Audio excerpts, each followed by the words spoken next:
Chapter 1, I told you he was extra brave. Hee hee, hee hee hee hee. A strange burst of laughter spread through the classroom, causing everyone to turn their heads toward the back row with odd expressions. I was slumped over my desk, emitting these bizarre chuckles while shaking uncontrollably with excitement. Shan Shu. Teacher Li Yuan's face darkened as he called out my name sternly from the lectern. Only my continuous hee-hee sounds answered him. Unable to endure it any longer, Li Yuan snatched up a piece of chalk and hurled it straight at me. With a whoosh, the chalk struck my deskmate Zhang Dali with perfect accuracy. Teacher Li. Zhang Dali looked utterly wronged, having suffered for no reason at all. Wake Chen Shu up, Li Yuan commanded without changing his expression. Zhang Dali had no choice but to shake me, calling out, Chen Shu, Shan Shu, but I was still immersed in my dream, swaying slightly and continuing to let out a creepy chuckle. Li Yuan's face grew darker by the second, on the verge of exploding. Zhang Dali knew he had to pull out his trump card. He whispered, "School's over." Almost instinctively, I straightened up immediately, kicking my chair a good distance away. The classmates couldn't help but burst into laughter at the sight. Still groggy from sleep, I was slow to react and looked completely puzzled. What's so funny about school being over? I rubbed my bleary eyes when suddenly a very dark face appeared right in front of me.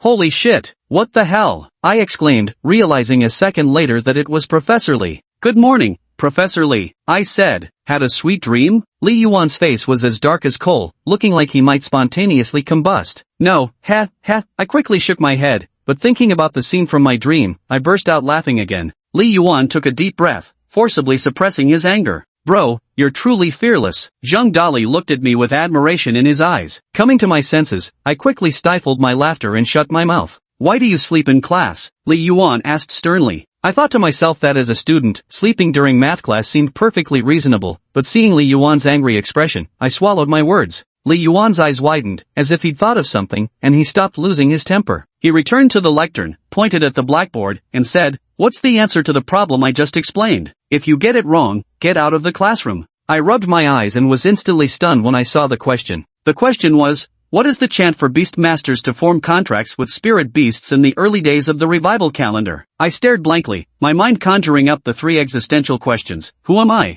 Where am I? What the hell is this? Isn't this supposed to be math class? Isn't Li Yuan the math teacher? Seeing me standing there dumbstruck, Li Yuan's face grew darker by the second. The chalk in his hand crumbled to dust as his anger visibly escalated. I knew I had to quickly come up with an answer to salvage the situation. The mnemonic.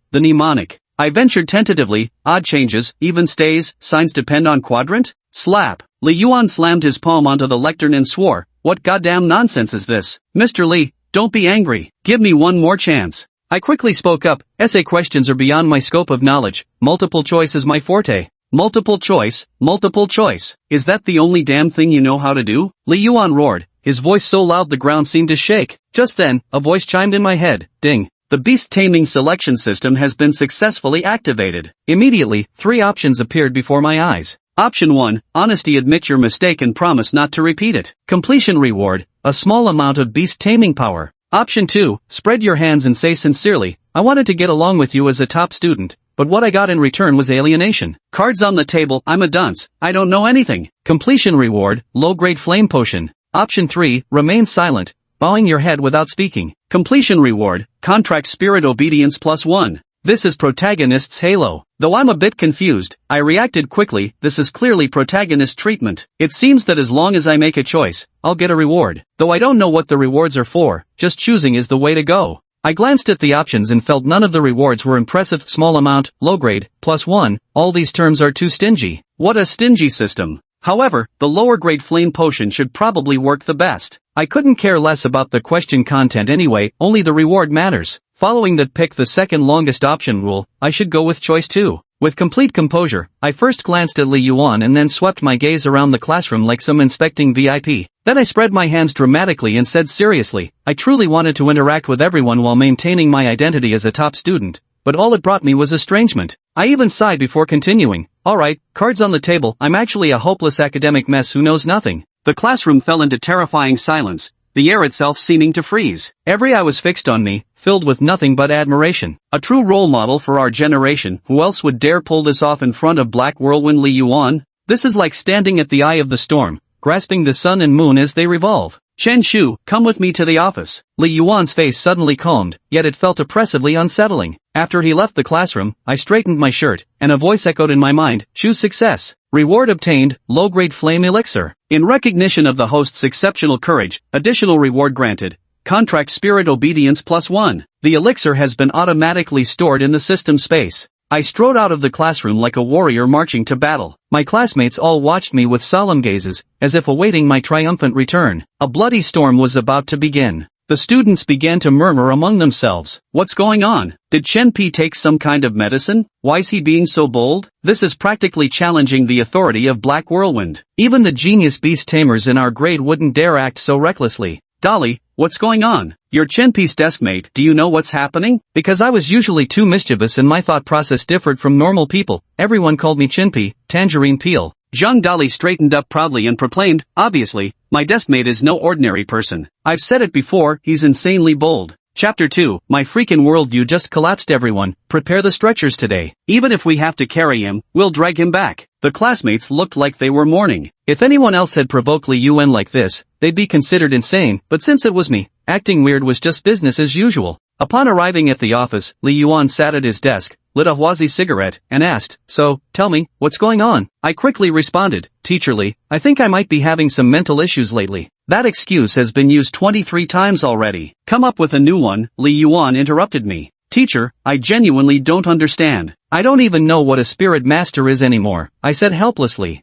I had merely taken a nap during class, and the whole world changed. The familiar language, math, and English courses were gone, replaced by some nonsensical beast-taming curriculum, and I even awakened a bizarre system. Good thing today's Saturday, and tomorrow's the weekend, go rest for a day. Unexpectedly, Teacher Li Yuan didn't give me a hard time. Though he came off as short-tempered, his bark was worse than his bite. Besides, he knew my father. Thank you, Teacher Li. I picked up the leave slip from the desk and turned to leave. I really needed time to adjust, waking up to find my entire worldview had collapsed. What a wonderful day, everything I wish for comes true. I whistled cheerfully, gazing at the empty school. Naturally, there were no students around during class hours. Though the world had changed, the people I knew were still here. Since I was already in this situation, I might as well make the best of it. Besides, awakening a system was clearly a good thing. Student, it's class time, why are you wandering around the school? A teacher called out when he saw me loitering. I'm sick, I replied. Watching the teacher's confident retreating figure, I could hear the pride in his voice as he muttered, must be seriously ill indeed.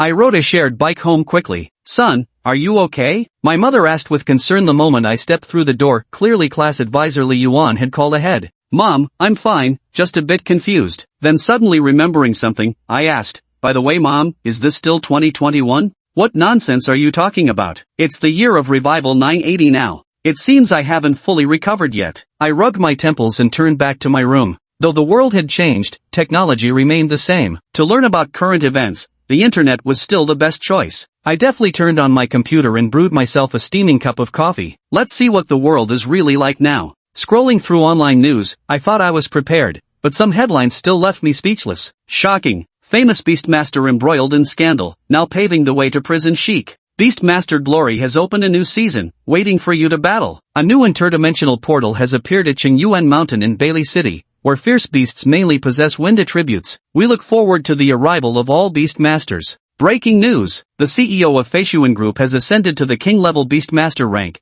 and his new contracted spirit is actually the SS-ranked Frost Emperor Penguin. I moved the mouse with my right hand while constantly rubbing my temples with my left. My head was pounding. Several hours passed as my worldview continually collapsed and rebuilt itself, until I finally grasped some fundamental understanding of this world. Nowadays, everything had drastically changed. Interdimensional gates appeared randomly in various cities. Within China's borders alone, there were hundreds of these portals, each teeming with deadly monstrous creatures of extreme danger. However, humans have a solution for this, the Beastmasters. At the age of 15, everyone undergoes an awakening ceremony. If one unlocks the Beastmaster talent and forms a contract with creatures from other realms, they may become a Beastmaster. Powerful Beastmasters can command their contracted spirits in battle, guarding the interdimensional gates and protecting humanity. Thus, Beastmasters hold a highly revered status in society. Son, come out for dinner. I staggered out with my coffee in hand. What's wrong with this child? My mother pressed a hand to my forehead and asked with concern. At this moment, my father Chen Ping came home from work. Son, heard you're sick? Got you a special gift pack, just caught a pharmacy promotion, he said, tossing a large bag of assorted medicines onto the sofa.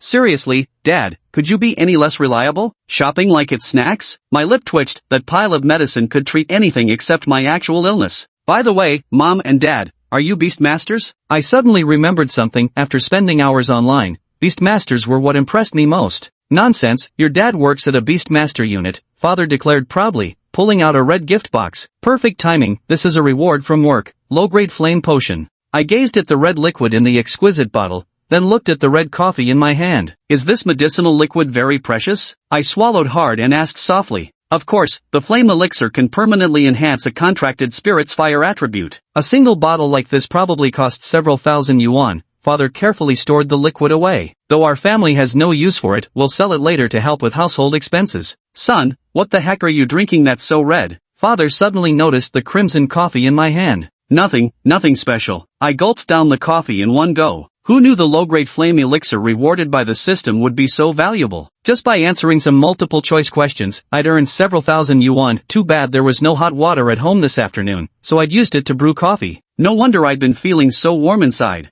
Dad, is it safe for people to drink this? Why would anyone drink this stuff? That's just pure madness. I was speechless, but aside from feeling pleasantly warm, there were no side effects, so I didn't dwell on it. Dad, since you're a beast tamer, you must have a contracted spirit, right? Of course, that's my contracted spirit. Father pointed to the fish tank in the living room, where a small red fish was swimming around. Me, so the fish we've been keeping at home for years was actually Dad's contracted spirit beast? Is this fish really strong? I kept examining the fish. Could this be some super ferocious beast that reveals its true form during crises? Strong my ass. Your old man is just a first-grade beast tamer. This fish just lives a bit longer, no different from regular fish. Then why are you acting so smug about it? I hung my head dejectedly. Beastmaster ranks range from level 1 to level 9, with black iron, silver, gold, and the lofty king level beyond. A level 1 Beastmaster is equivalent to an ordinary person, with contracted spirits serving merely as ornamental pets. Brat, you're still at level 0. Don't talk nonsense. Wait,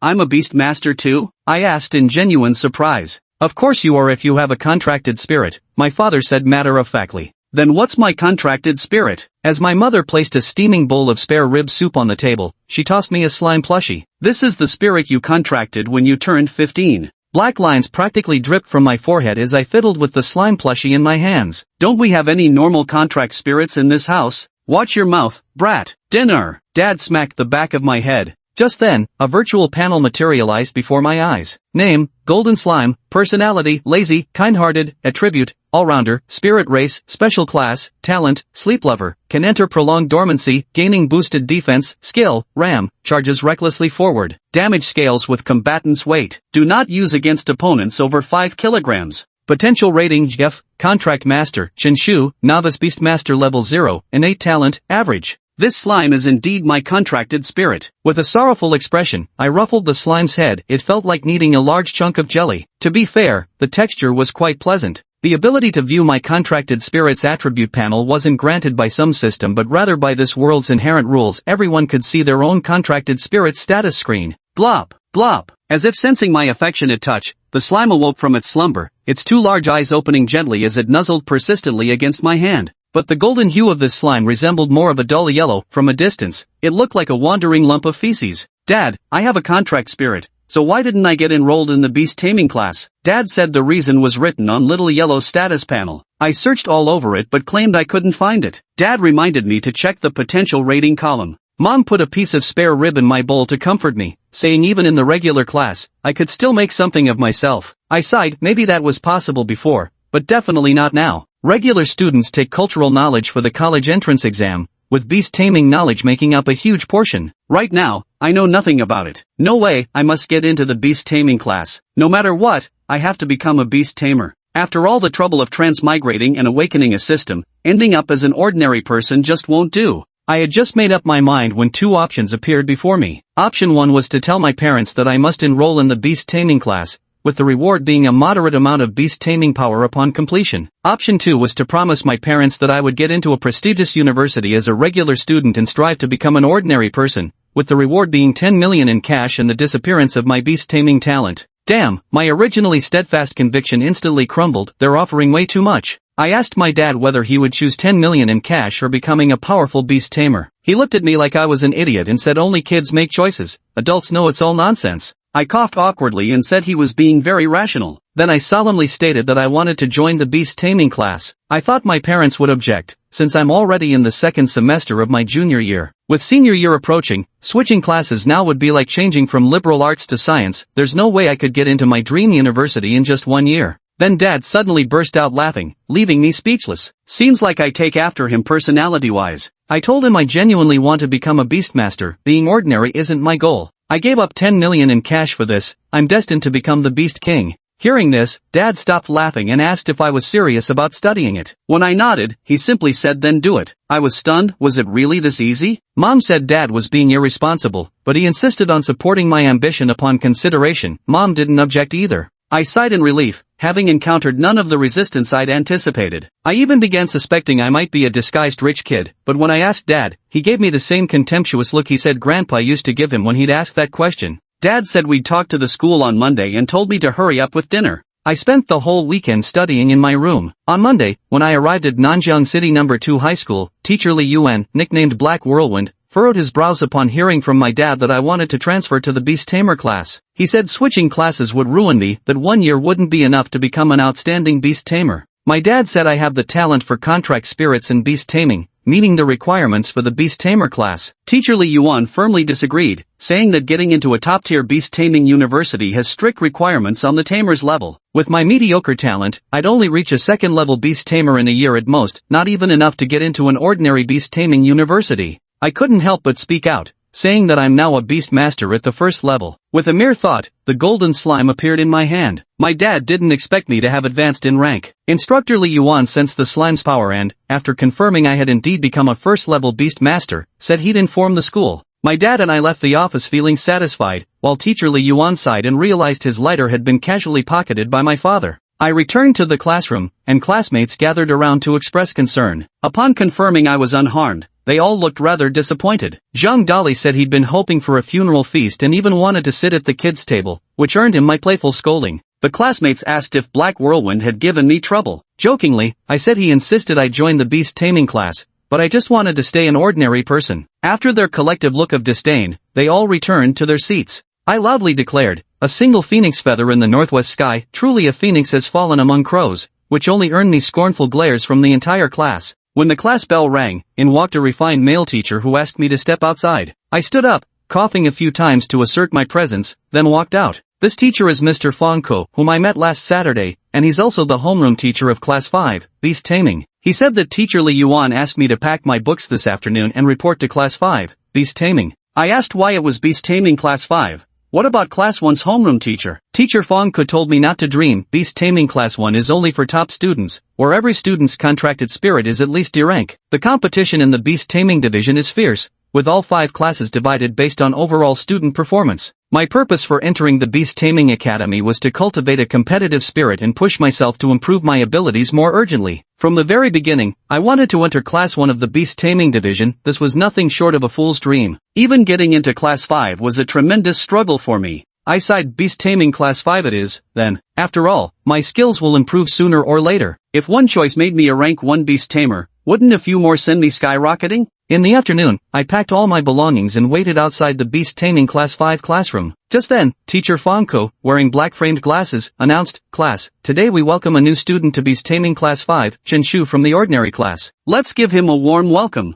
With that, he gestured for me to enter the classroom. I walked in with my hands clasped behind my back, like a leader inspecting troops, and declared, "Greetings, everyone. I'm Chen Shu from Ordinary Class 3. In fine health, handsome face, and absolutely no bad habits. Also proficient in all subjects, language, math, foreign languages, and the sciences. Known as the flawless beauty of a youth and the honest and reliable gentleman. If you don't mind, you can call me Uncle Chen or just Uncle." The classroom fell dead silent. No one had expected such an outrageous self-introduction. A forced smile twisted Teacher Fong Ko's face as sweat beaded on his forehead. "All right," he said. "Okay, that's enough." I wanted to say, "Teacher, I haven't finished introducing myself yet," but he directly pointed to a seat at the back of the classroom and said, "Chen Shu, your seat is over there." If he had to listen to me any longer, he might have lost his temper. It seems Old Li was right. I'm not exactly easy to deal with. With a look of regret, I thought about the 1,000-word self-introduction I had carefully prepared, full of flattering vocabulary that never got a chance to shine. Carrying a stack of books, I returned to my seat. Many eyes were on me, so I smiled and nodded, appearing approachable. The beast taming class had a fixed number of students, 24 per class. With my arrival, Class 5 became the only special class in the grade. Teacher Fong Ko regained his serious expression and began the lesson. Class begins now. Shen Shu, since you're a new transfer student, I hope you can quickly catch up with the class progress. Take out 3 years beast taming, 5 years of excellence. Today, we'll do a set of test questions from it. This will be part of your monthly exam, so I hope everyone takes it seriously. I muttered to myself, why does this book title sound so strange? It gives me an inexplicable sense of pressure. The test questions were comprehensive, divided into 4 major sections: history, geography, biology, and materials, all related to beast taming, which was different from the knowledge I'd studied before. History encompasses the wars, upheavals, and reforms that occurred in the 900th year of the revival calendar. Geography refers to the locations of interdimensional portals and the climatic features within those alternate dimensions. Biology covers the behavioral patterns and combat characteristics of ferocious beasts from other dimensions, while materials science involves the appearance, properties, and value of rare resources found within these interdimensional spaces. High school knowledge is broad in scope, mostly foundational, and further specialization requires university education. This is quite similar to the previous world. The afternoon flew by, and as the school bell rang, I frantically scribbled to finish the multiple-choice questions. I sighed, barring any surprises, my score should at least hit double digits. The material might as well have been hieroglyphics to me. Teacher Fong Ke stood up and said, "Alright, hand in your test papers, you may go home now." Beast taming students didn't have evening self-study. Instead, they cultivated beast taming power. This power required personally absorbing spiritual energy from the world to enhance it. The full name of the revival calendar was the Spiritual Energy Revival Calendar. 980 years ago, spiritual energy emerged on the planet, and only then did humans gain beast tamers. To increase their strength, one had to persistently cultivate beast taming power. Whether from ordinary families or prominent clans, it was the same, though those with connections could use medicinal solutions to cultivate in environments rich with spiritual energy. The students handed in their exam papers and left the classroom. As I was about to leave, a voice called out, "Shinshu, stop right there." I turned my head and saw a boy in a black t-shirt staring at me with his arms crossed. He slowly walked over and said, "Let me introduce myself first, I'm Wang Meng." Several other boys gathered around, rolling up their sleeves, exuding an intimidating aura. I thought to myself, great, here comes the school bullying. I was already prepared, debating whether to shout and run or just bolt immediately. Unexpectedly, Wang Meng said, "This is Beast Taming Class 5. I hope you won't cause trouble and disrupt everyone's studies, otherwise, don't blame me for being harsh." I froze in an instant. Was this a warning not to disrupt class studies? What's going on? Do Beast Tamer class students have such high ideological awareness? Wang Meng slightly furrowed his brows and repeated, "Do you understand?" I quickly nodded. Understood, I totally understand. He then switched to a righteous demeanor and said, "Good. I'm the class monitor of Beast Tamer Class 5. If anyone from another class bullies you, let me know anytime." I thought it was going to be a fight, but it turned out to be a warning from an academic elite. Shaking my head, I decided to head home and train my beast taming power. Beast Tamer students have free training sessions at night. Regardless of background, all students voluntarily practice. It's fine if Beast Tamer students lag behind in academics,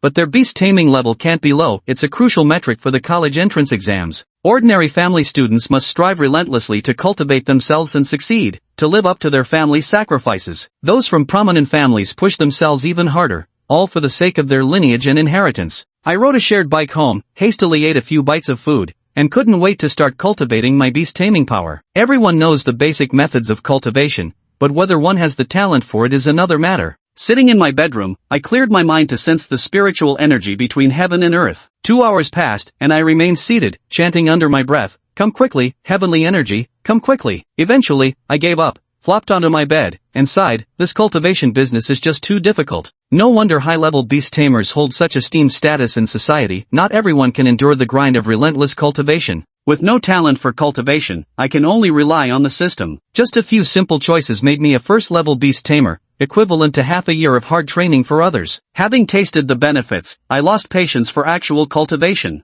I told my mom, "Mom, I'm going out." She asked, "What for?" I replied, "To make multiple-choice questions." Ignoring her puzzled look, I rode my bicycle toward the city center. The night lights of Nanjang's downtown were dazzling, bustling with crowds, no different from the world in my memory. Even this small city was vibrant. I arrived at Beast Taming Emporium, a mall selling items for beast tamers, and spotted a bottle of low-grade frost elixir that slightly enhances frost attributes for first to third level contract spirits, priced at 5,000. As I browsed the elixirs in the mall, low-grade flame elixir, low-grade strength elixir, a salesperson approached and asked, "Hello sir, may I help you find something?" Although I'm only a first-level beast tamer, my future is boundless. I was just about to speak when 3 options suddenly appeared before my eyes. Option 1, tell him I have no money and am just here to join the fun. Reward, slime's weight increases by 1%. Option 2, declare boldly, I'll take them all. Reward, 2 bottles of low-grade strength potion. Warning, some risk involved. Option 3, tell them you want to learn medicine making and ask if they know any leads. Reward, slime's defense increases by 1%. I never expected shopping would trigger option selections. Most people would undoubtedly choose the first option, no surprises there. Had the second option not been labeled as dangerous, I would have picked it without hesitation, since 2 strength boosting potions are worth 10,000 bucks. In the end, I settled for the third option. With a solemn expression, I asked the salesperson, I'd like to inquire, can I learn potion making? Truth be told, I genuinely wanted to learn. Beastmaster potions are ridiculously expensive, and these were just low-grade ones for tier 1 to 3 contract spirits. Imagine the fortune needed for potions required by king-tier beastmasters. This could be a goldmine. The salesperson just rolled their eyes and walked away without a word. Damn, I actually got looked down upon. Was my question really that stupid? After wandering around the department store, I filed a complaint against that salesperson before leaving. Though I couldn't afford potions, my slime did gain +1 defense. Guess I'll have to research potion knowledge when I get back, I thought. Humanity's pharmaceutical industry has matured over centuries of development. Pedaling my bike homeward, I contemplated my next steps. Suddenly, I heard a woman shouts for help. Help! Help! I peered into the dark alley and, under the dim streetlights, could barely make out 2 men surrounding a woman, brandishing gleaming knives, clearly a robbery in progress. At that moment, 3 options appeared before me again. Option 1, turn a blind eye and leave quickly. Reward, a small amount of beast taming power. Option 2, fearlessly confront the evil, bravely step forward, and take down both assailants. Reward, a large amount of beast taming power. Note, life at risk. Option 3, intervene to stop the robbers. Reward, skill book, gigantification. My mind raced, and I decisively chose the third option. Taking a deep breath, I steadied the bike with my right hand, pointed left toward the alley, and shouted at the top of my lungs, stop right there. In broad daylight, under the cover of moonless night, how dare you break the law in public? Zhang Dali will never let you get away with this. In that moment, I felt like an emissary of justice, the streetlights casting a sacred glow around me. But the very next second, my left hand grabbed the handlebars again, and I pedaled furiously, fleeing like I had rocket boosters. The 2 thugs stood there stunned, they'd probably never seen anyone like me. From the distance, my singing voice drifted back, when you spot injustice, give a mighty shout, whoa, then just keep right on moving out, whoa. One of the thugs exclaimed, doesn't that guy look seriously ill? They were all stunned. At that moment, the woman in the alley pushed past the 2 men and ran off, even calling the police. Another thug asked, boss, should we still chase her? Chase my ass. Didn't you see she called the cops? Today's just bad luck, we run into all kinds of people. I hummed a tune as I headed home. Among the system's options, the third one offered the best deal. The first was simple but gave poor rewards, while the second had good rewards but came with life-threatening risks. I didn't even consider it. The third option seemed difficult at first glance, but the system only said to attempt to stop, not necessarily succeed. A single shout from me counted as an attempt. Sure enough, I successfully earned the reward. A golden skill book appeared in my hand. I couldn't flip through it, I could only choose whether to use it or not. The skill book vanished instantly, and a new gigantification ability appeared in the golden slime skill slot. This skill temporarily doubles its size, though at a slight reduction in speed. When combined with its charge skill, it can now knock down enemies weighing up to 10 kilograms, though the improvement isn't particularly significant. I rubbed the slime and said, hey little Goldie, when will you grow big enough to weigh thousands of kilos? Level 1 contract spirits basically have 0 combat effectiveness. The next day, I arrived at class with dark circles under my eyes. Having stayed up late researching online, I'd learned a bit about pharmaceutical production. Turns out the profession is called alchemy, and alchemists enjoy high social status. But to become one, you need a diploma from a prestigious university's alchemy program. No wonder that waiter looked at me with such disdain yesterday. I figured the alchemy path was probably a dead end and was about to take a nap when homeroom teacher Fongka summoned me to his office. At the office, Fongka said sternly, this is your score from yesterday. He tossed the test paper at me, and I failed to catch it. Looking down at the grade, I actually breathed a sigh of relief and said, teacher, I admit I've been a bit distracted lately, I only got a 91. I'll work harder next time. Fong Ke shouted loudly, that's fucking 16 points. I picked up the test paper and looked, sure enough, I'd read it upside down. Fong Ke asked sternly, care to explain this? Did you spend 2 years in high school playing in the mud? At that moment, the options appeared before my eyes again. Option 1, admit your mistake honestly and promise to do better on the next exam. Completion reward, doubled cultivation speed for 3 days. Option 2, solemnly inform Fong Ke, there's no mud at school. Completion reward, master the recipe for strength potion, unlock beginner potionology. Option 3, request to retake the exam to demonstrate consistent academic performance. Completion reward, moderate beast master power. I never expected Fong Ke's simple question could trigger system options. The first option is too easy with mediocre rewards, since I have no cultivation talent, doubled training efficiency would be useless. The second and third options offer tempting rewards. Moderate Beastmaster power could make me stronger among first-tier Beastmasters, while the second option is more straightforward, granting me mastery over strength solution production. I solemnly made up my mind and declared, there's no mud at school. Fong Ke froze for a moment before snapping back with, get back to your seat and copy the test 10 times. He probably hadn't encountered such a smart-mouthed student before. I skipped out of the office with light steps. Though I'd been scolded, I'd learned how to brew the strength potion and unlocked the system's pharmacology skill. Muttering to myself as I walked, I chuckled foolishly, I'm gonna be rich, so rich. Suddenly, a staggering figure crashed straight into me. Chapter 7, Fierce Xiaobing.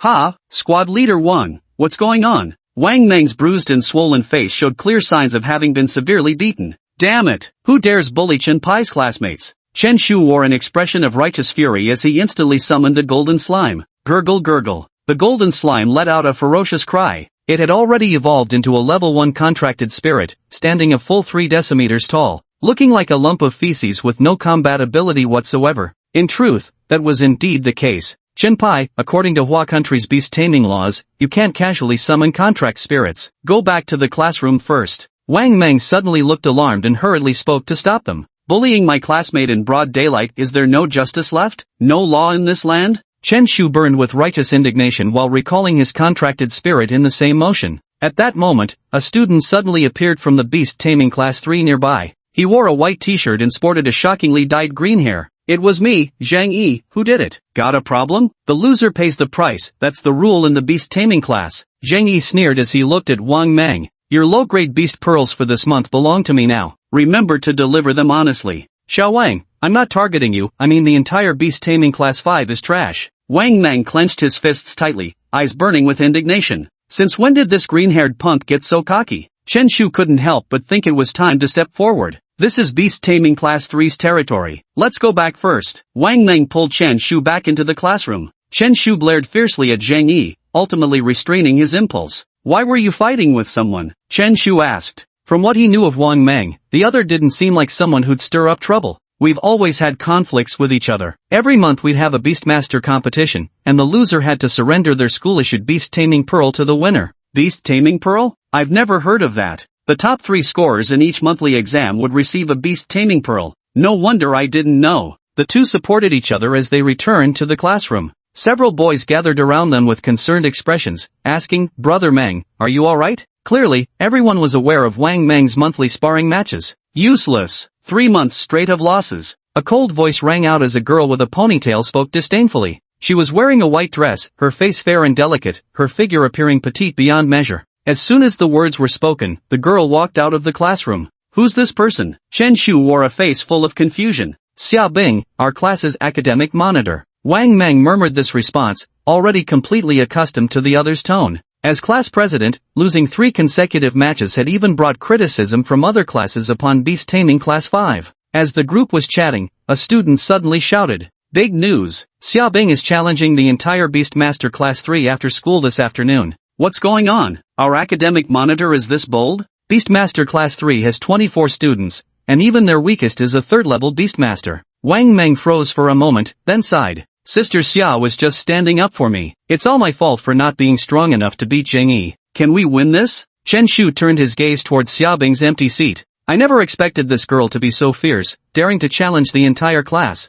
Sister Xia was originally from Beast Tamer class 1, but due to special circumstances, she was transferred to Beast Tamer class 5. She definitely has the skills, but Beast Tamer class 3 is no pushover either. Chen Shu rubbed his hands together, actually feeling somewhat excited. This afternoon, we'll all go to cheer her on. If she really can't win, we'll step in together. Deal. The beast-taming Class 5 instantly united, all expressing their eagerness to witness this battle. The clash between the two classes stirred up the entire grade, even reaching the teacher's ears, yet no one intervened. If it were ordinary students gathering for a fight, it would certainly be unacceptable. But beast-taming classes don't brawl, they play landlord instead, don't they? At that moment, the school bell rang. Xia Bing, dressed in a white dress, returned to the classroom. Fang Ku also entered and looked down at the students below as he handed out the test papers. For the last test, the top 3 students were Xia Bing, Wang Meng, and Li Zixuan. With that, Fang Ku took out 3 white beads, their interiors dense with spiritual energy. These were precisely the low-grade beast-taming beads issued by the school. Unlike other potions, these beads could directly enhance one's beast-taming power within the body, exceptionally effective. Yet their value matched this potency, each costing tens of thousands with no guarantee of availability even at that price. Only institutions with official backing like schools could obtain this. For top-performing students, the tens of thousands in annual tuition fees offered absolutely exceptional value. Xia Bing, be careful this afternoon. Fang Ku gave several pointed reminders, clearly already aware of the challenge situation. Professor Fang, it's alright, all the students will be there to watch the battle. Chen Shu declared with unwavering confidence. That's good then, Chen Pai, you don't need to go. Better avoid any danger and focus on your academic studies. Chen Shu, ? I'm literally the main character here, how can you call it a fight without me? Time flew by quickly in just a day. Chen Shu initially wanted to study, especially since the college entrance exams would include academic subjects after all. But with absolutely no foundation, he'd start feeling sleepy the moment he glanced at those textbooks. A few minutes later, he unknowingly fell fast asleep. Ding ding, the bell rang. A crisp ringing sound jolted Chen Shu awake almost instinctively. School's out. Instantly, the atmosphere in the classroom underwent a noticeable shift. Xia Bing was the first to step out of the classroom, carrying a blue backpack on her back. The other students quickly followed, arriving at the school's beast-taming hall where there was a dedicated arena for competitions. Besides the 2 classes involved, spectators from 3 other classes also came to watch. The arena instantly became crowded with nearly 100 people, making the space feel significantly more congested. At the very center stood a massive platform that was where contracted spirits would battle. Xia Bing, I acknowledge your strength, but I never expected you to be so foolish as to challenge our entire class. Have you prepared your 3 beast control beads? Zhang Yi folded his arms with a mocking expression. Those 3 beast control beads alone were worth 30,000, a true high-stakes gamble that even the top beast control class students couldn't afford to be so extravagant about. Enough talk. Xiaobing's face was filled with disdain as she instantly summoned her contracted spirit. Roar! A deep blue ice wolf emerged, its body measuring a full 2 meters in length. Covered in frost, it immediately intimidated the entire arena. A 5th-level beast master? The crowd below erupted in startled exclamations. A 5th-level beast controller could already be considered a top student in Class 1 of beast controlling, easily ranking within the top 10. No wonder you're so confident. Zhang Yi wore an awkward expression even as the class monitor, he was only a 4th-level beast master. Don't panic, we have over 20 people, even a battle of attrition would guarantee our victory. As soon as the words were spoken, Zhang Yi summoned his contracted spirit. A skeleton wielding a bone blade instantly appeared, its eye sockets burning with 2 eerie green flames, a terrifying sight to behold. Though known as a beast master, the types of contracted spirits varied widely, extending far beyond mere demon beasts. Zhang Yi's skeleton belonged to the undead category, while Chen Shu's slime fell under the special class. Chapter 8, Books. What I love most is sneak attacks. In an instant, the others summoned their contracted spirits one after another. Violent monkey, mud monster, azure-back worm, and the like. Each contracted spirit appeared to possess a certain degree of combat capability. Chen Shu wore a look of deep resentment as he vigorously kneaded the poop in his hands. Gurgle! The golden slime wallowed in pleasure, swaying its large head continuously. At that very moment, the fierce battle in the arena erupted instantly. Xia Bing remained utterly focused, commanding the ice wolf in its attacks. Contract spirits inherently possessed low intelligence, making their combat methods exceptionally primitive and brutal. To fully unleash the combat potential of a contracted spirit, a beastmaster must maintain constant control over it. This is especially true for high-ranking beastmasters, as they often command more than one contracted spirit. The beastmaster must skillfully coordinate their abilities to achieve heightened combat effectiveness. The ice wolf moved with agile precision, its razor-sharp claws slowing every contracted spirit that dared approach. Clearly, this is an extremely powerful area of effect skill. Such a terrifying ability instantly sent several contracted spirits flying. Work together to surround him.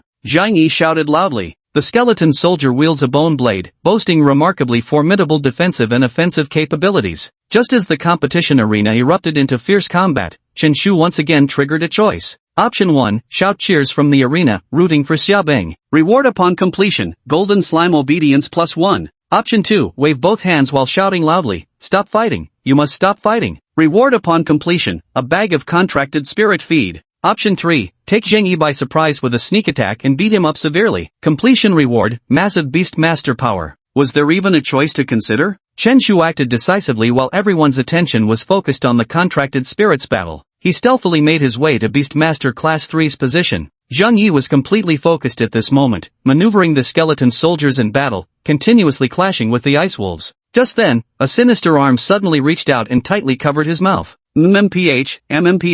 Chen Shu, being tall and sturdy, silently dragged Zheng Yi away from the crowd. Not a single person in Class 3 of Beast Taming even noticed their ace player was missing. He. With a wicked grin, Chen Shu dragged Zheng Yi into the restroom near the competition grounds. At the same time, he deftly retrieved a urea bag from behind his back and pulled it straight over the other's head. Darkness fell over Zheng Yi's vision as he struggled helplessly to no avail. He wanted to summon his contracted spirit for protection, but the skeleton soldier was currently locked in a fierce battle with the ice wolf. Bang bang bang! The bathroom immediately erupted with sounds of violent struggle. Zheng Yi's eyes burned with anger, but even more so with bewilderment and confusion. In all his 17 years of life, he had never seen a Beastmaster engage in actual combat themselves. Is this person just plain crazy? Now without its master's control, the skeleton's combat power plummeted and was quickly beaten down by the ice wolf. With even their class monitor defeated, the remaining members of the Beastmaster trio saw their morale drop, gradually falling into a losing position. Damn, why is this wolf so fierce? Its strength is ridiculous and its skills are overpowered. How are we supposed to fight this? Even Zheng Yi lost. Let's just give up. Monitor, I want to apply to lie flat, is that alright? The entire Beast Taming Class 3 started buzzing, turning to look for Zheng Yi's position.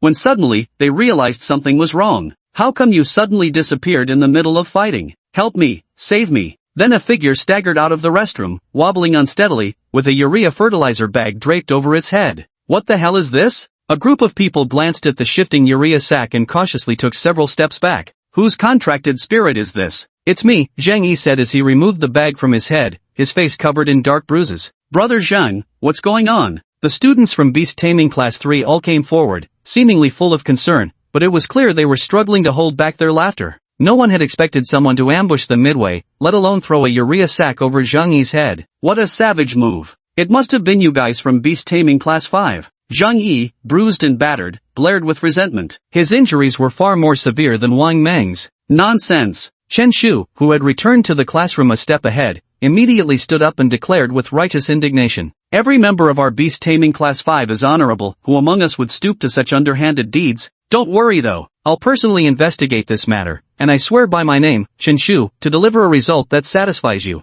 Everyone looked at Chen Shu's righteous expression and collectively sighed in exasperation. Can you stop making everything about yourself? Chen Pai, by the way, where did you go just now? Wang Meng's expression shifted slightly as he murmured. When to throw away the urea bags. The two murmured to each other. Though they found Chen Shu's behavior utterly bizarre, Wang Meng couldn't help but smirk, feeling a sense of vindication. You've already lost. Hand over the 3 beast taming orbs. Xiaobing also gave Chen Shu a strange look before turning her gaze to Zheng Yi. The ice wolf advanced step by step, exuding overwhelming pressure. Zheng Yi wore an unmistakable look of reluctance as he finally produced 3 Beastmaster orbs. I remember that person being unusually tall. His eyes swept repeatedly over Beastmaster Class 5. Only a handful here matched the profile of someone capable of silently dragging him away. In the end, his gaze settled on Chen Shu. Don't worry, my friend, you can always trust Chen Shu. Chen Shu looked solemn as he made the promise once more. Soon afterwards, all the senior classmates in the competition field gradually dispersed. Although Xiaobing performed remarkably this time, the topic of everyone's discussion was Zheng Yi and the perpetrator. This guy is truly despicable. While the other was controlling their contractual spirit, he directly threw a urea bag over their head, dragged them into the restroom, and beat them up. Zheng Yi wore an expression of utter humiliation, fists clenched tightly, and his head still felt like it was buzzing. This time, it was beyond embarrassing, so humiliating it could open the door for shame itself, downright mortifying. Ask the classmates watching the battle, they must tell me who's responsible for the sneak attack. Zheng Yi put away his skeleton soldiers and addressed the class. At this moment, Chen Shu was in high spirits. With the surge of beast taming power he had gained, he directly advanced to a level 2 beast tamer. Unfortunately, the golden slime hadn't awakened any talent or skill, but all attributes have seen improvements. If he became a 3rd level beast master, the slime would gain some combat capability. Here, your beast orb. Just as Chen Shu was riding a shared bike, preparing to head home, Xia Bing caught up and handed him a bead. If you hadn't stepped in today, I wouldn't have one so easily. Stepped in? When did I step in? Chen Shu scratched his head, his face full of confusion. I saw the bag in your package earlier. Alright, time to come clean, it was me. Chen Shu looked indifferent as he put away the beast taming pearl. Why did you think of going yourself? Battles between beast tamers are extremely dangerous. Protecting yourself comes first. What's the big deal? Buxi here absolutely loves a good ambush. Xia Bing. With an unmistakable air of arrogance, Chen Shu hopped on his bike and pedaled away in a flash. Such a peculiar person, Xia Bing muttered, shaking her head. Chapter 9 Code Phrase, I'll beat you up. Pharmacy, pharmacy. Chen Shu returned home and began studying the system's new features. After making previous choices, the system had now unlocked basic pharmacy knowledge. Before his eyes appeared a new panel, displaying the image of a tree. The tree's branches represented various potions. From strength potions and flame potions to frost potions and gigantification potions, everything was there. Yet only the strength potion was glowing brightly, while all the others remained dim and lifeless. The further down the medicinal tree you go, the more precious and scarce the potions become. With a thought, he turned his gaze to the mightiest potion at the very top.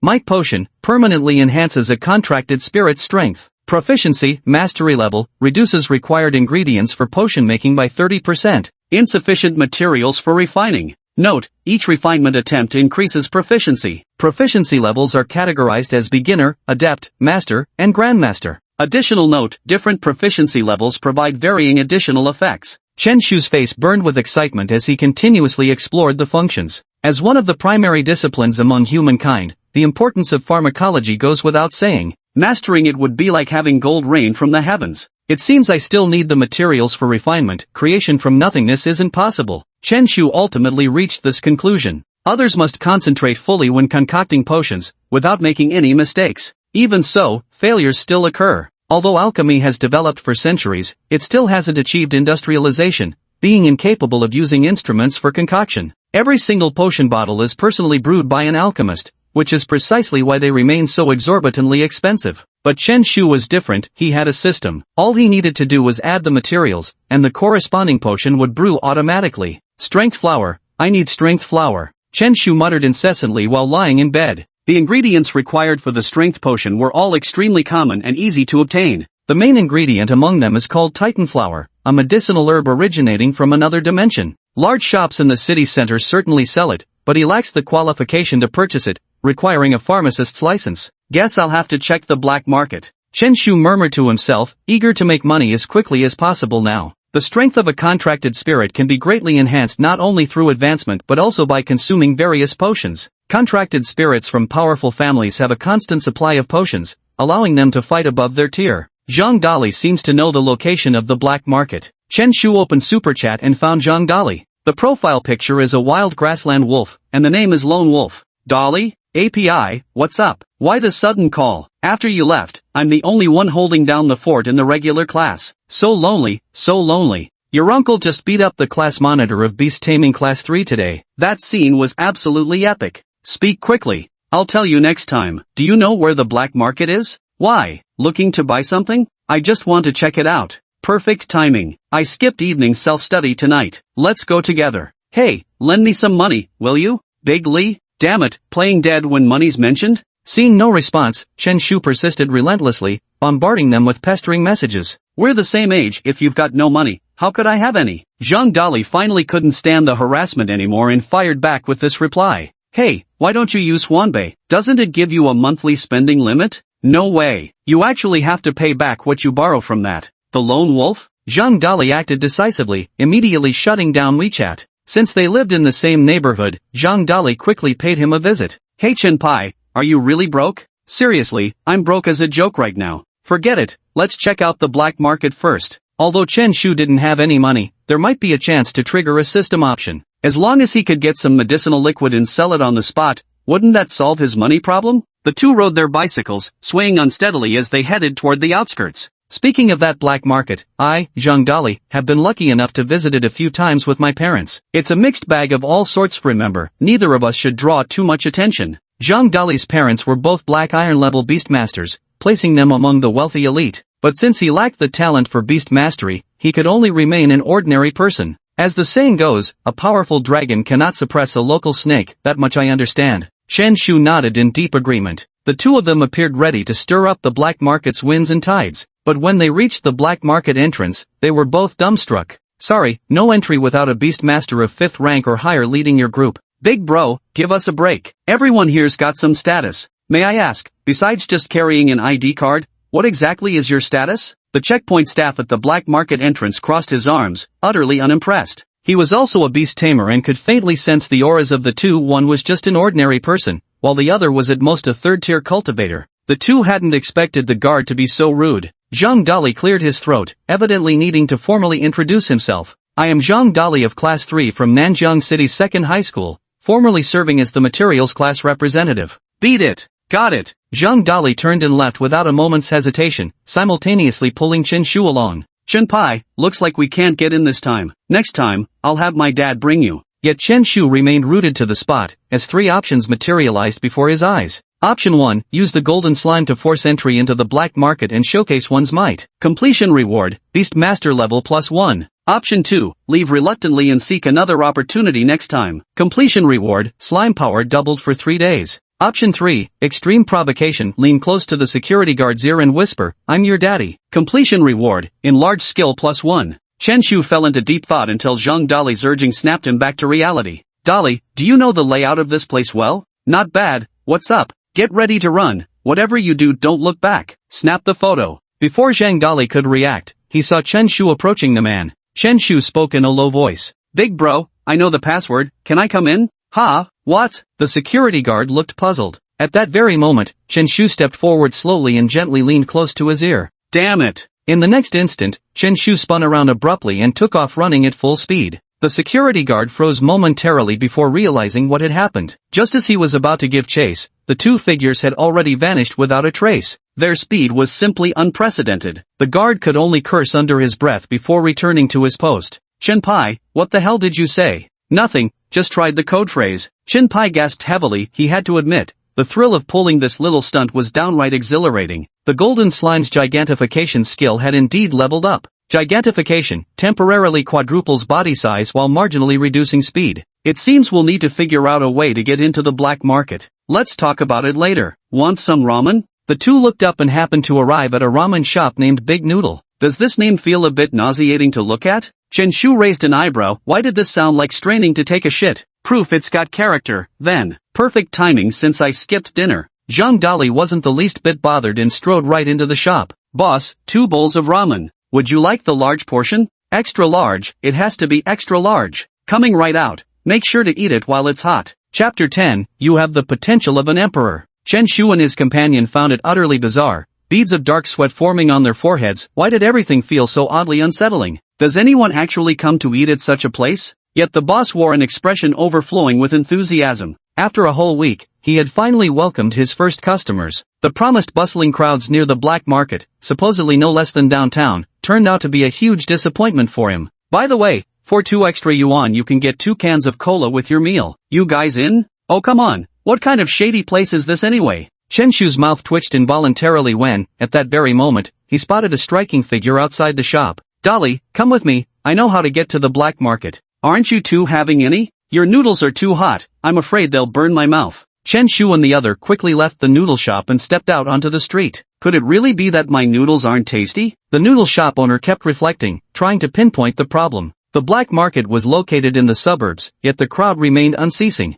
Xiao Yujie. Chen Shu, full of enthusiasm, called out loudly. In the crowd, a girl with a ponytail kept looking around. Her delicate features, fair complexion, and crystal-clear eyes made her unmistakably the kind of girl many guys would secretly admire. Su Xiaoyu froze momentarily, a puzzled look in her eyes as she saw 2 people charging towards her. Who the hell are these 2? Xiaoyu, we're classmates. I'm Chen Shu from the beast taming class. I'm Zhang Dali. I'm sure you've heard of my legendary stories. The 2 began introducing themselves, hoping to bridge the distance between them. Su Xiaoyu was the famously top-ranked student in their grade who perpetually dominated the first-place position. Her cultural subjects were practically perfect, and her beast-taming aptitude was outstanding. Even her contracted beasts were rare A grade, making her a candidate cultivated by the Huaxia Academy for elite training. You could say she wasn't even from the same world as those 2. Xiaoyu, do you know these 2? Beside Su Xiaoyu, a handsome young man stepped forward, deliberately or not placing himself between the two parties. Though his expression was friendly, a trace of arrogance and disdain lay hidden beneath his gaze. We're classmates, who are you?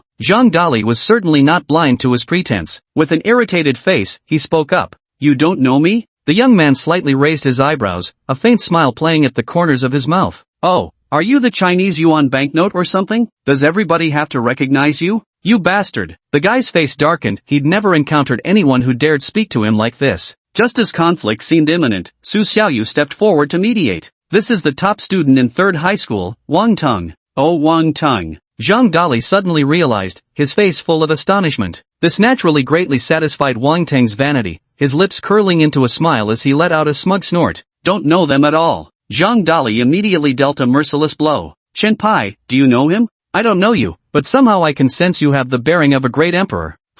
What was that? Wang Teng glanced over. Though he couldn't understand the words, he had a feeling they weren't complimentary. As a genius, he actually felt a sense of being toyed with. What business do you have with me? Su Xiaoyu interrupted at this point. Though Chen Shu and the other appeared somewhat peculiar, they were just ordinary students after all, and attracting Wang Teng's attention would be ill-advised for them. Xiaoyu Jia, we wanted to check out the black market, but seems like we can't get in. Zhang Dali spoke up, his eyes filled with anticipation. Perfect timing, I was just heading to the black market myself. Let's go together then. Since you all have business to attend to, I'll take my leave then. Wang Teng took the initiative to propose leaving, as Chen Shu and the other person always made him feel somewhat uneasy. Xiaoyu, I hope you'll give my proposal serious consideration. Before departing, Wang Teng gave Su Xiaoyu a deep look before turning and leaving the place. Sister Xiaoyu, what proposal was that? Zhang Dali had a straightforward personality. He asked whatever was on his mind, but Chen Shu, usually the odd one out, seemed uncharacteristically quiet. Wang Teng wants to form a team early for the city-level beast taming competition in senior year.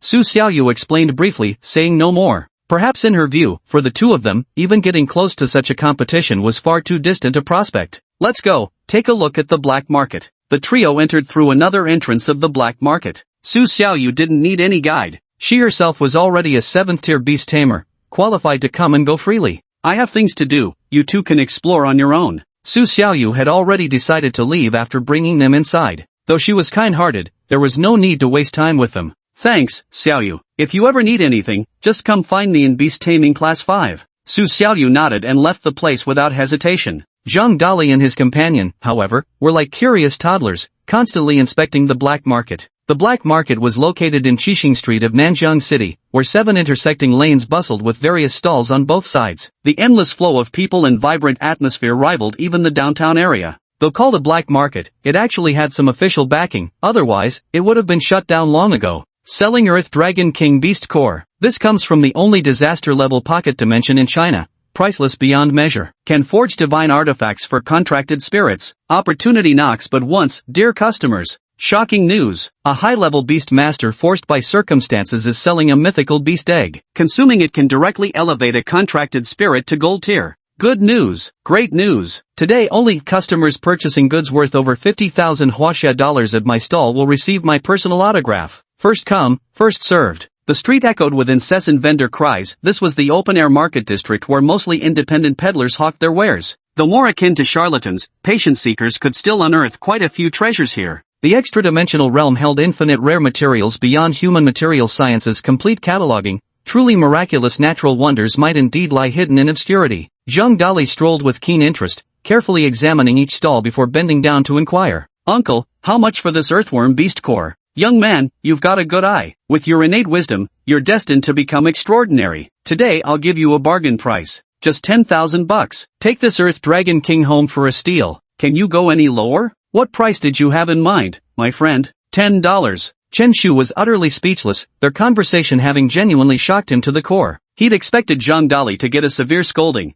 but shockingly, the stall owner nodded without hesitation. Deal. Zhang Dali gleefully handed over the $10 bill and pocketed the dull yellow sphere with visible satisfaction. Watching the two figures retreat, the stall owner made a pained expression as he pocketed the 10 yuan, then promptly pulled out another Earth Dragon King monster core from the large wooden crate behind him. Hey Dali, got nothing better to do after stuffing yourself? Even buying things molded from mud? Chen Shu couldn't help speaking up. You really think I'm dumb? This kind of soil doesn't exist on Earth, it's definitely from another dimension. $10 for a souvenir? Totally worth it. Chen Shu wore an exasperated expression as he wandered through the black market, searching endlessly until he finally spotted his target. Chapter 11, Uncle Chen approves of you. At one stall, there were all sorts of exotic herbs and rare flowers on display, looking extremely peculiar. Boss, how much for that Titan herb? 5,000. Just as Chen Shu was inquiring, the option suddenly appeared before his eyes. Option 1, loudly confront the boss, asking why it's a counterfeit. Reward upon completion, moderate beast taming power.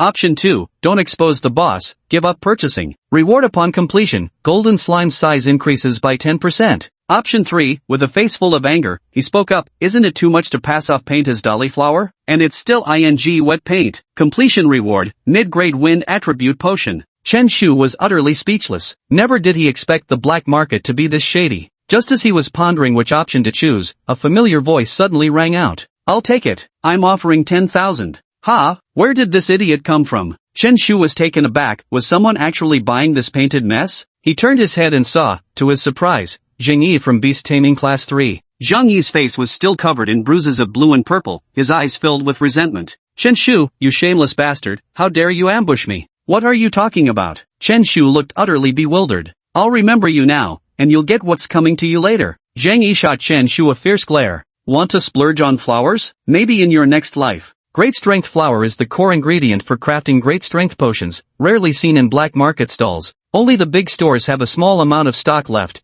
but the prices are far too high. Then I'll offer 15,000. You have 15,000? None of your damn business. 20,000. Zhang Yi gritted his teeth as he made the offer. One dolly flower can roughly brew 5 bottles of dolly potion, which would be worth about 25,000. So spending 20,000 on a single dolly flower wouldn't really be a loss. 30 grand. Chen Shu, however, remained composed and unhurried as he spoke. Though his pockets were emptier than his face was clean, his confidence was unshakable. If the shopkeeper tried to force him into buying it, he'd simply expose the scam. No one in their right mind would pay 30,000 for a fake flower. The stall owner was practically ecstatic at this point. It was his first time at the black market. He'd always heard people here were gullible with deep pockets, but never imagined it would be this true. Zhang Yi's face turned ashen, visibly hesitant and conflicted, feeling completely outmatched by the other party. Seriously? A spoiled rich kid hesitating over buying a single flower? Where's that famous spending power of yours? Chen Shu shook his head, his face full of pity and mockery. Such sarcastic behavior instantly ignited Zhang Yi's competitive spirit. I bid 40,000. Excellent. Truly bold. Uncle Chen approves of you.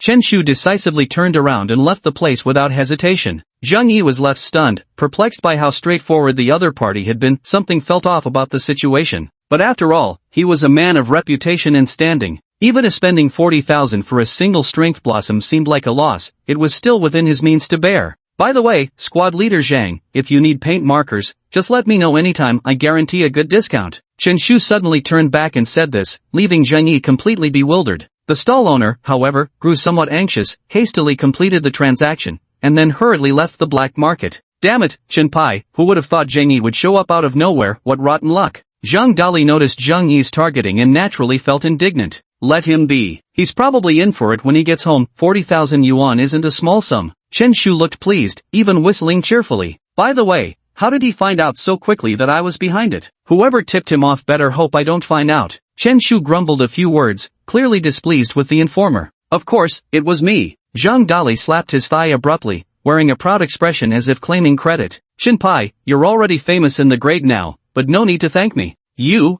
Yeah, you just told me this evening, and I immediately shared the news in the grade group chat. Who knows how many people are discussing you right now? Chen Shu took out his phone and indeed saw countless notifications in the group chat. Lone Wolf, Zhang Dali Zhang Yi, the one who beat you up was my bro Chen Shu. If you dare retaliate, you can come find me anytime. I, Zhang Dali, wouldn't mind having a little fun with you. Zhang Yi at perennial Chen Pai, so it was you who ambushed me. I'll remember this. Wan Yugan, Chen Pai is absolutely ruthless, truly a role model for our generation. Teacher Fangko, Chen Shu, come to my office tomorrow. Zhou Buwei, this is the Berserkers group, shouldn't it be us beast tamers who should scram? Wu Kai, as a beast tamer, he actually chose to ambush with bare hands? Such people aren't even worthy of being called beast tamers. Oh wait, I've done that too, never mind then. Chen Pai, you see how lively the group is now? Everyone is talking about you. Zhang Dali grinned foolishly, completely unaware that anything was amiss. Dolly, in the future, we don't need to be so showy. Keeping a low profile is the most badass way to flex, got it? Chen Shu said with heartfelt sincerity. He had calculated everything, but never expected Zhang Dali would betray him.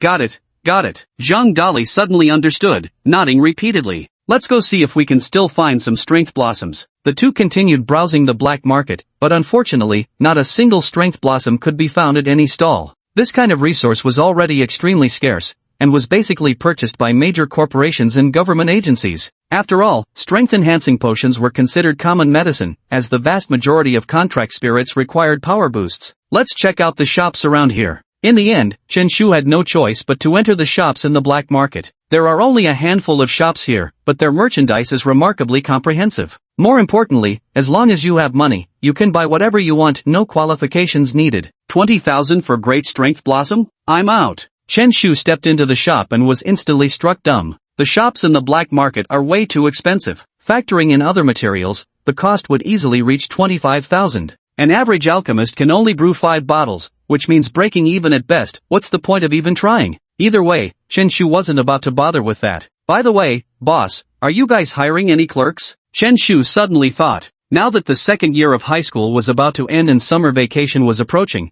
he wanted to find a part-time job. Not only could he earn Chinese yuan, but it would also broaden his horizons. The more people he interacted with, the higher the chance of triggering system options. We're hiring, it's posted right outside the shop. Chen Shu hurried outside the shop. Sure enough, there was a help wanted notice. Urgent. Hiring shop assistant, internship. Job responsibilities, primarily responsible for organizing and categorizing various products. Working hours, 9 a.m. to 9 p.m. Salary, 400 per month, doubled after probation. Note, summer interns accepted at half salary. Holy crap, I'm absolutely gobsmacked. Chen Shu wore an utterly speechless expression. Stores in the black market truly lived up to their shorthand as black shops. Even the Wolf of Wall Street would weep at this. Hey kid, interested? You've got the looks, I can waive the interview and get you started right away. Chapter 12, The Ultimate Ambush Tool, Urea Bags. Cut the crap. Chen Shu and the others decisively left, wanting nothing more to do with the place. At that very moment, a series of thunderous booms suddenly reverberated through the black market. Chen Shu looked up to see 2 contracted spirits emerging on the distant street. A great crimson bird took flight, its talons faintly flickering with flames. The other was a towering shadow standing 2 meters tall, its body entirely black yet with physical substance. The two engaged in relentless combat. Despite its aerial advantage, the scarlet bird found itself being overpowered. The shadow extended a black thread, like a rope, binding the firebird tightly. Not far away, Su Xiaoyu wore a grim expression, having never expected to encounter danger in the black market. The crimson great bird was none other than her contracted spirit, a flame-feathered phoenix rated as A-class. Someone actually dared to release a contracted spirit to cause trouble openly. The Spirit Patrol Bureau will be here soon. People whispered among themselves, all keeping their distance from that street. Although there were high-level beastmasters in the black market, none seemed willing to get involved. The beastmaster controlling those shadows had already reached 9th level mastery. To subdue them, only an iron rank beastmaster would stand a chance. But the black iron rank already belongs to the strong, qualifying them to form beast-taming squads and venture into alternate dimensions. Such powerful individuals rarely appear so casually in the black market. Though Zhang Dali was just an ordinary person, both his parents were black iron-ranked beast tamers. Otherwise, given his temperament, he would have probably been beaten to a pulp long ago. That's Su Xiaoyu's contracted spirit. Zhang Dali turned his gaze toward the flaming bird. Its awakening had shaken the entire grade when it happened. Chen Pai, what's the plan? Seems like it's time for us to make our move. Indeed, it's our turn to act. Chen Shu wore a solemn expression, subtly clenching his fists. The two exchanged a glance and nodded at each other. The next moment, they bolted straight for the nearest southern entrance. Their ability to flee had been indispensable to their years of dominating the martial world. As the battle between the two contracted spirits threatened to spill over. If they didn't run now, when would they? But just as the two were running with their heads down, Chen Shu suddenly saw options appear before his eyes. Option 1, summon the golden slime to forcefully defeat the shadow creature. Completion reward, Beast Master level +1. Option 2, stand idly by and flee during the chaos. Completion reward, +1 to the slime's charge skill dot. Option 3, capture the leader first, ambush the shadow creature's master directly. Completion reward, all attributes of the golden slime strengthened by 5%. Note, system hints received, target location locked dot. Option 4, shout loudly, rallying the crowd to come and watch the commotion. Completion reward, gain the title, definitely not human. Equip effect, damage dealt to non-human entities increased by 20%. Chen Shu's expression flickered. The definitely not human title instantly stirred his heart. The name sounds incredibly domineering, but unfortunately its effect is too underwhelming. Dolly, come with me to beat someone up. Chen Shu suddenly stopped in his tracks and decided to save Su Xiaoyu. No sooner had the words left his mouth than he pulled out a large bag from his backpack. What the hell, you carry a urea bag with you? Zhang Dali was utterly astonished. He thought he was invincible in the world, only to find someone even fiercer than himself. Less talk, come on. Chen Shu's vision suddenly underwent a change. At the end of the street, a figure was emerging amid a crimson glow. Beastmasters beneath the black iron rank would never lightly reveal themselves, for they could only command a single contracted spirit, their physical forms being exceedingly fragile. Only black iron level beastmasters awaken their second contract spirit, granting their true form protection. A burly man with a buzz cut stood by the street, silently manipulating shadow creatures. An evil grin etched across his face, the very image of a villain. It was as if the words "I'm evil" were carved on his forehead. Chen Shu released the golden slime and advanced to distract his opponent. Though only a second-level beast tamer, through multiple evolutions, his slime had grown considerably stronger, standing nearly half a meter tall, looking like a walking pile of dung. Gurgle! The slime opened its big eyes and began hopping vigorously in place. Under Chen Shu's command, the golden slime approached the battlefield. The burly man emitting red light suddenly saw his vision blur as a massive yellow object eerily materialized, crashing straight into the shadow creature. Holy shit, where'd that giant turd come from? His heart jolted with alarm, instantly realizing someone, a beastmaster, had intervened. The slime had activated its gigantification, swelling to nearly 2 meters tall, its imposing presence not lacking in menace. Just as the giant man got distracted, 2 high school students quietly crept closer. Chen Shu and his companion's stealth skills surpassed even professionals. Clearly, they were no strangers to such mischief. With less than a meter between them and the burly man, they couldn't help but grin, letting out faint ha-ha chuckles. The giant man seemed to sense something and abruptly turned his head. But in an instant, a bag came flying directly at him, blocking his vision. Next came the sounds of a violent beating. Lu Wui couldn't help but shout loudly, feeling his head buzzing to the point of near unconsciousness. Chen Shu and Zhang Dali, like reckless brutes, kept hammering away. If the opposing party controlled their contract spirit to attack, there was a high chance their lives would be in danger. Neither of them held back at all. Though they were just high school students, both were exceptionally tall. Otherwise, they wouldn't have been able to sit in the back row of the classroom for long. Stop fighting, goddammit, stop fighting already. Lu Wui kept struggling, feeling utterly unlucky. Why had he been ambushed out of nowhere? Let's knock out Zheng Yi, the class monitor of Beast Taming Class 3, first, they said. Brother Wang Tong, the top student from number 3 middle school, won't we get in trouble beating him like this? There's no time to worry about that now. The two shouted loudly, echoing each other, instantly betraying Zhang Yi and Wang Tang. This person dared to deal in the black market, clearly no pushover. Everyone else was speechless. Who the hell addresses someone like that? At that moment, Lu Wui's mind began to grow hazy. A sudden, intense pain struck him, and he passed out on the spot. With no host to control it, the shadow creature instantly retreated back into its tamer's dimensional space. Chen Shu also stored the slime in his beast space. Su Xiaoyu below froze in surprise, not expecting the crisis to be suddenly resolved. Could it be that a powerful expert interfered? As Su Xiaoyu puzzled over it, she immediately spotted another gathering crowd nearby. She withdrew the flame bird and walked into the crowd. 2 students were seen continuously beating a person on the ground. The person remained motionless, their head even covered with a urea bag. All of you? Su Xiaoyu recognized Chen Shu and the other. Xiaoyu, you came just in time. This is the thug who dared to ambush you openly. But don't worry, I've already subdued him. Chen Shu spoke while occasionally kicking the man on the ground. You two dealt with him? Su Xiaoyu was stunned. He had expected some powerful expert to have intervened, but it turned out to be these 2 clowns? Chapter 13 The Protagonist's Worth. Chen Shu gave a slight nod, removed the urea bag, and revealed Lu Dei's face. Ha, I know this guy. Isn't he the wanted criminal from the internet? Soon enough, some in the crowd recognized Lu Wui. People quickly looked online and verified he was indeed a dangerous level wanted criminal. Chen Shu immediately noticed the bounty amount listed, a full 100,000 yuan. Soon, personnel from the Spirit Control Bureau arrived.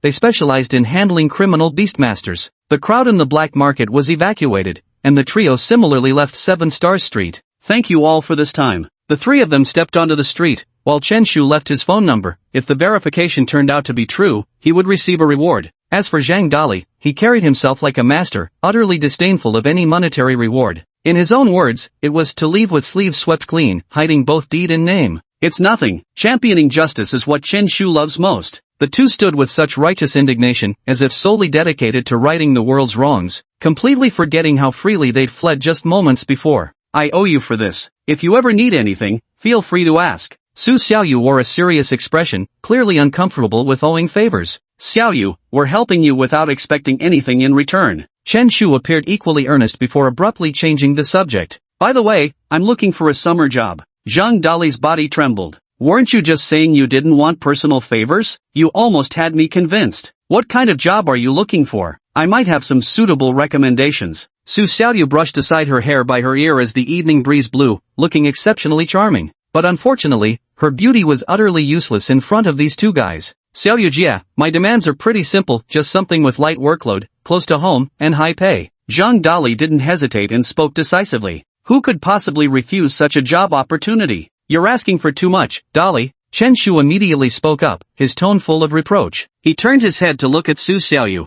Xiaoyu sis, I just want a job where I can lie at home counting money. Ha, ha. Su Xiaoyu forced out a dry laugh. You two really aren't picky, huh? My family's company happens to be short-staffed. If you're interested, you could give it a try. What kind of job? Su Xiaoyu looked slightly embarrassed. Mainly responsible for patrolling the company grounds, security work. Security guard? Chen Shu frowned. What he truly wanted was work related to alchemists. Just as he was about to refuse, Zhang Dali suddenly perked up, his face alight with excitement. There really is a security guard position? Su Xiaoyu? Is a security guard job really worth getting this excited about? Dali, are you out of your mind? If your parents, who are bronze-tier beast masters, find out about this, wouldn't they beat the crap out of you? After all, Zhang Dali came from a fairly well-off family that could be considered middle-class in Nanjiang City. Is getting this excited over a security guard job really necessary? Chen Pai, what do you know? If you haven't worked as a security guard this year, you're totally behind the times. Zhang Dali wore a smug expression on his face. Chen Shu sighed and shook his head. When will Dali be as normal as him? Sister Xiaoyu, I know how to prepare medicinal solutions. Do you have anything suitable?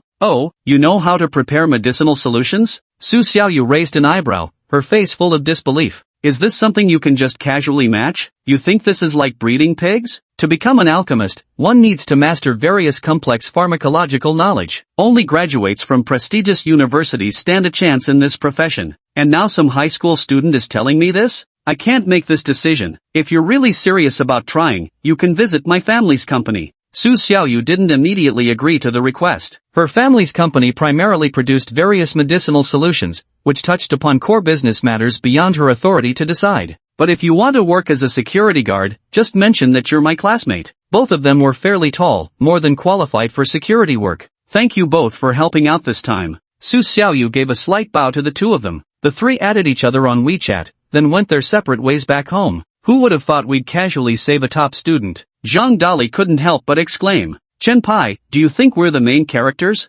I'm not, but you probably are. Why do you say that? You've got the qualities of a protagonist. Zhang Dali trembled all over, his eyes widening with the look of a man who'd finally found his soulmate after years of searching. I've hidden my true self for 17 long years, never expecting to be seen through. Chen Pai, your discernment is truly extraordinary. Chen Shu's lips twitched. Can we at least try to maintain some dignity here? Ha, weren't you just praising me for having protagonist qualities? Yeah, typical protagonists always start off as losers. You fit that perfectly. You're such a dog. Zhang Dali flipped Chen Shu the bird, looking thoroughly unimpressed. Bickering and joking, the two made their way back to the apartment complex. Chen Shu returned home, tidied up a bit, and was soon ready to hit the hay. Suddenly, the options appeared before me once more. Option 1, cultivate through the night, absorbing the spiritual energy of heaven and earth. Completion reward, obtain the title Diligent Talent, equip effect, increases cultivation efficiency by 10%. Option 2, crash out and sleep immediately, just lie flat. Completion reward, small amount of beast master power. Chen Shu never expected that he'd trigger an option right before falling asleep. Without hesitation, he turned on the AC, pulled up the covers, and instantly went flat out.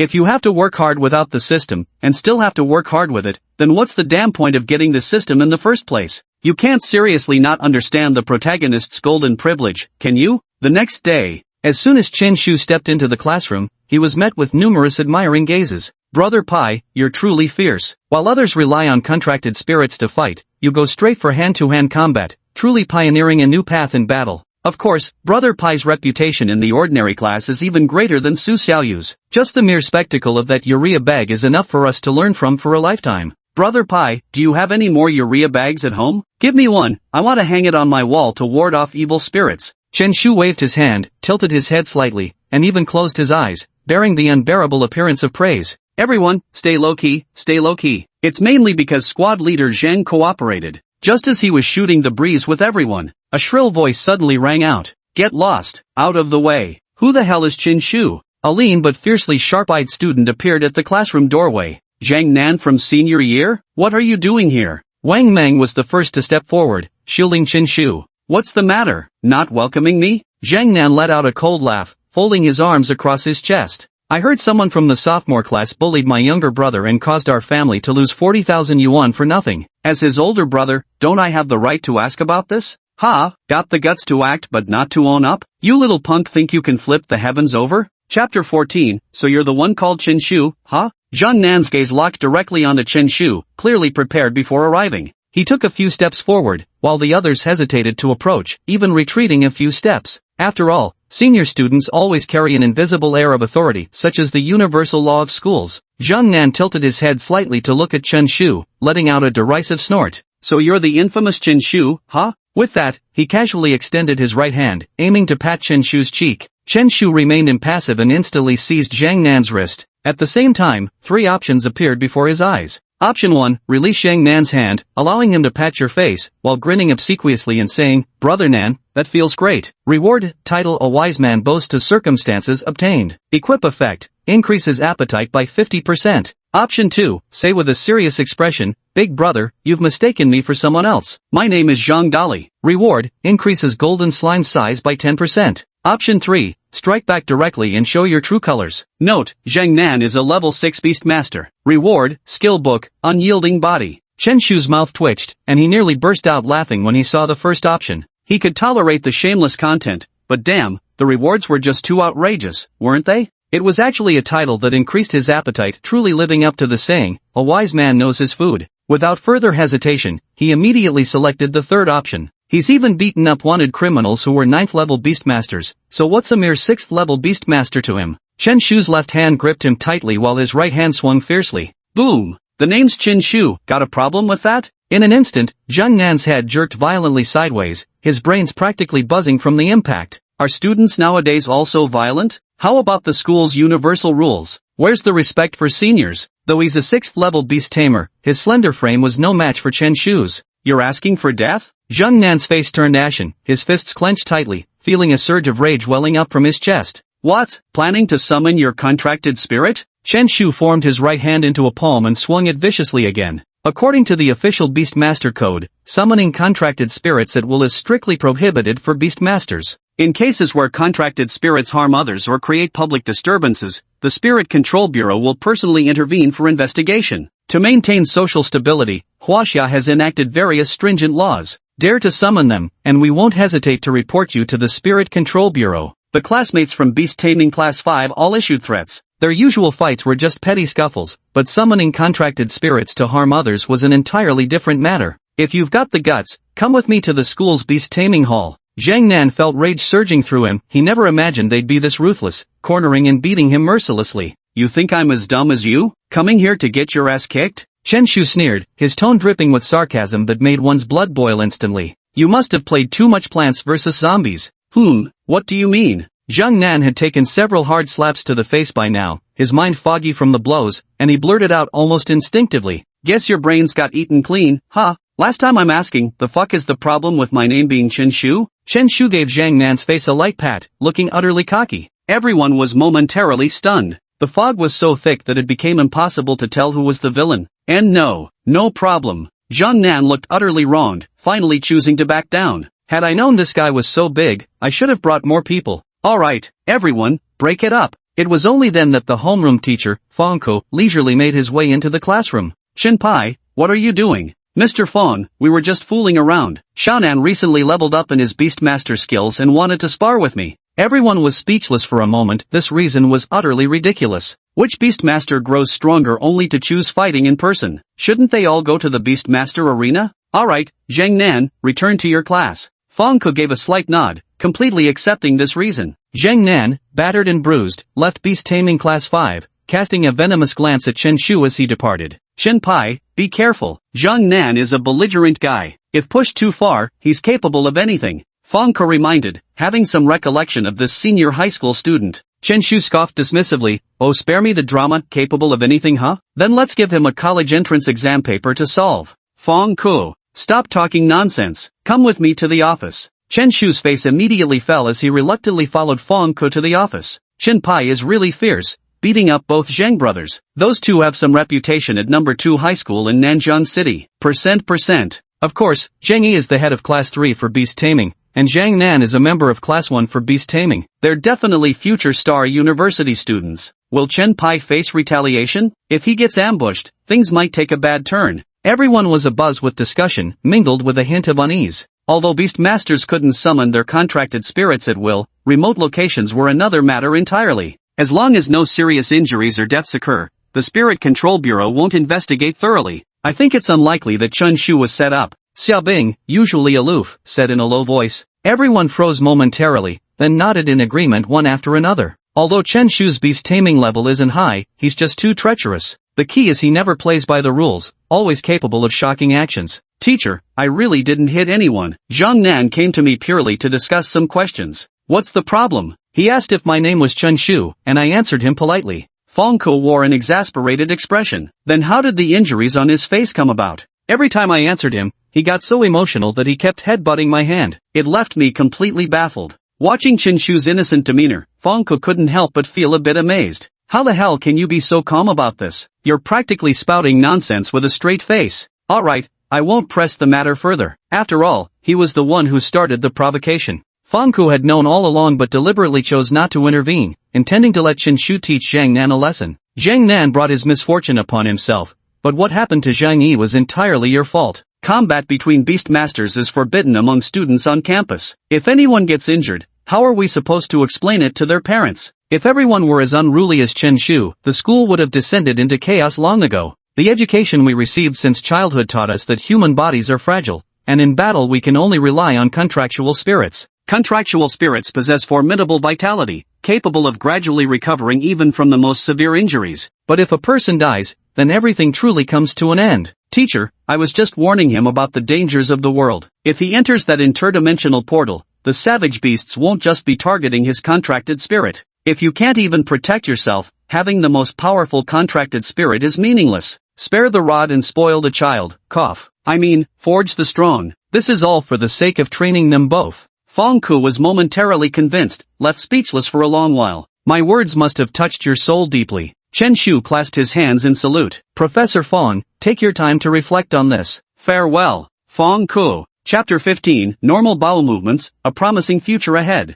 Chen Shu returned to the classroom in high spirits, even whistling a tune. His golden slime had comprehended yet another skill. Unstoppable, temporarily gains an unstoppable state, immune to control effects from contracted spirits of the same tier. The golden slime now possessed a full 3 combat skills. They are charge, gigantification, and super armor. In actual combat, these abilities could already be considered formidable. Every skill or talent is exceedingly precious, and the only chance to acquire them is during a contracted spirit's advancement, with merely a probability of comprehension. This probability is related to the contracted spirit's potential. The golden slime is F grade, with practically zero chance of comprehending skills on its own. This was precisely why Chen Shu chose not to enroll in the beast taming class back in the day. Skills and talents directly determine combat prowess. How could someone with a useless skill possibly compete against opponents wielding 4 or 5 combat abilities? Now with the system, he can casually select skills that will life couldn't get any easier. Chen Shu couldn't help but declare passionately at this moment. Regular bowel movements, promising future ahead. Feng Ke walked into the classroom, having seemingly awakened from his philosophical reverie. Final exams are just 1 month away. I expect every one of you to give it your all. The school's rewards are as generous as ever. The top 30 in the grade will receive beast taming pearls, while the top 5 will be awarded mid-grade beast taming pearls. Additionally, to ignite your competitive spirit, the school has specially prepared an enlightenment pill for the top student in the grade. Feng Ke, brimming with fighting spirit, longed to awaken everyone's competitive drive. Yet the students below remained lifeless, devoid of any fighting spirit whatsoever. The rewards could truly be called generous. The soul enlightenment pill's effect was extraordinarily miraculous, significantly increasing the chances of a contracted beast comprehending new skills when its beast master advanced in rank. Though the odds weren't high, they were enough to drive people mad with desire. A single soul enlightenment pill was worth hundreds of thousands, yet unavailable at any price. Only institutions with official backing, like schools, could obtain them. But no matter how precious the treasure, it had nothing whatsoever to do with them. Su Xiaoyu, the top-ranked student in their grade, had already become a level 7 beast tamer, while Xia Bing, their class's academic monitor, was only level 5. What was there even to compete about? The beast taming class 5 had completely given up. Although the enlightenment pills don't matter much to you, students in our class can still aim for a spot in the top 30 of the grade.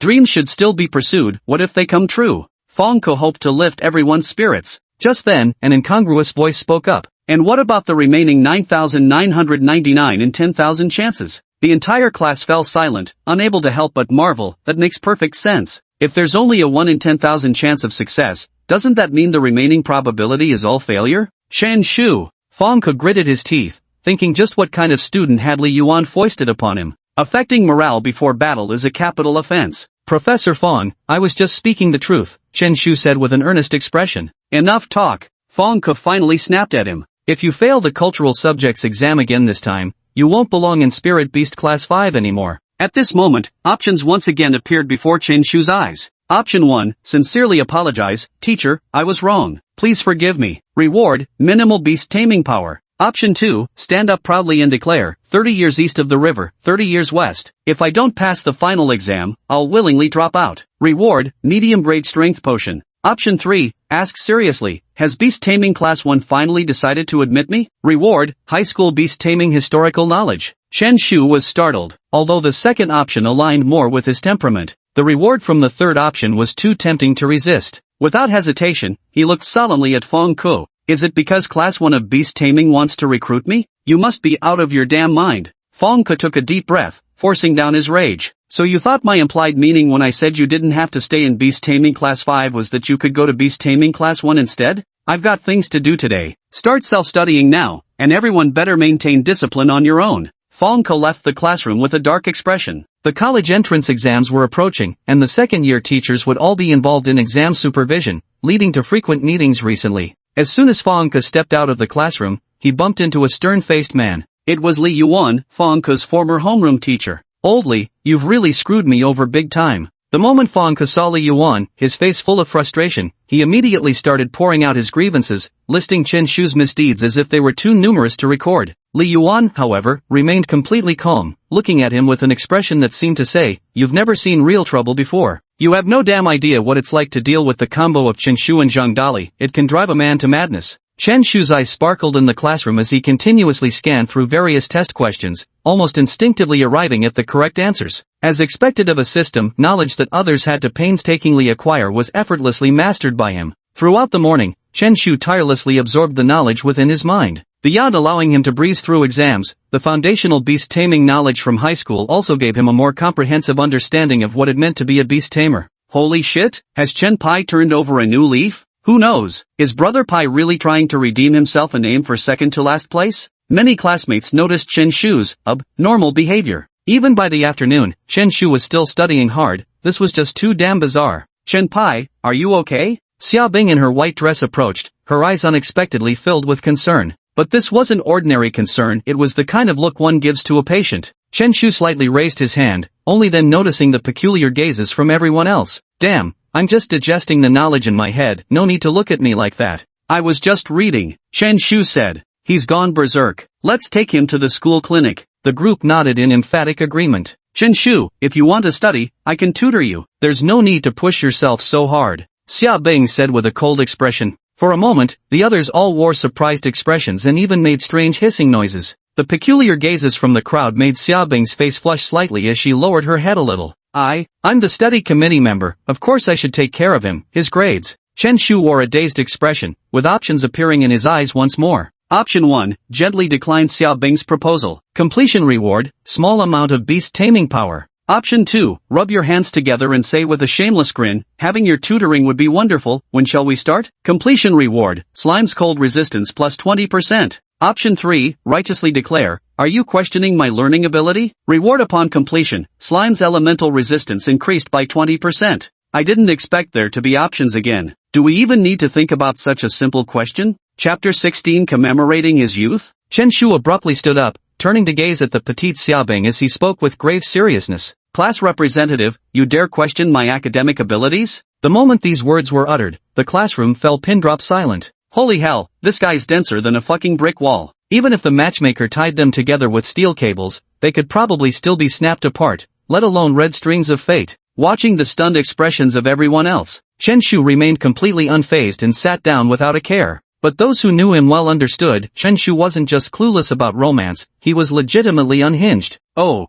Xia Bing felt somewhat embarrassed. She had thought that after deliberately giving him a beast-taming pearl yesterday, the two could already be considered friends. But Xu Chen's series of actions left her speechless. She turned and returned to her seat. Orange peel, you understand silence better than Mulan. Wang Meng couldn't help but sigh. In truth, Xiaobing's desire to tutor him stemmed purely from concern for his academic performance. Failing to get into one's ideal university due to poor grades in cultural subjects would be the true regret one couldn't bear. The joyful afternoon soon slipped away. Ding ding, the bell rang. What a fulfilling day. Chen Shu stood up, stretched his body, and let out an enormous yawn that seemed to go on endlessly. For a moment, it triggered a chain reaction as many people caught the contagious urge and began yawning too. Did you really have to make your yawn that long? The people around him all had resentful looks in their eyes. Unexpectedly, they'd all been infected. There's still a month left before the final exams, a few more multiple-choice practice sessions, and the cultural subjects should be fine. Right now, I'm already a beast tamer of the 2nd rank. If I can reach the 4th rank,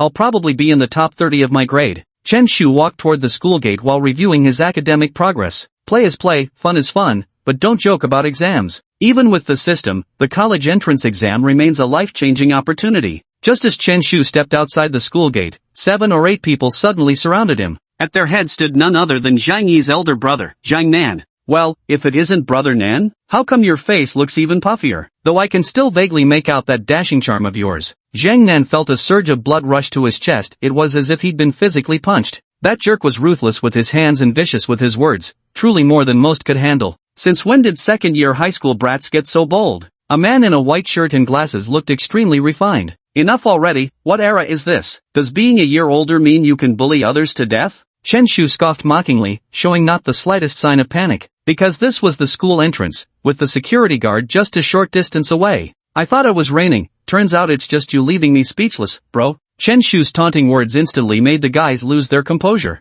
After all, youthful arrogance made it hard to contain their temper. Just as they were about to take action to teach him a lesson, Chen Shu instantly shouted loudly, his voice even echoing through half the high school. A senior high school student killed someone. Damn, this guy's practically got a built-in megaphone. In an instant, several people around seemed utterly panicked. This guy's voice is ridiculously loud. Who knows how many onlookers it'll attract? More importantly, who the hell got murdered? Spreading rumors takes just a loose tongue, huh? Zhang Nan, get out of here first. The group reached a consensus and prepared to turn and blend into the crowd. Halt! At that moment, an uncle wearing a blue janitor's uniform approached. He clearly recognized Chen Shu to some degree. After all, only a minority of students were special in this school, and such individuals always left an impression. What are you kids up to? He demanded. Several security guards walked over and looked at Zhang Nan and the others. Uncle, we didn't do anything, just chatting among friends. Chatting? Chatting about murder? The guard turned his gaze to the tall-built Chen Shu and asked, Chen Shu, what do you have to say for yourself?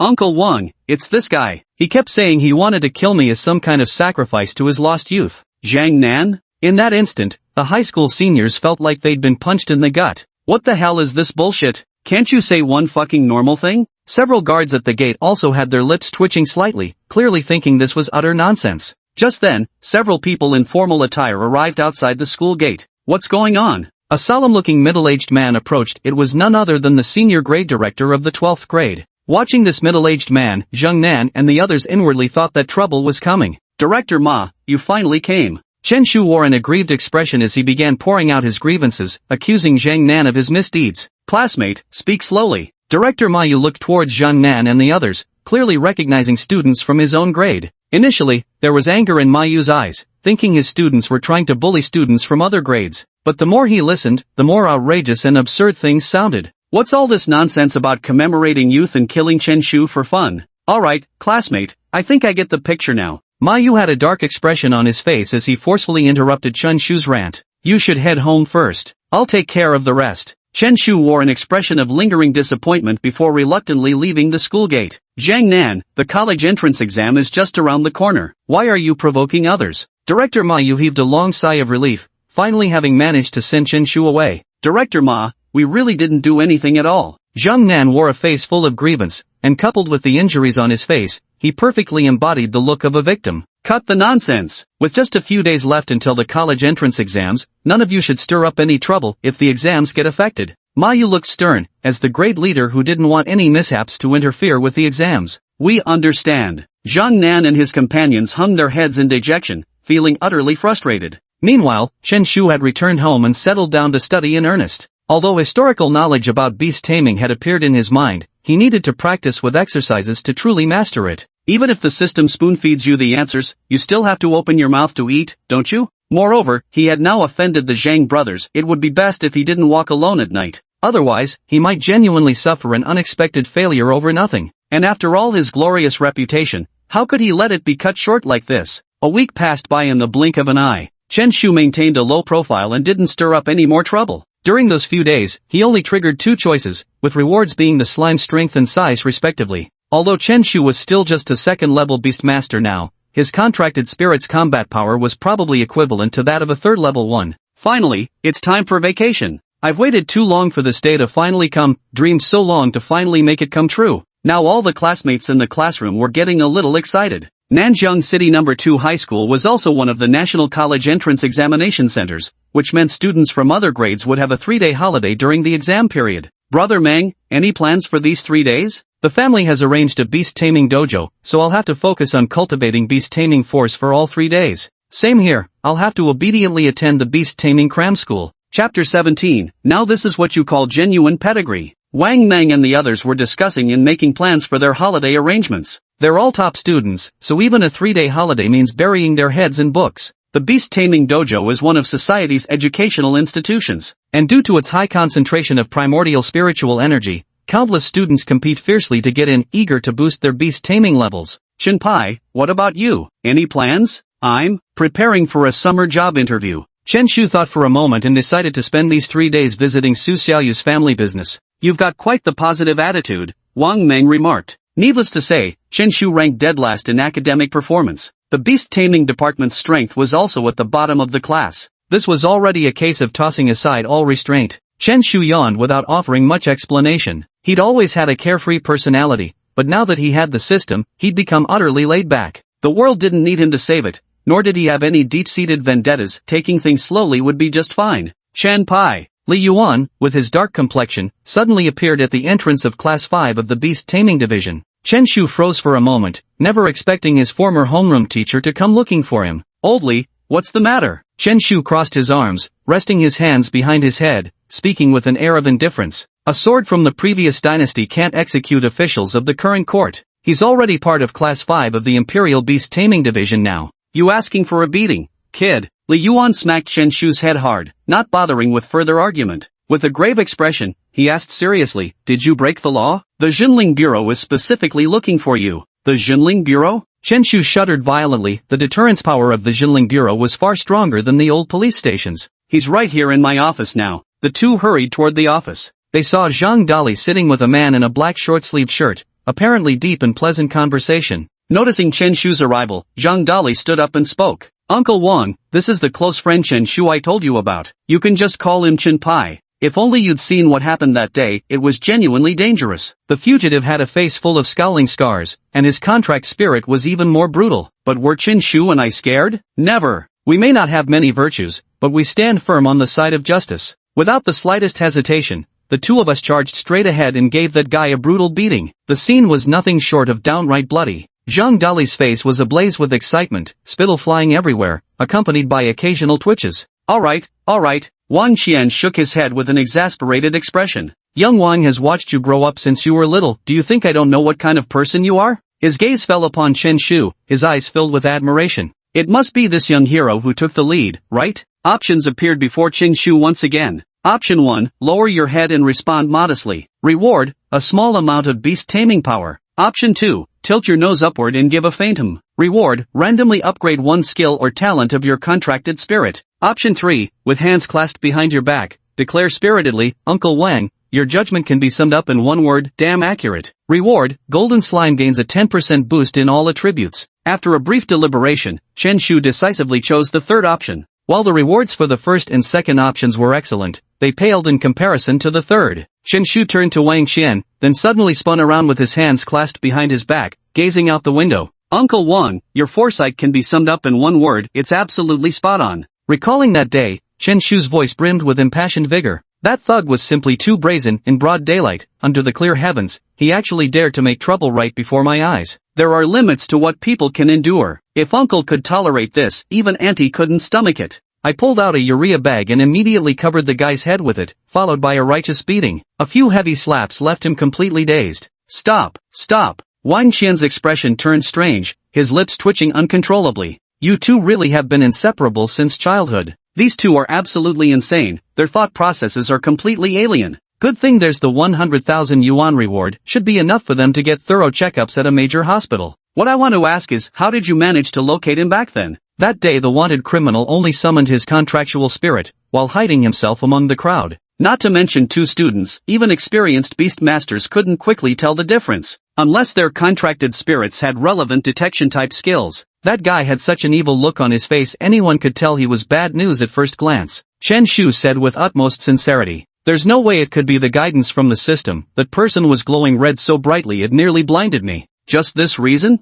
Wang Qian's eyes widened in utter disbelief. Could you be any more reckless? What if it's not him? Aren't you afraid of beating the wrong person? Relax, we've got bags over our heads, he won't recognize us. Wang Qian, Li Yuan. Their actions were even more reckless than they had imagined. Were they actually just winging it? They'd even planned an escape route? Regardless, you still managed to save Su Xiaoyu, the heiress of the 666 pharmaceutical company. If anything had happened to her, the Spirit Bureau would have had its hands full again. Here's a 100,000 yuan reward from the Spirit Bureau. Wang Qian completely lost any intention to ask further. These two guys were purely stumbling upon a dead mouse by sheer luck. Originally, it was thought that Chen Shu's contractual spirit had mastered some divine scouting skill, but now it appears that wasn't the case. And he also learned from Li Yuan that Chen Shu's contractual spirit was a slime. The chances of this contracted spirit comprehending advanced skills are extremely slim. Uncle Wang, hasn't there been any citywide coverage? Zhang Dali wore a face full of dissatisfaction. He had no interest in the 100,000 yuan reward but was deeply obsessed with making a name for himself. A level 9 Beastmaster fugitive wouldn't warrant that, unless it's a black iron level case. If you really want it, you could pay to arrange a media interview yourself. Wang Qian stood up and left the office. The National College entrance exam is imminent. To prevent disturbances, the Xunling Bureau always becomes exceptionally busy during this period. Though the city appears calm on the surface, it's only because various official agencies are secretly maintaining order behind the scenes. Teacher Li, could you arrange a school-wide announcement? Zhang Dali pleaded pitifully. If I can't make a name for myself in the whole city, I should at least become famous in school once. You actually caught a wanted criminal?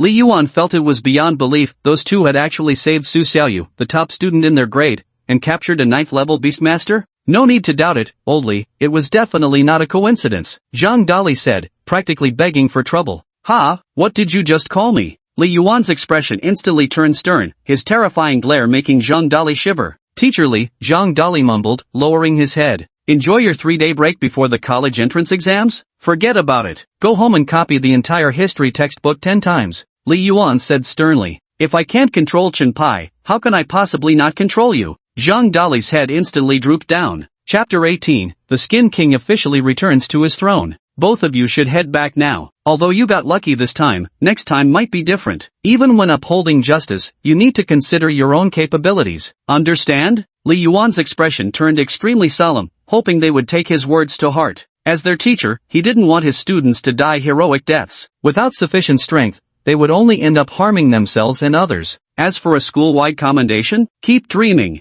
The two men left the office with gloomy faces and headed home together. Dali, you deserve half of this bonus, but I know you won't accept it, so I'll keep it for now, brother. Brother, I haven't even said anything yet. By the way, Dali, come with me to 666 Pharmaceutical Company tomorrow. I'm going to try out the pharmacist job. Fine, I'll go work as a security guard. Chen Shu looked puzzled and asked, why do you want to be a security guard so badly? Could Zhang Dali have awakened some sort of security system too, just like him? Because ever since I was a child, I've wanted to protect the peace of this land. Son, get in the car. Right at that moment, a black Mercedes-Benz pulled up at the school gate. The window rolled down, revealing a face hidden behind sunglasses as a burly man shouted, "Xiao Pai's here too? Perfect, let's all go home together." "Dad, you're back from Daxing City?" The newcomer was none other than Zhang Dali's father, a formidable black iron-ranked beastmaster. Beastmasters from level 1 through 9 are all considered entry-level novices, and the gap between them and black iron rank is like heaven and earth. Upon advancing to black iron rank, a beastmaster's contracted spirit will undergo a bloodline evolution, guaranteeing a tremendous surge in power. If one were fortunate enough to evolve into an extremely advanced species, the combat power boost would be downright terrifying. At the same time, upon becoming a black iron level beastmaster, one could contract another spirit from another world. 2 formidable contracted spirits would be enough to crush any 9th level beastmaster. More importantly, once one becomes a black iron beastmaster, the contracted spirits would feed back a portion of their power to the master. This means the physical constitution of a black iron beastmaster far surpasses that of ordinary people. Taking on 10 opponents single-handedly is no issue at all. This is why only black iron beastmasters can establish beastmaster teams and venture into alternate dimensions for hunting. Although it's only the second tier among beastmasters, for regular people, it's already an unattainable level of existence. "When the job's done, I'll naturally come back," Zhang Feng said with a smile. Without ceremony, both men got straight into the car, Chen Shu following suit. The three of them rode off in a cloud of dust, vanishing into the distance. "Xiao Pai, I heard you're in the Beastmaster class now?" Zhang Feng inquired. Ambitious words, but unfortunately Dali has no beast mastery talent. Otherwise, I'd carry him all the way to Black Iron Tier myself. "Dad, drop it. I've been puzzled about this for 17 years. Zhang Dali gave a slight pout. "Both you and Mom have beast mastery talents. According to geneticists, mine should have been decent at least. So what gives? I'm starting to suspect I'm not your biological child." "Who says that? At least you inherited your dad's handsome looks." Zhang Feng rubbed his rugged face. "But I also suspect that statistically speaking, the probability of you having no beast-taming talent is about the same as winning the lottery. Probably because you blew up a nursing home in your past life. Whatever, I've learned to accept it now." Zhang Dali gazed out the window with an air of unburdened ease. "Now I've got you guys, and later there'll be Chin Pai and Sister Fong Si watching my back. Nobody would dare mess with me anyway." He'd truly mastered the art of coasting through life. "Uncle Zhang, could you tell me about the alternate dimension space?" Chen Shu suddenly spoke, his eyes gleaming with anticipation. Now that he had become a beast tamer, relying on the system, he could grow incredibly powerful even by lazing around every day. Naturally, he began to yearn for interdimensional spaces. Interdimensional spaces. A peculiar expression surfaced in Zhang Feng's eyes, tinged with profound emotion. "Some call it hell, some call it heaven. The beasts inside are densely packed, and all kinds of precious resources abound. They might make you rich overnight, but they could also leave you hanging by a thread. Without formidable strength and a reliable beast-taming team, it's best not to venture in lightly." Zhang Feng sighed a few words and then said no more. He had watched Chen Shu grow up, so naturally he didn't want the young man to take such risks. With Chen Shu's current abilities, entering the alternate dimension would be nothing short of suicide. The three returned to the residential area, with Zhang Feng and his son being invited to Chen Pai's home for dinner. The two families were neighbors who had always maintained extremely harmonious relations. After eating and drinking their fill, Zhang Feng and his son left. Meanwhile, Chen Shu and Zhang Dali agreed to go for an interview at 666 Medicinal Solutions Company first thing tomorrow morning. Chen Shu lay on the bed while opening his phone. Should I ask Su Xiaoyu about this first? He couldn't help but think that although pharmacist Su Xiaoyu couldn't interfere with the position, there was still some small favor owed between them. Chen Shu was about to open WeChat when suddenly a string of messages came pouring in. Why is Sister Fong Si suddenly messaging me? Chen Shu turned his gaze toward WeChat. A series of long voice messages were displayed on the screen. Finally, a text message read, "Do you understand this feeling?" Seeing these voice notes gave him a headache. Without listening, he directly replied, "Fonsi sis, I completely understand. Sai, this is just too, you know." Chen Shu couldn't help but recall the girl next door sister from his memories. Fong Si also lived in the same neighborhood, but was 3 years older than him. Fong Si, Chen Shu, and Zhang Dali were once the formidable trio that dominated Nanjiang No. 2 High School back in the day. Unlike the beast-taming talents of Chen Shu and Zhang Dali, Fong Si was a genuine beast-taming prodigy. The first contracted spirit reached the terrifying S rank, breaking South River No. 2 High School's historical record. With an outstanding college entrance exam score of 700 points, he successfully entered the highest-level Huaxia Academy, becoming South River City's top scorer that year. Fong Si had a fiery temperament and was practically the tyrant of South River No. 2 High School back then. Anyone who saw him would tremble with fear.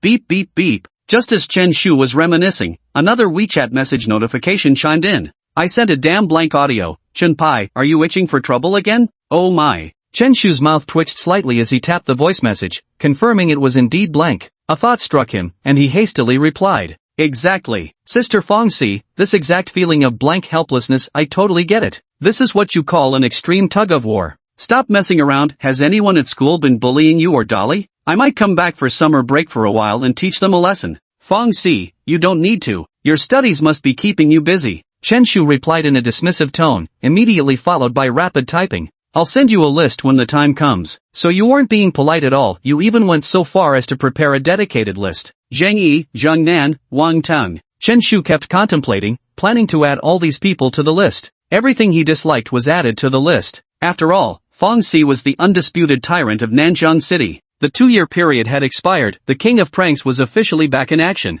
Chapter 19, Stir-fried tomatoes with more tomatoes? Chen Shu exchanged a few casual words with Fongxi before ending the conversation. Though he had plenty of free time, Fongxi had very little to spare. As the highest-level beast-taming university in China, the intensity of competition at Huaxia Academy could easily be imagined. Chen Shu tapped open his contact with Su Xiaoyu. Xiaoyu, I have an interview tomorrow. Any chance you could give me a little insider info? After a long while with no reply, the impatient Chen Shu couldn't help but inquire again. Xiaoyu sis, are you busy? I'm gossiping. Chen Shu's face showed an expression of interest. Was the internet getting turbulent again? Whose gossip is being served? Surprisingly, Su Xiaoyu quickly replied, Hami melons. Chen Shu? So they're literally eating melons while watching the drama? A few minutes later, Su Xiaoyu started replying. Pharmacist position? If you're highly proficient in high school level materials science, it's possible to become a pharmacy assistant. Su Xiaoyu's words were clear. For a high school student to become a pharmacist was nothing short of a pipe dream. Also, don't call me sister, just call me Xiaoyu. I just turned 16. For most people, the awakening ceremony happens during middle school, but Su Xiaoyu didn't undergo hers until high school. After awakening, she was transferred into Class 1 of the Spirit Taming Division. What if you've mastered brewing a specific potion? Chen Shu spoke up. Among his potion-making skills, the proficiency level of his strength potion had already reached mastery. Not only did he achieve a 100% success rate, but he could also reduce material costs by 30%. Cold medicine? Anyway, just give it a try. Maybe you'll catch the eye of a pharmacist. Su Xiaoyu lay on her bed, her expression peculiar. A high school student skilled in concocting a type of medicine? If it were really that easy, Beastmaster potions would have already become common knowledge. Su Xiaoyu was already accustomed to Chen Shu's eccentric behavior and simply turned off her phone, focusing entirely on cultivating her Beastmaster powers. Guess she doesn't believe me. Chen Shu shook his head, turned off the lights, and started reading his novel. At 1 a.m., Chen Shu was about to go to bed when the options appeared before his eyes again. Option 1, practice all night, absorbing spiritual energy from heaven and earth. Completion reward, obtain the title Super Diligent Talent. Equip effect, efficiency of practice increases by 20%. Option 2, collapse into bed and sleep immediately. Completion reward, a small amount of beast mastery power. Without hesitation, Chunpai collapsed into bed and fell asleep. Suddenly, a surge of beast mastery power emerged within him, roughly equivalent to 2 days' worth of cultivation for a highly gifted beast master. The next day quickly arrived. The sunlight was dazzling, piercing through the curtains. Chen Shu, bleary-eyed, instinctively reached for his phone first and checked the time. 12:07. Why so early? It's still midnight? Chen Shu's consciousness wavered, on the verge of sinking into deep slumber. Suddenly, his spirits jolted awake. Since when did the sun rise at midnight? Chen Shu's eyes flew open as he grabbed his phone. Holy shit, I slept until noon? He exclaimed in surprise, never expecting it to be so late already. No wonder the holiday always feels particularly fleeting. It's because there's no morning. Chen Shu quickly washed up. His parents had already left for work. He arrived outside Zhang Dali's house. Bang bang bang. Strong Zhang. Zhang strong. For a long time, there was no response. Chen Shu had no choice but to shout with all his might. Fire! Fire! Soon, a group of people rushed over, carrying fire extinguishers, their faces filled with panic, all responding to the alarm. Where's the fire? Where? Chen Shu was startled, never expecting to attract such a crowd. Uncle Wang, Aunt Lu, I was just trying to liven things up, Chen Shu said awkwardly. This kid. The group collectively sighed in relief, scolded Chen Shu a few times, and then dispersed. After a while, Zhang Dali appeared sleepily at the door. Chunpi, what the hell are you shouting in the middle of the night? Holy shit, the moon is huge, but why is it so damn bright? Zhang Dali shielded his eyes from the sunlight. It's already fucking noon. Chen Shu wore an exasperated look. Apparently, he wasn't the only one who thought it was still dawn. Why is your place so dark? His gaze shifted toward Zhang Dali's home, where not a single ray of sunlight could be seen, only an abyss-like darkness. My dad's contracted spirit skill, something called nightfall, improves sleep quality. Pretty neat, right? Zhang Dali stretched lazily and casually switched on the lights at home. Wait for me while I get ready. 10 minutes later, the two left the residential compound and headed toward 666 Medicinal Solutions Company. In Nanjiang City's high-tech zone, all major enterprises and corporations were concentrated here. 666 Elixir Company was indeed one of the top-tier enterprises, specializing in various potions for beastmasters. The two splurged on a taxi ride, arriving at the high-tech zone. Let's grab a bite first to recharge, then head to the interview. They went to a sparsely populated Chinese restaurant and casually ordered a few dishes. Boss, what's your signature dish here? Zhang Dali was about to start eating when suddenly his face twisted in displeasure. Stir-fried tomatoes with tomatoes, that's correct. A waiter stepped forward to explain. Then why are there only tomatoes here? Where are the tomatoes? Zhang Dali poked at the dish with his chopsticks. The tomato is also inside, the waiter said with a perfectly straight face. Chen Shu and Zhang Dali both realized it at the same time and let out an involuntary hmph in unison. Stir-fried tomato with tomato? Are you kidding me?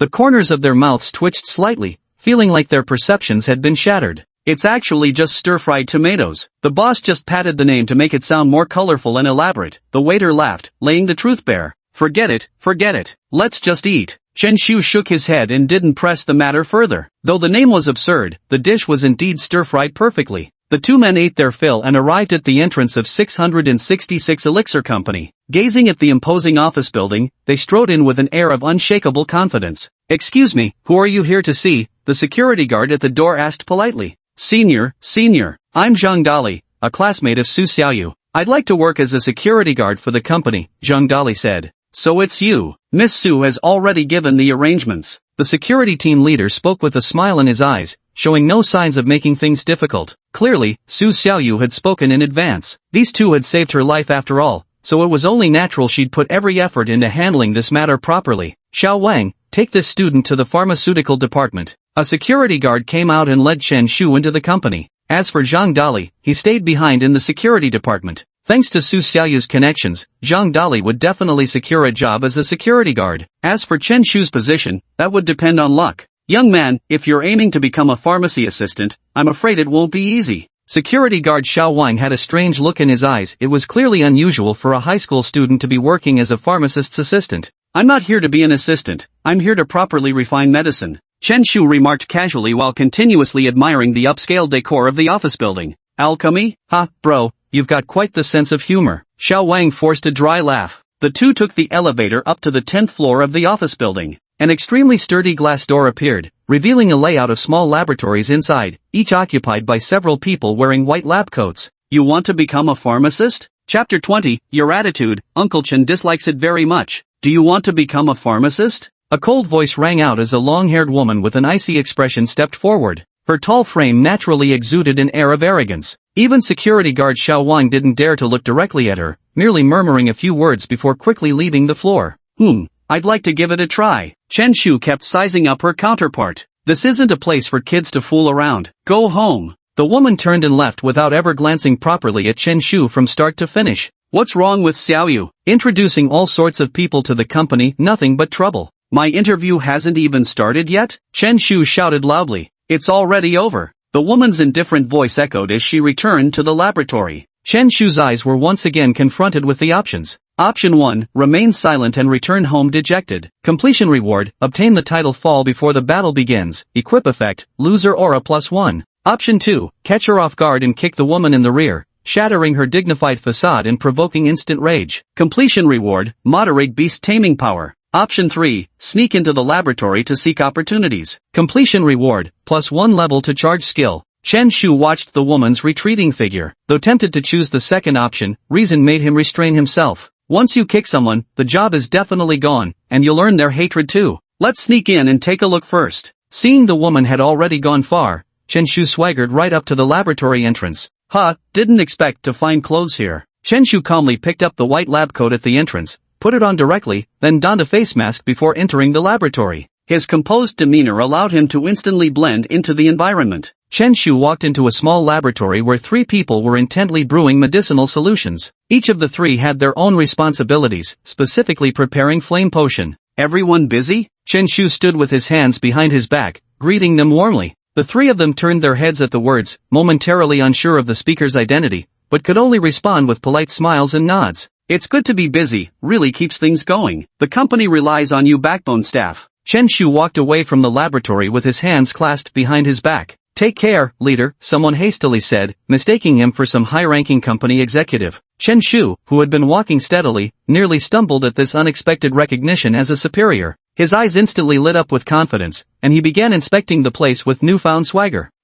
Finally found the strength potion. Chen Shu's face lit up with joy as he entered the laboratory. But there wasn't a single soul inside, probably due to some unforeseen circumstances. Should I wait? Chen Shu felt utterly bored in the empty lab. A few minutes later, he saw various medicinal herbs on the table, including no fewer than 5 of the precious Titan's blooms. Chen Shu's mind stirred as he directly picked up the medicinal herbs. The system's pharmacology interface now showed that Titan's potion was available for refining. Would he like to proceed? Filled with curiosity, Chen Shu chose to refine it. At this moment, he felt himself slipping into a peculiar state, as if his body had been remotely controlled by the system. His hands moved with machine-like precision, steadily picking up various refined medicinal herbs and tossing them into the container in specific proportions. Soon, the white potion in the container emitted a faint sweetness. It was precisely the strength potion commonly sold in markets. Low-grade strength potion successfully brewed. Brew 10 times to unlock medium-grade strength potion. 1 out of 10. Chen Shu was slightly taken aback, never expecting the system to be so user-friendly.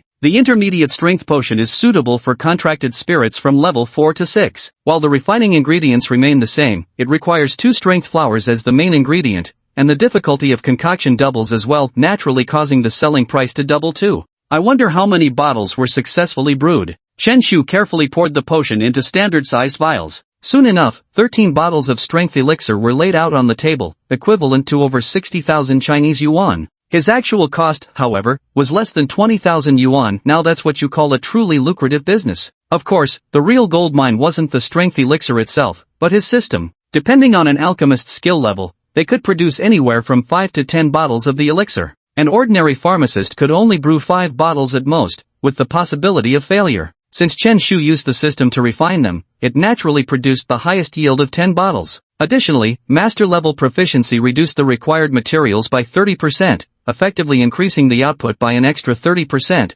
resulting in 13 bottles. Producing 13 bottles in one go seems a bit too flashy, Chen Shu couldn't help but think. At that very moment, approaching footsteps could be heard. Chen Shu reacted swiftly, storing 7 of the potion bottles into his system space. The laboratory door swung open as 2 figures in white lab coats entered. Who are you? Su Qingxue frowned, her gaze carrying unmistakable hostility. Oh no, why her? Chen Shu's heart sank when he recognized the very woman who had always treated him with cold indifference. The lab layout is well designed. With his hands clasped behind his back, Chen Shu nodded nonchalantly and walked casually toward the exit. It's you! Su Qingxue realized instantly, that student. Damn, how did you even recognize me? Chen Shu hadn't expected her to react so quickly and had no choice but to remove his face mask. You dare to enter the lab without permission? Su Qingxue's eyes flashed with anger. This person actually had the audacity to do this. Sis, I really came for the interview, why make things difficult for me? Chen Shu said. The two stared at each other in a deadlock.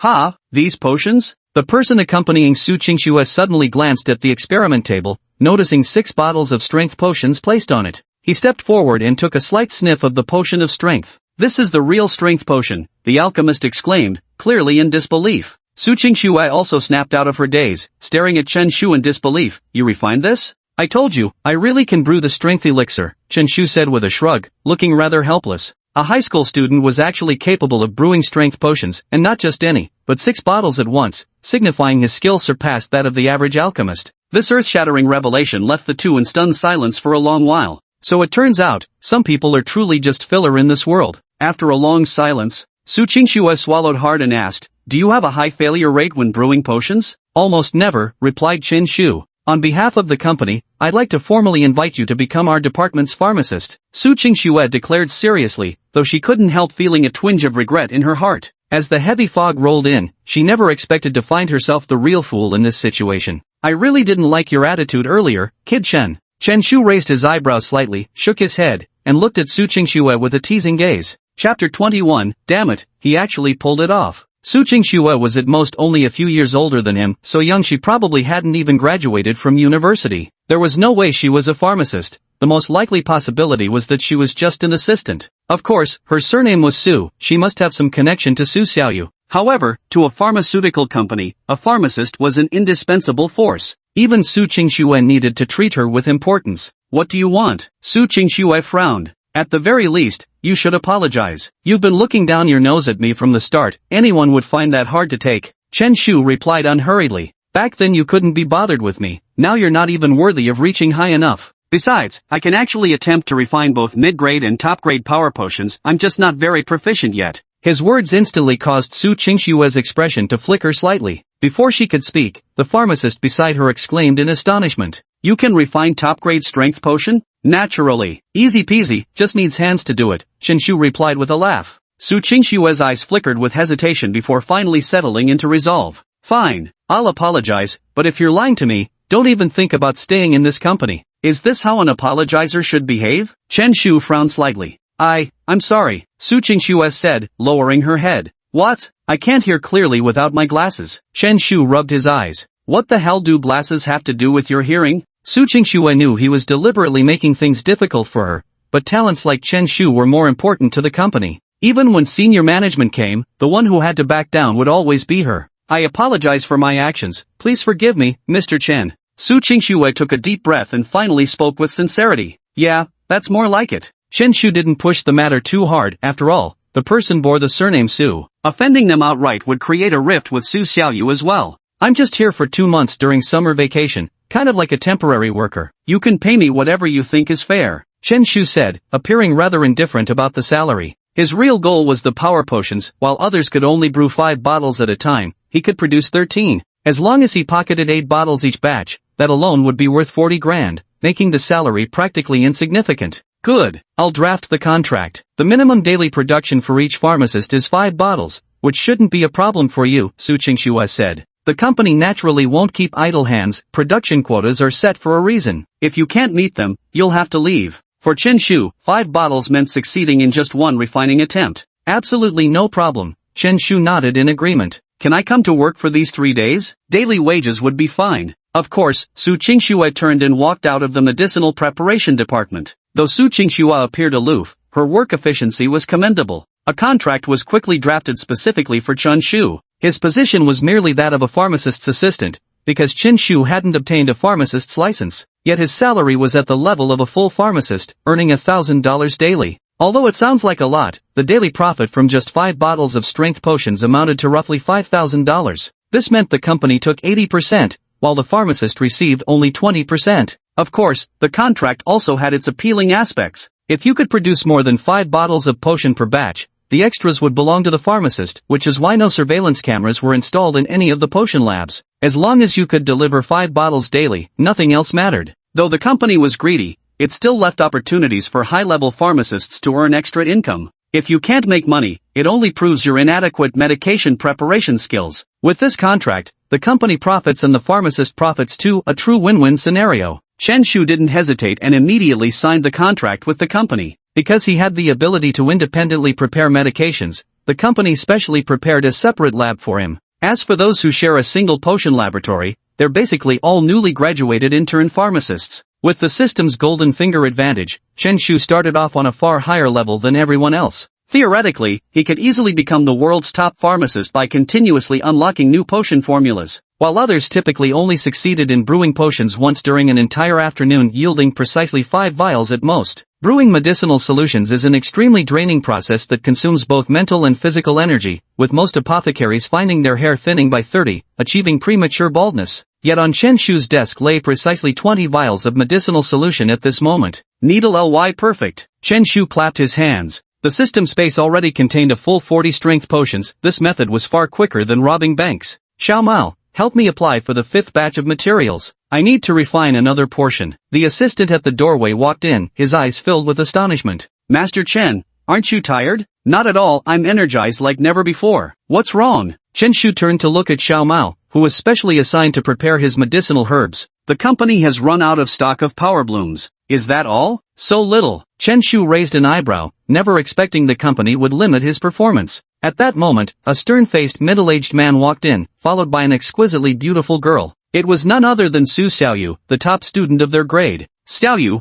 What brings you here? Chen Shu smiled at the corners of his mouth. I came with my uncle, Su Xiaoyu said. This must be your classmate indeed, what an extraordinary young talent. The middle-aged man beside Xiaoyu exclaimed with admiration. I'm Xiaoyu's uncle, Zhou Chang. Nice to meet you. Uncle Zhou, you've got a keen eye. Chen Shu shook his hand cordially. I heard you successfully prepared 4 strength potions in a single afternoon, Zhou Chang asked, his eyes still filled with disbelief. Just standard procedure, no big deal. Chen Shu waved his hand, looking completely unfazed. Only one thought ran through everyone's minds. Damn it, he actually pulled it off so smoothly. After a while, Zhou Chang spoke up. In that case, you'll temporarily be the sole producer of the strength potion, though the company can currently only provide materials for up to 3 batches per day. The primary ingredient for the strength potion, the strength flower, is produced in an alternate dimension. Being merely a major company in Nanjiang City, the 666 Potion Company lacks the qualifications to purchase large quantities of strength flowers. 3 strength flowers are already the maximum they can obtain daily. Moreover, the company produces various potions, not just the strength potion, so it's impossible to allocate all funds to this single endeavor. No problem. Chen Shu nodded in agreement. With 3 strength flowers, he could produce an additional 24 bottles of strength potion. Earning 100,000 Chinese yuan every day is probably equivalent to what a high-level pharmacist makes.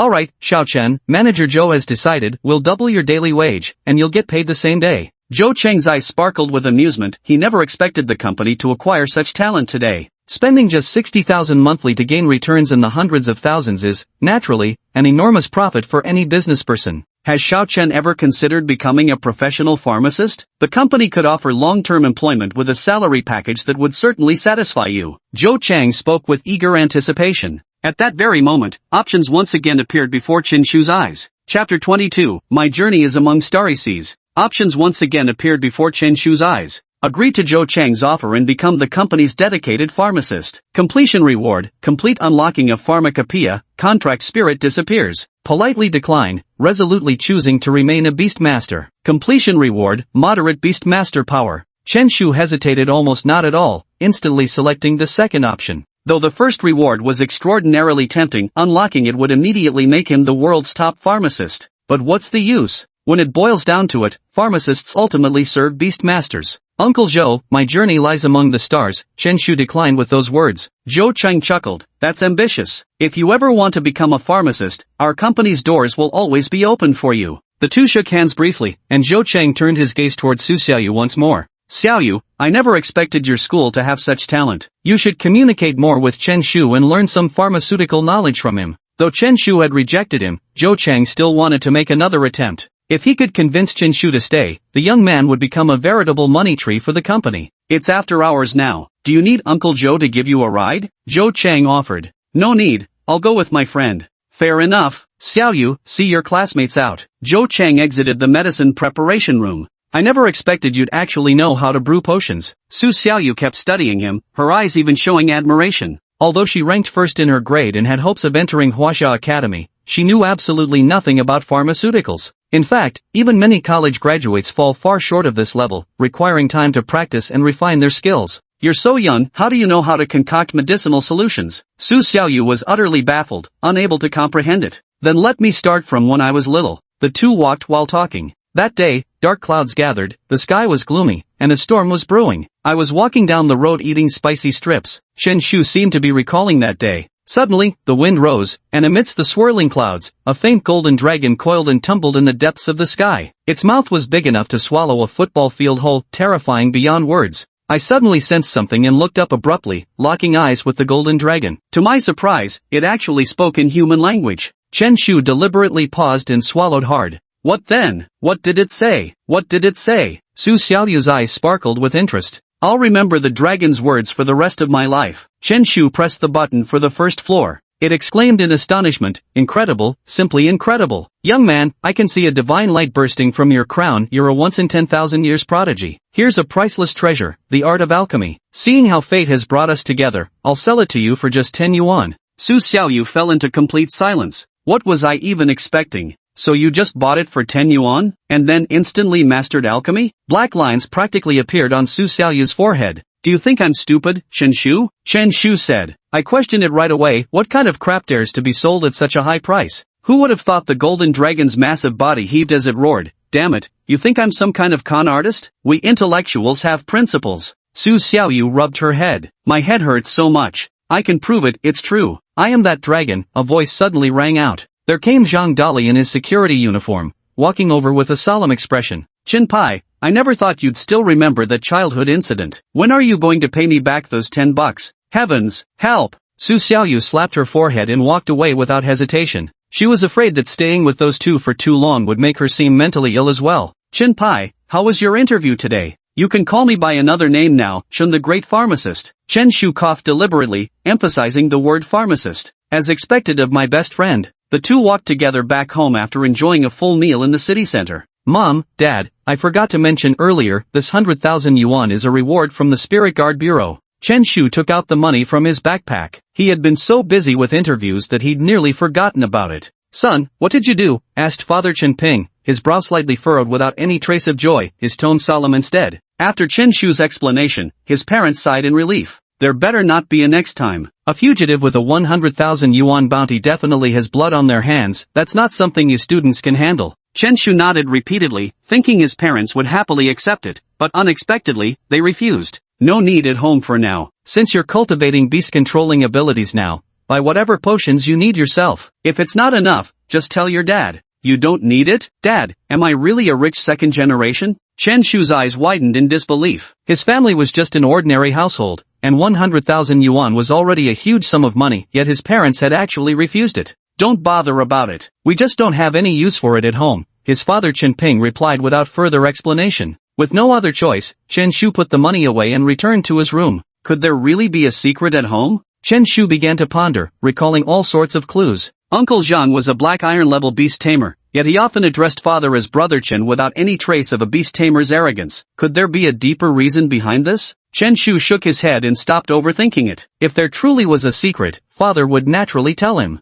He placed all the strength potions from the system space on the table. So many strength potions, I never expected wealth to come this easily. 40 bottles in total. At 5,000 per bottle, that would make a solid 200,000. Let's hope they don't disappoint me. Chen Shushin's thoughts stirred, and a golden slime appeared in his embrace. Gurgle, gurgle. The slime wiggled its head and body, moving incessantly in his arms, behaving with extreme affection. Though the slime's potential rating was only E, its temperament was extremely docile, with an obedience level to its master exceeding 80%. Chen Shu opened several strength potions and fed them all to the golden slime. The power potion's effect is to permanently increase a contracted spirit's strength, but a single bottle doesn't provide much enhancement, roughly increasing strength by about 0.5%. Glug, glug. The golden slime opened its wide mouth and gulped down all 40 bottles of power potion. Burp. The slime let out a satisfied belch, hopping back and forth excitedly. The weak in strength, I sure can eat. Chen Shu rubbed the golden slime in his arms before storing it away in his beast taming space. The 40 bottles of power potion permanently increased his strength by 20%,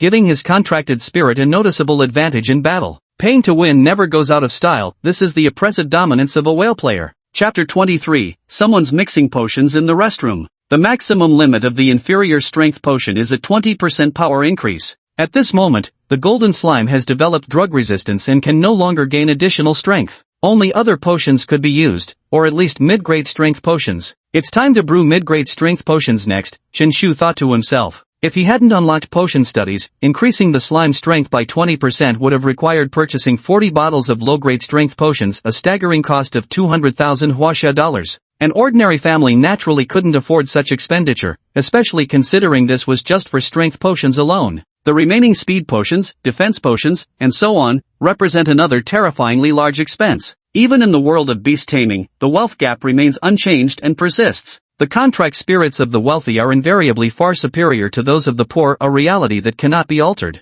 This staggering disparity also makes the alternate dimensional spaces extremely sought after. Only by relying on alternative dimensions can ordinary beast masters amass substantial wealth, purchasing potions to enhance the strength of their contracted spirits. 3 days passed. Chen Ping didn't engage in any other activities, traveling solely between his neighborhood and the company. On the second day, he successfully concocted 3 batches, yielding 24 bottles of strength potion. On the third day, Chen Shu successfully concocted 2 batches of low-grade potions while simultaneously unlocking the recipe for mid-grade strength potions. He originally intended to brew a mid-grade potion, but it required 2 strength blossoms as ingredients. Reluctantly, Chen Shu had to settle for preparing another batch of low-grade strength potion instead. The 3-day holiday break for the college entrance exams was rapidly coming to an end. Chen Shu's system space now contained 48 bottles of strength potions, and his contracted spirit's power had also shown noticeable improvement. What a fulfilling holiday. In the afternoon, Chen Shu left the company. He only needed to complete 3 concoctions per day, a feat other alchemists might not achieve in an entire day. And he had only taken less than an hour, leaving the rest of the time free for whatever he pleased. Let's check out the black market. Chen Shu casually hailed a taxi and upon boarding, noticed a man sitting in the front passenger seat. Driver, is it possible to go to the black market? Chen Shu inquired. Convenient? There's a public restroom right ahead, no need to run all the way to the black market. The driver looked utterly confused. Chen Shu, is this the legendary Min effect? Min, this prosperous era is just as you wished. I was talking about dropping by the black market incidentally. Oh, right, incidentally. This passenger is getting off just up ahead, the driver quickly realized. In just one short hour, Chen Shu arrived near 7 Stars Street. Even during daytime, the black market bustled with an endless stream of people, rivaling the crowds at downtown. He arrived at the entrance of the black market, seemingly waiting for something. Without Su Xiaoyu's guidance, he wouldn't be able to enter the black market on his own. Just then, a man strode confidently toward the entrance. Well, if it isn't old Zhang, long time no see. Chen Shu grinned, slinging his arm around the other's shoulder with the air of reuniting with an old friend. Who are you? Zhang Ming looked utterly bewildered. Who the hell is this guy? I don't remember him at all. It's me, old Chen. Don't tell me you've forgotten? We were drinking together just last time. Chen Shu, brimming with enthusiasm, naturally draped his arm around Zhang Ming as they walked into the black market. Oh, Chen, old friend. No wonder you looked so familiar. How have you been lately? Though utterly bewildered, Zhang Ming still spoke warmly. The corner of Chen Shu's mouth twitched slightly. You're really putting on a good act. Same as always, of course. Let's catch up another time, I must be going now. Chen Shu turned and walked away without another word, leaving Zhang Ming standing there, utterly disheveled in the wind. He bypassed the street stalls on either side of the road and headed straight for the shops in the middle of the street. The strength potion can only be sold for 3,000 yuan? Sure enough, these were unscrupulous merchants selling the potion for 5,000 yuan but buying it for only 3. This has a trademark on it, from the 666 Medicinal Liquids Company. It's genuine. Chen Shu had no choice but to explain that they had deliberately used the company's packaging to make it easier to sell. I know. If it were black market goods, it'd be just 1,500, the attendant said calmly. You're really ruthless, Chen Shu remarked. Do you have any great strength blossom here? Yes, 20,000 for 1 flower, and there are 4 in total in stock. Prepare the ingredients for 4 strength potions for me, Chen Shu said. That's $100,000. Do you really have that much? The waiter looked at him with skepticism. The main ingredient costs 20,000, while the remaining supplementary herbs cost around 5,000. Chen Shu took out the muscle potions from his backpack, a full 48 bottles, and meticulously arranged them in front of him. Holy shit, did you just rob the 666 potion company or something? I'm a damn fine young man with a spotless record. You think I'm some criminal? Give me 4 portions of medicine, and exchange the rest for Huaxia currency. I understand. The black market doesn't inquire about origins. The attendant gathered up all the strength potions. It's actually so much cheaper. Chen Shu had thought it would be 5,000 per bottle, but that was the store's price. If he were selling it himself,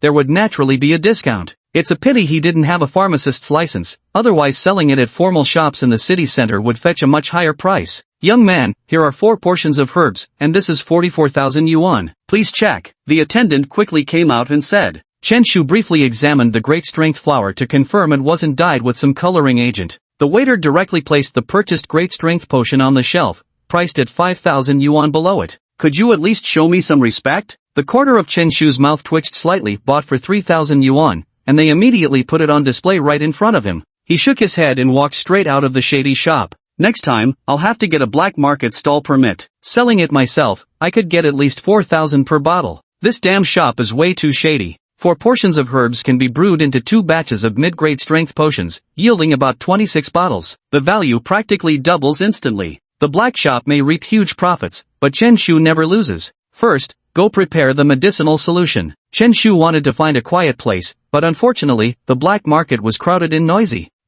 A public restroom? Chen Shu didn't hesitate and walked straight in. After waiting for what felt like ages, he finally got a compartment. All the herbs needed for brewing the strength potion were neatly arranged on the ground. In the system's pharmacology section, a new entry had branched out from the basic strength potion. It was now the intermediate strength potion. Brew mid-grade strength potion, yes/no? Chen Shu immediately chose to brew. In the next instant, his body was directly taken over by the system, as if transformed into the world's top alchemist. Various medicinal herbs were sequentially added by him into the large container without the slightest error, like an incredibly precise machine. The difficulty of concocting a mid-grade strength potion was clearly much higher. It took him a full 20 minutes to successfully complete the concoction, producing precisely 13 bottles according to the measured dosage. Mid-grade strength potion successfully crafted. When crafted 10 times, unlock the high-grade strength potion. 1 out of 10 inch. The system notification sounded once more, and Chen Shu began his second attempt at concoction. The toilet stall door remained tightly shut. A young man walked in clutching his stomach, but what made him feel most uneasy had occurred. All the toilet stalls were occupied. With his legs tightly pressed together and his sphincter straining, accompanied by slight trembling in his body, a song kept echoing in his mind. Me and my last shred of stubbornness, clamping my legs tight, never letting go. There were only 3 stalls in the public restroom. The other 2 stalls already had people waiting, so the young man could only queue at the innermost one. Minutes ticked by. His body trembled, and beads of sweat even formed on his forehead. Bro, help me out. Emergency. He finally couldn't hold back and knocked on the cubicle door. The people in the 2 adjacent cubicles had just entered, so it would probably take a long time before they could come out. But there was no response from the stall. No one inside. He couldn't help but wonder, yet the cubicle door remained tightly shut. After wrestling with hesitation, he finally mustered enough courage and chose to climb over. The stall door wasn't too high. With a light vault he was able to see inside. The next instant, his eyes flew wide open as if witnessing the most horrifying scene imaginable. Holy shit! Someone's mixing drugs in the toilet. Chapter 24, A Sneak Attack? This man's worldview had been completely shattered. Have pharmacists these days really gotten this outrageous? Or did he come to the bathroom specifically to collect some kind of ingredient? In an instant, his urge to use the toilet diminished considerably. His exclamation drew quite a crowd, gathering just outside the stall. Hey buddy, what's going on in there? Someone mixing drugs? Most onlookers were looking at him like he was a lunatic. This is a restroom. How could such an absurd thing happen here? If you don't believe me, see for yourselves, the man said, shaking his head. For a moment, many showed interested expressions and leaped up one after another to peer into the cubicle. This made it quite miserable for the 2 others who were squatting in their stalls, continually seeing heads popping up with peculiarly bizarre stares. What are you doing? Forming a damn group now? What kind of perverted crew is this? Though most people came to watch someone prepare medicine, a quick glance from the corner of their eyes naturally caught sight of the figures in the other 2 compartments. Holy shit, someone's actually compounding medicine. Absolute legend. Completely unfazed by the outside world. That level of zen-like composure, I'd bet my boots this guy's gonna be a master alchemist. His hands are so steady, not the slightest tremble, but why does he keep fishing around in the toilet? Chen Shu left only a receding figure behind him. With so many medicinal herbs scattered on the ground, it was bound to spark wild imaginations. 20 minutes passed quickly, and the public restroom was unexpectedly packed, though none had come for nature's call, only as onlookers. Finally mixed to completion. Chen Shu thought gleefully of the full 26 vials of medium-grade strength potion. Once the slime became a level 4 contracted spirit, it could consume the potion to further enhance its strength. With the system's rewards and the infusion of potions, even a pig could be nurtured into a divine beast. Bang! When the compartment door opened, more than 10 pairs of eyes instantly snapped in their direction. He's out. The public restroom pharmacist is out. Hurry up and get a look at the great master's face. Chen Shu was stunned. What the hell is going on here? And what the hell is a public restroom pharmacist? Big bro, are you really brewing potions? Someone couldn't help but ask. Ha? Chen Shu looked puzzled. Had someone actually seen him preparing the concoction? Just then, 3 options appeared before his eyes. Option 1, flee the scene in panic to avoid being recognized. Completion reward, contract spirit obedience plus 10. Option 2, nod an acknowledgement while declaring your name and status to make a name for yourself. Reward, high-quality strength potion. Option 3, smirk mysteriously and take a sip of the concocted potion in front of everyone. Reward, large amount of beast taming power.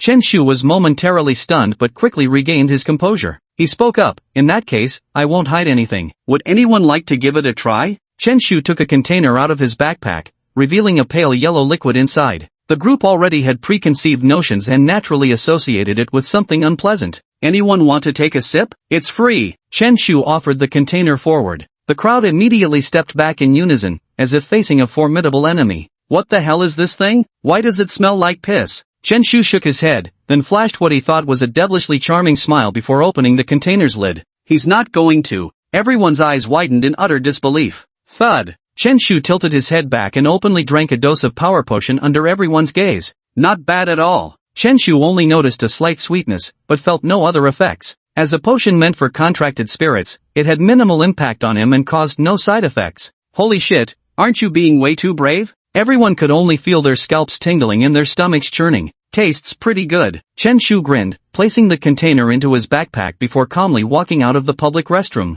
For a moment, the crowd backed away, not even daring to get close to him. It was as if he'd suddenly gained an aura of dominance. It's a real werewolf. Such an incredible feat must be shared online. Many people photographed Chen Shu's back view while he was preparing the medicine, and chose to post it all on Weibo. Shocking. A master pharmacist actually concocted a pale yellow potion in a public restroom. Is this the distortion of human nature or the collapse of morality? In a public restroom in Nanjiang City, the figure of a pharmacist was unexpectedly spotted. Even amidst such harsh conditions, they remained calm and steady-handed. Are modern pharmacists really getting this wild with their craft? The pharmacist developed a new type of restroom potion and even drank it down in one go in full public view. Is this what they call performance art? The crowd enthusiastically added captions, all featuring Chen Shu's dashing silhouette in the background. Little did Chen Shu know that his antics had already gone viral online. At this moment, he quietly left the black market. After this choice, the enormous beast taming power directly elevated him to a third-grade beast master, no longer the bottom of the class. In just one short week, Chen Shu had risen from 0 grade to 3rd grade beast master. Such was the formidable power of the system.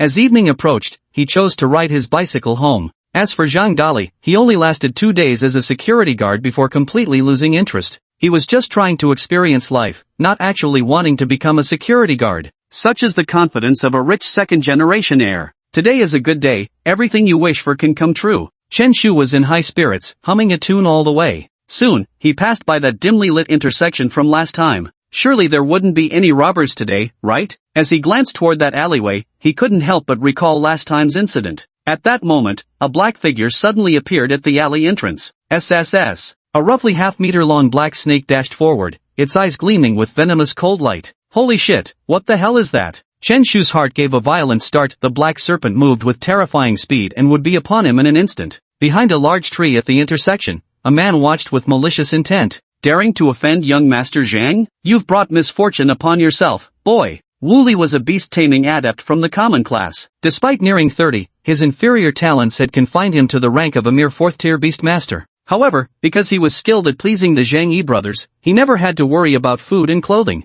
Long before the college entrance exams, Zhang Yi had instructed Wu Li to find an opportunity to teach Chen Shu a lesson. Coincidentally, today he happened to come across Chen Shu in the black market and, after following him closely, finally found his chance. Though this is a harmonious society and killing isn't permitted, there's no issue with sending you to the hospital for a week or 2 to recuperate. Wu Li manipulated his contracted spirit. The black viper bared its fangs and lunged forward to strike. At that very moment, in the dim night sky, a strikingly abrupt flash of yellow suddenly appeared. Boom! Wu Li felt as if the earth itself had trembled violently before his eyes, only to witness an enormous chunk of feces materializing out of thin air. What the hell is this? Chapter 25. I haven't even started yet. Wu Li was shocked. Although he knew Chen Shu's contract spirit was a golden slime, no one had actually seen it before. Moreover, according to the intelligence, wasn't Chen Shu's contract spirit supposed to lack combat abilities? His black viper's eyes bulged wide as blood gushed from its mouth, presenting a pitiful sight of imminent death. Its internal organs were likely crushed beyond recognition. Though classified as a Tier 4 contract spirit, its true strengths lay in speed and venom. Being pinned under a 2-meter wide sphere weighing a terrifying 250 kilograms, that kind of brutal pressure would overwhelm any living creature. After several rounds of selective enhancements and the boost from the strength potion, the golden slime had developed considerable combat prowess. With the added advantage of gigantification, most level 4 contracted spirits stood no chance against it. Damn it, no sense of honor, ambushing me like that. Chen Shu was furious. He was usually the one pulling off sneak attacks. When had he ever been on the receiving end of such disrespect? Smash this thing flat for me. Glop, glop. The golden slime bounced excitedly in place. The black viper felt as if crushed by an enormous counterweight, unable to even roll over, emitting only agonized hisses. Holy shit, that's vicious as hell. Wu Li, being the master of the black viper, could naturally sense the state of his contracted spirit. If he didn't recall it now, it would undoubtedly perish. For a beast master to lose their contracted spirit would be a devastating blow. Recall. Wu Li put away the black venomous snake and turned to leave the place quietly. As expected, a contract spirit. Chen Shu realized immediately. An ordinary animal would never exhibit such obvious aggression. He had been constantly alert to his surroundings all along. Wu Li's attempt to flee had just begun when he noticed it. Use the charge skill. Chen Shu grinned. Though his thought process differed from ordinary people's, anyone who assumed he was foolish would be the real idiot. Squelch! Squelch! The golden slime gave a slight hop, then suddenly widened its large eyes in fury. Its body trembled violently before shooting forward like an arrow launched from a bow. Wu Li only sensed a gust of fierce wind approaching from behind. He couldn't help but turn his head, catching just a glimpse of golden yellow before his body was sent flying several meters through the air. Bang! Wu Li's body slammed into a tree in a truly wretched state. Chen Shu retracted the slime and approached Wu Li. According to the combat power of contract spirits, it could easily kill a human, but Chen Shu held back. If the Spirit Control Bureau were to investigate this incident, he wouldn't escape unscathed either. He would definitely face imprisonment. Who are you? Chen Shu crouched down and looked at Wu Li. At this moment, Wu Li remained silent, only letting out agonized wails. I've seen you before, so it was Zhang Nan who sent you. Chen Shu suddenly exclaimed. How did you know? Wu Li blurted out before immediately realizing his mistake, but it was already too late. Just tricking you. Get lost. Chen Shu paid no further attention to Wu Li, turning around and riding his bicycle home. Wu Li struggled to stand up and staggered away as well. With his current injuries, he'd probably have to spend some time recovering in the hospital. All that training for you wasn't in vain, well done. Returning home, Chen Shu continuously kneaded the golden slime, his eyes filled with satisfaction. While today's victory over that black viper was largely due to catching it off guard, capitalizing on the serpent's momentary lapse to have the slime subdue it with a decisive sit, it also showcased the slime's true capabilities. The level 3 slime already measured nearly 7 decimeters, and when enlarged, its body would swell to nearly 3 meters. With its terrifying weight, if you were really pinned down by it, your chances of survival would be slim at best. Just waiting for you to become a 4th-tier contracted spirit. The medicine is already prepared. Chen Shu's system space contained 26 bottles of mid-grade strength potion. Once consumed, they would bring yet another significant boost. The next day arrived quickly. Chen Shu arrived at school as usual. Something always feels off. Chen Shu looked around at the others, only to find everyone giving him strange looks, as if they were staring at something bizarre. The moment he stepped into the classroom, every classmate turned their gaze toward him in unison. Holy shit, what's going on? Why's everyone looking at me like that? Chen Shu crossed his arms and eyed everyone warily. Chen Pai, don't tell me it's actually you? Monitor Wang Meng suddenly pulled out his phone and showed him a picture. There was a man squatting in the toilet stall, the dim light blending perfectly with his yellow outfit, which featured a striking llama print. It's just me, what's up? Chen Shu was wearing the same yellow shirt today, the lifelike llama standing out vividly. Dude, you're famous now, the drug dealer of Nanjing public toilets, Wang Meng exclaimed. Chen Shu took the phone and saw the legendary comments and repost count.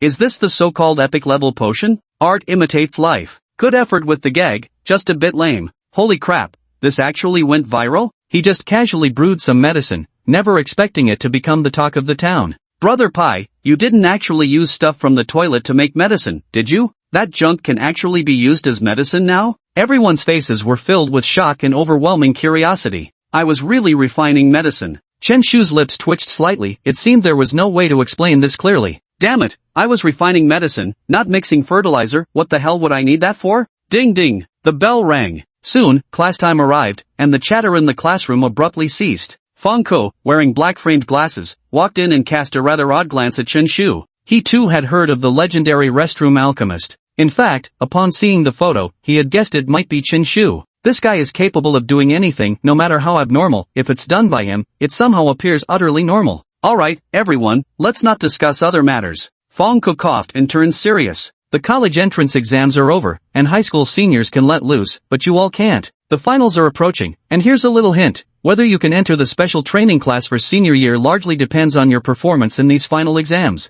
As soon as these words were spoken, the entire class erupted in an uproar. As students from the beast taming class, everyone had some understanding of what the special training class for senior year entailed. To nurture outstanding students and prepare them for China's top universities, the school had always established the special training program. As long as one can gain entry, their beast taming abilities will be greatly enhanced, with nearly all required resources covered by the institution. This is a place that social beastmasters envy beyond measure. For the students in the beast taming class, the intensive training class is like a small dragon gate. Once they leap over it, their college entrance exam results are guaranteed to be excellent. Teacher, wasn't it always the case that the special training class would only be formed in the second semester of senior year? Wang Meng asked. This year's college entrance exam results at our school are quite unsatisfactory, and we may very well drop out of the top 3 in the city. Fong-ku sighed. Once a school's performance declines, the education department will correspondingly cut back on teaching resources. Even the monthly allocation of beast tamers' pearls alone represents an enormous expense, completely beyond the school's ability to bear independently. In an effort to turn things around, the school has decided to form a special training class in advance. Fong-ku's gaze turned toward the top students in the class. The results of this final exam will be a crucial indicator that determines whether you can enter the advanced training class. Both Xiaobing and Wang Meng immediately perked up, their eyes filled with fighting spirit. The senior year advanced training class only accepts 20 students, the top 20 in the grade. Currently, only Xiaobing's grades are strong enough to qualify, while the others seem somewhat inadequate. Don't worry, teacher, we'll give it our all, Chen Shu shouted with fighting spirit. It's rare for Chen Shu to have such determination. It's alright, the outcome doesn't matter, what's important is that he tried his best. Chen Shu, come on, I haven't even started to give it my all yet, why does it feel like the ending's already decided? Chapter 26, Getting one in would be a success. Xiaobing, Wang Meng, Li Zixuan, step out for a moment. The rest of you, stay put and keep studying. The homeroom teacher Fong-ku called the top 3 exemplary students outside. Although Class 5 of Beast Taming was the worst performing class, its top students still had the potential to compete for spots in the elite training program. It seems they really take me for a poor student. Chen Shu shook his head. Teacher Fong was so clueless, completely unaware that a bright star was rising here. He yawned and prepared to take a short rest. Chen Shu, come out here. Suddenly, a rather stern voice rang out at the classroom door. Teacher Yen? Chen Shu stood up, completely baffled, and followed him to the office. Teacher Yen was their spirit-controlling history instructor, a rigid and severe man whom many students feared. Orange Peel, why are you following me the moment I step into the office? Fong-ku's lips twitched subtly. It felt like this guy was everywhere. Teacher Yen asked for me, Chen Shu replied while moving to take a seat at a nearby desk. Old Yen, did this kid mess up again? Fong-ku inquired. Humph. Teacher Yan's face darkened, clouds of anger gathering. Even cheating on a minor quiz. Upon hearing this, Fong-ku's brows furrowed tightly. Cheating was no small matter, it concerned the school's disciplinary standards. If they were to press the issue, it could very well warrant an official demerit on record. What's going on, Chen Shu? Fong-ku spoke up. Cheating? Me? Chen Shu wore a completely baffled expression. There must be some mistake. Still pretending? This is your history quiz from last week. Teacher Yen slammed a test paper on the table, though ungraded. Every single answer was flawlessly correct, without a single error. But the most abnormal thing was, the name above was Chen Shu, the Chen Shu who ranked last in the monthly exam. Would you kindly explain to me how you went from being dead last to first place, all within just 1 week? Teacher Yen spoke up. Chen Shu found options appearing before his eyes at this moment. Option 1, nod in agreement and say, I'm only 17, I just cheated once, what's wrong with that? Reward, a small amount of Beastmaster energy. Option 2, deny any cheating behavior. Reward, high school Beastmaster material knowledge. Is this even a choice? Chen Shu spread his hands and said vehemently, I, Chen Shu, would rather starve to death, ahem, would rather be the worst student, would rather give up completely than cheat. So you've really come around to liking it? Fong-ku's forehead was practically dripping with black lines. Teachers, I really didn't cheat. Chen Shu sighed, if I have to name one reason, it can only be talent, unparalleled talent. 1 in 10,000 talent. Alright. Fong-ku knew this guy was about to start spouting nonsense again. In truth, he didn't really believe Chen Shu would cheat either. Not that he trusted his character, but because someone who dared to score 16 points on an exam really, what score wouldn't he dare to get? Teacher Yen, if you don't believe me, you can test me on any history question. I honestly know them all. Chen Shu couldn't possibly explain to both of them that it was because of the system, could he? The rigid Teacher Yen still refused to believe Chen Shu. He picked up this exam paper. When did the first alternate dimension space appear within Huagua's borders, and how was it suppressed? In the 5th year of the revival era, the ferocious beasts within the dimensional space were of the dark attribute. The 300 strongest individuals from Hua Nation joined forces to suppress the turbulent interdimensional disturbance. Ha! Teacher Yan's eyes flickered with a trace of astonishment as he kept sizing up Chen Shu. How many years passed before Hua Nation's most dangerous interdimensional space appeared? Year 380 of the revival era. To this day, the Dragon's Nest located in Huayuan province remains our nation's most perilous interdimensional space. The beasts within possess draconic bloodlines, and it's currently guarded by the First Legion of Dimension Keepers. In history, what was the most disastrous year for Huagua? In the 625th year of the recovery calendar, within Huagua's borders, a simultaneous uprising occurred across 12 interdimensional rifts. Countless ferocious beasts counter-invaded, leading to a brutal war that lasted a full 12 years. Major military forces suffered heavy casualties before finally quelling this upheaval. As they watched Chen Shu fluently answer the questions, the others were completely dumbfounded. Weren't you supposed to be the class idiot? Playing by your own rules, is that it? I just wanted to live a low-key life, but now I have no choice but to lay all my cards on the table. Chen Shu turned to look at homeroom teacher Fong Ke with unwavering confidence in his eyes. I'll believe you for now, Fong Ke said, giving Chen Shu a thorough once-over. Teacher Yin kept testing Chen Shu with various questions, partly to verify his knowledge and partly to help him consolidate what he had learned. Fong Ke paid no further attention to Chen Shu. Although somewhat surprised that he knew history so well, Fong considered such matters trivial. The final exams weren't going to test just history alone. Fong Ke returned to his desk and turned his gaze toward the top 3 students in the class. They are truly the hope of the beast-taming Class 5. Fong Ke coughed and spoke with impassioned fervor. Now that the Dragon Gate stands before us, you must consider whether this might be your once-in-a-lifetime opportunity. Restoring the glory of beast-taming Class 5, you 3 have an inescapable duty. For a moment, the 3 top students felt their blood boiling with excitement, sensing the tremendous responsibility weighing on their shoulders. Chen Shu spoke directly, voicing the thoughts in his mind. Forget it. Getting into 1 would already be a success. Chapter 27 I didn't see it. I didn't see it. Chen Shu. Fong Ke roared with evident fury. Forget I said anything, Professor. Please continue, go on. Chen Shu fell silent and turned to engage Professor Yen in a discussion about historical knowledge. Fong Ke sighed, feeling as if the fire in his chest had dampened considerably. He let out another sigh before speaking again. All 3 of you have a real chance. With 20 days left before final exams, your academic scores are completely solid. The only hurdle is the beast mastery subject. Take advantage of this time to stock up on as many potions as possible. If you have the financial means, check the black market to see if there are any beast-taming pearls for sale. There's only one shop in all of Nanjing City authorized to sell beast-taming pearls. It's backed by the government, of course, but the prices are exorbitantly high, and the supply can't meet the demand. There's simply no way to buy them. Fong Ke could only hope they'd get lucky on the black market. After all, anything could turn up there. Getting higher grades in beast-taming studies would significantly boost our overall class rankings. Wang Mang and Li Zixuan nodded in agreement, resolved to ask their families to purchase enhancement potions. Though it would be a substantial expense, both came from relatively affluent families that could temporarily shoulder the financial burden. These 3 weren't alone. Top-ranked students throughout the grade would be pushing themselves to the limit, all hoping to make a breakthrough during final exams and secure a spot in the exclusive senior year training program. Xia Bing found himself in a predicament and remained silent, keeping his mouth shut. Xia Bing, is there something troubling you? Fong Ke inquired with concern. As the top student in class, he naturally received special attention. Xia Bing shook his head without elaborating. Alright, you all have the potential to join the special training class for Senior 3. I have high hopes for you. Fong Ke didn't ask further and let the 3 return to the classroom. Chen Shu had just finished his conversation with the history teacher at the same time. Seeing the satisfied look on Teacher Yan's face, it was clear he had successfully convinced him.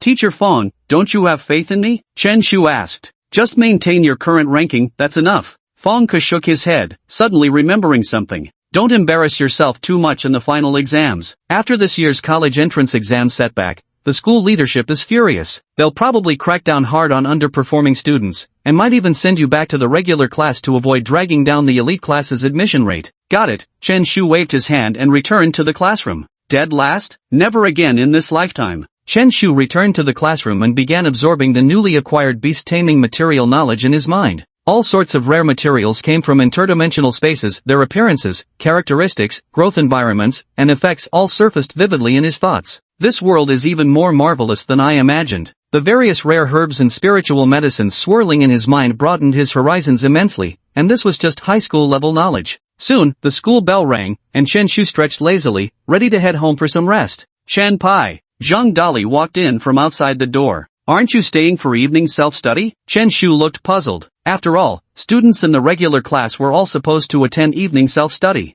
I'm not going. I'm too hungry. Buy me dinner tonight, Zhang Dali said. Perfect. Let's go. Chen Shuk still had the 100,000 yuan bounty from the Spirit Control Bureau, which had been tucked away in his bag all this time. Arm in arm, the two left the school and headed to Nanjing City's famous snack street. With bellies full and the clock striking 7 in the evening. Let's head back. Cheerfully pedaling their bicycles, the pair prepared to return to their residential complex. As they passed by a shop named Royal Beast Home, Chen Shu suddenly braked to a halt. This type of store exists in virtually every city, specializing in customizing growth plans for contract spirits, determining suitable diets and prescribing specific potions to maximize their abilities. The staff inside are known as taming masters, charging premium prices that only wealthy families can afford to consult. Not far from the shop, however, a small crowd had gathered. 2 men in black suits had cornered a strikingly beautiful young woman. Miss Wang, when will you pay back the money you owe us? A man crossed his arms and spoke in an unfriendly tone. Wang Qinghan remained silent. She owed them 100,000 yuan, and repaying debts was only natural.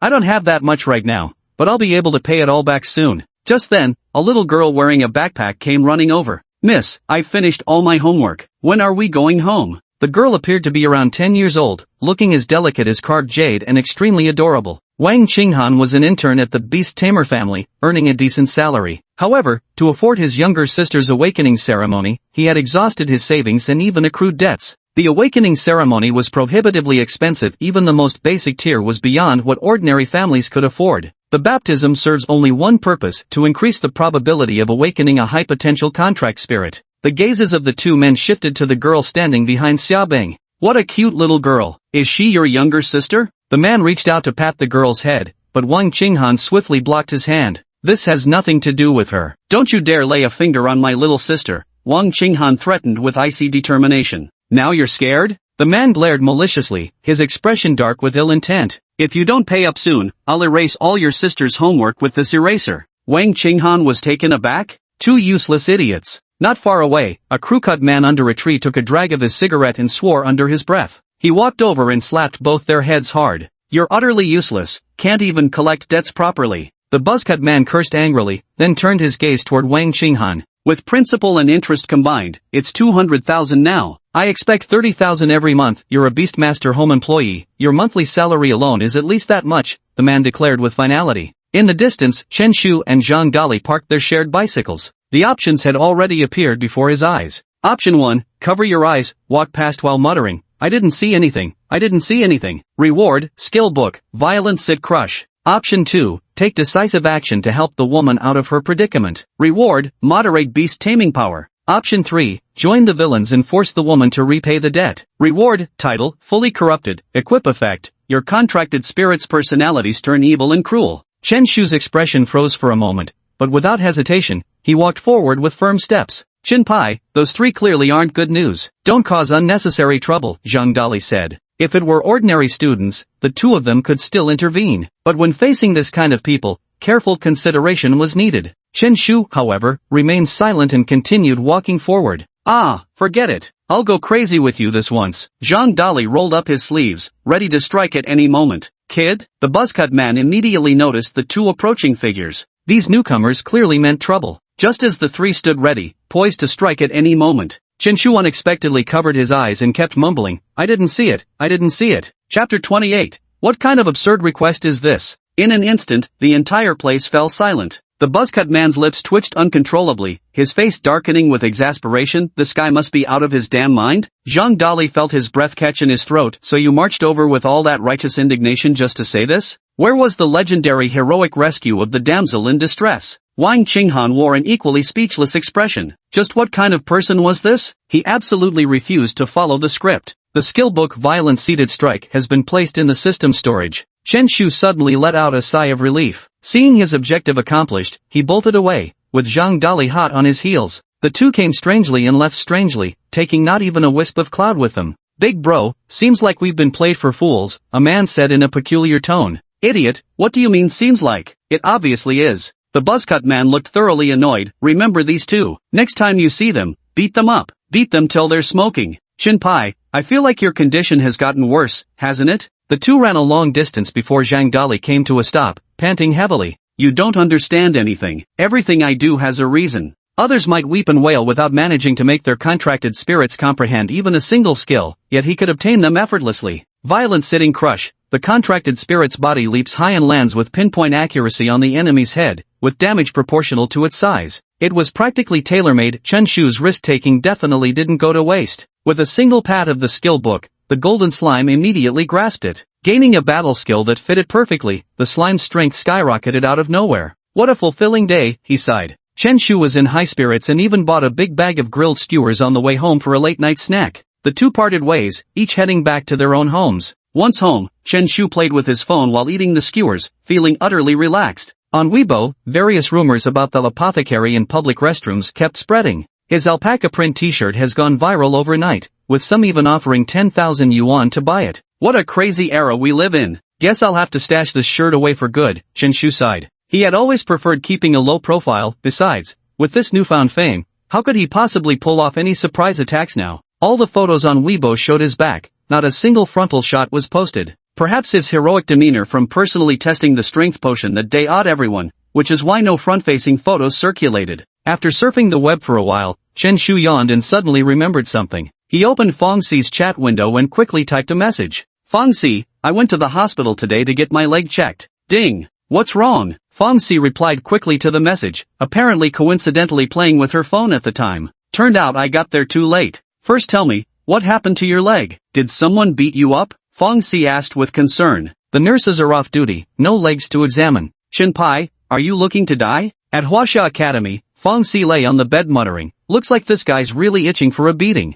Fong Si, who's caught your eye this time? Asked a girl with straight bangs from another bunk. Fong Si had a fiery temper and sported short hair that gave her a dashing appearance. Nothing, just a little brother. Fong Si didn't elaborate. Beep beep. Sister Fong Si, how's the environment at Huaxia University? I'm planning to come next year. Come for what? The school isn't hiring security guards right now. Chen Shu looked speechless. Do I look like someone who'd be a security guard? That's Zhang Dali's job, okay? I'm coming to study. Cut the nonsense. Just focus on getting into a regular university for academics. With your big sis watching your back, no one will dare bully either of you. Fong Si had no idea Chen Shu had already transferred to the Beast Tamer class. Chen Shu didn't elaborate either. He was determined to either stay silent or make an earth-shattering impact when he did speak. Their conversation ended abruptly. After washing up, Chen Shu got ready for bed. The option to sleep or cultivate appeared again, and Chen Shu decisively chose to sleep soundly. A surge of beast-controlling energy entered his body. At this rate, it wouldn't be long before he became a 4th-level beast master.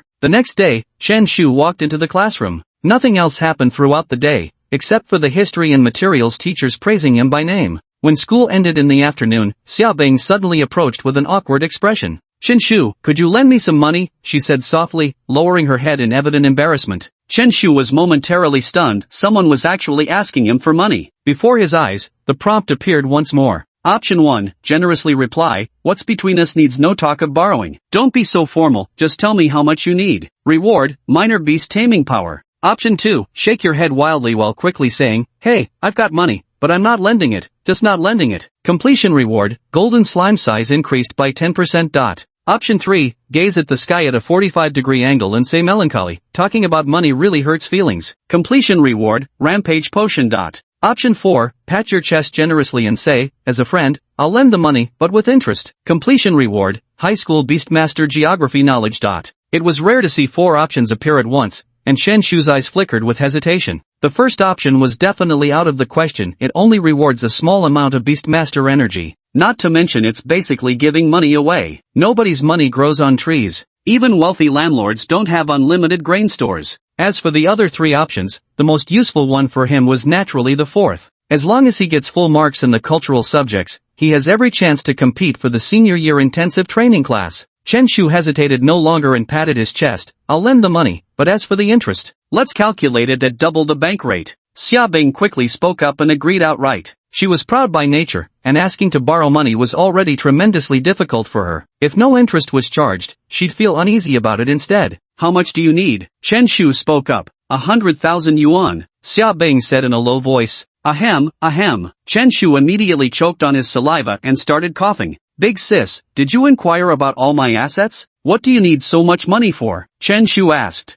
I'm about to break through to a tier 6 beast tamer and want to buy mid-grade beast tamer pearls at the black market. Xiaobing spoke bluntly, her eyes filled with anticipation. As a student from class 5 of beast taming, becoming a level 6 beast tamer is clearly extremely rare. This already ranks among the top 10 in the grade, guaranteeing a spot in the senior year's elite training class. Alright, I'll lend it to you, but I have one condition. Chen Shu paused, his lips curling into a peculiar smile. Xiaobing's heart skipped a beat. Something about that smile felt off. What conditions? Xiaobing asked. You have to write an argumentative essay praising me, no less than 2,000 words. It must be sincere and heartfelt enough to move people deeply. Just hand it in to me tomorrow. Xiaobing, what kind of bullshit request is this? Chapter 29, he's my sworn brother. Should be easy peasy for someone like you. Chen Shu flashed a shit-eating grin as he added, no answer means you agree by default. He pulled out 100,000 yuan from his backpack along with a white beast taming pearl. Here's the pearl you gave me last time, lending it back to you. It's worthless to me anyway. Even after swallowing the beast taming pearl, it still takes time to cultivate and refine it into one's own beast taming power. But for Chen Shu, cultivation is impossible, absolutely impossible in this lifetime. The only way to get by is by relying on the rewards from the system. Chen Shu, even if you can't get into the beast taming university, since you've chosen this path, I hope you'll take it seriously. Xia Bing wore a solemn expression, clearly believing that Chen Shu had already given up and was slacking off. As the class academic monitor, she naturally wanted to make an effort to salvage the situation. Monitor Xia, I know the market price, one low-grade beast taming pearl goes for 20,000 on the black market. That's 120,000 total. Though we're friends, business before pleasure, let's draft an IOU first. Chen Shu wrote out the IOU, and after both signed it, he finally eased up. Thank you, Chen Shu. Xia Bing expressed her gratitude with solemn sincerity. Although they were all beast taming students, they didn't have the means to earn money. Being able to lend her such a large sum at once was undoubtedly an act of great kindness. We're all classmates here, no need for formal thanks, Chen Shu said with a wave of his hand, then added, oh, and don't forget to pay the interest when the time comes. Chen Shu slung his backpack over his shoulder and got ready to head home for some rest.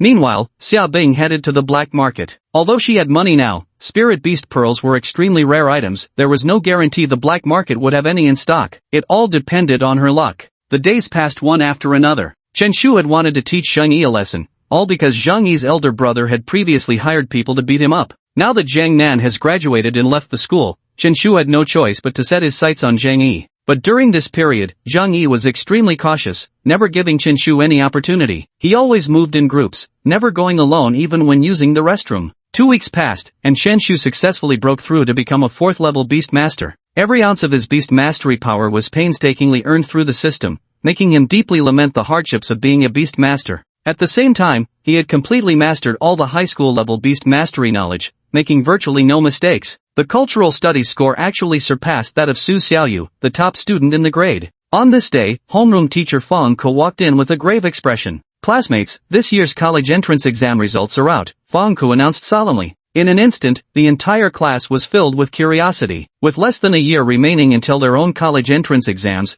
they were naturally extremely attentive. The beast taming subject results were released on the very day of the college entrance examination, but grading the cultural subjects papers requires time. The combined scores from both subjects make up the total score. Nanjing No. 2 High School's overall ranking dropped to 5th place, 2 spots lower than last year. The top student scored 630 points, placing beyond the top 10 in the city. As expected, the school's college entrance exam results were abysmal, at least incomparable to previous years. The school has pinned its hopes on you all. If next year's exam results remain unsatisfactory, I'm afraid Nanjing No. 2 High School might never recover from the slump. Fang Ke's tone was grave. For all of you, this brings both pressure and opportunity. The school will mobilize all available resources to support your development. Barring any unforeseen circumstances, we anticipate an overall improvement in next year's college entrance examination results across the entire grade level. Fang Ke continued, with just 1 week remaining before the final exams, I hope everyone will seize every moment to push yourselves further. After speaking, Fang Ke scanned the classroom briefly. The remaining time is yours for independent revision. Fang Ke left the classroom, all his classmates bent over their desks, studying hard. Chen Shu let out a yawn, looking thoroughly bored. He had already mastered all the high school curriculum. The only thing left to improve was his beast mastery level. He still had a way to go before becoming a 5th-rank beast master. To break into the top 20 of his grade, he'd need to reach at least that level. Just as Chen Shu was killing time, a sudden prompt appeared before his eyes. Option 1, stay in the classroom to study. Completion reward, obtain the title Diligent Scholar. Effect when equipped, study efficiency increased by 20%. Option 2, leave the classroom and explore freely. Completion reward, unlocks new pharmacy catalog entry, body size potion. Is there even a question about it? Chen Shu stood up abruptly and strode out of the classroom with steady steps. Chen, as the class academic coordinator, Xia Bing was about to intervene. But Chen Shu had just lent her money. As the saying goes, one's hand is softened when taking from others. The words Xia Bing intended to say were abruptly stifled. New illustrated guide, body type potion unlocked. Chen Shu felt delighted. He never expected a simple choice would lead him to unlock a brand new type of potion. Just as I was passing by the men's restroom, a pudgy little boy with a bruised and swollen face walked out. Zhou Xiaopeng? Who bullied you? Chen Shu immediately recognized his former classmate from the regular track class. Zhou Xiaoming froze for a moment, then immediately poured out his grievances with a face full of indignation. Skinny. Holy shit, get away from me. As Zhou Xiaoming was about to wipe his snot and tears all over him with a runny nose, Chen Shu performed a tactical backstep and deftly dodged. Skinny, it's Zhao Qi and Zhang Yi from Beastmaster Class 3. Did you piss them off? Chen Shu asked. I accidentally pissed on them. Put. Chen Shu couldn't help bursting into laughter on the spot. I really didn't mean to. Zhou Xiaoming scratched his head and said, Brother Pai, I want you to help me get revenge. Chen Shu's laughter trailed off as his eyes darted about, clearly scheming something again. I know Zhang Yi, that man is my beloved friend and sworn brother. Chen Shu's words made Zhou Xiaoming's heart skip a beat, and he quickly added, Brother Pai, I'm sorry, I didn't know about your relationship. No.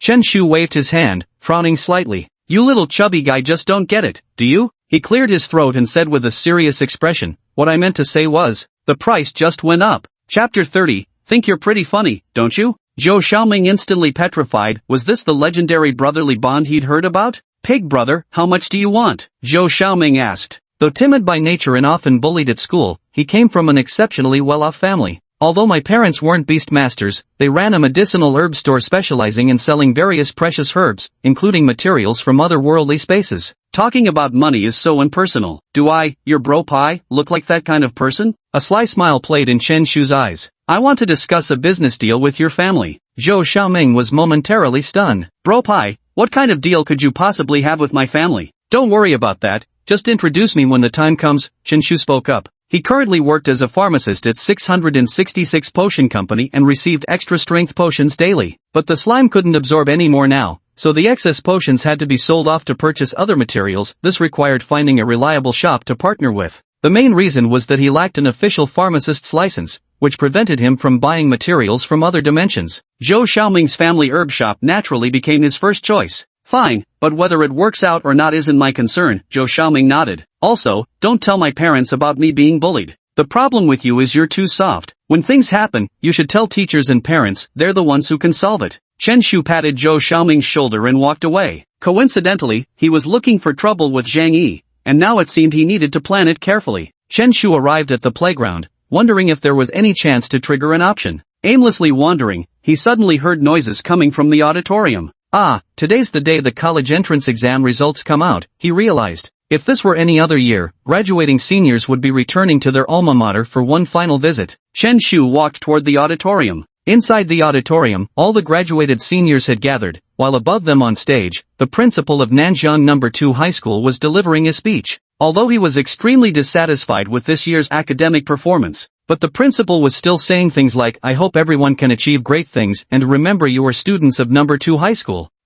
Both of the Zhang brothers are here? Chen Shu narrowed his eyes and immediately spotted Zhang Nan and Zhang Yi at the back of the auditorium. The two seemed to be plotting something together. Looking so sneaky like that, definitely up to no good. Chen Shu sat quietly in the row behind the two, pretending to tie his shoelaces while secretly eavesdropping on their conversation. Bro, you scored 590 on the National College Entrance Exam this time. You'll definitely get into a top-tier beast-taming university. It's a shame I underperformed in the cultural subjects, otherwise I could have aimed for a prestigious university. In Huaxia, universities are ranked as prestigious universities, top-tier universities, and ordinary universities. Of course, these are the institutions for beast-taming students to apply to. Compared to students in liberal arts, there are far more veterinary colleges in terms of both quantity and quality. This also indicates that veterinarians are the primary talents of the new era. It's already quite good. At least you can choose a great major, and the family will undoubtedly give full support, Zhang Yi said. Zhang Nan nodded slightly. Though there was some regret, he was generally satisfied with his grades. By the way, hasn't that brat Chen Shu been causing you trouble? Zhang Nan suddenly remembered something.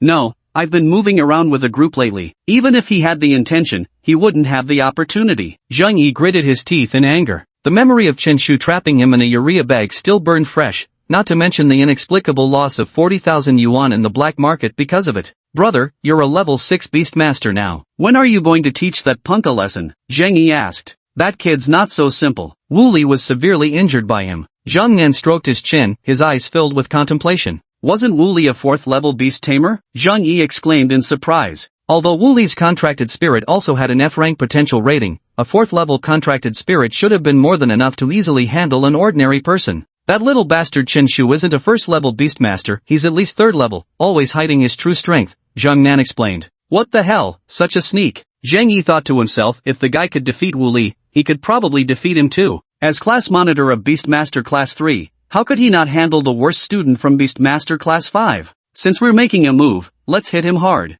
Zhang Nan's expression turned vicious. Though just a fresh graduate, his tolerance was negligible. He couldn't stand anyone provoking him. This punk's got some bite to him. Chen Shu, standing behind them, couldn't help but think to himself after overhearing their entire exchange. Bro, I'm going to the bathroom. Suddenly, Zhang Yi got up and headed towards the restroom. What a perfect opportunity. Chen Shu in the back row quietly stood up and followed behind Zhang Yi. The zipper on his backpack wasn't fully closed, revealing a glimpse of a blue bag with the faint outline of the character urine showing. Zhang Nan remained seated, casting a sidelong glance at Chen Shu's retreating figure. There was something vaguely familiar about it, but he couldn't quite place who it was at the moment. I love peeing, feeling so cheery. Zhang Yi arrived at the toilet, humming lightly and swaying his head from side to side. As he was comfortably relieving himself, a sudden movement caught in his peripheral vision made him spot a figure. His body jolted violently, causing him to accidentally wet his hand. But he had no time to care about that now. The nightmare in his heart was instantly triggered. A urea sac once again covered his head, and another round of beating descended upon him. Damn it, Chen Shu! Zhang Yi frantically shook his body, trying to break free from the sinful bag, but it was futile. Chen Shu's physique was much stronger than his. It was complete dominance in terms of pure strength. He was about to forcibly drag Zhang Yi into a toilet stall and give him a brutal beating. At that moment, a skeleton suddenly appeared, wielding a sharp bone knife, its two eerie green flames appearing extremely sinister. Although Zhang Yi was subdued, he could still summon his contracted spirit. Chop him down. Zhang Yi commanded the skeletal soldier. Boom! Just then, in the darkness of his vision, Zhang Yi only felt the ground tremble slightly before the skeletal soldier abruptly fell silent. Squelch! The golden slime transformed into a 3-meter behemoth, using its gelatinous bottom to firmly pin down the scrawny skeleton soldier. Crack! Snap! The sound of bones breaking came from beneath it, but the slime merely looked bewildered, even growing drowsy. My contracted spirit got injured? Zhang Yi was jolted with shock. Damn, that was way too fast. Got instantly killed? He no longer had time to worry about the skeleton soldiers. He'd already been dragged into the toilet stall. Help! Help me! Go on, scream all you want. Even if you scream your throat raw, no one's coming to save you. Chen Shu wore a grin so smug it practically screamed villain. Help me! Zhang Yi, whether out of confusion or sheer madness, actually started shouting for help. Boom! Chen Shu silenced him instantly with a single punch. Ha! Did you think you were being funny? Chapter 31, The Scam Master Goes Online. Zhang Yi kept wailing, his heart now filled with utter despair. How had he managed to offend this harbinger of misfortune? Zhang Nan actually dared to hire beastmasters from the black market to deal with me? If I don't teach you a brutal lesson, Uncle Chen, you'll never understand why roses bloom so red. Uncle Chen showed no mercy at all, quickly beating Zhang Yi until his face was swollen. A few minutes later, Chen Shu clapped his hands and stood up with effortless cool. As for Zhang Yi, he lay motionless, twitching occasionally, seemingly suffering from severe injuries. But who was Chen Shu? There was no way he would ever lose control of his strength. Although Zhang Yi's condition looked extremely serious, he would recover quickly. It would just be painful for a few days. Chen Shu clapped his hands, opened the cubicle door, and walked out of the bathroom with a swagger. Chen Shu, I knew it was you.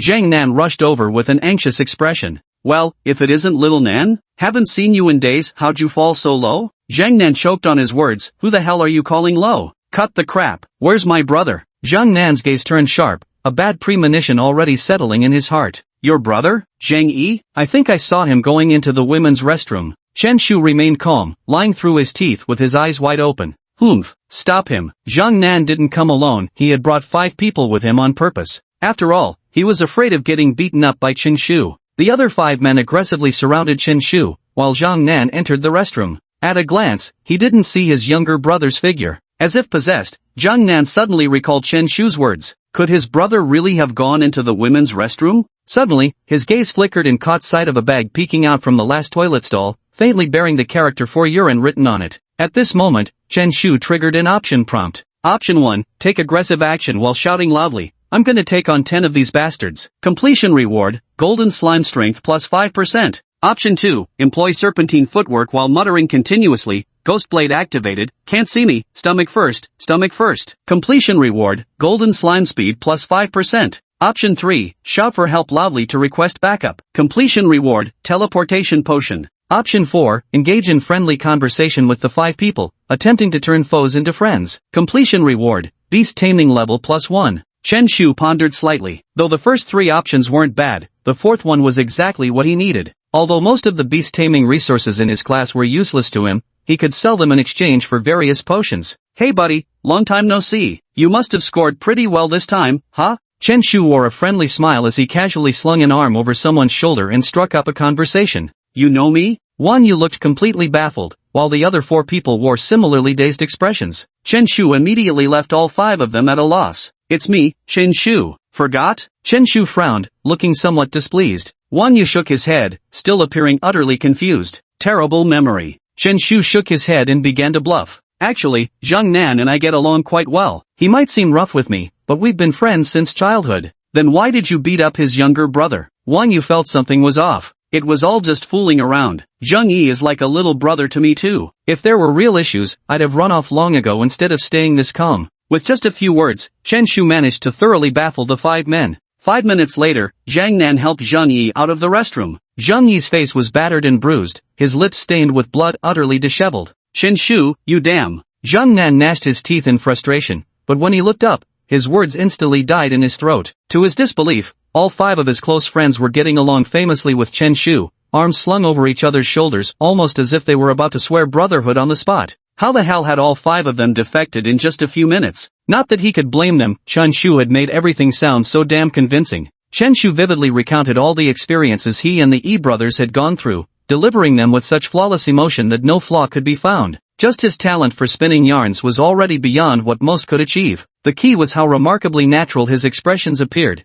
making it genuinely hard to distinguish truth from fabrication. Wang Yu, what the hell are you doing? Zhang Nan roared in anger. Nan, cut it out. Chen Shu already told us everything, Wang Yu said with a laugh. Tell your damn mother. What the hell is wrong with you all? Zhang Nan's face turned livid. Zhang Nan, no need to curse, is there? Another person furrowed his brow and spoke up. Nan's just like that, he gets too into character. We should all try to understand. Chen Shu played the mediator, putting on a peacemaker's demeanor. Let's all take a step back, Zhang Nan, don't hold it against your good brothers either. Zhang Nan felt his brain couldn't keep up what the hell was going on. Alright, Zhang Yi, enough with the act. Is this really necessary? Chen Shu spoke up. Zhang Yi felt nothing but a suffocating lump of blood choking his chest. So I got my ass kicked for nothing, and now I'm being accused of putting on an act? Alright, just a joke, fellas. Break it up, everyone, break it up. Chen Shu called out, and the other 5 shook their heads as they walked away. Only the bewildered Zhang brothers remained. Chen Shu, you damn well stop right there.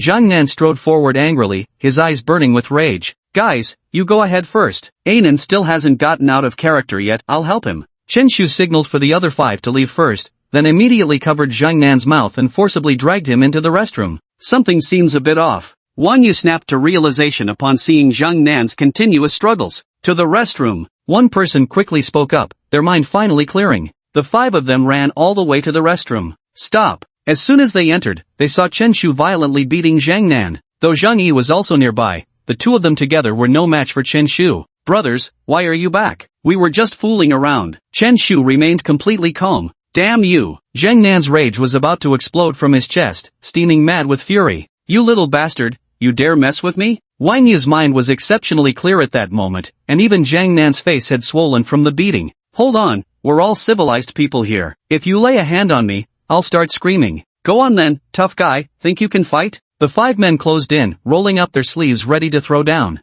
Wait a second, Zhang Nan suddenly spoke up, stopping them. Chen Shu's loud voice was something he had personally experienced. If this continued, a crowd would surely gather around them in no time. Chen Shu, since you're a beast master too, if you've got the guts, fight me at the beast arena. Zhang Nan calmed down, his mind racing with thoughts. Now that the final exams are approaching, the real revenge is to severely injure their contracted spirit, ensuring they score 0 in the beast taming course. The other party concealed themselves so deeply, clearly with the intention of entering the Royal Beast Special Training class. He would personally shatter that ambition. At this moment, Chen Shu was momentarily dazed as another set of options appeared before his eyes once more. Chapter 32, The Explosive Acting Skills of the Slime. Chen Shu's eyes once again presented him with options. Option 1, beg for mercy on the spot, pleading with Zhang Nan to let him go. Completion reward, obtain the title Cowardly Beggar. Equip effect, during beatings, has a chance to soften the opponent's heart. Option 2, flatly refuse while simultaneously running toward the restroom exit. Completion reward, moderate beast master power.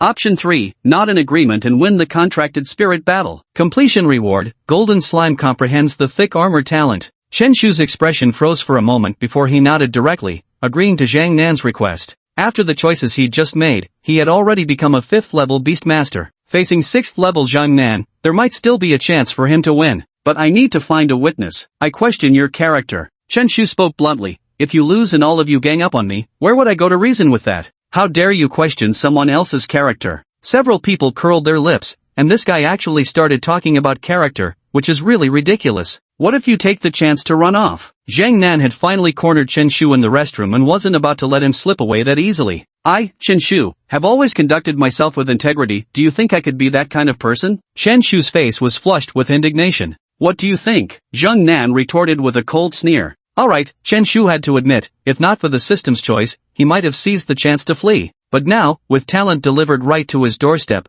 of course he wouldn't refuse it. The slime's massive size and reckless fighting style meant a defensive talent was an exceptionally good fit. Then I'll call a notary public over. That should be acceptable, right? That would work, Zhang Nan chimed in. Chen Shu took out his phone and immediately made a WeChat call. Hey, Xiaoyu, come to the Beast Taming Hall. There's something I need to discuss. Among the people he knew, Zhang Dali was just an ordinary person, while the strongest in Beast Taming Class 5 was only Xiao Bing, far from enough to control the situation. Regardless of winning or losing, this group was definitely going to take the chance to beat him up. Su Xiaoyu was a level 7 beast tamer, so taking him away would naturally be a piece of cake. Let's go, we'll wait at the Beast Taming Hall first. Chen Shu walked calmly and composedly towards the outside. In the auditorium, the principal was still passionately delivering his speech while the students below struggled to stay awake. The 8 of them quietly slipped out and headed towards the Beast Taming Hall. Chen Shu! Su Xiaoyu had long been waiting in the Beast Taming Hall. Chen Shu and Zhang Dali were her saviors, and she took every matter concerning them with the utmost seriousness.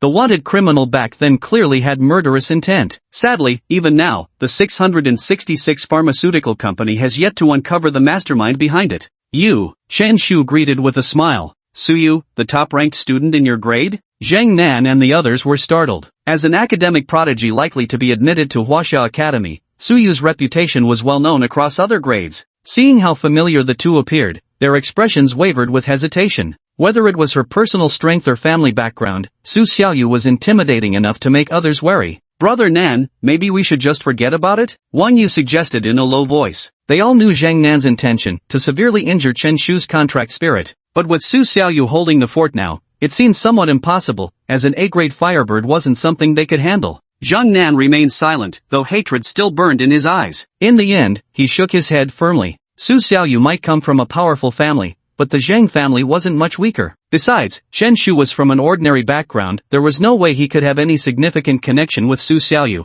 Let's begin. Zhang Nan stepped forward and spoke up. At the same time, a thought stirred within him, and he summoned his contracted spirit. A large eagle with azure feathers suddenly appeared, measuring nearly half a meter in length, its fierce demeanor matching the vicious cries it repeatedly emitted. An azure plume eagle? Su Xiaoyu, standing nearby, furrowed her brows. She hadn't expected Chen Shu to be facing a 6th-level beastmaster, let alone one whose contracted spirit beast possessed flight capabilities. Chen Shu was equally surprised to find that Zhang Yi's contracted spirit was a skeleton from the necromantic series, while Zhang Nan possessed a cyan feather eagle. Are they really biological brothers? Let me see what you're made of. Zhang Nan spoke up, his eyes brimming with confidence. Contract spirits with flight capabilities possess innate advantages, especially for lower-tier beastmasters. Chen Shu refused to be outdone and summoned his contract spirit. A massive turd bomb suddenly plummeted from the sky, catching the blue feather eagle off guard with its unexpected assault. Damn it, a sneak attack! Zhang Nan was startled and immediately commanded the azure-feathered eagle to dodge. The azure-feathered eagle was swift, with a flap of its wings, it dodged the clump of droppings. The golden slime landed steadily but remained completely motionless.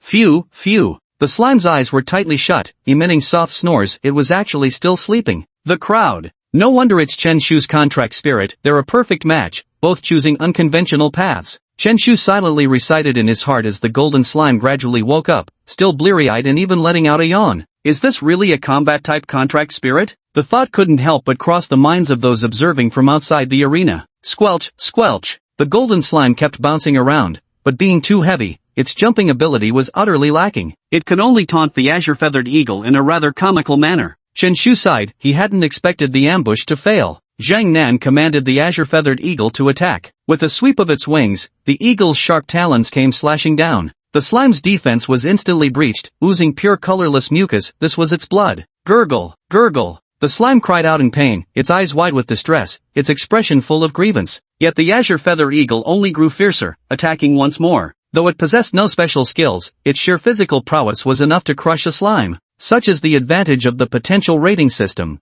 Generally speaking, contracted spirits with higher ratings tend to have greater combat strength. Chen Shu frowned slightly. The golden slime was at an absolute disadvantage against flying-type contracted spirits. To secure victory, unconventional tactics would be necessary. His heart stirred as he issued a new command to the slime. The next moment, the slime began moving clumsily. But the azure-feathered eagle was far too swift, its attacks utterly overwhelming, as razor-sharp talons kept striking relentlessly. The slime's blood spilled across the ground, its already sluggish movements nearly immobilized as it sank into a severely wounded state. Chen Shu's face was grim, his fists clenched tightly. In the end, he was the one who spoke up first. "Stop fighting, please stop, I surrender." A triumphant smile appeared on Zhang Nan's face as he cursed idiot under his breath, commanding the blue-feathered eagle to launch its final attack. With a piercing screech, the blue-feathered eagle soared forward, its razor-sharp claws glinting coldly in the light. "Chen Shu, quickly recall your contracted spirit." "Surrendering won't help," Su Xiaoyu exclaimed urgently. Only when a contracted spirit is withdrawn or leaves the competition arena is it considered a forfeit. Too late.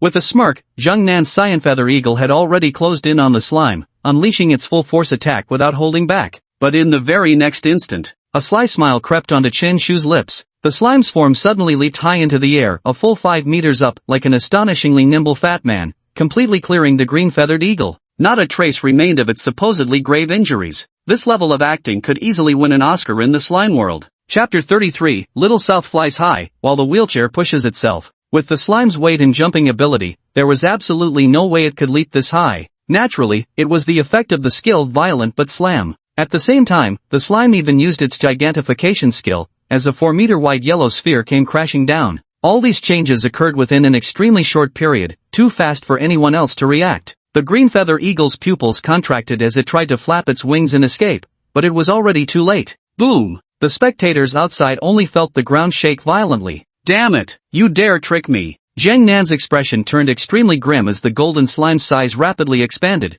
firmly pinning the azure feather eagle beneath it. Although the azure feather eagle possessed superior speed and flight capabilities, it was completely immobilized now, with no possibility of breaking free. "Crush that damned bird!" Chen Shu grinned with a sinister smile. Gurgle. Although the golden slime had a gentle nature, having been thoroughly beaten earlier, it naturally harbored some anger. Its massive jelly-like posterior could be seen wriggling incessantly. The azure wing eagle let out a pained screech, feeling as though its internal organs had been crushed. Once pinned beneath a slime, it was nothing short of a nightmare tear experience. How could this be? An F-grade slime shouldn't possess 2 active skills. Zhang Nan clenched his fists tightly, his eyes brimming with disbelief. In just a short while, the azure feather eagle had suffered grievous injuries, its blood pooling across the ground. The reversal of roles happened far too quickly, leaving all the other witnesses utterly dumbfounded. "This slime is so sneaky." One Yu whispered. Everyone thought the slime was severely injured, but now it's full of vitality, not a trace of weakness in sight. Although it was an F-ranked contract spirit, the slime had one undeniable advantage, its incredible vitality. Because the azure feather eagle was too powerful, everyone had forgotten about its vitality. It must be said that the spirit contract reflects its master. "I lost,"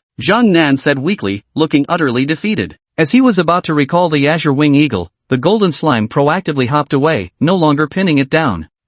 A glint appeared in Zhang Nan's eyes. He hadn't expected the opponent to voluntarily relinquish their advantage. As long as the azure feather eagle remained vigilant, even if the slime used its skills, there was no chance it could mount it again. The azure feather eagle trembled its wings slightly, still feeling somewhat lightheaded and dazed, as if suffering a stroke. "Chen Shu, don't let it take flight," Su Xiaoyu warned urgently. But at that very moment, Chen Shu had a sudden thought. The golden slime's large eyes flared with rage as its body trembled slightly, then shot forward like an arrow released from a bow. The skill charge was activated with unmistakable force. The blue-feathered eagle, which had just managed to rise half a meter into the air, was startled, its vision filled with a blur of yellow charging toward it. Immediately, its body went flying through the air. Facing the contracted spirit, Chen Shu showed no mercy. It wouldn't matter even if he smashed it to death. By sheer coincidence, the blue feather hawk's body came flying straight toward Zhang Nan. Boom! Both master and contracted spirit went airborne simultaneously, soaring several meters before crashing heavily to the ground.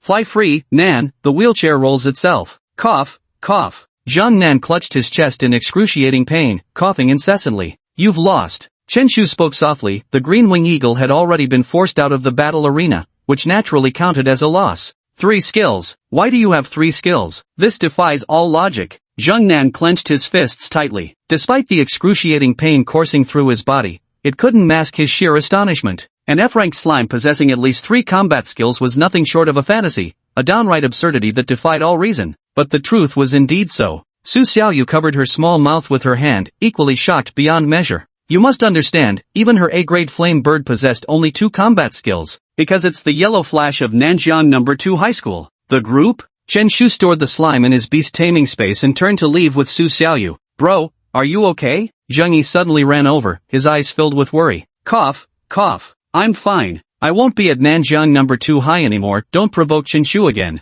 Zheng Nan's face was pale, and he kept coughing, yet his expression remained stern as he admonished his younger brother. Though Chen Shu acted unconventionally, his strength was extraordinarily formidable. Combined with how deeply he concealed himself, he truly wasn't someone the Zheng brothers could handle. After so many encounters, they had never once gained the upper hand. I understand. Zheng Yi sighed with a defeated look in his eyes, having already given up on causing trouble for Chen Shu. Chen Shu, is your contract spirit really F-grade? It feels even stronger than my firebird. Su Xiaoyu pressed on with endless curiosity, like an inquisitive child. Of course not. Chen Shu put on a mysterious expression and said, actually, my contract spirit is the SSS grade universe's invincible feces. Su Xiaoyu said helplessly, no contract spirit has that name unless you show me its information. I prefer to keep a low profile, Chen Shu said with absolute seriousness. Humph. Su Xiaoyu grumbled unhappily, then suddenly seemed to remember something. You're already a 5th level beastmaster. If you can improve a bit more, you'll likely qualify for the special training class. Well, let's see how luck goes. Chen Shu nodded. Given his current abilities, barring any surprises, he could make it into the top 20 of his grade. But in the final week left, everyone would pull out all the stops to improve, and he might just get edged out. Whether he could get into the senior year special training class all came down to luck. After all, even if he didn't make it, he could still achieve perfect results in the college entrance exams. You'd better buy some beast taming beads to cultivate during this time. If you can reach level 6 in beast taming, you'll definitely qualify, Su Xiaoyu spoke up. We'll see, Chen Shu replied evasively. His beast taming talent was mediocre, and his cultivation efficiency was far too low. Asking him to cultivate was simply unrealistic. With that, the two went their separate ways. The battle ended, and Chen Shu's contracted spirit comprehended a new talent, thick armor. Thick armor moderately increases defense. When the contracted spirit is in a sleep state, the effect triples. Indeed, it was a decent defensive skill, undoubtedly an exceptionally suitable match for the golden slime. Chen Shu arrived outside the classroom, where a young teacher was lecturing on key points in biology. It's almost the end of the semester, why are they still holding classes? Chen Shu muttered to himself as he quietly opened the back door of the classroom, intending to slip back to his seat. Classmate, who are you? The biology teacher suddenly turned around and spotted the furtive Chen Shu. Chen Shu fell instantly silent. Am I not the main character here? Am I really that forgettable? Chen Shu reacted with lightning speed. Teacher, I'm in this class. I had a stomachache earlier, you know, the kind where you've got a bathroom emergency that won't wait. The biology teacher looked utterly speechless. Just sit down. Chapter 34, The Complete Scammer's Guide to Black Markets, Collector's Edition. Chen Shu waited idly for school to end, having already thoroughly mastered all the high school curriculum. Ding ding ding. As the dismissal bell rang, Chen Shu was the first to stride out of the classroom, heading straight for the regular class's doorway. Zhou Xiaopeng. Skinny bro. Zhou Xiaoming came running over with visible excitement. I saw how messed up Zheng Yi got. Skinny bro's efficiency is seriously top-notch. Of course, I'll stop by your place tonight to discuss business. Chen Shu rubbed his hands together. He had unlocked the body-size potion formula next. To brew it would require raw materials. Unlike the strength potion, the body-size potion batch only yielded 2 to 4 bottles at most.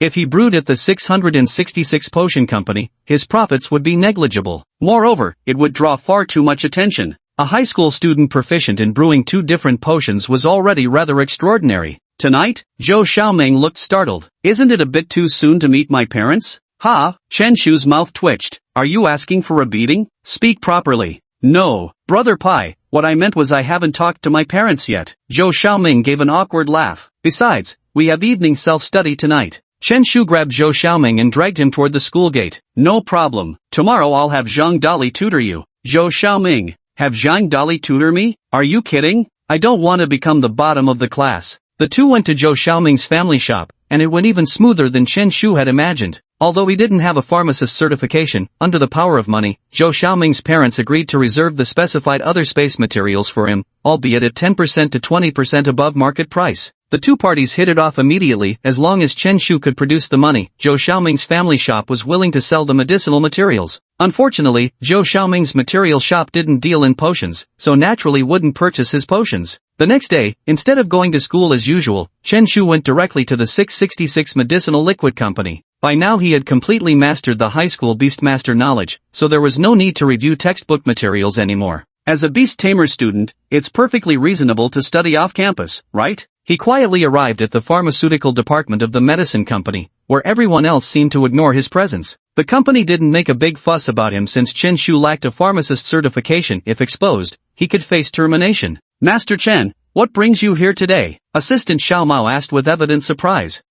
I'll make time to come by. Are there any Titan flowers reserved for me? Chen Shu asked. There are 14 available now. Should I bring them all? Yes, bring them all. Chen Shu nodded. Although the company receives 3 Titan flowers daily, his absence meant they couldn't possibly reserve all stock for him, otherwise their potent elixirs would run short. The potions from 666 Potion Company are sold to major stores, naturally making them in short supply. A day passed, and Chen Shu had used up all 14 power flowers. 6 of these power flowers were used to concoct the lower-grade power potions, yielding a total of 78 bottles. According to the contract, 1 power flower must produce 5 power potions for the company. 14 flowers meant 70 bottles. The remaining 8 power blooms were all configured with medium-grade power potions, which Chen Shu stored in his system space. With such insane pill-refining speed, Assistant Xiao Mao had already become accustomed to it, storing the 70 power potions in the inventory. At dusk, Chen Shu left the company and headed straight for the black market. He needed to sell the potions and then go to Zhou Xiaoming's family shop to purchase medicinal ingredients for brewing new body-type potions. Now he has 52 medium-grade strength potions in his system space.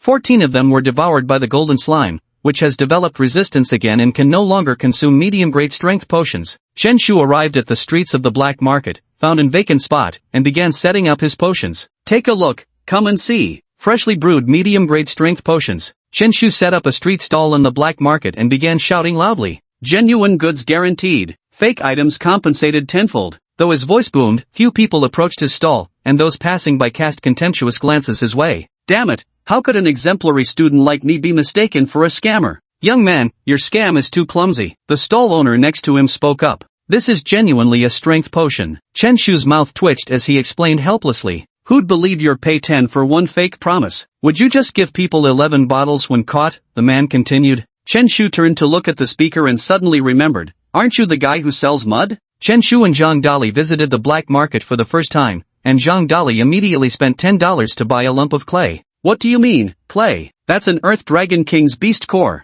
The vendor explained with utmost seriousness. Would you like me to teach you some techniques? Techniques? What kind of techniques? Of course it's about black market stall techniques, guaranteed to earn you 3,000 a day. As soon as the words left his mouth, the boss pulled out an ancient-looking book with bold letters on the cover. Black Market Scam Collection, Collector's Edition.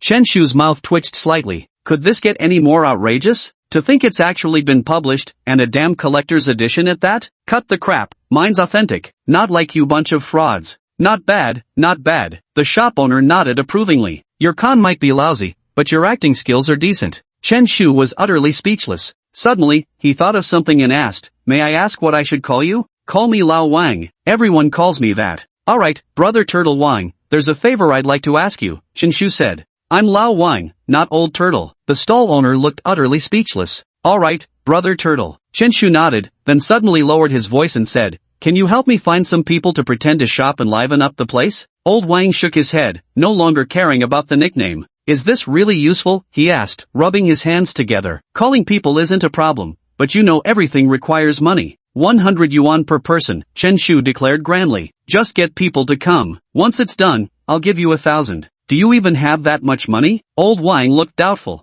Here's a 500 yuan deposit. You'll get another 500 when the job's done. Chen Shu directly pulled out 500 yuan bills. Remember to gather more people. Old Wang's face lit up with pleasure as he happily tucked the 500 yuan into his pocket. 10 minutes later, Old Wang indeed returned with a whole group of people gathered before his stall. Most people are just street vendors, ordinary folks after all, and naturally what they're selling are all counterfeit goods. Although the black market only permits beastmasters of tier 5 or above to enter, it's not particularly difficult for ordinary people to sneak in. Little Chen, these folks are all elites of the black market. What do you think? Brother Wangba spoke up. Chen Shu sized up the crowd before him and gave a nod. The crowd instantly formed layer upon layer around his stall. These veterans clearly didn't need Chen Shu's guidance on what to do next. 1 bottle of mid-grade strength potion. Give me one. Give me one. I came all the way from downtown for this. Boss, 5 bottles for me. Wrap them up properly. Their acting was flawless, absolutely Oscar-worthy, utterly seamless and impossible to expose. Truly veterans of the black market through and through.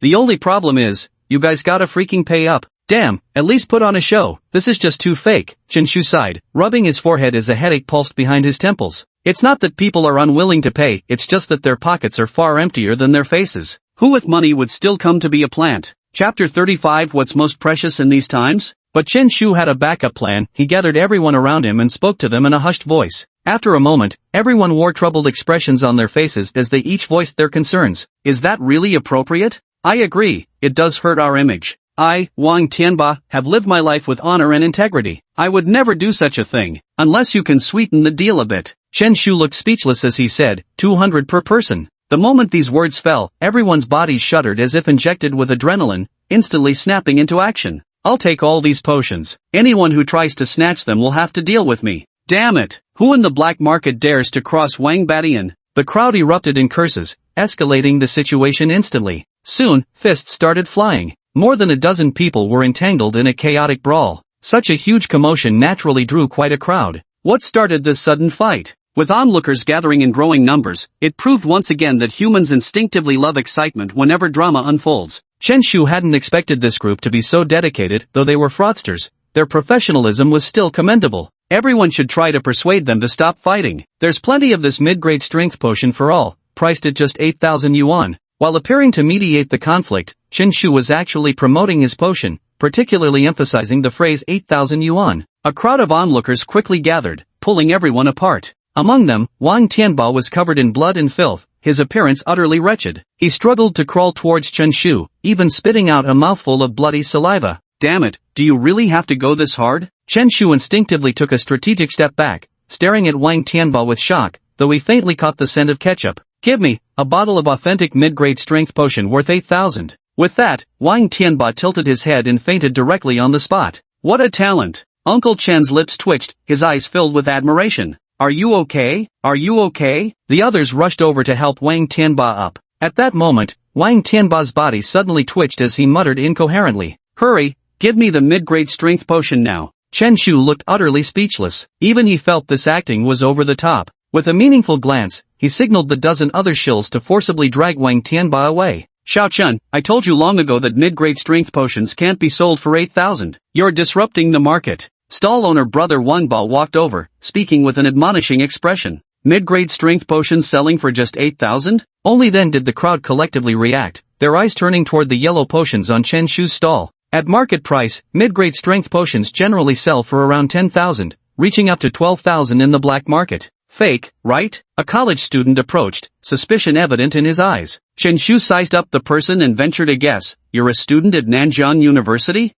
Don't tell me you're one too? Luo Yu inquired. Chen Shu looked exactly like a university student, so naturally, he was mistaken for a fellow alumnus. Chen Shu shook his head. Do you have a student ID? If you want to purchase, you can try it first. Chen Shu still had some faith in the moral character of college students. If the other party deliberately claimed it was useless, he would naturally seek them out at their school to deal with the matter. Luo Yu pondered for a moment before taking out his student ID. Luo Yong, Class 2, Combat Department, Class of 982, Nanjiang University. Chen Shu nodded and returned the student ID to him. He then proceeded to open a potion bottle and actively handed it to Luo Yong. Luo Yong's heart stirred as he summoned his contracted spirit. As long as it didn't affect the city or harm anyone, summoning a contracted spirit for a short duration was legally permitted. A blue flying insect measuring nearly half a meter appeared, its transparent wings lending it an extraordinary beauty. A D-grade blue-winged insect? Luo Yong took the strength potion and had his contracted spirit consume a small amount.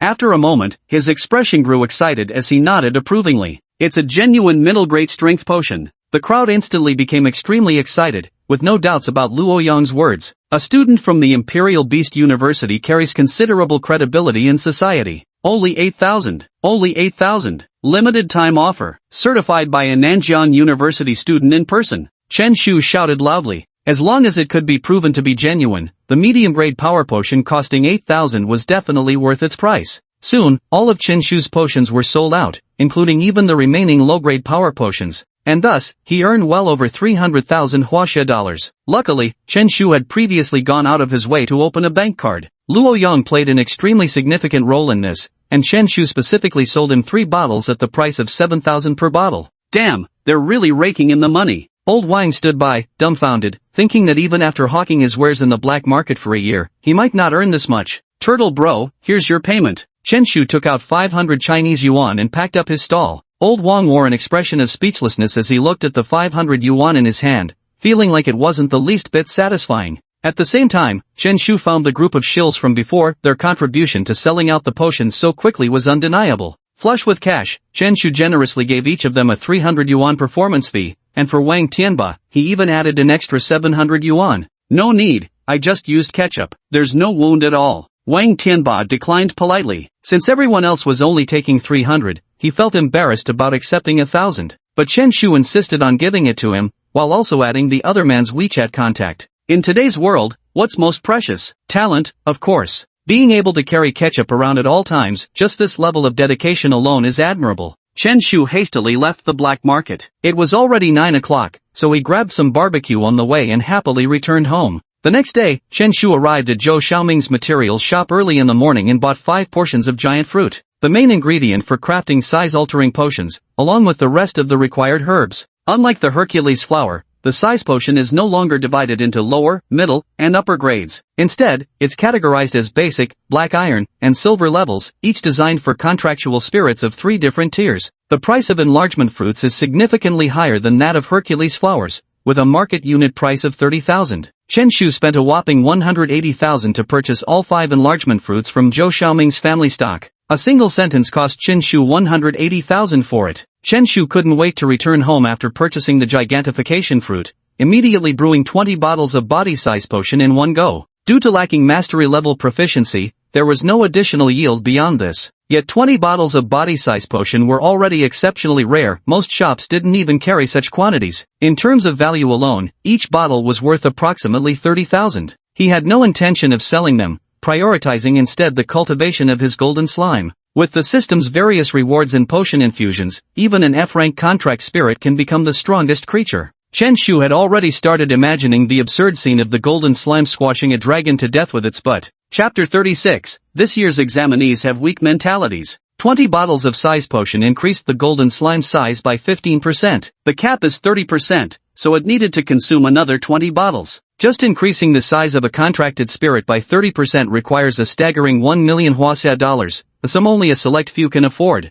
Chen Shu gently stroked the golden slime. Gurgle, gurgle. Its large eyes opened, filled with affection as it nuzzled against Chen Shu's hand repeatedly. The slime now measures a full meter in size, and if enlarged, it would exceed 4 meters, an absolute behemoth among low-rank beastmasters. I hope the final exams will give me a decent score. Chen Shu stored away the golden slime. Seeing it was already noon, he decided to head out for lunch before returning to school in the afternoon. Boss, 1 serving of shredded pork with green pepper over rice, and a cola. While Chen Shu was busy eating with his head down, he suddenly spotted a figure outside the eatery. Well, if it isn't Wang Teng, he called out loudly. A tall, scholarly-looking young man paused in surprise and turned his gaze toward the shop. Suddenly, as if recognizing Chen Shu, he began walking toward the store of his own accord. I remember you, you're Xiaoyu's classmate, right? Wang Teng spoke first. I've already heard about Xiaoyu encountering wanted criminals in the black market. He sighed. Thank you for saving her. It's what anyone would do, what anyone would do. Chen Shu waved his hand dismissively before getting straight to the point. You feel so guilty, it wouldn't happen to be your doing, would it? Ahem, ahem. In an instant, Wang Teng felt as if he were choking, the words in his mouth all stifled. What the hell kind of logic is this? Could it be any more erratic? Of course not, Wang Teng spoke up, but there's something I want to trouble you with. Although Wang Teng was somewhat annoyed with Chen Shu, he hit it extremely well at that moment.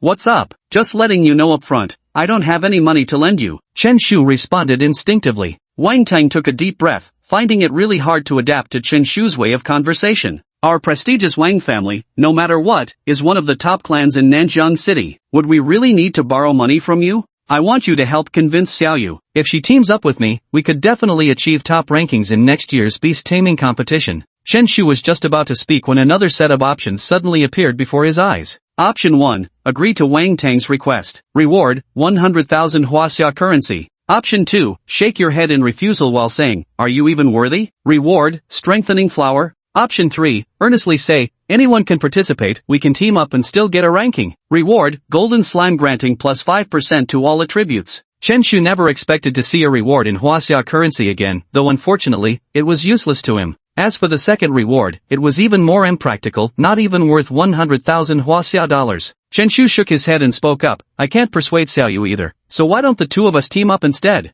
Are you kidding me? Wang Tang wore an expression as if he were constipated. How do you have the face to say such a thing? How about my proposal? If your abilities meet my expectations, I wouldn't mind at all. Chen Shu pondered for a moment before speaking cautiously. My abilities? Meeting your expectations? Wang Tang rubbed his temples, feeling a throbbing ache in his head. Ha, you've got quite a sense of humor. Wang Tang finally managed to squeeze out with difficulty, "Anyway, I hope you can help me with this." With that, Wang Tang staggered out of the restaurant. He was afraid if he stayed any longer, he might lose his grip on reality. Meanwhile, Chen Shu wore a satisfied smile. A simple decision had once again boosted the slime's strength. "Boss, check please." Chen Shu had already polished off his rice bowl meal. That'll be 30 yuan total. But isn't the rice bowl 12 yuan? Lately Chen Shu kept feeling like he was stumbling into shady eateries. Just what was going on here? The rice bowl is 12 yuan, but the cola costs 18 yuan. What kind of cola is this expensive? Chen Shu felt completely ripped off.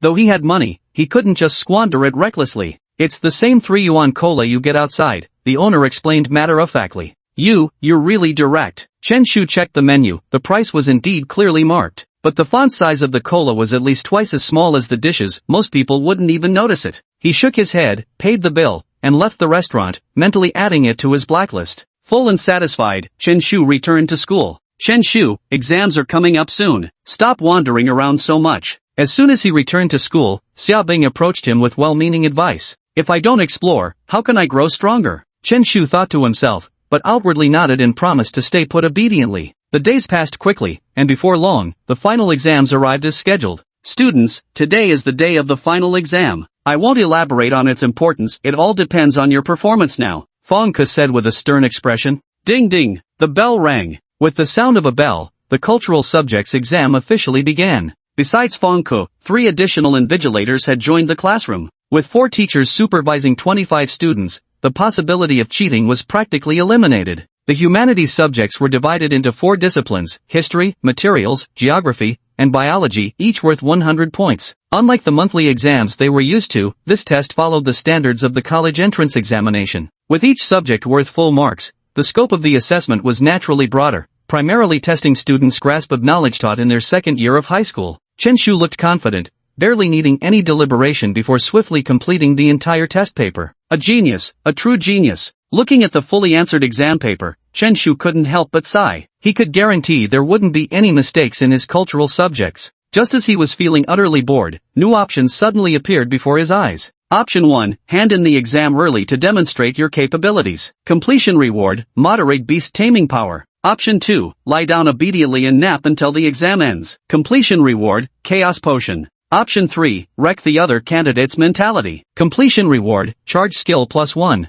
After a brief contemplation, Chen Shu chose the third option. Based on his understanding, skills and talents were what truly mattered most. The next instant, Chen Shu abruptly began flipping through the exam paper. Whoosh! Everyone focused on their exam papers felt an inexplicable panic upon hearing the sound of flipping sheets. This test was more difficult than they had anticipated, designed specifically to select students for the senior year accelerated class. Swish, swish. The sound of flipping papers grew increasingly frequent, as if most had already moved on to the other side of the test. In reality, only a handful of top students in the class had reached the second page. Swish, swish, swish, swish, swish. The corner of Chen Shu's lips curled into a mischievous smirk as he propped his head with one hand while flipping through the exam papers with the other, his eyes darting to observe the expressions of others in the room. Reward obtained, charge skill +1. Ha, that was fast. Chen Shu was taken aback. Seems this year's examinees weren't mentally resilient enough. Chapter 37, Dogs of Fortune, don't forget each other. Chen Shu. At that moment, Fong Ke approached with a stern expression. Don't know how to do it? Then just stay put quietly. What's with all that flipping through the test papers? Isn't this clearly disturbing the other students' exams? My hand cramped up badly just now. but it's fine now. Chen Shu lowered his head and dozed off anyway, since he'd already secured his reward. Each subject's exam lasted half a day. 2 days later, the written tests were completed. The students were all gathered together, chatting and discussing amongst themselves. The exam questions this time were really difficult, probably meant to filter out the top students. Sigh, I just hope I can score at least 320 points in the liberal arts subjects. That's right. The advanced senior year training class is out of our league, but at least we shouldn't do too poorly. Chen Shu stood by with a quiet smile, typical of top students. This enigmatic silence would soon erupt into collective astonishment once scores were revealed. Alright everyone, that's enough discussion. Fangke suddenly walked into the classroom and declared, no matter the results, the written exams are over. What truly matters now is the upcoming beast taming practical. With a total score of 400 points in the academic subjects, students generally scored between 340 to 380, a relatively narrow range where disparities hardly stood out. The beast taming department's total score is 350 points, with some students scoring below 100 while others can achieve 200 or 300. This is where the real gap emerges. I hope everyone maintains discipline during the final exam and doesn't follow certain people's examples. Fangke's gaze turned towards Chen Shu, his heart already filled with trepidation, fearing the other might pull off some earth-shattering move again. After school in the afternoon, Zhang Dali was already waiting outside the classroom early. Zhang Dali's gaze fell upon him as he spoke. Summer break's finally here, Chenpai. You're not really going to work for 2 whole months, are you? The regular class naturally didn't have beast taming department exams, so now Zhang Dali was completely free. Chen Shu nodded and replied, absolutely, I'm seriously short on cash. Got any plans for summer break yourself? The two of them left the school together. Zhang Dali said excitedly, of course it's gaming online, I'm aiming for the king rank in Beastmaster's glory. Oh, by the way, my mom's back and she invited you over for dinner tonight. Chen Shu agreed readily without a second thought. Who could resist a free meal? Chenpai, I'll be counting on you from now on. Zhang Dali suddenly threw an arm around his shoulder and said earnestly, dog. Remember, prosperity shouldn't make friends forgotten. Chen Shu looked speechless. Could you stop emphasizing the word dog? It makes me sound like some shameless mutt. The two laughed playfully as they returned to their residential complex. Chen Shu's parents had unexpected business and wouldn't be back for dinner that evening, so the pair went straight to Zhang Dali's home. Mom, Dad, I'm home. They tossed their backpacks aside and sprawled comfortably across the sofa. Chen Shu made himself right at home, just as if it were his own place. Have my 2 boys come back? A middle-aged woman emerged from the kitchen with a kind smile on her face. It was none other than Zhang Dali's mother, Shui Yuan. Auntie Shui, hello. Chen Shu rose to greet her politely. Zhang Dali lay lazily sprawled out. Mom, where's Dad? I haven't seen him around. Uncle Zhang is shopping in the study, you can go take a look. Forget it, I can't understand a thing, Zhang Dali muttered with his eyes tightly shut, slumped lethargically on the sofa. Chen Shu's expression showed a hint of interest. Zhang Dali's parents were both Black Iron level Beastmasters, so the goods they traded probably involved beast-related items. He didn't hesitate and headed straight for the study. Xiao Chen's here? The burly Zhang Feng was staring intently at the computer screen with a serious expression, while motioning for Chen Shu to sit beside him. Chen Shu approached and immediately found himself mesmerized by what was on the computer screen. Heavenly Ginseng, price, 300,000 Huaxia coins. Cloud Summit's Rock Milk, 0.5 ounces, price, 500,000 Huaxia coins. Grade 2 Gigantification Fruit, price, 100,000 Huaxia coins. Frost Wolf King's Beast Core, price, 1 million Huaxia coins. Chen Shu swallowed hard. How could these things be so expensive? He had mastered high school level beast taming material knowledge and was familiar with general beast taming resources, but he never expected them to be this costly. He thought crafting some strength potions would already make him wealthy, but now it seemed far from enough to become a high-tier beast tamer. Zhang Feng smiled and explained, Xiao Chun, these items are only used by Iron Rank Beast Masters, so naturally, they come with a higher price tag. Beast Masters below the Black Iron rank are referred to as Apprentice Beast Masters, currently unqualified to be privy to such knowledge. Uncle Zhang, what kind of website is this? Chen Shu asked with curiosity in his eyes. The items sold here are all essentials for Beastmasters, every single one is rare interdimensional material that would be tremendously useful to him. The Beastmaster Association website was established by the state specifically for communication, trading, and other activities among Beastmasters.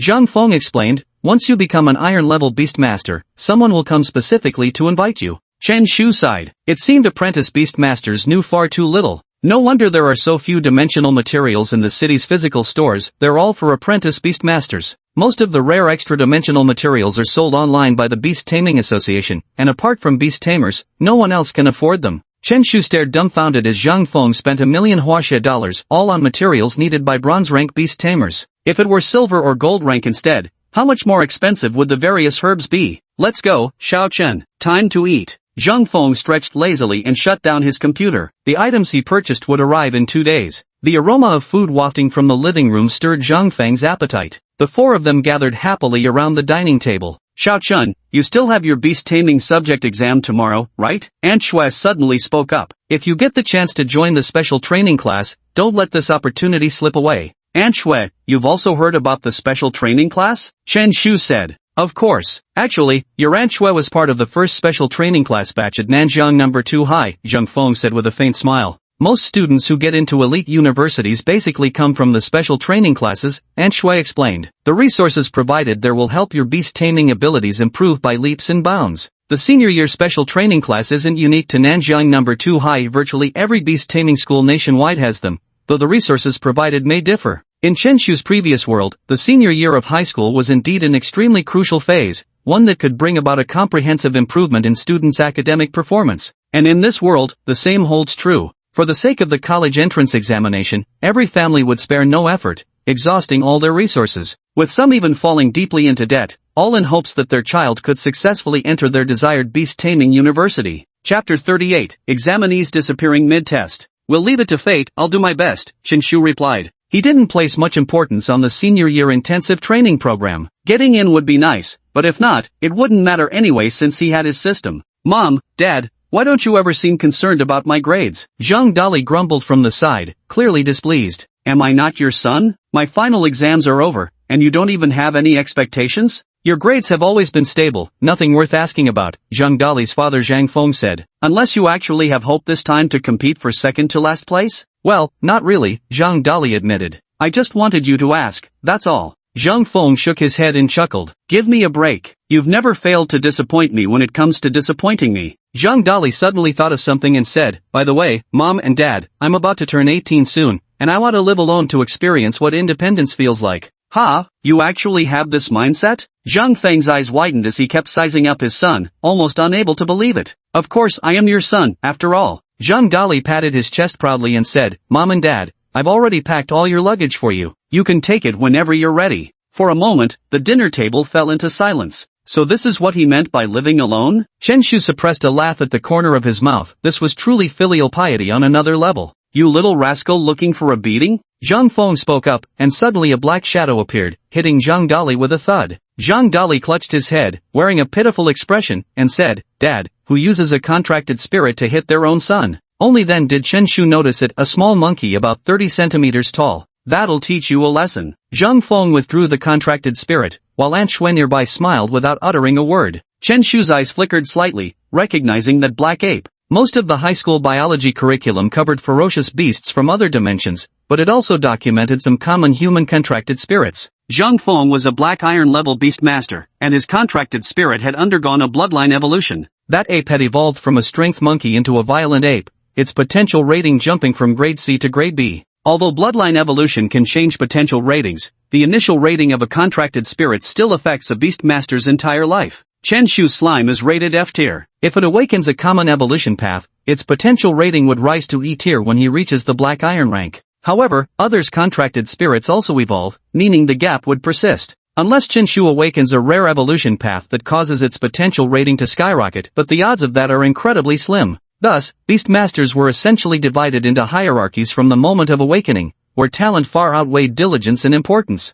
Of course, cheaters are an exception. The family finished dinner in an atmosphere of fatherly kindness and filial piety. Chen Shu returned to his home, eagerly anticipating tomorrow's Beastmaster examination. The next day arrived swiftly. Nanjing No. 2 High School became much quieter, with only first and second year Beastmaster students remaining, as the rest had already begun their summer vacation. Fong Ke walked in and said calmly, today's Beastmaster exam is crucial. I hope you'll give it your all. With that, he led Class 5 of the Beastmaster department to the school's Beastmaster Hall. Outside the Beastmaster Hall lined up long queues, where over 200 examinees were waiting in an orderly manner. Soon, the Beastmaster Class 5 of the sophomore grade entered the hall in an orderly fashion. The Beastmaster Hall was incredibly spacious. In addition to the combat arena for Beastmasters to spar, there were 3 large examination halls open inside, designated for each of the 3 grades. 121 sophomore Beastmasters entered the examination hall. The Beast Taming Division's examination consists of 5 assessments, following the usual standards. The grade-level director stepped before the crowd and began announcing the examination rules. First is the evaluation of students' contracted spirit potential. If any discrepancies arise, students may come forward to request corrections. When students enroll, the school records their potential evaluation, so errors rarely occur.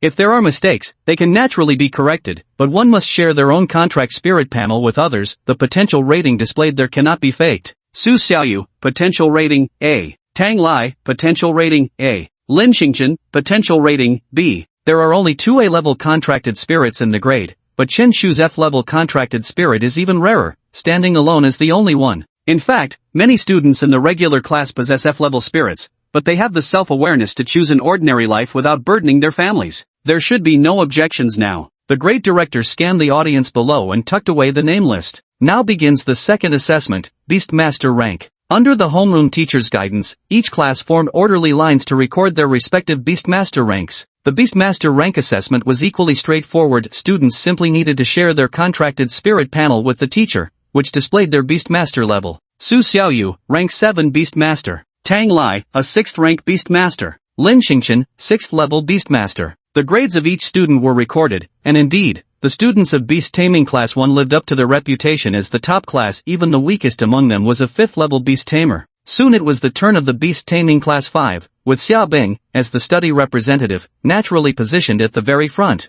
Xia Bing, level 6 Beastmaster. The recording teacher felt surprised but still announced it. Instantly, numerous students turned to look, their eyes filled with astonishment. So it's Xia Bing, the former top student of Beastmaster Class 1. The students of Beast Taming Class 1 understood perfectly well. Xia Bing's achievement seemed surprising at first glance, but in reality, it was only to be expected. In the entire grade, only a handful could consistently outperform Xia Bing. Had it not been for her poor family circumstances, she would never have chosen to join Beast Taming Class 5. Beast Taming Class 5 required far fewer resources, and naturally, the tuition fees were much lower. Now it looks certain she'll make it into the senior elite training class, Su Xiaoyu remarked, glancing at her former rival. Wang Meng, 4th level Beastmaster. Soon after, it was time for class monitor Wang Meng's assessment results to be announced. Wang Meng hung his head dejectedly, eyes filled with defeat. Even by the end of the term, he still hadn't managed to break through. It was clear he basically had no chance of entering the special training class. Li Zixuan, 4th level Beastmaster. Zhang Yu, level 3 Beastmaster. Most students in Beastmaster Class 5 were level 3 Beastmasters, with level 4 being extremely rare. Soon, the assessment for Beastmaster Class 5 was completed. Their homeroom teacher, Fang Ku, remained expressionless, as the results were largely in line with his expectations. At least Xia Bing was a 6th level Beastmaster, which came as a pleasant surprise to him. Teacher Fang, is there another student in your class? The teacher responsible for recording grades looked at the list and asked, another one? Fang Ku scanned the classroom, his heart skipping a beat as his body jolted abruptly. Holy shit, where's Chen Shu? What the hell? How'd someone disappear mid-exam? Chapter 39, oh, my conscience burns, Chen Shu. Fang Ku glanced left and right. He distinctly remembered bringing the entire class into the Beast Taming Hall. At that moment, the examination hall's door was pushed open, and 2 people walked in. Director Wu. Fang Ku recognized one of them at a glance. It was none other than the grade director for the first-year students. Is this student from your grade? Director Wu spoke up. As for the person beside him, it was none other than Chen Shu from Beast Taming Class 5. Director Wu looked at him speechlessly and said, as a high school sophomore, what are you doing here showing off like this? Just now, he was still bragging, saying he wasn't targeting any one person. He meant everyone present here was trash. Director Wu was clearly upset and wanted an explanation. Damn it, can you just shut up for once? Fang Ku broke out in a cold sweat. Just when it mattered most, there wasn't a moment of peace. Fang Ku hurried forward to pull Chen Shu back, simultaneously apologizing. Director Wu, I'm so sorry, really, this student is from our class. Lu, the director of the senior high sophomore division, shot Chen Shu a glare before offering an apology. Old Wu, the kids were just horsing around. Watch yourselves. Little brats showing off like that at such a young age, soon they'll think they can storm the dragon's nest. Though the beast taming talent is decent, must be one of your class 1 students. Director Wu didn't press the matter further and turned back to the first-year exam hall. Natural talent? Fang Ku shook his head. More like passing out from anger, right? He then turned to Chen Shu and said, Chen Shu, what's going on with you? Pulling this stunt at the critical moment? Chen Shu himself hadn't expected this. Even while following the group, he'd somehow strayed off course and ended up with the first-year students. No wonder he didn't recognize a single person. Alright, the last student, come forward for assessment. Director Lu looked visibly displeased. Chen Shu stepped forward and approached the proctor, sharing his contracted spirit panel information. Name, personality, potential rating, F. Contract holder, Chen Shu, level 5 beast tamer, beast taming talent, common. Apart from information about the potential rating and characteristics of the contract spirit, Chen Shu did not reveal any other details about the slime, particularly its talents and skills. Chen Shu, a 5th level beast master?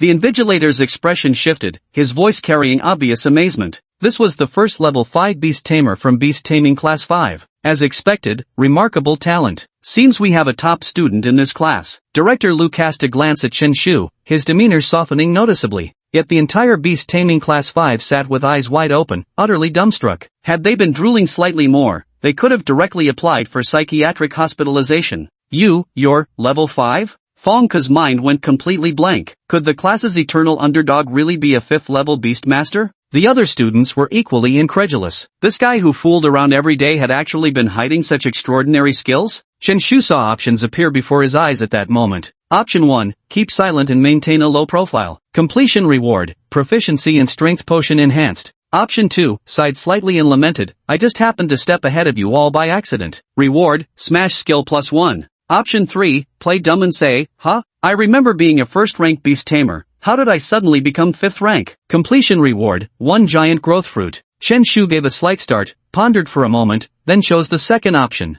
The first option doesn't explicitly state how much proficiency would be improved, it likely still only reaches the mastery level rather than the great achievement level, making it rather insignificant. As for the third option, it's simply a level 1 giant fruit, used for formulating basic body-type potions, identical to the fruit he purchased at Zhou Xiaoming's family shop. There's no need to choose it. Chen Shu suddenly stepped forward in front of everyone, gazed up at the ceiling at a 45-degree angle, and sighed with a melancholy expression. I've tried my best to suppress my growth, yet I still surpassed all of you. I hate my own incompetence, I can't even hide my talent. Chen Shu clenched his fists tightly, his face full of self-reproach. Not only the members of Beast Taming Class 5, but even students from other classes were stunned speechless. Is this something a carbon-based lifeform could say? Since when did Beast Taming Class 5 produce such talent? Chen Shu beat his chest and stomped his feet as he said, Here, I solemnly apologize to everyone. I, Chen Shu, am truly remorseful. Enough. That's about it. Is this even human speech? Director Lu finally spoke up to stop him, utterly unable to bear listening any longer. What do you mean by suppressing your talent? Are you implying that if you really tried, you'd be heading straight to Huaxia University? What's with this sudden apology, anyway? Who asked you to apologize? You're really shameless. The gaze of the entire grade level turned toward them, thinking to themselves. Alright, let's begin the ability test now. Director Lu concluded this round of assessments, fearing Chen Shu might say something inflammatory again. Although Chen Shu's potential rating was F, his Beast Tamer level boosted his score considerably. There were fewer than 40 level 5 Beast Tamers in the entire grade. Let's begin with the aggression test first, Director Lu announced. Several teachers pushed forward an enormous yellow sphere, with several wires trailing behind it that connected to a massive display screen in the distance. According to the usual exam rules, each contract spirit has 5 seconds to attack. Inside the sphere, various algorithms were installed to synthesize the attack intensity and ultimately produce an evaluation, which would determine the candidate's score for this round of testing. Begin, announced Director Lu, signaling the start. Su Xiaoyu was the first to step onto the stage once again. As the top student in her grade, she naturally became the center of attention, with everyone eager to witness just how powerful a true genius could be. A crimson giant bird suddenly materialized, spreading its wings and soaring high to survey the area below. The A-ranked flame bird clearly outclassed all other contracted spirits by a significant margin. Initiate the attack. Su Xiaoyu commanded the flame bird to attack the yellow sphere. In an instant, a faint red glow appeared on its sharp claws, as if flames were burning upon them. This was the flame bird's sole active skill, blazing talons. Boom! With a swift swing of its claws, it fiercely struck towards the yellow sphere. If an ordinary person were struck by this, they would either die or be severely injured. But as an instrument specifically designed to measure attack intensity, the yellow sphere was incredibly resilient, capable of withstanding assaults of all attributes. The display screen at the back flickered continuously before finally showing a rating. Attack intensity, A. For a 7th level contracted spirit, such terrifying offensive power was already exceedingly rare. Not bad. Director Lu nodded slightly, approval shining in his eyes as expected from a promising seedling of Huaxia Academy. Immediately after, the beast masters of various factions summoned their contracted spirits. Roar! Hee, hoo, yo-ho! Various contracted spirits let out their cries, turning the examination ground into a scene of exuberant clamor. Attack intensity, B. Attack strength, F. Chapter 40, I hope you never understand my efforts. One contracted spirit after another stepped forward to attack, but none achieved an A-level score. Even B-level results were exceptionally rare. Chen Shu, your turn. Fang Ke's eyes flickered with a glimmer of anticipation. I thought he was just a nobody, but he was actually hiding his true strength. Chen Shu stepped forward and summoned his golden slime. Among all the contracted spirits present, the golden slime stood in a league of its own, being the only F-rank creature. What a waste for someone with a 5th-tier Beast Master qualification. That's right, even a D-class contract spirit would probably have decent offensive capabilities. The golden slime's potential was low, with all its attributes being extremely mediocre. The only praiseworthy aspect was its vitality, but in an exam setting, this advantage was completely useless. Moreover, the slime's attack speed was painfully slow. It would probably take 5 seconds just to launch a single attack. Squelch! Squelch! The golden slime kept hopping around, its large eyes filled with curiosity as it observed the surrounding contracted spirits. Go! The yellow flash of number 2 high school. The slime widened its eyes, feeling ferocious, though everyone else found it utterly adorable. From a distance, the slime bore a slight resemblance to the instrument, only much smaller in size. Squish! The slime shook its buttocks and then charged forward at full speed. With its level 3 charge skill activated, its speed suddenly skyrocketed, giving it a passing resemblance to the yellow flash. Is it really going to ram into them? The crowd watched the golden slime with curiously. But just as it reached about 10 meters away from the yellow sphere, the slime suddenly leaped, swelling to 4 times its original size in an instant. Another active skill? The crowd exclaimed. The slime's sudden burst of speed clearly indicated it had used an ability, and now its enlarged size was undoubtedly another active skill. 2 combat skills that have already surpassed the vast majority of students. But in fact, the slime's ability to leap also comes from a skill, violent but drop. The 4-meter-tall golden slime resembled a giant turd as its massive posterior plummeted toward the yellow sphere.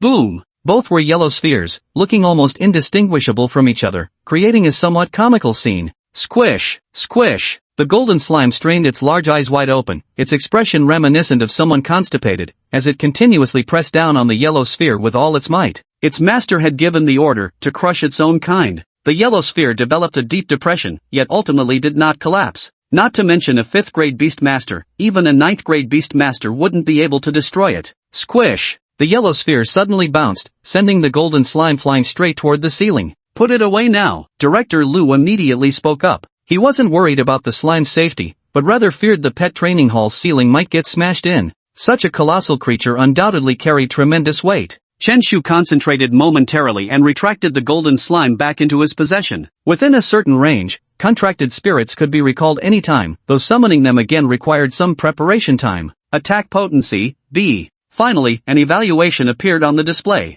The other Beastmasters were all exclaiming in shock. But Chen Shu wasn't surprised. If a golden slime couldn't even reach B-level attack strength, it wouldn't have been able to seriously injure Zhang Nan's green feather eagle. As for A-level, that was definitely out of reach. Only Su Xiaoyu in the entire grade had achieved this level. She was also the only 7th-tier beast tamer with an A-grade contract spirit, her combat power far surpassing that of mere slimes. B-grade. It's actually B-grade. Another seedling from the senior high-intensive training class? Fang Ke clenched his fist slightly, his eyes flashing with excitement. Li Yuan had truly sent him a genius. In just one short month, this individual had already grown to such heights. No, it's very likely that Chen Shu has been playing dumb all along while hiding his true strength. Though the reason behind his actions remains unclear, this is Chen Shu we're talking about. Does one even need a reason to do things? If Fang Ke could figure it out, he might as well check himself into a hospital. The students of Class 5 Beast Taming all wore complicated expressions as they looked at the slacker of their class. Good heavens, don't mess around like this.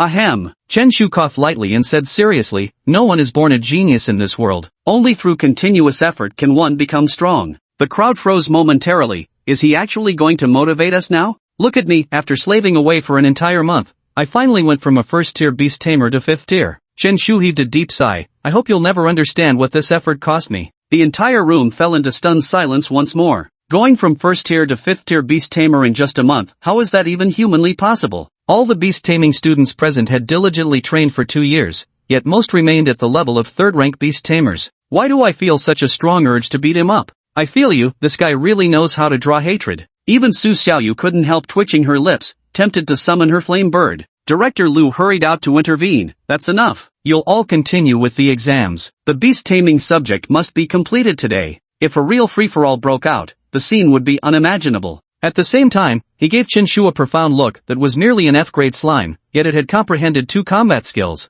Did you save the galaxy in your past life or something? The aggressive testing quickly concluded, and soon came the speed assessment. Speed wasn't merely about physical movement, it encompassed neural reaction time as well. The yellow sphere in the examination arena abruptly morphed. A Gatling machine gun materialized before their eyes, its barrel slowly rotating with terrifying intimidation. Holy shit, since when was tech this advanced? Qinshu was startled. He had assumed the technology of this world would be similar to what he was familiar with, given that household appliances like televisions and refrigerators were commonplace. But now it seemed there might be just a tiny bit of difference. Speed test begins now, Director Lu announced. The Gatling gun wasn't loaded with real bullets, but rather rubber pellets coated in dye. Even if a contracted spirit were hit, it wouldn't suffer any injuries. The speed test primarily evaluates the contract spirit's evasion ability and reaction time. Qinshu's golden slime once again stunned everyone with its performance, not because it was too strong, but rather because it was utterly lacking. Even the slowest of other contract spirits would at least make a token attempt to dodge. But the golden slime simply fell sound asleep, while bullets rained down upon it. Yet it caught every single one without missing a single shot.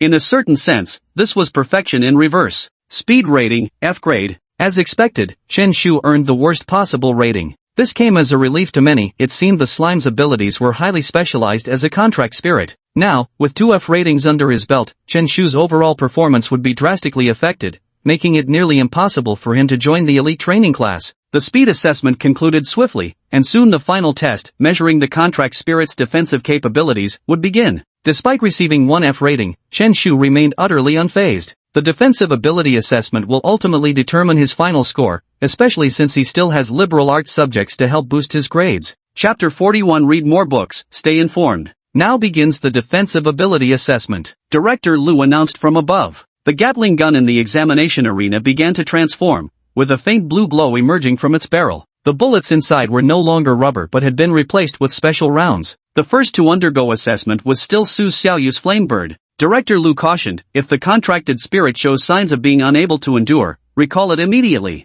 However, such a situation was nearly impossible. Once a contracted spirit's defenses were breached, it would be considered the end of the assessment, and the Gatling gun would cease firing automatically. Su Xiaoyu gave a slight nod, and the gathered students all retreated to a distance of 100 meters. Rat-tat-tat. The Gatling gun's barrel began to rotate, emitting continuous flashes of blue light that looked extraordinarily imposing. The flame bird stood motionless on the ground, its eyes slightly closed, appearing utterly serene. Clearly, this level of attack posed no threat to it. The Gatling gun's muzzle accelerated once more, and the intensity of the bullet seemed to undergo a change as well. As the difficulty climbed layer by layer, the flame bird's expression shifted from calm to solemn until, at last, it let out a piercing screech, revealing a gunshot wound on its chest. The test is concluded. Defense rating, B. The proctor called out while recording Su Xiaoyu's score. One contracted spirit after another stepped forward to undergo the defensive capability assessment. Compared to the previous 2 tests, defensive scores were generally lower. Apart from Su Xiaoyu, only 2 others achieved a B grade,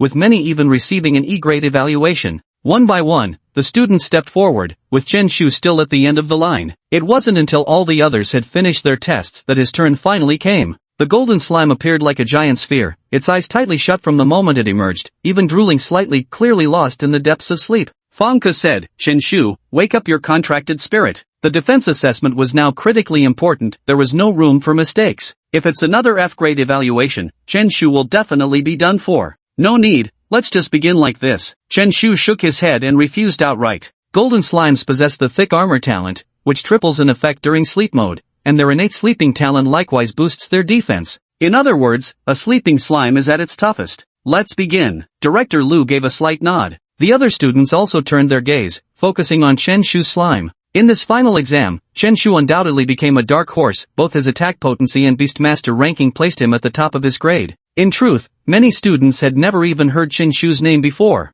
After all, just a month ago he had still been sleeping in the regular class, only recently had he started dozing off in the beast taming class instead. Rat-a-tat-tat. The Gatling gun whirred to life again, its muzzle flashing with blue light, but the golden slime remained completely unfazed. His earth-shaking snores intertwined with the gunfire, composing a bizarre yet harmonious symphony. Oh, everyone was dumbfounded. This scene left them all stunned. The Gatling gun's power gradually increased, quickly rising from the lowest F rank to B rank. Unlike the Flame Bird, the golden slime's defenses weren't instantly shattered, it continued to snore away peacefully. Gooey. Suddenly, the slime's mouth gaped wide as it let out a yawn. Some bullets even shot straight into its mouth. The slime smacked its lips and actually swallowed them whole. Many spectators widened their eyes in disbelief at the scene. Is this really supposed to be the weakest slime? Though classified as a special type contract spirit, slimes could hardly be considered rare creatures. Among F-ranked contracted spirits, slimes account for at least 30%, and of course they're not limited to gold, they come in every color. How could such a weak contracted spirit perform so remarkably?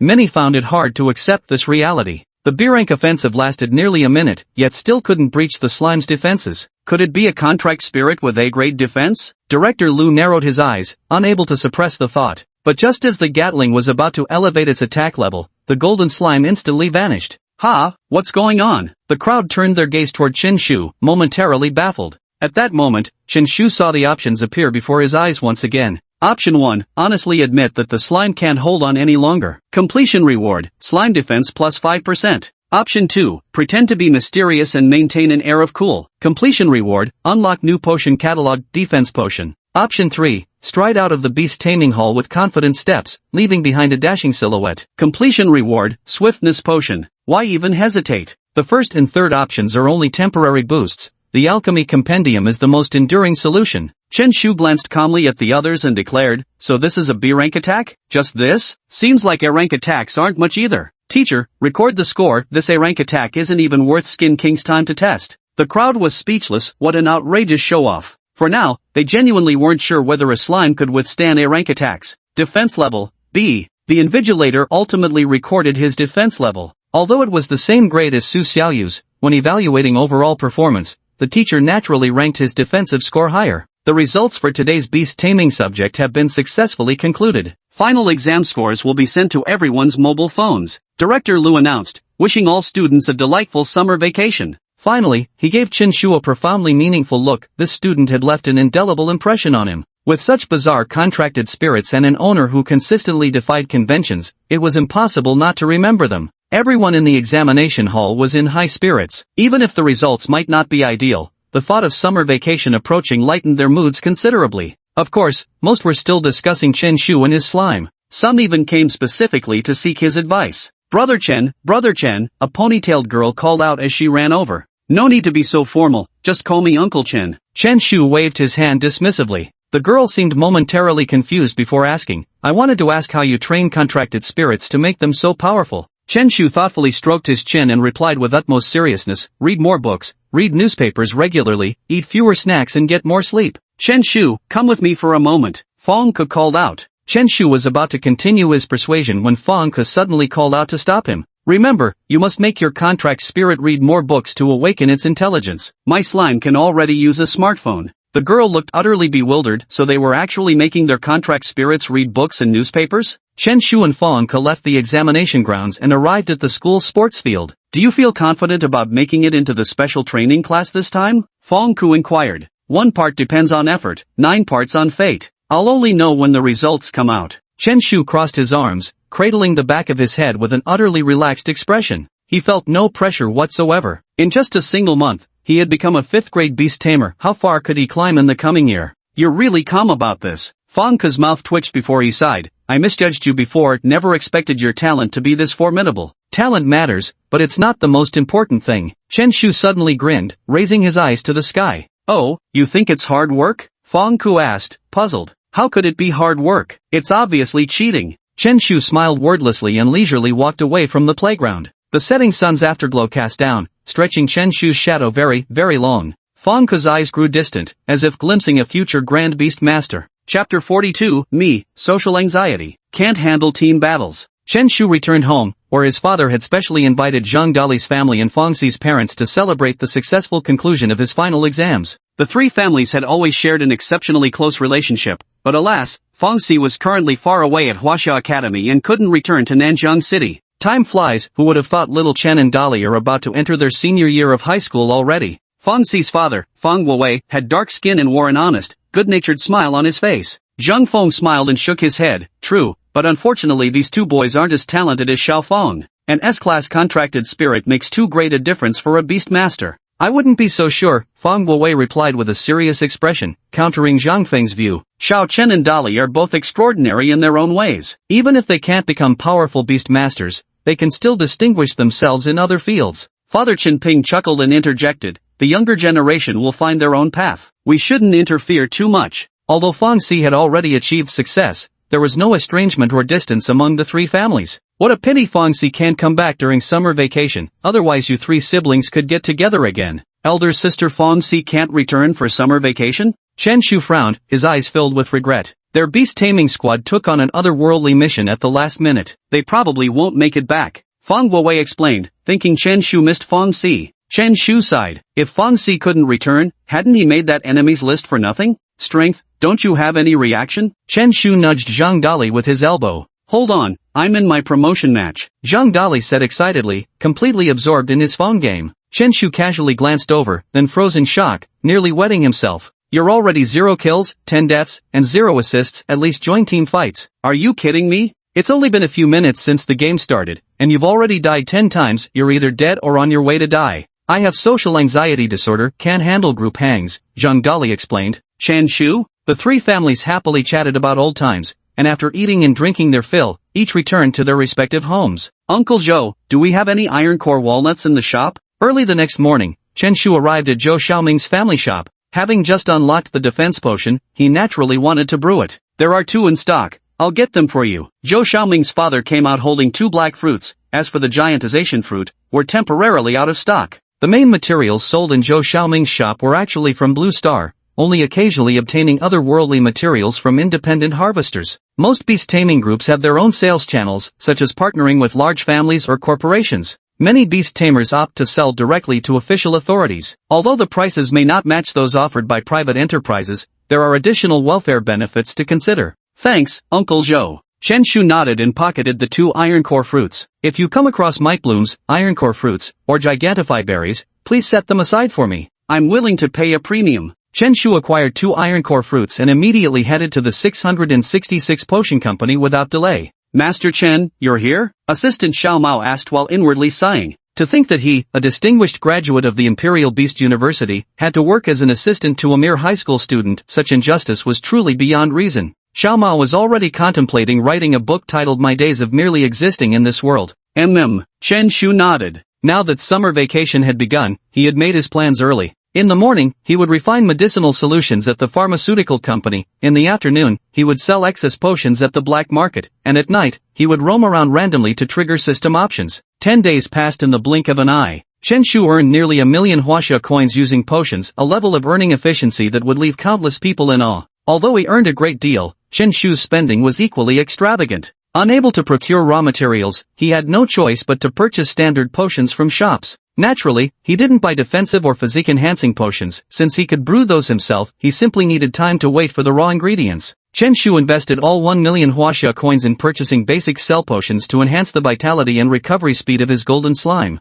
Though this significantly strengthened his contracted spirit, it also completely drained his huaxia coins. Chen Shu had initially assumed his entire summer break would be spent buying and selling potions. But early the next morning, Su Xiaoyu's uncle Zhou Chang walked in carrying 3 power flowers and delivered some unwelcome news. Xiao Chun, these are the last 3 power blooms left in the company. Zhou Chang spoke up, letting out a soft sigh. Chen Shu immediately responded, no way? Going bankrupt already? Zhou Chang's mouth twitched. You really don't mince words, do you? Can't you at least hope for the company's success since you're still an employee here? Zhou Chang sighed and said, the contract with Dahua Company has expired. It will take some time to renegotiate the acquisition now. Wasn't it renewed? Chen Shu asked in confusion. Logically speaking, this sort of thing shouldn't happen to such a large company. If the strength potion supply is cut off, it will definitely impact the company. A new force has signed a contract with that materials company, temporarily beating us to it. Zhou Cheng's eyes faintly burned with anger. For a potion company, losing raw materials was truly like pulling the firewood from under the cauldron.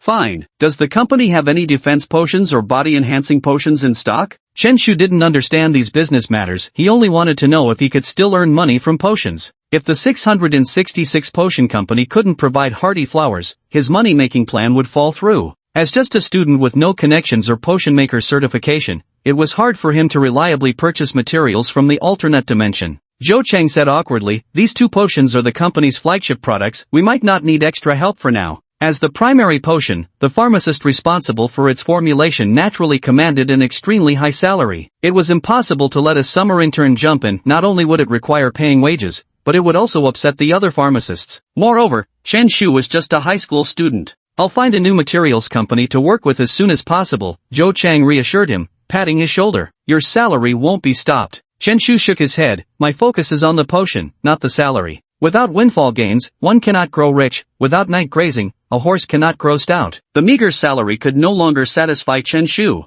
Zhou Chang said frankly, recently, the company's Beastmaster team will personally visit an alternate dimension. We should be able to make some gains. The moment he finished speaking, options reappeared in Chen Shu's eyes. Option 1, apply to join the company's Beastmaster team on their alternate dimension adventure. Reward, exclusive skill book for contracted spirits. Option 2, say out loud, then what are you waiting for? Get moving. Reward, moderate amount of Beastmaster energy. Chapter 43, Gold Wrapped in Manure? Is there even a question? Chen Shu decisively spoke up, Uncle Zhou, can I come with you? You? Zhou Chang froze for a moment, looked Chen Shu over, then said somewhat reluctantly, entering alternate dimensions requires purchasing admission tickets. It's fine, I'll pay for the ticket myself. I just want to tag along and see what it's like. He hadn't reached the Black Iron rank yet and couldn't enter the alternate dimension alone. Zhou Chang pondered for a moment before nodding. In that case, come wait at the company 3 days later. Xiao, you will be going too. Just make sure your contracted spirit can protect itself when the time comes. Clearly, he was aware of Chen Shu's performance during finals. If a golden slime could surpass Su Xiaoyu's Firebird in defensive capabilities, it must have certain merits worth acknowledging. Thank you, Uncle Zhou. Chen Shu's face lit up with joy. Although he couldn't gather any more power blooms, getting to visit another dimension was still quite an exciting experience. After using up the last 3 power blooms, he left with 13 bottles of mid-grade power potion in his possession. The black market bustled with people coming and going. Chen Shu has become an honorable level 5 beast master, free to enter and leave the black market as he pleases. He arrived at his designated spot, laid out a blue cloth, and placed the extra potions from his system backpack on it. Xiao Chen, here to make easy money again? How's business today, brother turtle? Chen Shu was leisurely enjoying himself, with no intention of hawking his wares, as his reputation had already spread far and wide. The top strong man of the black market, who hasn't heard of him? Old Wang sighed and said, what a misery. If I still can't sell these, I'll have no choice but to eat dirt. Chen Shu replied, perfect timing, you can directly eat the land wyvern beast core on the stall. Consider it recycling waste. Old Wang didn't pay attention to Chen Shu's words but leaned in closer, whispering, seriously, Xiao Chun, where did you get these potions from? Hook your brother up with a supplier, yeah? I don't have any special channels, I configured everything myself, Chen Shu said with a completely serious expression. Cut the crap. Old Wang rolled his eyes and went straight back to his stall. Chen Shu sighed. These days, no one believes the truth anymore. Boss, I'll take 1 bottle of mid-grade strength potion. As the two conversed, a line had already begun forming in front of Chen Shu's stall. At 8,000 a bottle, the mid-grade strength potion was obviously dirt cheap enough to disrupt the market slightly. While the lack of branding made resale impossible, there was no problem using it to strengthen one's own contract spirit. Chen Shu grinned, handing the potion to the other person while receiving 8,000 yuan via WeChat Pay. Another bountiful day today. Suddenly, a young man in the queue spoke up. Hey, lady, could you queue up? Don't you know first come, first served? A middle-aged woman who had tried to cut in line returned to the end of the queue with a displeased expression, muttering, no respect for elders whatsoever. What kind of person does that? The young man glanced back with a cold snort, then said to Chen Shu, boss, how many bottles of this potion do you have left? 12 mid-grade strength potions and 15 low-grade strength potions. Chen Shu's eyes gleamed. Could it be that he was about to close shop so early today? Ahem. I'm asking for the buddies behind me, the young man coughed. Give me 1 mid-grade strength potion. Chen Shu. TSK, what kind of bullshit is this? The auntie mocked. The queue with only a few people quickly moved along, and the auntie had originally planned to buy 1 bottle each. However, the college student in front of him ended up bundling up all the remaining potions. Hey young man, can you really drink all that? The elderly woman said anxiously. She had also heard for the first time that the black market was selling cheap potions and had come to buy some for her grandson, but never expected them to be in such high demand. What would I drink this stuff for? It's obviously for my contracted spirit. The college student rolled his eyes and left the black market with the potions. Chen Shu also packed up his stall and headed home in good spirits. But just then, the phone buzzed with a notification. Did the final exam results come out? Chen Shu glanced at his phone, anticipation shining in his eyes. Name, Chen Shu. Academic subjects, 396. Beast Mastery Department, 215. Total score, 611. Class rank, 2. Grade rank, 20. Chen Shu grinned. He had barely made it as the 20th, a real heart-stopping moment.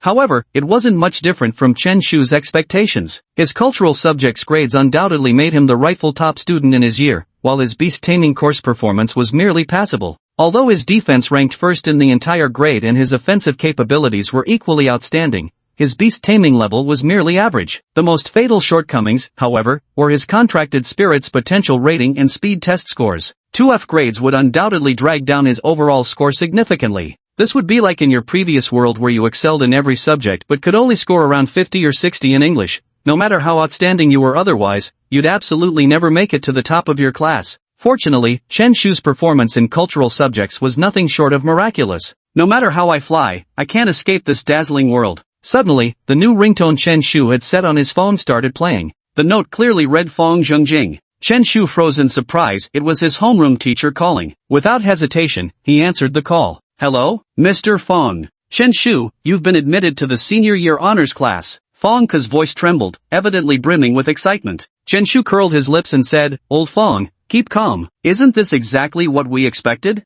At your age, you should have a more composed mindset. Fong Ke took a deep breath before replying, Chen Shu, our teacher really misjudged you before. Who would have thought you were actually gold wrapped in dung? Of course I am. I used to just, huh? What do you mean by dung? Chen Shu's smile suddenly froze as he immediately sensed something amiss. What does it mean to be gold wrapped in manure? Fong Ke said, don't worry about these details. Having a student like you makes your teacher very proud. The school's bonus must be quite substantial, right? Chen Shu asked. Definitely, ahem, as a teacher, educating students is both our responsibility and our mission. How vulgar to talk about money? Chen Shu, could you be any more fake? After chatting for a while, Chen Shu took the initiative to hang up the phone. Making a fuss every single day. Besides, when do I have time to shoot the breeze with you? Chen Shu walked out of the black market whistling cheerfully. Although he didn't place too much importance on the senior high school advanced training class, getting in was naturally the best outcome and served as proof of his abilities. Upon returning home, Chen Shu immediately shared the good news first. His parents were visibly delighted and began notifying all their relatives and friends to share the joy.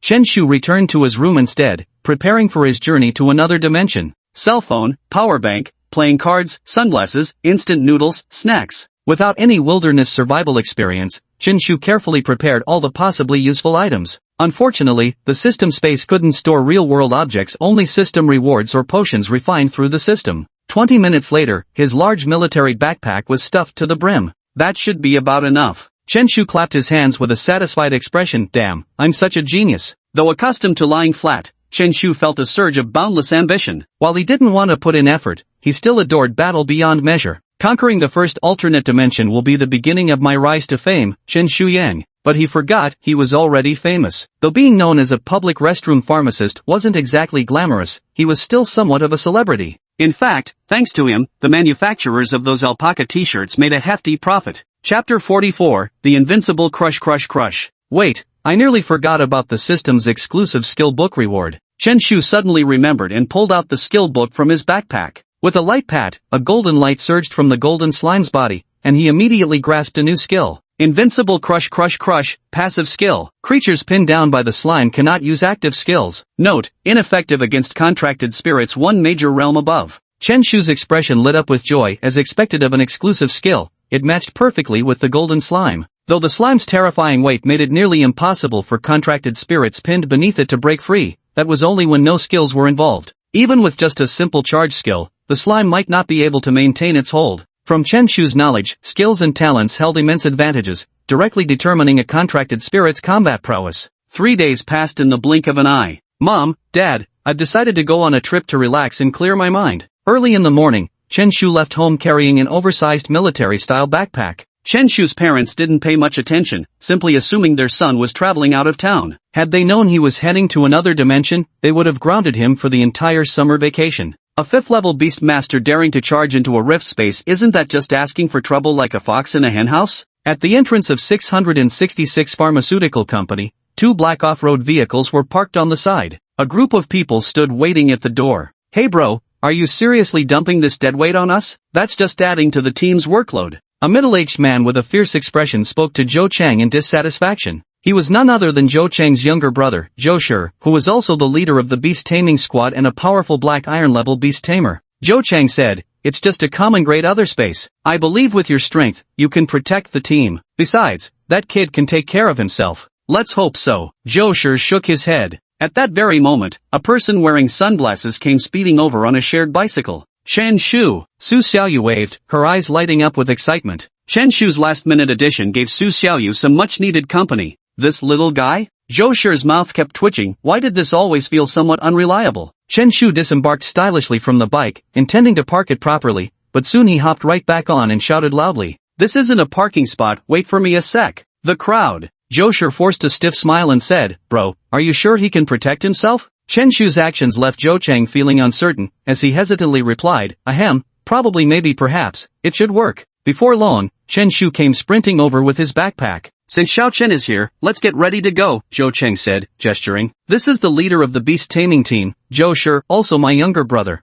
Hearing this, Shan Shu turned to Zhou Shi and greeted eagerly, Hello, Uncle Zhou. I'm Chen Shu. Zhou Shi shook his head and said, Since we're here, let's get going. The group boarded 2 off-road vehicles parked nearby. Chen Shu in the car appeared extremely excited, constantly looking around at everything. This is much more comfortable than riding a bicycle, he remarked, leaning back against the seat in complete comfort. Su Xiaoyu smiled cheerfully, equally excited as she said, You're thinking about buying a car? Considering Chen Shu's salary, purchasing a simple commuting vehicle would be a breeze. As long as it didn't involve Beastmasters, nothing else was particularly expensive. Chen Shu replied, I'm a bit torn and haven't really made up my mind yet. Don't know which car to buy? Su Xiaoyu asked in confusion. Chen Shu shook his head and said with a serious expression, Recently I won a 5 yuan discount coupon for a Rolls-Royce, which really tempted me. But on the other hand, I can't ignore the monthly discount for shared bikes. Screech! The off-road vehicle suddenly slammed on its brakes. The beast-taming driver's expression looked like he was constipated. So you're actually hung up on this?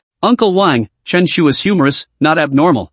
Probably not. Su Xiaoyu weakly defended, her voice filled with uncertainty. I hope this isn't too outrageous. Wang Yi shook his head while silently praying in his heart. By the way, Xiaoyu, would you like some cookies? Chen Shu suddenly pulled out a bag of biscuits from his backpack. Su Xiaoyu waved her hand. No thanks, I'm not hungry right now. How about chocolate? No need. Potato chips? No. Instant noodles? Watching Chen Shu pull out various foods from his backpack, the other 3 people in the car were completely stunned. Are you fucking serious about heading into another dimension for an adventure? How about we play a round of dodiju, landlords, to relax a bit? Chen Shu remained completely oblivious and pulled out a deck of playing cards from his backpack. Cough, Xiao Chun, let me interrupt for a second, the other beastmaster in the passenger seat spoke up. Didn't you bring anything important with you? Definitely have it. I made sure to bring a pair of slippers. Old dang, my damn head is killing me. Wang Yi, who was driving, pulled one hand off the wheel to rub his temples. Old dang in the passenger seat shot her a resentful look. You think I don't feel the pain too? Chen Shu shook his head, feeling disheartened that the things he had painstakingly brought were actually looked down upon.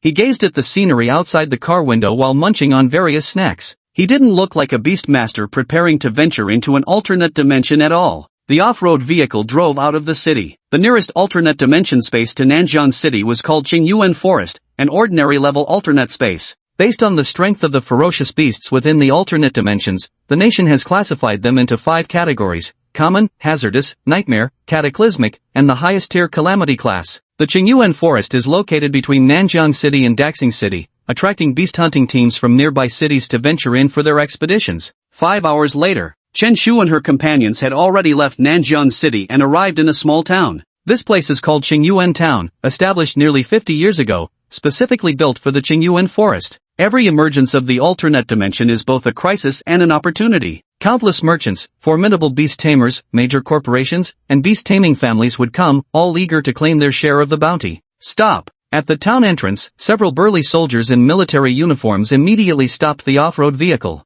Papers! Zhou Shi took out his ID card and handed it to the soldier. The soldier took the ID card, scanned it briefly with the device beside him, and then returned it to Zhou Cheng. The others weren't spared either. Even Chen Shu's ID card was thoroughly scanned. Only then was the entire group allowed to enter Qingyuan Town. Meanwhile, both off-road vehicles were parked outside the town's perimeter and prohibited from entering the settlement. Chen Shu whispered, Xiaoyu, the security here is really tight. It's making me a bit nervous. Su Xiaoyu rolled her eyes. Since when do you get nervous? Chapter 45, Teach them a lesson. This is Qingyuan Town, the closest place to the rift space. Su Xiaoyu suddenly remembered something and spoke cautiously. You must not cause any trouble, these soldiers have the authority to kill. As the most crucial area prioritized by the nation, Alternate dimensions absolutely forbid anyone from breaking the rules. Chen Shu nodded and looked at the buildings of the small town. Unlike cities, the buildings in small towns are exceedingly retro, even bordering on crude and dilapidated, as if their sole purpose were to provide shelter. Most of these were shopfronts, appearing far from grand, but any business able to establish itself in Qingyuan town undoubtedly belonged to the top-tier factions in the kingdom. 666 pharmaceuticals poured endless sums of money but still failed to secure shop operating rights in the town. Many beast-taming squads prosper in the dimensional rifts, but after the government procures a portion of the materials and town shops purchase another share, the resources left circulating on the market become exceedingly scarce. Check into a hotel for the night first, and tomorrow morning we'll head to Qingyuan Forest. As the group leader, Zhou Shi made the decision, and the group arrived at a small hotel in the town. Though the town's facilities were simple, the foot traffic was surprisingly high. Everyone was in a hurry, their demeanor more travel-worn compared to the city dwellers. Zhou Shi asked, Xiao-chun, do you have any problem sleeping with someone else? Shall we sleep together? Chen Shu was momentarily taken aback, then nodded, absolutely no problem. The group checked into the hotel. In Qingyuan town, hotels were in high demand and prohibitively expensive, making it unnecessary for each person to have a separate room. After putting away their luggage, they left the hotel. It was now 3 in the afternoon, and having driven all the way on empty stomachs. Of course, Chen Shu was the exception. That guy had been stuffing himself non-stop throughout the journey. The group arrived at yet another restaurant. Zhou Shi scanned the menu and confidently ordered several signature dishes with an air of grandeur. Boss, give us a braised ice hare, steamed spiritail fish, crispy fried 4-winged locusts. Ha, what sort of nonsense is all this? Chen Shu looked utterly bewildered, then asked in astonishment, are all the ingredients here made from savage beasts? Old Deng explained, of course. The town is close to the Qingyuan forest, so ingredients from ferocious beasts aren't expensive. It's kind of a local specialty. In the alternate dimension, the most valuable items are naturally various medicinal herbs, ores, and the like. Special parts of ferocious beasts are also highly prized, whereas the meat of these beasts is generally not worth much. Only beast-taming teams with meager gains would opt to bring back ferocious beast meat, as it spoils easily and is typically sold to town eateries instead.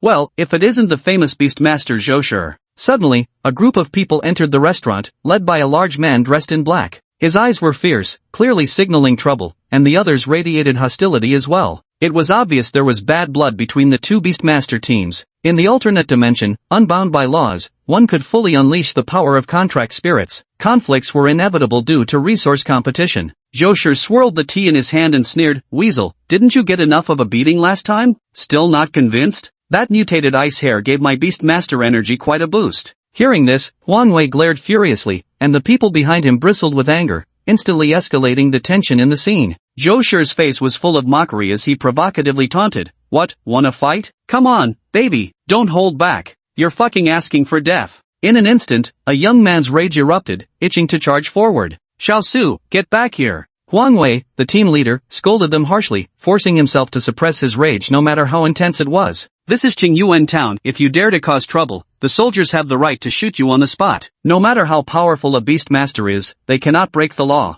Picking a fight with the military? Might as well lick an electric fence. Huang Wei glared fiercely at the crowd before taking a seat at a nearby table. At this moment, options appeared before Chen Shu's eyes once again. Option 1, summon the golden slime and fight directly. Completion reward, promotion to Black Iron Tier Beastmaster. Additional reward, 1 international plane ticket. Option 2, keep your head down and eat quietly. Completion reward, contracted spirit's appetite increases by 5%. Option 3, teach Huang Wei and his group a lesson. Completion reward, slime's defense increases by 10%. Chen Shu's heart skipped a beat, and he almost instinctively wanted to choose the first option. A direct leap from a 5th-level Beastmaster to the Black Iron rank, this would be a qualitative transformation. Not only would he awaken a second contract spirit, but it would also allow his golden slime to undergo a bloodline evolution. If he became a Black Iron Beastmaster, Huaxia Academy would immediately process his enrollment procedures. There is a vast chasm between a 9th-level Beastmaster and a Black Iron-level Beastmaster, and very few can bridge it before entering university. But the system's extra reward poured cold water on his excitement. An international plane ticket, this was clearly telling him to prepare to flee. The price to become a Black Iron-level Beastmaster was far too steep. Chen Shu asked in a low voice, Uncle Zhou, what would be the consequences if I blasted them with a contract spirit now? Zhou Shi's body jolted as he gripped Chen Shu's hand tightly, exclaiming, Bro, my sworn brother, don't act rashly. Old Deng explained earnestly from the side, we'll get sentenced, and you'll turn into a blurry mosaic on tomorrow's news broadcast. Chen Shu twitched the corner of his mouth, might as well just say crushed to a pulp with no corpse left intact. Why sugarcoat it like that? It seems the first option can be dismissed outright. As for the second one, the rewards are far too lackluster. Currently, he's still just an apprentice beastmaster, and his contracted spirits level is similarly low. The energy within the beastmaster's space is enough to sustain the slime's survival. Only after becoming an iron rank beastmaster would contracted spirits begin requiring careful consideration in their dietary arrangements. But the third option would obviously lead to conflict as well. Even without summoning contracted spirits, a fight would likely break out and draw the soldier's attention. He definitely didn't want his life to become increasingly, shall we say, legally questionable. Chen Shu's eyes darted around as if he'd thought of something.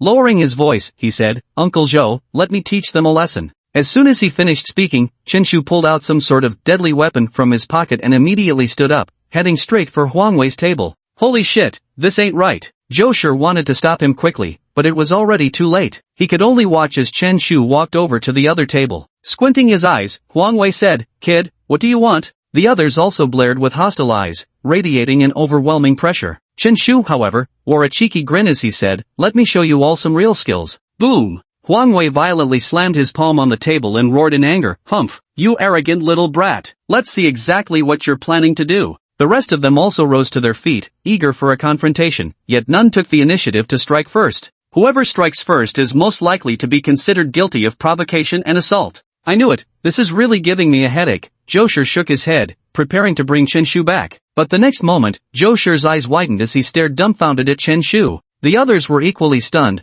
their minds completely blank. Chen Shu's hand held a stack of cards as he picked one up and said to Huang Wei, "Here, look, this one's red." Then, she even pulled out all sorts of cards. "This is yellow. What color is this?" "Exactly, this is green." The crowd, Zhou Shi and his buddies were completely stunned. You really showed them what's what. Chapter 46, You're celebrating too early. Huang Wei took a deep breath, feeling his head begin to throb with blood rushing to it. Then he shouted angrily, "Kid, you're fucking asking for death, aren't you? A mere student actually dared to mess with their beast taming squad." "I really just wanted to teach you a lesson," Chen Shu said with an innocent look. Huang Wei and the others clenched their fists, feeling absolutely furious yet strangely unable to retaliate. "Boss, let's have some of your signature dishes." At that moment, two soldiers entered the restaurant. Huang Wei and his companions instantly suppressed their rage, no longer daring to act on their violent impulses. Chen Shu placed the cards on the table and said, "It seems everyone can now correctly identify the colors. I'll leave these cards with you, practice with them whenever you're free at home." Polite Huang Wei, damn it.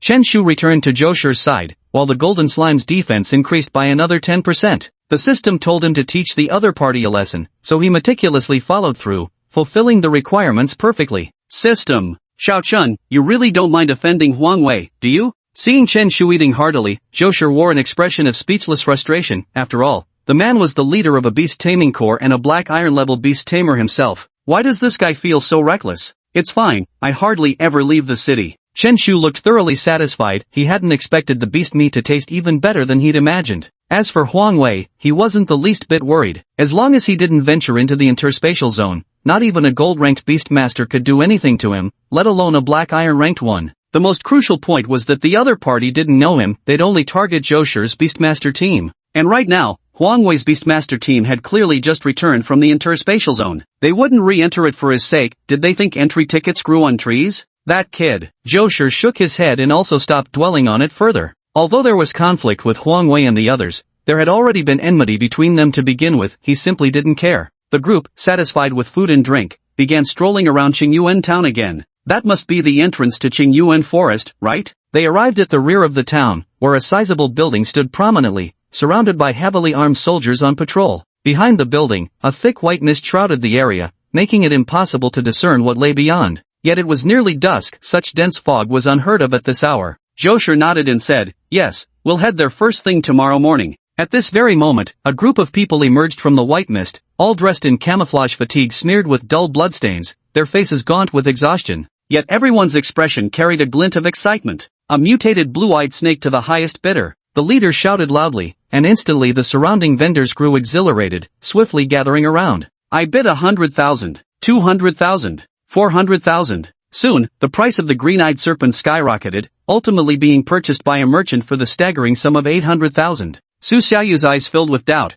Can a basic-level fierce beast really sell for such a high price? The strength of the emerald-eyed snake is at most equivalent to a 9th-level contracted spirit, and they're extremely common in the Qingyuan forest. There's no way they could fetch such a price. Beyond strength categorization, fierce beasts also have bloodline rankings, Zhou Shi explained. Bloodlines are classified as common, mutated, lord, and monarch. Bloodline levels are essentially equivalent to a contracted spirit's potential rating. A contract spirit of the same rank, an S-class is definitely not on the same level as an F-class, though this excludes Chen Shu's golden slime. Zhou Shi continued to explain, a common green-eyed snake isn't worth much, but if it's a mutated one, that's different. Not only can its gallbladder enhance beast taming power, but its eyes also have a chance to help a contract spirit comprehend the skill keen vision. Of course, the odds are terrifyingly low, but wealthy people are willing to pay top dollar just to test their luck against those slim chances. Su Xiaoyu looked enlightened. As the top student in the final exams, she had earned a comprehension pill, which gave her contract spirit a slim chance to comprehend a skill or talent upon breakthrough, though the odds were just as vanishingly small.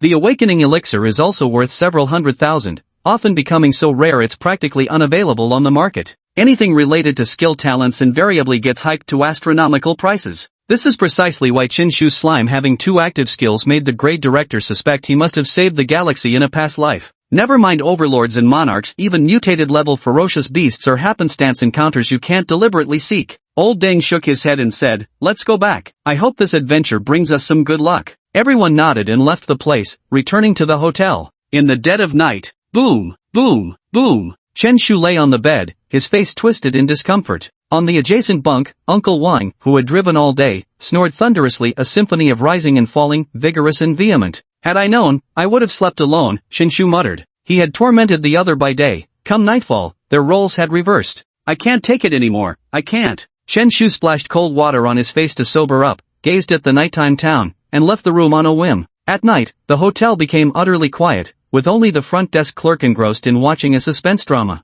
Let's take a stroll around the town. During the day, the group hadn't managed to explore the entire town. As soon as Chen Shu left the hotel, he unexpectedly saw a couple embracing on the street. The young man said softly with deep affection, Xiaofeng, do you know, I've liked you all along. The girl, overcome with shyness, hid her face in the young man's arms, unable to lift her head. Chen Shu happened to pass by and casually asked, what about when it's not straight? As soon as the words left his mouth, Chen Shu bolted with stylish and decisive movements. Damn it! The guy felt like countless alpacas were stampeding through his heart. If it's not straight, how could I possibly like you then? The initially ambiguous mood between the two was instantly ruined by that damned troublemaker. Chen Shu whistled cheerfully, enjoying the night breeze with a look of pure contentment, having finally escaped the thunderous bombardment inside the room. Even at night, the streets of the small town still had people coming and going. As he walked, Chen Shu arrived in front of a towering building. The building stood 9 stories tall, cultivated with extraordinary grandeur, forming a stark contrast to the surrounding low-rise structures. This is the Beast Tamer Association, a place dedicated to serving beast tamers, offering services including intelligence sales, alternate dimension maps, ferocious beast encyclopedias, mission halls, and more. A staff member walked over with a smile. Sir, I'm delighted to serve you. You're delighted a bit too early, Chen Shu replied. The staff member staggered, nearly falling to the ground. Quite the humorist, aren't you, sir? He forced out a stiff smile. Looks like another tough cookie to deal with. How may I assist you today? The Beast Tamer Association is at your service. Not for now, just browsing around aimlessly. Chen Shu shook his head, wanting to examine things alone. The waiter tactfully took their leave. At this time of night, the Beast Tamer Association wasn't particularly crowded. Chen Shu arrived at the 3rd floor mission hall, where a massive display screen hung from the ceiling, showcasing various missions of all kinds. Chapter 47, Accepting the Mission, Hunt the Frosthair Lord. Task name, Harvest Blue Ember Grass. Task difficulty, Common Grade. Task details, must collect no less than 10 gene of blue ember grass,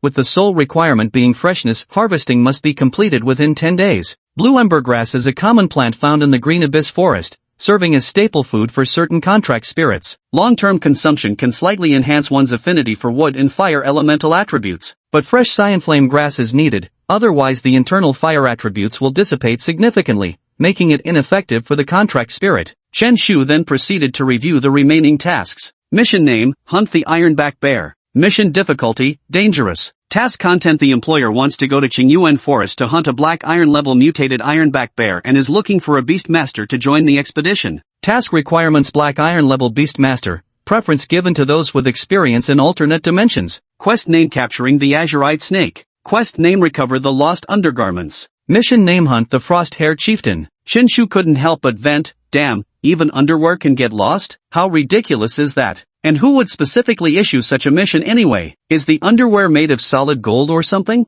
Great, now the whole world knows you lost your underwear in the Qingyuan forest. Just as he was complaining, inexplicable options suddenly appeared before his eyes. As expected, there was a delightful surprise. His midnight street roaming wasn't in vain. Option 1, accept any ordinary level quest. Completion reward, moderate beast taming power. Option 2, accept the quest to hunt the Ice Hair Lord. Completion reward, skill gigantification +1. Upon completion, additional reward, title Lord Slayer, equipped effect. Contracted spirits deal 5% more damage to Lord-level beasts. Chen Shu was slightly taken aback. Was this a joke? Hunting the Frostwild Hare Lord? The bloodline of the Arctic Hare wasn't particularly strong. The highest rank their kind ever achieved was that of lords, never kings, which spoke volumes about their sheer ordinariness. But no matter how trash they weren't something Chen Shu, a mere 5th-level beast tamer, could ever hope to contend with. However, the reward of an additional level to gigantification was simply too tempting. As the core skill of a slime, enhancing gigantification meant that the damage of other skills would also increase. After all, size is the slime's primary attribute. His eyes rolled slightly. Indeed, there might still be room to maneuver. Chen Shu turned to the staff member at the mission hall and asked, "May I ask what the penalty would be if a mission isn't completed?" "Hello, sir. Accepting tasks requires a deposit. If you fail, the deposit will be deducted. How much deposit is needed for the Frost Hare Lord's task?" Chen Shu currently had about 100,000 yuan in Chinese currency, so paying the deposit for an ordinary mission wouldn't be a problem. What worried him was that there might be an unusually large number of such missions. The staff member wore a strange expression as he said, "This mission?" Chen Shu's lips twitched. Staring at the other party's odd gaze, he silently repeated in his mind, "This isn't to stain, this isn't to stain." This mission was issued by the military. No deposit is required. As long as you can successfully complete the hunt, you'll receive the reward. Chen Shu spoke up, "So you're saying it's free?" "Yes, sir." Chen Shu waved his hand grandly and declared, "Do you have any more free missions here? I'll take them all." "Free missions? Hand them over." The staff member looked utterly speechless. "Were you just casting a wide net hoping to snag a naive fish?" "Sorry, this is the only free task available for now." Chen Shu shook his head with regret and accepted the mission to hunt the Frost Hare Lord. The staff handed him all the detailed information on the task. Cheerfully clutching the mission intel, Chen Shu left the Beastmaster Association. At the same time, the Golden Slime successfully upgraded its gigantification skill by 1 level. Gigantification temporarily increases the user's size by 6 times while moderately reducing speed. Although the size enhancement kept growing stronger, the side effects also became more pronounced. Slimes were already slow to begin with, and after activating gigantification, their speed slowed to a snail's pace. With the level 3 charge ability to hold them off for now, there shouldn't be any immediate issues. Chen Shu examined the mission intel intently. Mission name, Hunt the Frost Hare Overlord. Mission difficulty, extremely dangerous. Task content recently, an Ice Hare Lord has appeared in the Qingyuan forest, frequently leading packs of ice hares to harass the Jinling army base. This hunting mission has been specially issued. No requirements to accept this task. Mission reward 50 Chinese merit points. Mission challenges, first, the trail of the Ice Hare Sovereign is elusive, with no definite leads for now. Second, the Ice Hare Sovereign possesses formidable strength, requiring at least a Black Iron Beast Master to contend with. Third, it can command the entire Ice Hare population. If encircled, there's a risk of total annihilation. Beast Masters are advised to assess their capabilities carefully before acting. Task hint: the Arctic hare is a severe misophobe, and its habitat is most likely in a clean and comfortable environment. Chen Shu glanced briefly at the mission intel before tossing it to the back of his mind. Forget about needing incredible luck just to find one. Even if he did, there's no way he could take it on. A lone Icefield Hare Lord already requires a Black Tier Beast Master to handle, and what kind of Lord would operate solo? That's pure nonsense. If he got surrounded by a pack of Icefield Hares, it'd be game over for real. Chen Shu had already given up on finishing his task and began wandering idly through Qingyun town. In the dead of night, he yawned as drowsiness overcame him and returned to the hotel. "Huh, you're still watching dramas?" Chen Shu noticed the front desk clerk was still enthusiastically binge-watching shows. The server nodded. No need to check further, the murderer is this guy. As soon as Chen Shu finished speaking, he immediately charged upstairs with unbelievably fast speed. The server looked dumbfounded before finally reacting after a while. "Damn you, that was a spoiler." Listening to the angry shouts below, Chen Shu contentedly returned to his room. The world has gained another unsolved mystery. How did Chen Shu manage to grow up so big? Boom, boom, boom. The snoring in the room remained as powerful as ever, as if a thunderous beast was unleashing its might inside. "I'll stink you to death." Chen Shu had a sudden idea and placed old Deng's smelly sock right on his nose. Old Deng's brows furrowed deeply, and his snoring immediately softened. These socks actually have a calming effect? Chen Shu hadn't expected this. Finally, I can get a good night's sleep. He lay comfortably in bed and fell into a deep slumber. Early the next morning. Damn it, who put these socks on my nose? Old Deng let out a loud shout as he jolted awake. Brother Deng, what's wrong? Chen Shu rubbed his eyes. Though he hadn't slept long, it was enough for him. The thought of embarking on an adventure in the Qingyuan forest filled Chen Shu with uncontrollable excitement. Was it you who did this? Old Deng glared at him. I had nightmares all night, dreaming I was sealed in a jar of pickles mixed with stinky tofu. That sour stench. But Chen Shu lowered his head to stifle a laugh, never expecting the other person to have had such a dream. I don't know either, he said, but last night I heard you talking in your sleep something about being so hungry and wanting stinky tofu. Then you seemed to grab something yourself. Old Deng was speechless. Could it really have been him? Since when have I gotten this disgusting? Chapter 48, First Exploration of Green Origin Forest. Thud, thud. As the two were chatting, a knock sounded at the door. Zhou Shi's voice rang out. Wake up, time to get moving. The two of them swiftly finished packing and left the room. Chen Shu carried a large military-style backpack, dressed in a black t-shirt and blue jeans, smiling slightly with an incredibly sunny demeanor. But who would have guessed this guy was so abnormal? The receptionist shot Chen Shu a resentful glance, clearly still holding a grudge over last night's incident. The others turned their gazes toward Chen Shu, wearing smiles full of strange implications, obviously having misunderstood something. Xiaoyu, stay away from him from now on, Zhou Shi spoke up. Chen Shu scratched his head, looking utterly confused. I just gave away a spoiler. Is there really a need to be so wary of me? The group left the hotel, had a simple breakfast, and then headed toward the back of the town. Halt! As soon as the group arrived in front of the building behind the town, they were stopped by soldiers. Zhou Shi clearly knew the rules and promptly presented his ID card. The soldier scanned his ID on the nearby device, which eventually emitted a synthesized electronic voice.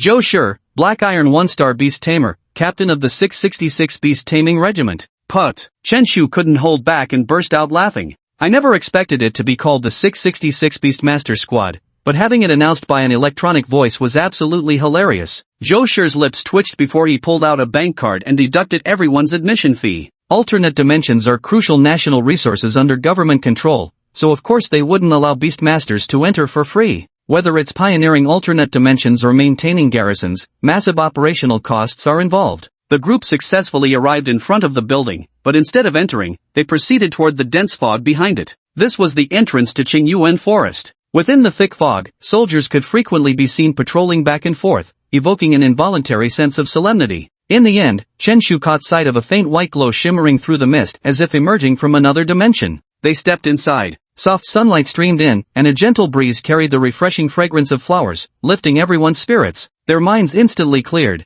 feeling much more alert. Is this a farmhouse resort? Chen Shu looked around, his expression brimming with curiosity. Before their eyes stood rows of wooden cottages, their feet stepping on soft, grassy soil. It was as if the group had arrived in a small village. Adding to the scene, massive birds several meters wide patrolled the sky overhead, their fierce gazes sweeping the land below. All around them, uniformed soldiers moved about, accompanied by powerful contract spirits, maintaining vigilant watch against any impending threats. Spirit guardians? Chen Shu's gaze was instantly drawn to the armband on the soldier's right arm, which bore the unmistakable characters Spirit Guardians. They're the Spirit Guardian army responsible for guarding the anomalous spaces. Remember not to act recklessly here. Zhou Shi spoke up, though his warning was clearly directed primarily at Chen Shu. If you dare break the rules, then without a doubt, accidents will definitely happen. The group left the small village and spotted numerous contract spirits along the way, and inside a wooden cabin, soldiers of the Spirit Guard were resting. Though the small village seemed unremarkable at first glance, nobody knew how many beast tamers were hidden within. Even black iron level tamers could often be encountered. Despite lacking defensive structures, it inexplicably gave people an overwhelming sense of security. Chen Shu asked in bewilderment, Uncle Zhou, why aren't there any Gatling guns here with blue lights going da-da-da? Zhou Shi glanced at him and said, modern technology is significantly weakened in alternate dimensions, so it's not very effective. Beastmasters are the primary combat force. Chen Shu nodded in agreement. No wonder Beastmasters had become the backbone of society. It was inherently tied to humanity's survival. If vicious beasts ever counter-invaded, it would spell disaster for Blue Star. The group departed from the Jinling army base. Before their eyes stretched an endless expanse of ancient towering trees, each reaching heights of at least several dozen meters. All around them stood only massive tree stumps, clear evidence that the trees had been cleared away by the Jinling army. Zhou Shi and the others stood with tense bodies, their expressions filled with extreme vigilance, having already summoned their respective contracted spirits. Zhou Shi's contracted spirit was a massive black wolf,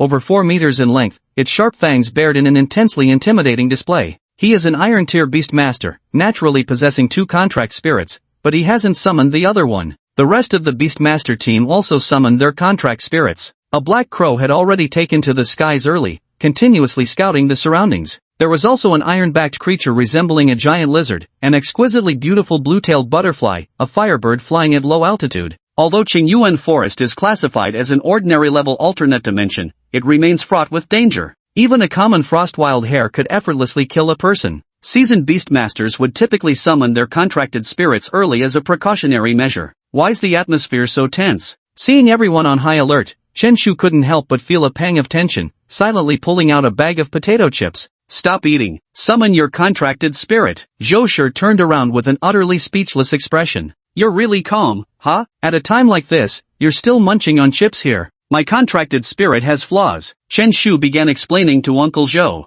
Old Deng said, as long as it can serve its purpose, defects don't matter. Oh. Chen Shu nodded in agreement, and a golden slime about 1 meter tall appeared out of thin air. Huff huff huff. The slime's eyes were tightly closed, its large mouth slightly agape, with drool occasionally dribbling out. Hurry up and wake it, he urged. Chen Shushin had a sudden thought and woke the slime from its slumber. The slime's eyes slowly opened, looking utterly bewildered. Gurgle. It wore an expression of confusion. Could there be enemies nearby? Let's go. The area nearby has been cleared out by the spirit garrison troops. No ferocious beasts will appear. Zhou Shi took the lead, officially setting off towards the Qingyuan forest. As the team advanced, Zhou Shi finally realized the slime's flaw. This thing was just way too slow, barely keeping up with everyone's steps, but soon enough, they'd start falling asleep while walking. Xiao Chen, is this contract spirit of yours serious? Zhou Shi sighed. Come on, put it away. Chen Shu honestly stored the slime into his beast taming space. Old Deng pressed his hand to his forehead and said, Xiao Yu, your flame bird just needs to protect the 2 of you. Leave the rest of the fighting to us. The team's pace quickly returned to normal. Though deep in the forest, there was a clearly marked main path. The Qingyuan forest appeared 50 years ago, and countless beast taming teams had since explored it. With so many travelers, paths naturally formed. The group pressed forward, surrounded by dense thickets of trees. Gentle sunlight filtered through the leafy canopy, accompanied by intermittent insect chirps. The air was refreshingly clean, and the scenery before their eyes seemed straight out of a picturesque comic book. Our team has 2 main tasks, capturing 3 live green-eyed snakes and gathering second-grade iron core fruits. Zhou Shi cautiously scanned his surroundings as he spoke. The task of capturing the green-eyed snake was issued by a laboratory in Nanjing City, intended for live experimentation. The second-grade iron core fruit, meanwhile, is what the company intends to use in an attempt to refine black iron-grade defensive potions. Aside from completing these 2 tasks, the rest is to gather rare materials as much as possible, or hunt down mutant-level beasts. Chapter 49, should it be cumin flavor or spicy flavor? The group walked along the main road for 2 hours, yet the surroundings remained utterly peaceful, with no sign of danger in sight. Now, everyone focus. Zhou Shi led the team along an unnamed path branching off the main road, where dense weeds grew all around, making them unwittingly heighten their vigilance. Another half-hour of travel. Chen Shu and Su Xiaoyu were both in the middle of the group. He had his hands crossed behind his head, but his eyes kept darting around observing the surroundings. Hey, Uncle Zhou, this tree branch is moving. Chen Shu suddenly noticed that among the branches of the tree overhead, one particular limb was slowly writhing. The experienced Zhou Shi immediately reacted, shouting loudly, a branch? Moving? Watch out. Chen Shu's eyes widened in shock as the branch suddenly transformed into a giant serpent, baring its fangs as it lunged at him. The serpent measured nearly 2 meters in length, appearing fierce and savage, its very presence exuding a nauseating stench. Boom! With a thunderous roar, the serpent's originally fierce eyes widened abruptly as if they were about to explode. A towering 6-meter behemoth suddenly appeared, crushing the fierce serpent beneath its massive weight. What the hell is this? The venomous serpent felt utter grief and indignation in its heart. It had thought today would be the day it feasted, only to have a giant turd drop from the sky out of nowhere. Everyone's expressions turned to shock as a loudly snoring slime suddenly appeared out of thin air. Chen Shu breathed a sigh of relief, thankful for his quick reaction. You damned beast, can you withstand nearly half a ton of weight sitting on you? Hiss. Despite being in excruciating pain, the vicious snake still launched a counterattack, its head darting forward suddenly in an attempt to sink its fangs into Chen Shu's calf. Hey, can't reach it, can't reach it. Chen Shu leaped back strategically, just barely escaping the viper's strike. I'm back again. Chen Shu took another step forward, luring the serpent onward. Still can't reach it. I'm back again. Watching Chen Shu hopping around incessantly, everyone's faces darkened with disbelief. What kind of person is this, really? Tisk. At that moment, the humiliated viper finally let out a desperate, dying hiss before breathing its last. Ah, it was just a level 5 mimic snake. What sins must it have committed in its past life? Zhou Shi sighed, and then the black wolf beside him opened its maw wide and swallowed him whole. Although Chen Shu's behavior was despicable, there was no denying his quick reflexes. The slime's combat prowess was equally impressive, but he was still shameless. The group continued their journey, walking for another hour. Su Xiaoyu looked somewhat exhausted. After all, she was just a girl, and her physical endurance couldn't compare to the others. Fortunately, the flame bird already had some capacity to carry passengers, though this would slightly affect its combat capabilities. But combat wasn't strictly necessary for it anyway. Just as Xiaoyu was about to mount the flame bird, Chen Shu suddenly said with concern, "Xiaoyu, let me carry your backpack for you." "No need." Su Xiaoyu shook her head in refusal. "It's alright, I'll share some news. I've also been accepted into the senior year intensive training class. From now on, we'll be classmates." Chen Shu patted his chest and directly took Xiaoyu's backpack, then smoothly mounted the flame bird. The flame bird gazed at him with eyes full of resentment, murmuring, "So you had ulterior motives all along. Did you get into the special training class?" Su Xiaoyu's lips parted slightly, her face full of astonishment. "Of course, I managed to pass the exam without even realizing it," Chen Shu replied with a laugh, then patted the warm back of the flame bird. "Little flame, let's start flying." It was only then that Su Xiaoyu snapped out of her daze. How had this guy stealthily climbed on without her noticing? The flame bird wasn't particularly large, but its size was just right for two people to sit comfortably. "Let's go." Zhou Shi sighed, already accustomed to Chen Shu's unconventional ways. Now that Chen Shu had already taken his seat, there was no way to shoo this shameless fellow off. "Uncle Zhou, are your backpacks heavy? I can help carry them." Chen Shu waved his hand, feeling nothing but ease all over. Screech! The flame bird suddenly opened its beak, its body temperature rising significantly. "What do you mean you're taking it? In the end, isn't it still me who's carrying the burden?" Don't get excited, don't get excited." Chen Shu patted the bird's back soothingly. "Holy shit!" He looked up with a start, his gaze fixed dead ahead. "There's power flowers." The group steadied themselves, all turning to look in that direction. Several hundred meters away, 3 power flowers swayed in the wind, appearing extraordinarily enticing. "Damn, kid's got eagle eyes." Old Deng hadn't expected Chen Shu's vision to be this sharp. Silence. Zhou Shi, however, wore a grave expression. Rare medicinal herbs or deposits were almost always guarded by fierce beasts. Old Deng, send the ironback lizard to test the waters. Boom, boom, boom. The ironback lizard, resembling a giant monitor lizard, lumbered forward on its sturdy limbs toward the titan flower. At the very moment when it was about to reach its target, massive ice spheres suddenly emerged. From the grass behind Dolly Flower, several wild rabbits measuring about a meter in size appeared. Their eyes gleamed blue as they continuously spat out giant ice balls from their mouths. The iron-backed beast, already slow-moving, nearly came to a complete halt, barely able to budge. However, they are called iron-backed beasts precisely because their dorsal defenses are astonishing. Not only do they mitigate physical attacks, but their elemental resistance is equally formidable. Whoosh, whoosh, whoosh. A total of 9 ice hairs appeared, continuously spitting ice orbs to pin the ironback beast in place. Without assistance, the single ironback beast would undoubtedly be worn down to death. Attack! Zhou Shi let out a light shout as the massive black wolf beside him abruptly kicked off with its hind legs, charging forward at terrifying speed. Chen Shu sat atop the flame bird, his gaze fixed on the black wolf. His mind flashed with high school beast knowledge. He recognized it immediately. This was a C-ranked split-claw wolf, evolved from a D-ranked blade-claw wolf. A black iron-grade split-claw wolf could instantly slaughter the icefield hares ahead. After all, even the strongest among them were merely level 8 beasts. Sure enough, the claw wolf let out a ferocious roar, and a sinister black gleam suddenly appeared on its 2 front claws. It was its innate skill, rending claws. The ice hares also sensed the black iron tear aura. Their azure eyes flashed with panic, but it was already too late to flee. The 2 ice hares were instantly torn apart, their blood splattering across the ground. Ah! Su Xiaoyu couldn't help but gasp at the sight, yet she forced herself to keep watching. This was also her first time entering an alien dimension. Though already a level 7 beastmaster, she had never slain a monstrous beast before. Witnessing such a scene naturally made her uncomfortable, but she compelled herself to adapt. A beastmaster who couldn't fight would be nothing but a waste of resources. Su Xiaoyu glanced subtly, wanting to catch a glimpse of Chen Shu's expression. After all, the two were the same age. Yet who could have guessed that Chen Shu gulped down a mouthful of saliva and even muttered to himself, "Should I go for cumin flavor? Or maybe the spicy one?" Chapter 50, Oh no! A groundhog turned into a spirit. Su Xiaoyu slapped her own forehead. How could I expect Chen Shu to be scared? What was I even thinking? Roar! The crack-claw wolf let out a fierce howl, instantly killing 3 ice hares in the blink of an eye. Seeing the remaining 5 ice hares attempting to flee, its body radiated eerie gleams as its speed suddenly surged dramatically. Clearly another combat skill. SSSHH, SSSHH. None of the remaining 5 ice hares survived, they all became corpses. The split-claw wolf's eyes burned with bloodlust, its jaws gaping wide as it prepared to devour them. Black mutt, spare the hares. Chen Shu sprang to his feet and roared so loudly that even the split-claw wolf shuddered at the sound. With that, Chen Shu grabbed the urea bag and jumped off the flaming bird's back. Under the grievance-filled gaze of the claw wolf, he stuffed the frozen hare's corpse into the bag. What kind of person is this, daring to steal food from a wolf? And it was me who killed it, alright? The claw wolf was bitter at heart, but bound by Zhou Shi's command, it could only watch with aggrieved eyes, drooling with envy. Xiao Chen, ordinary-grade frozen hares are worthless.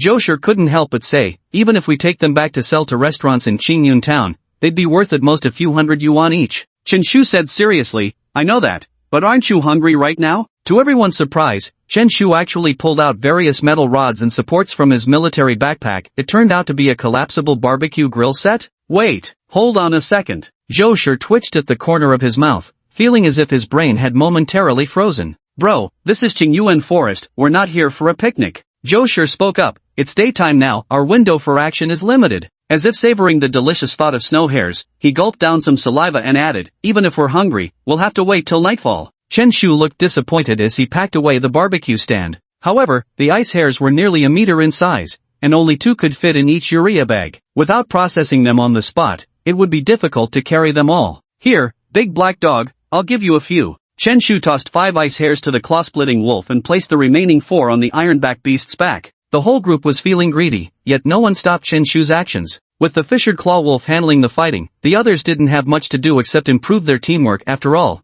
being part of the same beast taming squad meant they'd face many powerful savage beasts together in the future. The fissured claw wolf swallowed the frost hare completely, its eyes showing satisfaction as it kept watch around them. Zhou Shi approached the titan flower, ready to pick it. I'll do it, I'll do it. Chen Shu trotted over again, holding a delicate little silver shovel in his hand. The textbook says the best way to harvest dollyflower is with silver tools, otherwise its medicinal properties might be compromised. Zhou Shi was momentarily taken aback, then said with a smile, you're really quite the material science scholar, aren't you? Chen Shu carefully dug up the power flower and said, of course, do you even understand the significance of a 396 cultural score? You, 396? Give me a break. Do you think Uncle Zhou hasn't been to school? Zhou Shi sneered with disbelief. No matter how strong one was in cultural subjects, it was nearly impossible to score above 380. The final questions were simply inhuman. Believe it or not. Ignoring him, Chen Shu calmly placed the 3 power flowers into his backpack without another word.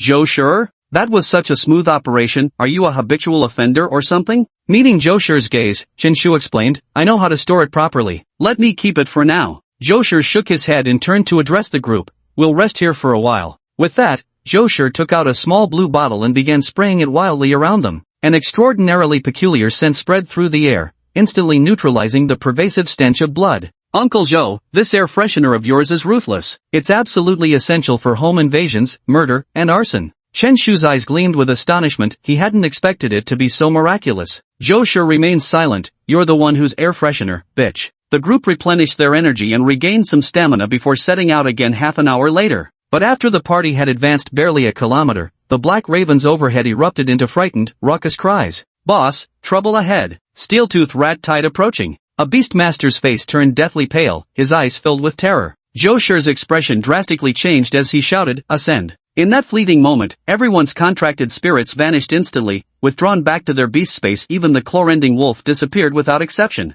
A massive gray eagle abruptly materialized, radiating an aura unmistakably at the black iron rank, clearly Zhou Shi's second contracted spirit. Xiaoyu, make the flamebird fly as high as it can. Zhou Shi reminded, while having all his teammates gather on the back of the gray eagle. With a powerful flap of its wings, the gray eagle lifted off with all 6 passengers, clearly straining under the weight, but eventually managed to soar into the air. Su Xiaoyu also issued some commands to the flamebird. The flamebird, which had been flying at low altitude, suddenly flapped its wings with a faint red glow shimmering across them. In the next moment, it soared upward, reaching dozens of meters in the air, almost level with the towering tree. This was another skill of the flamebird called wing beat, capable of briefly enhancing its flight ability. Boom, boom, boom. Almost simultaneously as the 8 figures ascended, a slight tremor rippled through the ground. Leaves rained down as a deadly crisis abruptly swept over them. Eek, eek. A sharp screech spread out, as if an invisible electric current were radiating, making one's scalp tingle. The tremors grew increasingly violent, as if a giant beast were trampling the earth. At this moment, Chen Shu was clutching 2 ice hairs tightly in his arms, gazing through the falling leaves toward the front. His eyes widened like brass bells, and he let out a startled cry. Help! The groundhogs have turned into monsters. P.S. Please bookmark and give 5-star reviews. Hit that remind me button whenever possible to keep me motivated. Thanks for your support, everyone. Chapter 51, as expected of you. Dozens of giant yellowish-brown rats, each about 3 decimeters long, surged forward like tidal waves. The massive trees shook violently from the impact,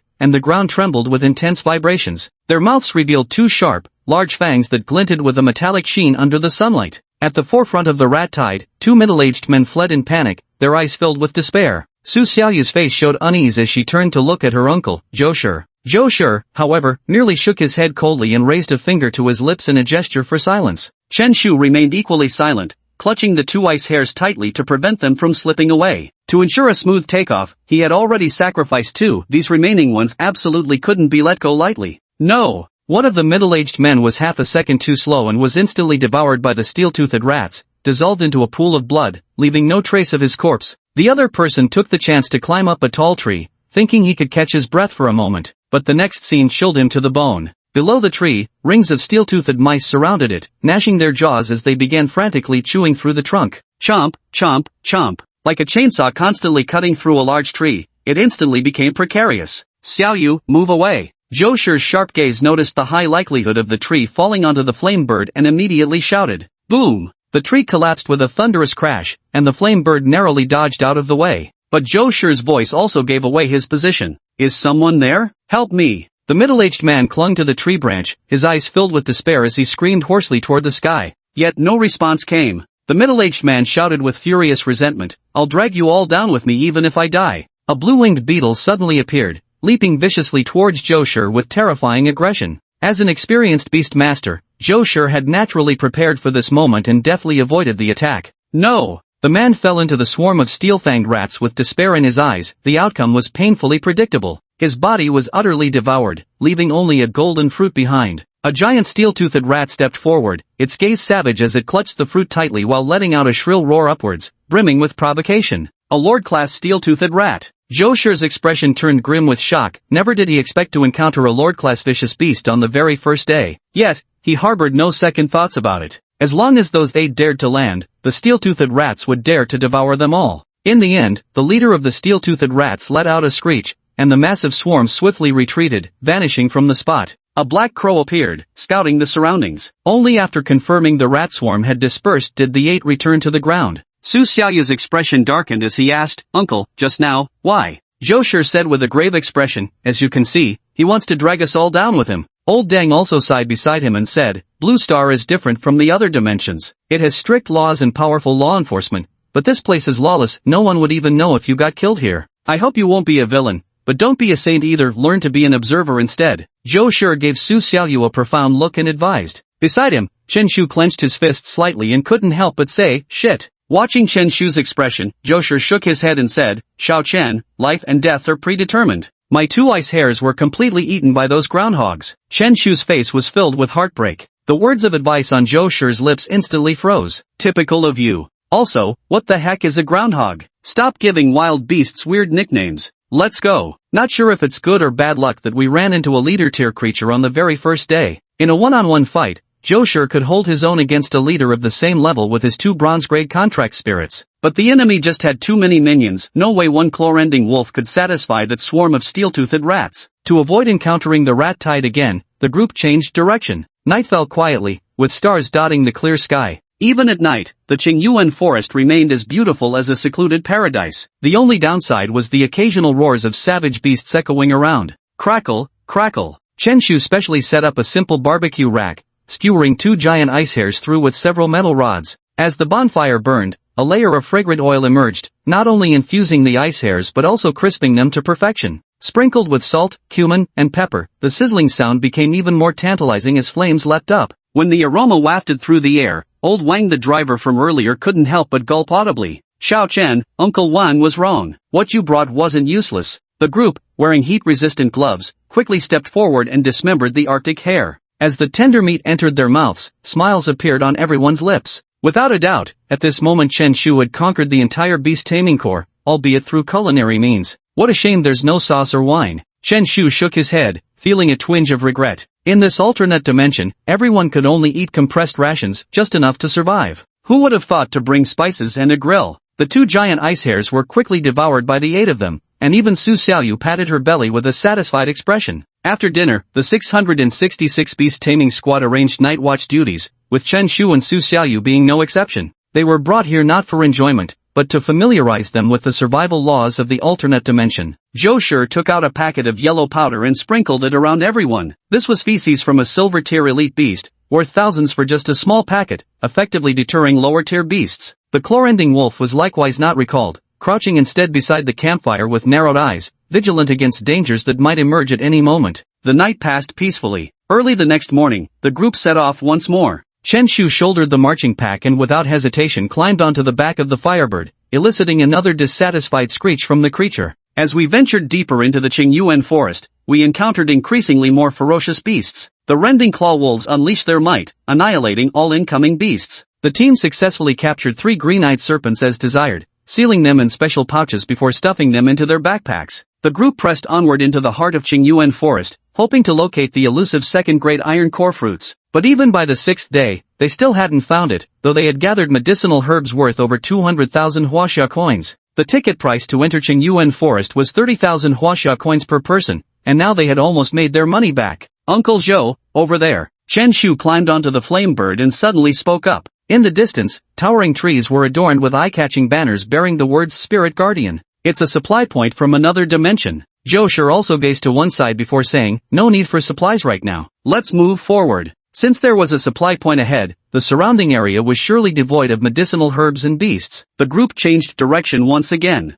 The next day, just as the group arrived at a fork in the road, Chen Shu's expression suddenly froze. Another set of options had unexpectedly appeared before him. Chapter 52, Chen Shu, who knows a bit about divination. Option 1, advance toward the left path and challenge the black iron level ferocious beast. Completion reward, golden slime strength plus 5%. Option 2, head right to collect tier 2 iron core fruits. Completion reward, gold slime defense plus 10%. Option 3, move straight ahead to explore Qingyuan forest. Completion reward, medium amount of beast taming power. So consider it? This is basically a satellite map, right? Team leader, which way should we go now? A beast tamer looked in different directions, visibly indecisive. Zhou Shi was just about to make a decision when Chen Shu abruptly interrupted him. Uncle Zhou, hold on a moment, I'll consult the divination. Chen Shu declared with utmost seriousness. With that, he pulled out a box of playing cards. Zhou Shi's eyebrows shot up as his eyes widened in disbelief. You know divination too, he exclaimed. I know a little,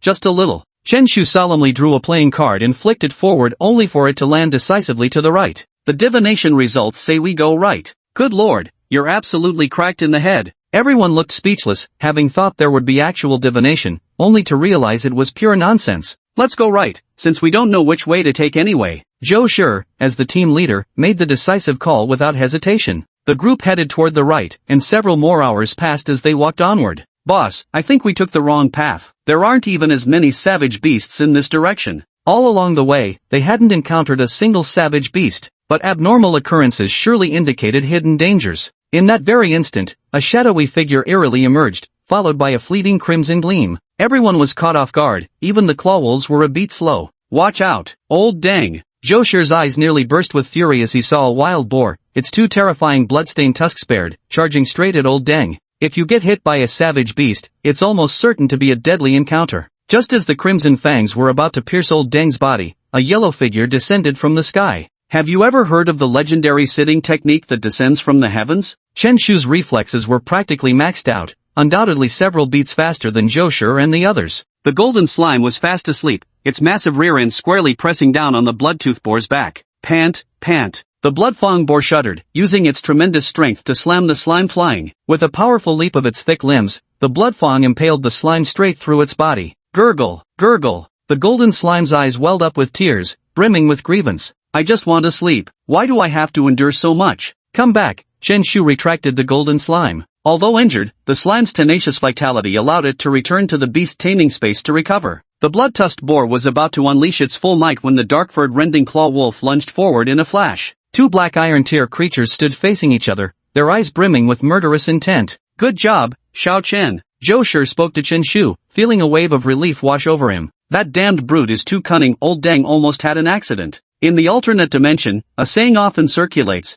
you never know whether opportunity or death will come first. Puff puff. The blood-tusked boar's hind legs flexed slightly before its body lunged forward in a sudden charge. The fisher-clawed wolf was equally unwilling to back down, its razor-sharp claws shimmering with an eerie black light. Boom! The clash between the two black iron-level savage beasts ended as quickly as it began, appearing evenly matched. A mutated blood-tusked boar? Blood-tusked boars are typically only level 8 to level 9 savage beasts, yet this one reached black iron level. Clearly its bloodline was something extraordinary. Though not a terrifying lord, it was undoubtedly a mutation-class creature. Zhou Shi willed it, and summoned another contracted spirit. The winged wind eagle soared into the air, its gaze razor-sharp, radiating the aura of a black iron tier being. Ken Chi! Ken Chi! The two black iron-level creatures did nothing to deter the blood-tusk boar from fleeing. Instead, they grew increasingly frenzied. In an instant, its eyes were veiled with a crimson hue as its ferocious aura surged dramatically. This was none other than its innate skill, Berserk. Not to be outdone, the razor-claw wolf's body radiated eerie glows, its speed dramatically increasing. The two creatures collided with a thunderous impact. The bloodfang boar's tusks pierced two gaping holes in the rending claw wolf's head,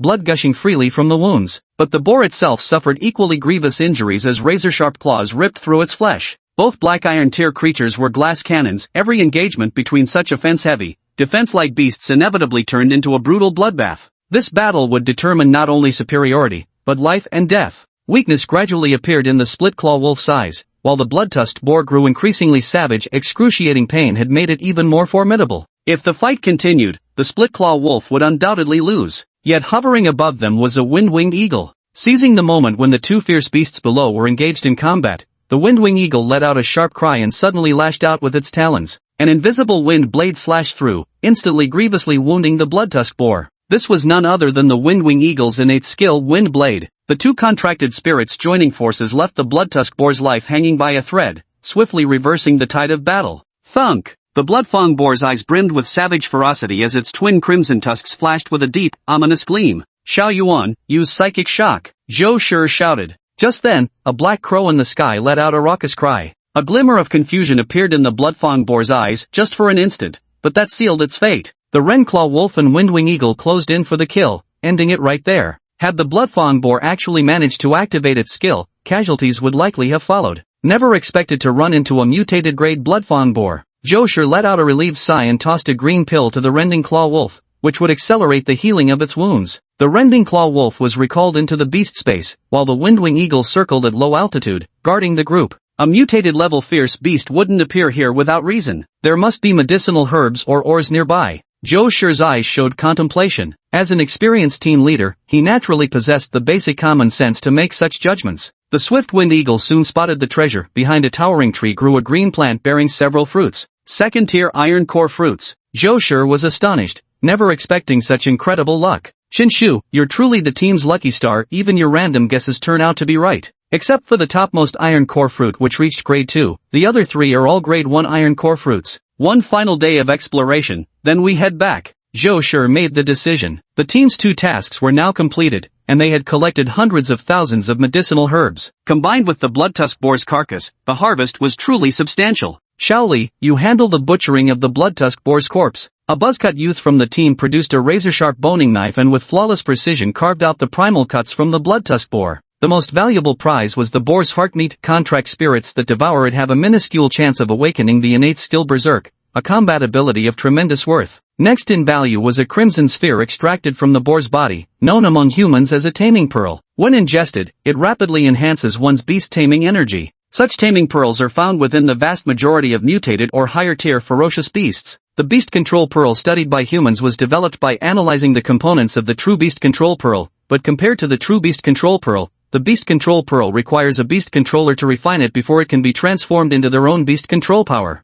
After clearing the battlefield, the group headed deeper into the Qingyuan forest. Chapter 53, Was your mouth smeared with red stork poison? Xiao Chen, old Deng owes you his life. Old Deng suddenly leaned closer and said with utmost seriousness, if Qinshu hadn't summoned the slime at that critical moment, he'd undoubtedly be a corpse by now. Is this a big deal for me? Of course not, just a trivial effort. With me here, how big can the problem be? Definitely not big. Listening to Qinshu's rhetorical self-questioning, Old Deng felt something was off, but inwardly he acknowledged Qinshu's capability. Though the guy seemed unreliable, he could step up when it mattered. Suddenly, there was a sharp cry from the windwing eagle overhead, and an invisible wind blade descended, instantly killing a green-eyed snake perched on a tree above the group. The lethality of the skill was truly remarkable. With the protection of the windwing eagle along the way, no further dangers emerged. But the group similarly failed to gather any medicinal herbs from the otherworldly space. We'll stay here for tonight and head back first thing tomorrow morning. Although the Qingyuan forest holds immense potential for sudden riches, it's best not to linger too long. Sooner or later one inevitably encounters some truly terrifying creatures. Qinshu's mouth watered at the thought, so he hauled out the blood-tusk boar meat and set up his grill once more. Tonight we're in for a treat.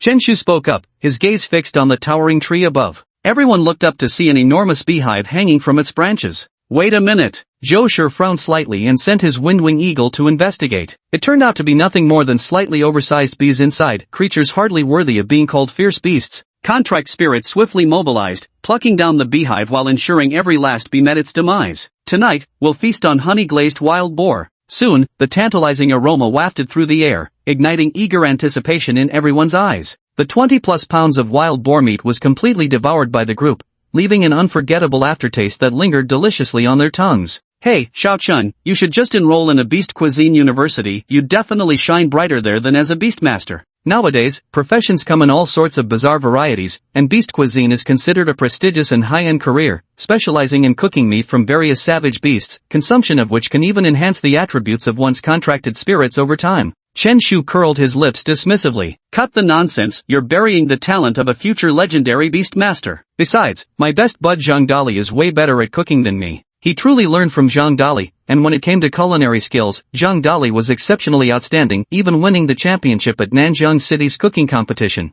After chatting for a while, everyone began to feel drowsy. Zhou Shi spoke up, go rest early. Tonight's watch rotation remains unchanged. Everyone returned to their respective tents, leaving only Qinshu and Old Deng keeping watch by the campfire. The night was quiet, with all sounds hushed. Qinshu lay beside the campfire, gazing at the clear night sky with profound eyes, as if contemplating the meaning of life. I think I put a bit too much honey on the wild boar tonight. What a blunder. Old Deng suddenly spoke up, breaking the silence. Xiao Chen, you're only 17 this year, aren't you? Ha, what? Jealous of my youth? Qinshu spoke with a wild grass stem dangling from his mouth. Old Deng chuckled and suddenly said, you're about the same age as my daughter. You're not thinking of introducing your daughter to me, are you? Romance is strictly forbidden on solo lanes. Damn kid, why are you acting like you'd be shortchanged? I just wanted you kids to talk among your peers. With that, Old Deng pulled out a phone and opened a photo. Qinshu glanced sideways, stood up and said, Old Deng, you should have a conscience. Are you repaying kindness with enmity? Old Deng's face darkened.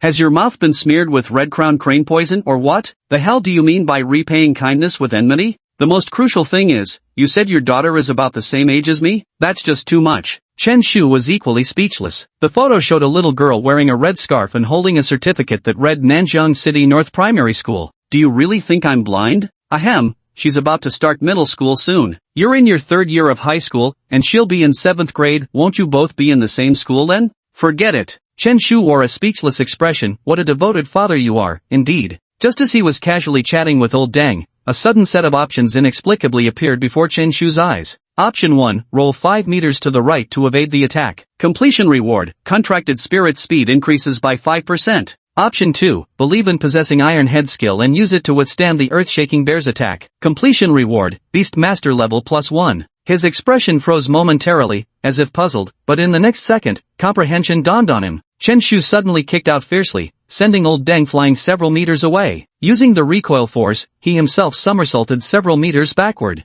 A terrifying massive paw came crashing down precisely where Qinshu had been standing moments before. Roar! A massive bear blending into the night howled, its voice brimming with vicious ferocity. Help! A black bear monster has come to steal the Kasaya robe. Qinshu screamed at the top of his lungs. The group, who had just fallen asleep, snapped awake instantly and rushed out of their tents. A piercing cry rang out as the windwing eagle reacted simultaneously. With a slash of its wind blade, it instantly inflicted grievous wounds on the Quakeshock bear, leaving it on the brink of death. Though the Quakeshock bear stood nearly 3 meters tall and appeared terrifying, it was merely a rank 9 savage beast. Xiao Chen, old dang, are you alright? Zhou Shi approached and asked with concern. Chen Shu and the others shook their heads, indicating they were fine. But at that moment, Chen Shu's expression changed in alarm as he exclaimed, "There are accomplices!" Roar! By the light of the campfire and moonlight, the group could faintly make out the silhouettes of numerous black bears emerging around them. They were being surrounded. Zhou Shi shouted loudly, "Battle stations!" Everyone quickly summoned their contract spirits, and a fierce battle was imminent.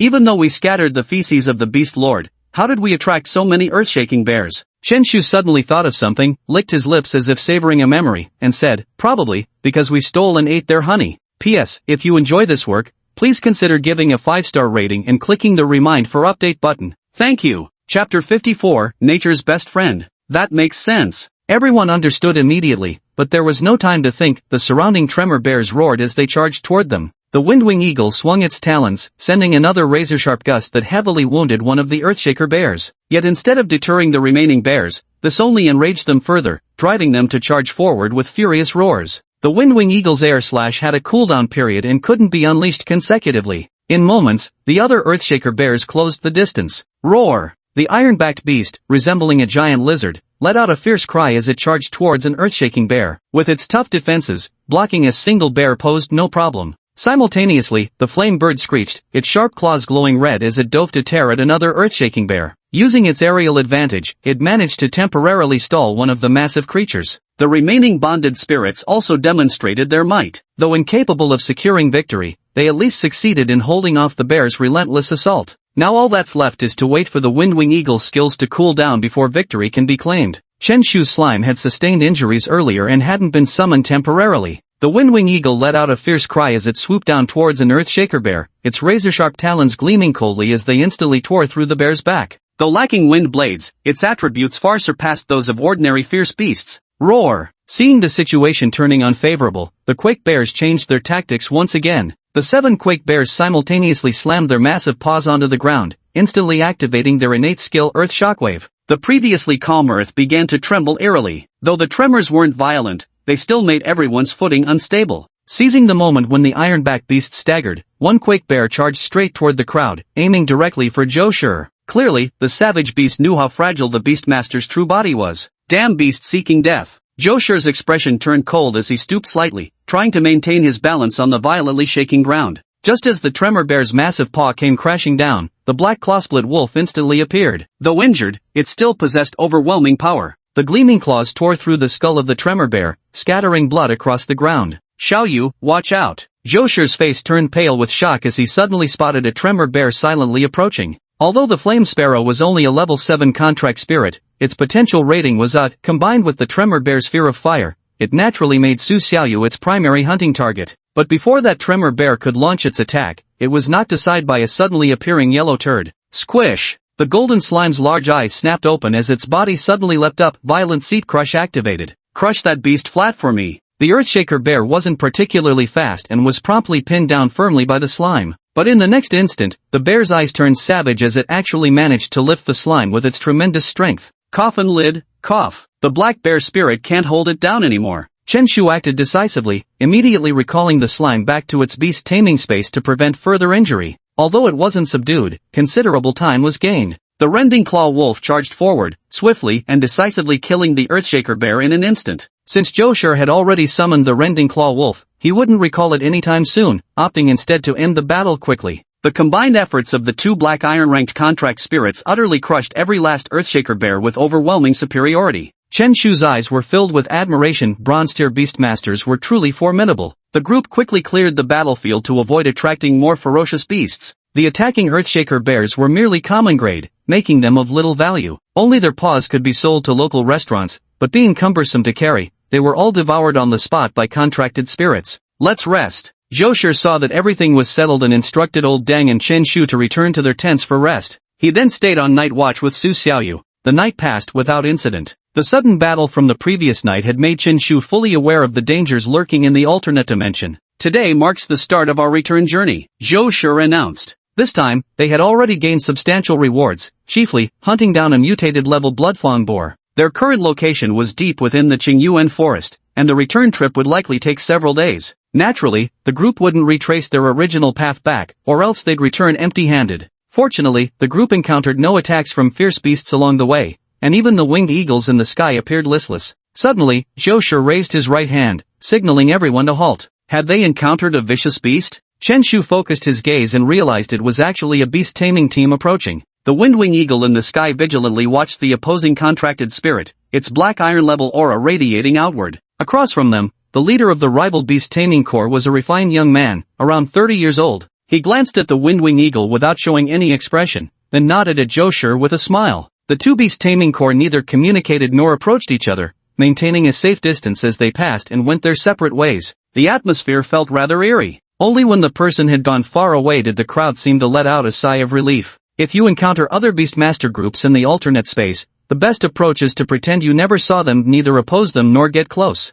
Zhou Shi addressed Chen Shu and the other person atop the flame bird. On the third day, Zhou Shi recalled the winged eagle back into the beast space and summoned the rending claw wolf. The rending claw wolf was his first contracted spirit, having followed him the longest and exhibited higher obedience toward him. Though obedience might seem unimportant, it could indirectly impact a contracted spirit's combat effectiveness. With a less obedient contracted spirit, when you ordered it to unleash a skill, there might be a 1 or 2 second delay before execution. Don't underestimate this extra second or two, it might just determine the outcome of the battle. Take Beastmaster Glory, for example. With a smooth connection, other players' moves flow seamlessly without any lag. Yet here you are, taking a whopping 10 seconds just to cast a single ability. How ridiculous is that? Black Crow scouted the battlefield from above, while Claw Wolf handled the main combat. The entire journey proceeded without encountering any major threats. Is the journey to the Green Abyss Forest coming to an end? Chen Shu couldn't help but reflect that although it had only been about 10 days, he'd already gained quite an education. Unfortunately, his contracted spirit wasn't powerful enough, at best comparable to a 7th-level fierce beast, making it unable to serve as a main force, which left him feeling somewhat detached from the action. At night, everyone still rested as usual. Based on the estimation of the distance, it would take at most 3 days for them to return to the Jinling army base. Chen Shu, Lao Deng, you're on night watch, Captain Zhou Shi announced before heading back into the tent with the rest of the team. Lying idly by the campfire, Chen Shu gazed up at the starry sky. Xiao Chen, to be honest. Don't, Lao Deng, don't say it. Chen Shu rubbed his head. This felt suspiciously like someone trying to sell off their daughter. Even if I am a once-in-a-generation genius with impeccable revolutionary credentials, you don't need to be this obsequious. Hey Lao Deng, has your beast-taming corps ever hunted a lord-level creature before? Chen Shu suddenly remembered the mission he had received, hunting the Frost-Hair Lord. You must be joking. Old Deng's lips twitched as he shook his head. Even the weakest lord-level creatures are at Black Iron tier. Based on team composition, it would take at least 3 Black Iron Beastmasters, meaning 6 Black Iron tier contract spirits, to have any chance of killing one. In the 666 Beast Taming Squad, only Zhou Shi is at the Black Iron rank, the rest of the team members are merely 9th-level Beast Tamers at best. Is it really that strong? Chen Shu asked skeptically. You saw the rat tide that day, didn't you? Old Deng replied. If we had dared to fight to the death then, without a doubt, something disastrous would have happened to us. Just 100 steel-toothed rats using their innate skill-sharp teeth would be enough to strip a claw-splitting wolf clean to the bones. Don't be fooled by how formidable Black Iron-level contracted spirits appear, they can't handle sheer numbers. Chen Shu nodded thoughtfully. So you're saying a team with 3 Black Iron-level Beastmasters could hunt a Lord-tier creature? Of course not. Old Deng shook his head again. With 3 Black Iron Beastmasters, you'd go straight to exploring hazard-class dimensional spaces. What would you be doing staying here? Why? A Lord-tier beast is worth at least 1 million. Have Black Iron Beastmasters become so arrogant now? Are you dumb? The chances of encountering a Lord-tier creature are so slim. With that effort, you might as well make a few more trips to hazard-class dimensional spaces, you'd probably make a fortune. Chen Shu looked utterly speechless. No wonder there were no entry barriers for the hunting Lord-level beasts mission, it was this difficult to accomplish. Beastmaster teams capable of hunting Black Iron Lords wouldn't come to Qingyuan Forest, while those who came here weren't strong enough to kill them. Isn't this an utter paradox? This situation's making me want to piss. I'll go take care of it. Chen Shu yawned and walked toward a distant clump of grass. Just as he was about to relieve himself, inexplicable options appeared before his eyes. Option 1, P right beside the bushes. Reward upon completion. Earn the title Nature's Best Friend, Equip effect. Urge to pee intensifies when near bushes. Option 2, stand on top of the big tree to pee. Reward upon completion. Contracted Spirit's Unshakable Body Skill +1. Chapter 55, Peeing on Someone's Head. What the hell kind of options are these? Chen Shu wore a dumbfounded expression. How could options pop up just from going to the toilet? And what the hell is up with the title reward for the first option, with an effect that actually increases the urge to pee? Chen Shu looked around and chose the nearest big tree. The title from the first option was something he wouldn't even want if it were handed to him for free. As for the second option, it could increase the golden slime's immunity skill by 1 level. Immunity was actually an extremely powerful ability. Unfortunately, it only neutralized control effects from creatures of the same tier. Chen Shu had always fought enemies beyond his level, so he had somewhat overlooked this particular combat skill. If I can level up, it will surely be of great use. Chen Shu moved swiftly, climbing the nearby tree with the agility of a monkey. The night breeze blew, the moonlight was bright, and Chen Shu felt utterly refreshed, decisively relieving himself. Screech, creak. That feels good. Chen Shu let out a long sigh. Relieving himself from a high vantage point actually offered a unique kind of pleasure. Unbreakable skill +1. Duration extended. A faint smile curled at the corner of Chen Shu's lips as he prepared to leave the tree. But just then, he happened to glance downward, and his expression froze in an instant. 2 dazzling streaks of blue light shimmered before him, appearing incredibly eerie against the darkness of the night. Ah, this is... His pupils contracted as an ice sphere rapidly expanded in his vision. Chen Shu's adrenaline surged, his mind becoming extraordinarily clear in that moment. He threw himself backward, narrowly dodging the ice sphere. Just as he was about to hit the ground, the golden slime instantly appeared, cushioning his fall. A strange cry rang out, and as a towering tree collapsed, an enormous black rabbit several meters tall appeared. Those 2 flashes of blue light were its pupils. We're doomed. We've actually run into a territory lord. Chen Shu's voice instantly shattered the stillness of the night, startling birds hundreds of meters away into flight. What's going on? The members of the 666 Beast Taming Squad all snapped awake, the words Overlord exploding like thunder in their minds. For the Beast Taming Squad, an Overlord was in existence capable of wiping out their entire team. Roar! In an instant, the claw-ending wolf charged toward them, yet it hesitated to strike. Its eyes filled with wariness, even a flicker of fear. A Lord-level creature, with potential evaluation at least equivalent to a Class A contract spirit, the Rending Claw Wolf is merely Class C, would be certain death in a one-on-one fight. Chen Shu scrambled desperately towards the campfire. Never in his wildest dreams had he imagined that a simple trip to relieve himself would result in encountering a Lord-level Icefield hare. Damn it, am I cursed or something? This is the second Lord-level creature I've run into. Zhou Shi cursed angrily. Initiate the escape plan. The icy jackrabbit lord's blue eyes brimmed with ruthless killing intent. Water droplets continuously dripped from its head, emitting a foul, musky odor. It must be said, Chen Shu's aim was impeccable. Roar! A savage roar resounded as distant rustling sounds grew increasingly frequent, as if a massive horde of creatures was gathering. Run! It's summoning the frost hares. Zhou Shi's expression turned grave to the utmost, and in an instant, he summoned his Windwing Eagle. The 4 Beast Tamer team members swiftly leaped onto the eagle's back, while Zhou Shi and Old Deng mounted their claw-splitting wolves. As for Chen Shu and Su Xiaoyu arriving on the back of the flamebird, they charged off in one direction. Whatever you do, don't get hit by a single ice ball, or you're done for, Zhou Shi said with a grave expression, warning everyone. The ice hare's innate skill is the ice ball, which has a slowing effect. Once hit, you'd be bombarded by countless ice orbs, enough to keep you locked down until death. Even bronze-tier contract spirits couldn't avoid it. Attempting to hunt the Frosthare Monarch was absolutely a critical danger point.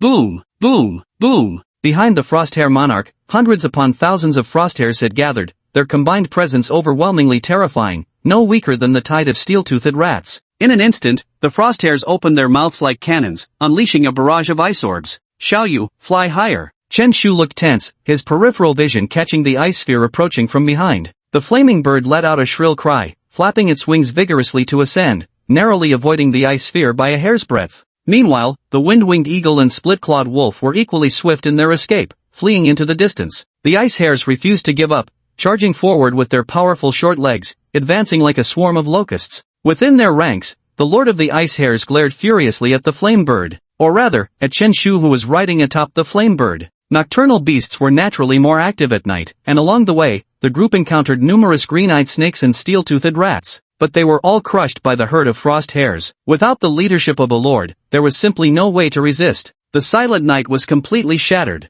The frost hare's blue eyes emitted an eerie glow, chasing after the group like ghostly flames. Xiao Chen, what exactly did you do? I feel like they're targeting you. Zhou Shi spoke up, his expression grave as he kept glancing back nervously. I just accidentally pissed on that giant rabbit's head. Hearing this, the others all wore expressions of shock, having never heard anything so absurd. You goddamn, absolute legend. Chapter 56, Appease solved a global challenge. After a full 2 hours of pursuit, the Arctic Hare Chieftain still refused to give up, though only several dozen ice hares remained in pursuit. Only the Arctic Hare Chieftain was black iron rank, the endurance of ordinary ice hares wasn't particularly strong. By now, the Firebird was equally exhausted, its tongue lolling out. If this flight continued any longer, it might well perish honorably. Hold on, little Firebird. Chenshu patted the back of the Flamebird, having already cast off all his burdens. After another half-hour chase, only the Ice Hare Lord remained in relentless pursuit. Chenshu couldn't help but complain. I only peed on you, do you really have to be this persistent? You're seriously a hardcore clean freak. Now he had learned a new lesson. Public urination was unacceptable, even in another dimension. The task he had accepted that day had mentioned that Lord-level ice hares were obsessive about cleanliness, with extremely high standards for their habitats. Chenshu had essentially committed a soul-crushing insult against a severe germaphobe by pissing all over it. How could that possibly be tolerated? Another round of chase ensued, leaving the Flamebird panting heavily as if it might drop dead any second. Chenshu suddenly asked, Xiaoyu, do you think the meat of a Flamebird needs to be roasted? Su Xiaoyu's forehead instantly darkened with anger, and she immediately clamped her hands around Chenshu's neck, saying, What kind of time is this for you to be cracking jokes? Cough cough, I was wrong. I just wanted to lighten the heavy atmosphere. Chenshu raised his hands in surrender, yelling toward the front. Uncle Joe, let's turn around and fight. There's only one Ice Hare Lord left. He had sensed the turning point half an hour earlier. The other ice hares lacked stamina. After such a long chase, they must have already collapsed foaming at the mouth and twitching on the ground. This was the perfect opportunity. Zhou Shi reacted instantly, leveraging his ample experience.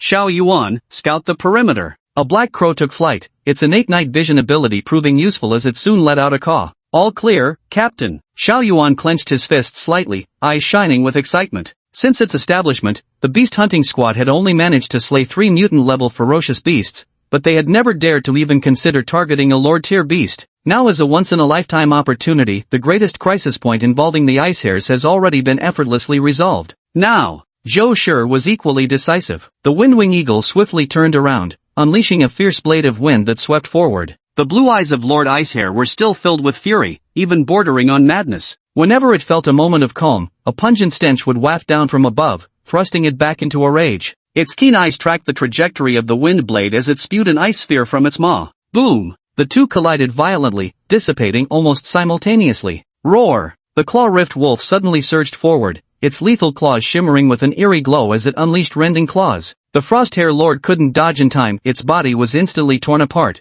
spewing crimson blood that only fueled its growing frenzy. Slish! A brilliant blue ice arrow shot straight from the Frosthare Lord's maw. The attack came so fast that even Josher couldn't react in time. If struck, the rending claw wolf would surely suffer severe injuries. But at that very moment, a yellow figure appeared as the golden slime landed with perfect precision atop the ice arrow. The once rapidly moving arrow came to an abrupt halt. Dragging nearly 1,000 pounds worth of weight, no one could maintain speed under such circumstances. Just as the claw-rending wolf sought to seize this chance to evade, a voice suddenly rang out. It's frozen stiff, attack now. Chen Shu's expression was tense, completely different from his usual playful demeanor. The claw-splitting wolf glanced at Josher, and suddenly an eerie glow emanated from its body as its speed surged dramatically, charging toward the Frosthare Lord. At this moment, the Frosthare Lord could barely move, its eyes brimming with overwhelming hatred. It was that same human who had humiliated it again. The ice arrow finally struck a large tree, and the golden slime, moving too slowly, also crashed into the tree. Fortunately, it wasn't seriously hurt, though its head was left ringing. Roar! The razor-claw wolf's sharp claws sliced relentlessly through the Frosthare's skin. The blood of the Lord-level beast stained the wolf's head, making it grow even more bloodthirsty. Fall back, now! Chen Shu's sharp eyes instinctively predicted the imminent recovery of the ice hare. Zhou Shi mentally commanded, and the rending claw wolf withdrew instantly. Hiss, hiss. The ice hare lord panted continuously, massive blood loss had left it feeling weak, and its originally furious mind began to sober. But Zhou Shi and his companions would not let it go. Hunting a lord-level beast is exhilarating just to think about. It's the ultimate glory for any beast taming corps. The ice hare lord's gaze remained fierce, scanning the crowd as if memorizing every face. Should he escape by chance, retribution would surely follow. Especially that damned Chen Shu. Next time I'll piss on you. Standing atop the phoenix's back, Chen Shu swayed his head provocatively. In that instant, the ice hare lord's azure pupils became viciously ferocious. His blood temperature surged violently, and droplets of blood dripping from his wounds sizzled upon touching the grass. The skilled berserker's blood was abruptly activated. Hold it back. Zhou Shi's expression turned grave as he commanded the claw-rending wolf. The Icefield hare's powerful limbs propelled its massive body like a gust of wind, reaching extreme swiftness. The two black iron-tier creatures became instantly entangled, but before long, the claw-rending wolf sustained injuries. If we delay any longer, the split-claw wolf might die here. Everyone, attack now. Zhou Shi's expression turned fierce as everyone landed and summoned their contracted spirits. The wind-winged eagle joined the battle, slicing through the air with wind blades to momentarily halt the Icefield hare's assault. Flamebirds, ironback beasts, blue-tailed butterflies, and others all joined the battlefield. Though they were only basic-level contracted spirits, their skills and talents could still make a difference. This was precisely why they were so valuable. The battlefield instantly reached a stalemate. Once the Icefield Hare Lord's skill duration ended, the situation was bound to reverse. Xiao Chun, well done. At this moment, Zhou Shi wore a faint smile, never expecting that someone relieving themselves would solve the long-standing problem plaguing Beastmasters. As long as they could dirty the ice hare, there was a chance to make it leave the group. Just then, a hint of exhaustion flashed in the ice hare's eyes. Its body was already covered in blood, appearing severely wounded. Don't let your guard down. However, Chen Shu wasn't laughing or joking, his eyes were filled with solemnity. Fool around all you want, but don't mess with the Dungeon Lord. Chapter 57, this is called talent. The Frost Hare Lord's skills haven't been officially disclosed, clearly indicating the absence of definitive information. Even if some beast-taming squads have hunted it before, they wouldn't share such knowledge without compensation. After all, everyone has their own motives. Zhou Shi nodded intently, his focus entirely on the battlefield conditions. Controlling two contracted spirits demanded immense mental exertion. At this very moment, the Ice Hare Lord exerted force with all four limbs, leaping several meters into the air and instantly pouncing upon the rending claw wolf, pinning it to the ground. The other contracted spirits were about to rush forward and attack to free the rending claw wolf. Don't go over there. Chen Shu shouted loudly, the surrounding temperature is dropping. A sudden chill swept through, startling everyone. They instantly sprang into action, commanding their contract spirits to flee the battlefield while hastily retreating several dozen meters themselves. This must be the Ice Hare Lord unleashing its ultimate move. Left without assistance, the split-claw wolf found escape momentarily impossible, left only to roar in helpless fury. Yet the Ice Hare Lord's eyes brimmed with murderous intent. Eliminating the split-claw wolf first would render the remaining contract spirits powerless against it. The Skywind Eagle, once caught, would undoubtedly be instantly killed, which also makes it unsuitable as a main force. Zhou Shi clenched his fists tightly. Now he only had two choices. Recall the rending claw wolf, or let it endure the ultimate move of the Ice Hare Lord.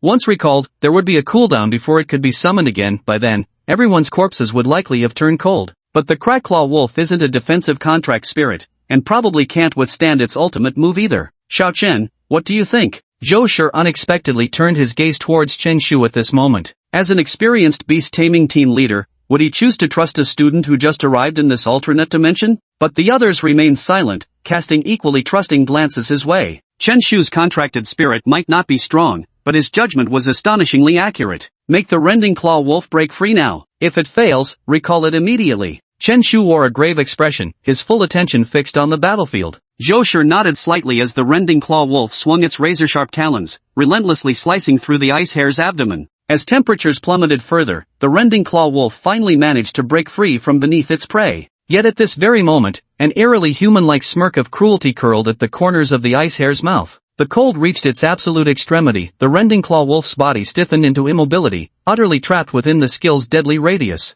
Zhou Shi clenched his fists tightly, preparing to recall the split claw wolf and resume his escape plan once more. Leave it to me. Chen Shu suddenly spoke up. Zhou Shi froze momentarily, uncertainty flashing in his eyes, but ultimately chose to trust him. If he stubbornly resisted this move, the claw-splitting wolf would very likely die on the spot. The importance of contract spirits to beastmasters is self-evident. Once a contract spirit is lost, Zhou Shi's strength would instantly be halved. Even as a silver-ranked beastmaster, his power would still be one-third weaker than peers of the same tier. This was a permanent weakening, something no beastmaster could accept. In the Icefield Hare Lord's eyes raged a brutal killing intent. The temperature continued to drop, on the verge of reaching a critical point. The golden slime appeared once again. It's you again. Perfect timing for a buy-one-get-one deal. Lord Benjayata looked excited, knowing the slime was that man's contracted spirit, already hating the crow for perching with its master. But the golden slime moved with abnormally fast speed, practically like a charging miniature locomotive. Gone mad? The crowd stared at Chen Shu in bewilderment. Charging into that skill's range at this moment was practically suicidal, let alone using a skill to dash straight in. With so many paths in life, you just had to take the shortcut? Boom! To everyone's surprise, the slime didn't collide with the Icefield Hare, but instead smashed directly into the claw-split wolf. The 6-meter-long slime was significantly larger than the Chlorending Wolf Demon, undoubtedly the heavyweight contender of the entire arena. The effect of the LV3 charge skill came into play, and since the Chlorending Wolf offered no resistance, it was instantly sent flying. Though it suffered some damage, it managed to escape the range of the Icefield Hare Lord's skill in the process. This sent the Icefield Hare Lord into a rage. How could my carefully planned killing move be countered like this? Gurgle. The slime's large eyes looked utterly innocent, presenting an adorably clueless appearance. Die now! The ice hare let out a vicious roar. But the next instant, the golden slime instantly vanished, forcibly recalled to the beast taming space. A beast tamer's ability to forcibly recall their contracted spirit is essentially an invincible skill. When used effectively, it undoubtedly becomes a lethal weapon.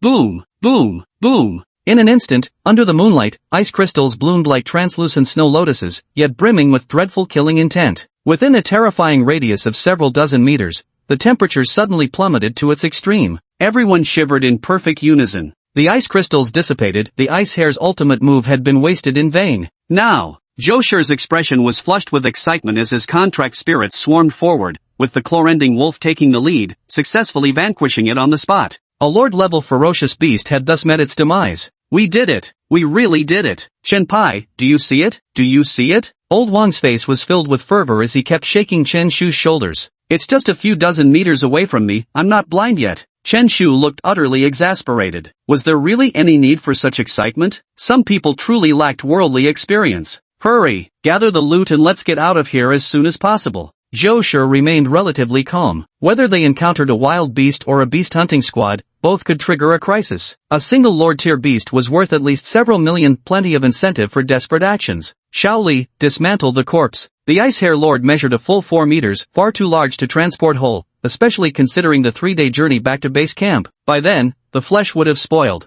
Shaoli wielded a scalpel, forged from extraordinary materials, effortlessly carving through the carcass. Among the remains, the Ice Hare King's Beast Pearl could significantly enhance beast controlling power, while its azure pupils held the elusive chance of awakening the Frost Orb talent in bonded spirits. The odds were much higher than with mutated level beasts, but it wasn't a guaranteed success. The others quickly finished clearing the battlefield and decisively left the area. Chen Shu secretly stashed away a small section of the rabbit's head, planning to hand it over to the Beastmaster Association to complete the mission. As the group departed, the surroundings sank back into the silent night once more. Xiao Chen, how did you predict the trajectory of that ice arrow? The group found a tree hollow and prepared to spend the night inside. Zhou Shi asked at this moment, his eyes filled with perplexity. What had been most astonishing wasn't Chen Shu's idea of using the charge skill to save the Rending Claw Wolf, but rather how he'd earlier made the slime pin down that rapidly flying ice arrow. Otherwise, that single strike would have been enough to render the Rending Claw Wolf incapacitated. I thought I could handle it, so I did. Chen Shu sighed. That's what you call natural talent. For a moment, everyone fell silent, but no one objected. Whether it was his incredibly sharp judgment or his unshakable composure under pressure, he surpassed everyone present. You're really something else. Finally, Zhou Shi spoke a single sentence, prompting unanimous nods of agreement from the crowd. Chen Shu raised an eyebrow. Was this meant to be praise or criticism? Chapter 58, Homecoming. Old Deng suddenly spoke up. Captain, we've made quite a haul this time, haven't we? The group had ventured into the Qingyuan forest many times before, but never had they been this fortunate. It's roughly around 5 million Chinese yuan, Zhou Shi estimated excitedly, his eyes gleaming with enthusiasm. What a shame we didn't take on the Beastmaster Association's quest. I heard the reward was valuable Chinese credits, Old Deng lamented with regret. Who could have imagined they would succeed in hunting a lord-level creature? This trip's haul was equivalent to 4 or 5 of their usual outings. An ordinary beast taming team's half-month adventure typically yields only about 1 million in profit. It sounds like a lot, but when divided among each member, 1 million becomes just over 100,000 per person, hardly worth risking their lives for, one might say. Yet the greatest allure of adventure lies in its unpredictability. Hunting down a lord-tier creature or discovering top-grade medicinal herbs and ores could mean a windfall. Of the 5 million haul, the Icefield Hare Lord accounted for the bulk. Its pair of blue eyes alone were worth 2 million. This is because the Iceball skill isn't very versatile, being only suitable for water-attributed contract spirits. If it were a skill like Berserk, its value would be significantly higher. As everyone chatted, the night swiftly passed by.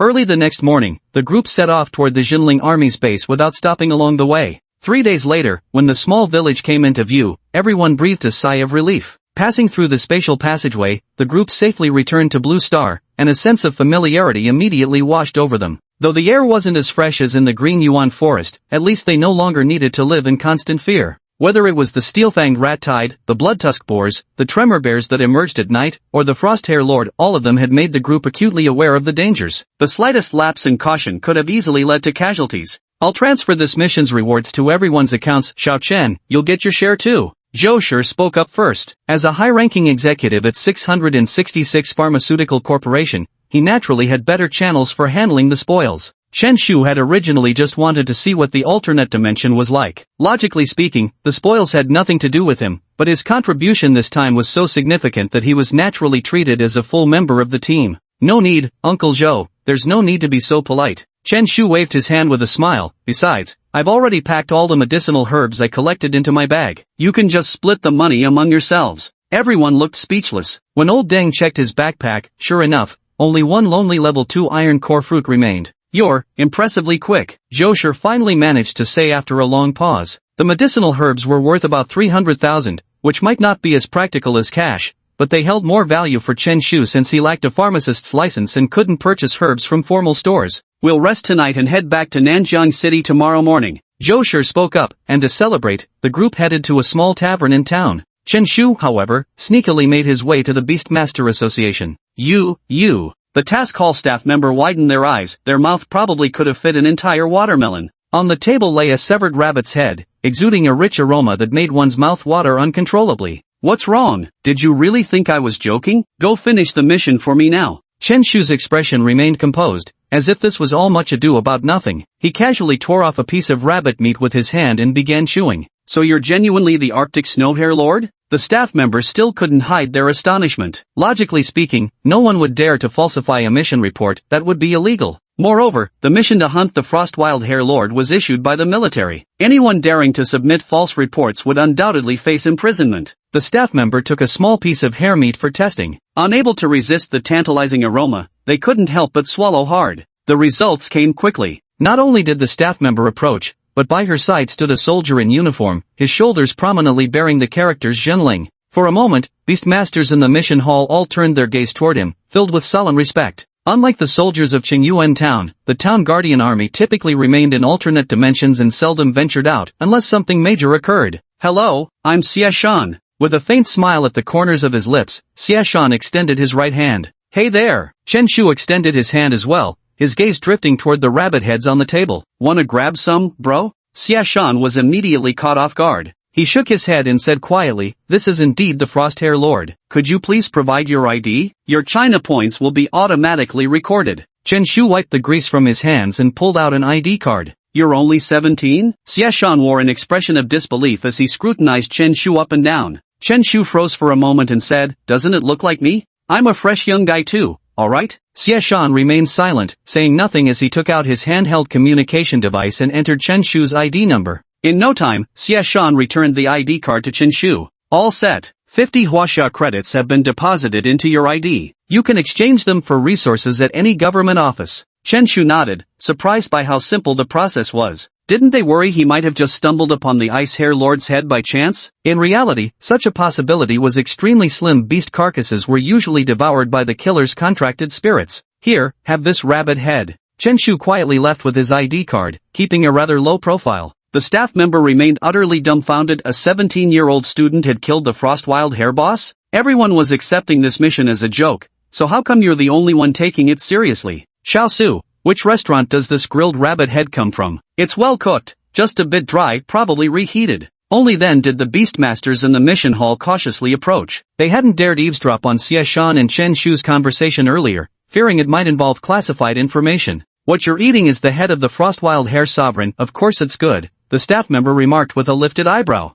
Frostwild Hare Sovereign? Cut the crap. If that's really true, I, Long Outyin, will do a handstand while taking a shit. For a moment, the mission hall was filled with a cheerful atmosphere. Chapter 59, Bro, is this medicine legit? Early the next morning, the group set off on their return journey. By afternoon, Chen Shu had already arrived back in Nanjiang City. Son, how do you feel after playing for half a month? Father Chen Ping happened to be at home resting. One word, thrilling. Chen Shu returned to his room and began organizing his gains. 6 giant strength flowers, 3 iron core fruits, 2 wisdom opening fruits, and some ordinary medicinal herbs, such as century-old ginseng, refined fleeceflower root, and so on. In the alternate dimension, some herbs from Blue Star could also be found, but they weren't considered particularly rare. With today's technology, most could be cultivated artificially. What remained expensive were still unique herbs like the power flower. The power flower and iron core fruit naturally need no introduction, while the wit fruit is the main ingredient for intelligence potions, essentially the brain-boosting supplement for contract spirits,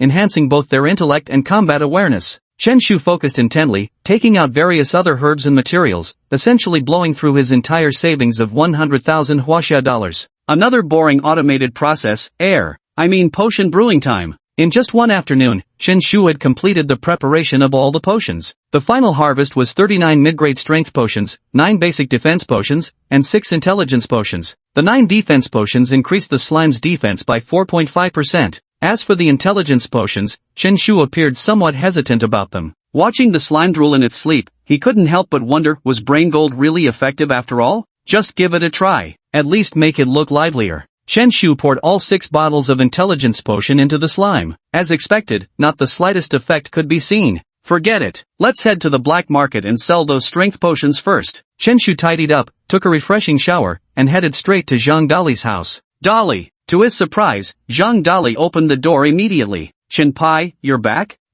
Why'd you open the door so fast today? Not gaming? Don't even ask. Zhang Dali sighed. My account got banned, system said I was AFK gaming. Chen Shu nodded, completely unsurprised. The world of Summoner's Glory had one less toxic player now. Zhang Dali looked indignant. I've been learning jungle recently, there's no way that role could be considered AFK play. With that, he took out his phone to show Chen Shu his battle record. Chen Shu glanced at it and froze in shock. Every single line read 000. You said you could jungle, but all you can do is literally jungle. Don't sulk. I'll treat you to dinner tonight, and come with me to the black market while we're at it. Chen Shu patted his shoulder with a look full of sympathy, not for Zhang Dali, but for his former teammates. What on earth had those people been through? The two walked out together and arrived at a restaurant near the black market. What would you two like to order? Asked the waiter politely with a smile. Just a moment. Chen Shu, however, wore a hint of wariness on his face. Your family doesn't make hand-pulled noodles, does it? He asked. The waiter looked utterly bewildered, yet still shook his head with a polite smile. Is the main dish not stir-fried tomatoes with tomatoes? Chen Shu asked once more.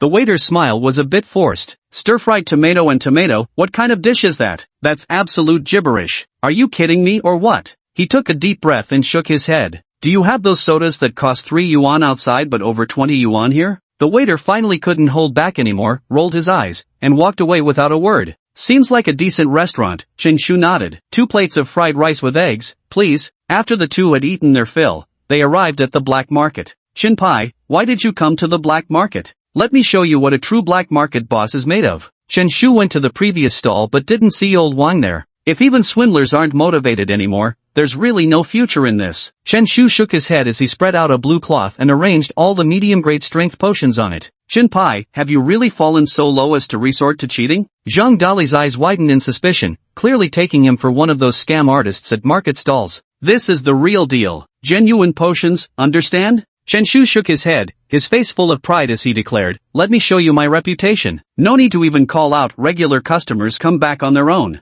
At that very moment, 2 people happened to walk by. Hey man, how much for a bottle of this potion? Chen Shu's face lit up with joy. Here comes a customer, doesn't it? Even when retired from the world still whispered of his legend. 8,000 a bottle. Holy shit, is this medicine bottle made of gold, or are the ingredients made of gold? You take a look around, where can you find cheap strength potion these days? These were just freshly brewed. Chen Shu furrowed his brows slightly as he spoke, simultaneously sensing something was off. Get me a bottle, one person said. Chen Shu sized up the other person before finally taking out a mid-grade strength potion. Is this stuff legit? Do you think I'd sell you fake medicine running a potion stall? Chen Shu replied with a smile. The man's expression instantly turned unpleasant as he demanded, I'm asking you, is this medicine genuine? Are you looking for trouble on purpose? Do you want it or not? Chen Shu felt a pang of panic in his heart. If this medicine of yours is real, I'll definitely take it. The man unconsciously leaned closer to Chen Shu. But what if it isn't real? If it's fake, I'll drink it myself. Satisfied now? Chen Shu looked vigilant, though this was the black market where the other party wouldn't dare make a move. Yet he couldn't shake off an inexplicable sense of oppression, even feeling an involuntary urge to protect his abdomen. You said it yourself, if this medicine is fake, you'll drink it yourself. The man's expression remained calm, but his eyes turned fierce as he directly picked up a bottle of strength potion, appearing ready to open it at any moment. Dare to touch my drugs without paying? Never heard of big strength from the black market? Chen Shu reached out with his right hand, aiming to seize the other's wrist. But at that very moment, a silver-white cuff suddenly appeared. Before Chen Shu could react, he was already handcuffed. Damn, what the hell is going on? Zhang Dali was also visibly shaken, but before he could react, he was subdued by another person. Nanjiang City Spirit Control Bureau, don't resist. One person pulled out identification credentials, which instantly extinguished any thought of resistance from the two men. Brother Pai, you're truly my sworn brother. Is this the legendary cloud of your black market connections? Extraordinary as always. Zhang Dali wore a face full of grievance. Damn it, I just came out to eat a bowl of fried rice with eggs. What did I even do wrong? No way, how should I know? The script wasn't supposed to go like this. Chen Shu was equally bewildered. He glanced at the two men and said, Bro, you got the wrong guys, right? We're both upstanding, model citizens. Last time, I even nabbed a wanted criminal. Enough with the nonsense. We've been investigating you counterfeit medicine dealers for half a month. Chapter 60, thought it was going offline, ended up getting arrested instead. Counterfeit drug dealer? Me? Chen Shugung was utterly bewildered. As he was about to be taken away, he wailed, Hey, Mr. Wait. Let me collect the medicine first. That's worth hundreds of thousands yuan. Don't you counterfeit drug dealers have any conscience left? How dare you sell this crap for hundreds of thousands? A town constable looked displeased and visibly furious, yet he didn't stop Chen Shu from picking it up, otherwise, someone else might retrieve it and cause undesirable consequences. Chen Shu and Zhang Dali were inexplicably taken to the Jinling Bureau in Nanjiang City. The verdict of their fate came way too soon. Speak up, where's the gang behind you two? Confess now. Leniency for those who cooperate, severity for those who resist. In the interrogation room of the Jinling Bureau, a stern Jinling officer demanded, Big brother, I swear I'm not selling fake medicine. Chen Shu rubbed his forehead, wondering how everything had changed after just one trip to the alternate dimension. Not going to admit it, huh? We'll have the victims identify you later. The Spirit Town officer snorted coldly before walking out of the interrogation room. In the black market, there have always been both genuine and fake goods, matters the Jinling Bureau wouldn't normally bother with. But recently, the counterfeit drug dealers have grown outrageously bold, with sums involved reaching tens of millions. About half an hour later, come on, let's meet the victims you swindled. The Jinling police escorted Chen Shu outside. In the main hall of the Jinling Bureau, over a dozen people had already gathered, all representatives of the victims. Take a look everyone, is it him? In an instant, over a dozen people turned their gazes toward Chen Shu and Zhang Dali, though Zhang Dali was promptly ignored. It's him, it's definitely him. Black market strongman Dali, shouted one young man. Because of him, all our contract spirits turned into spray warriors, their stomachs racked, left in a constant weakened state. Everyone's faces were filled with anger, all glaring furiously at Chen Shu.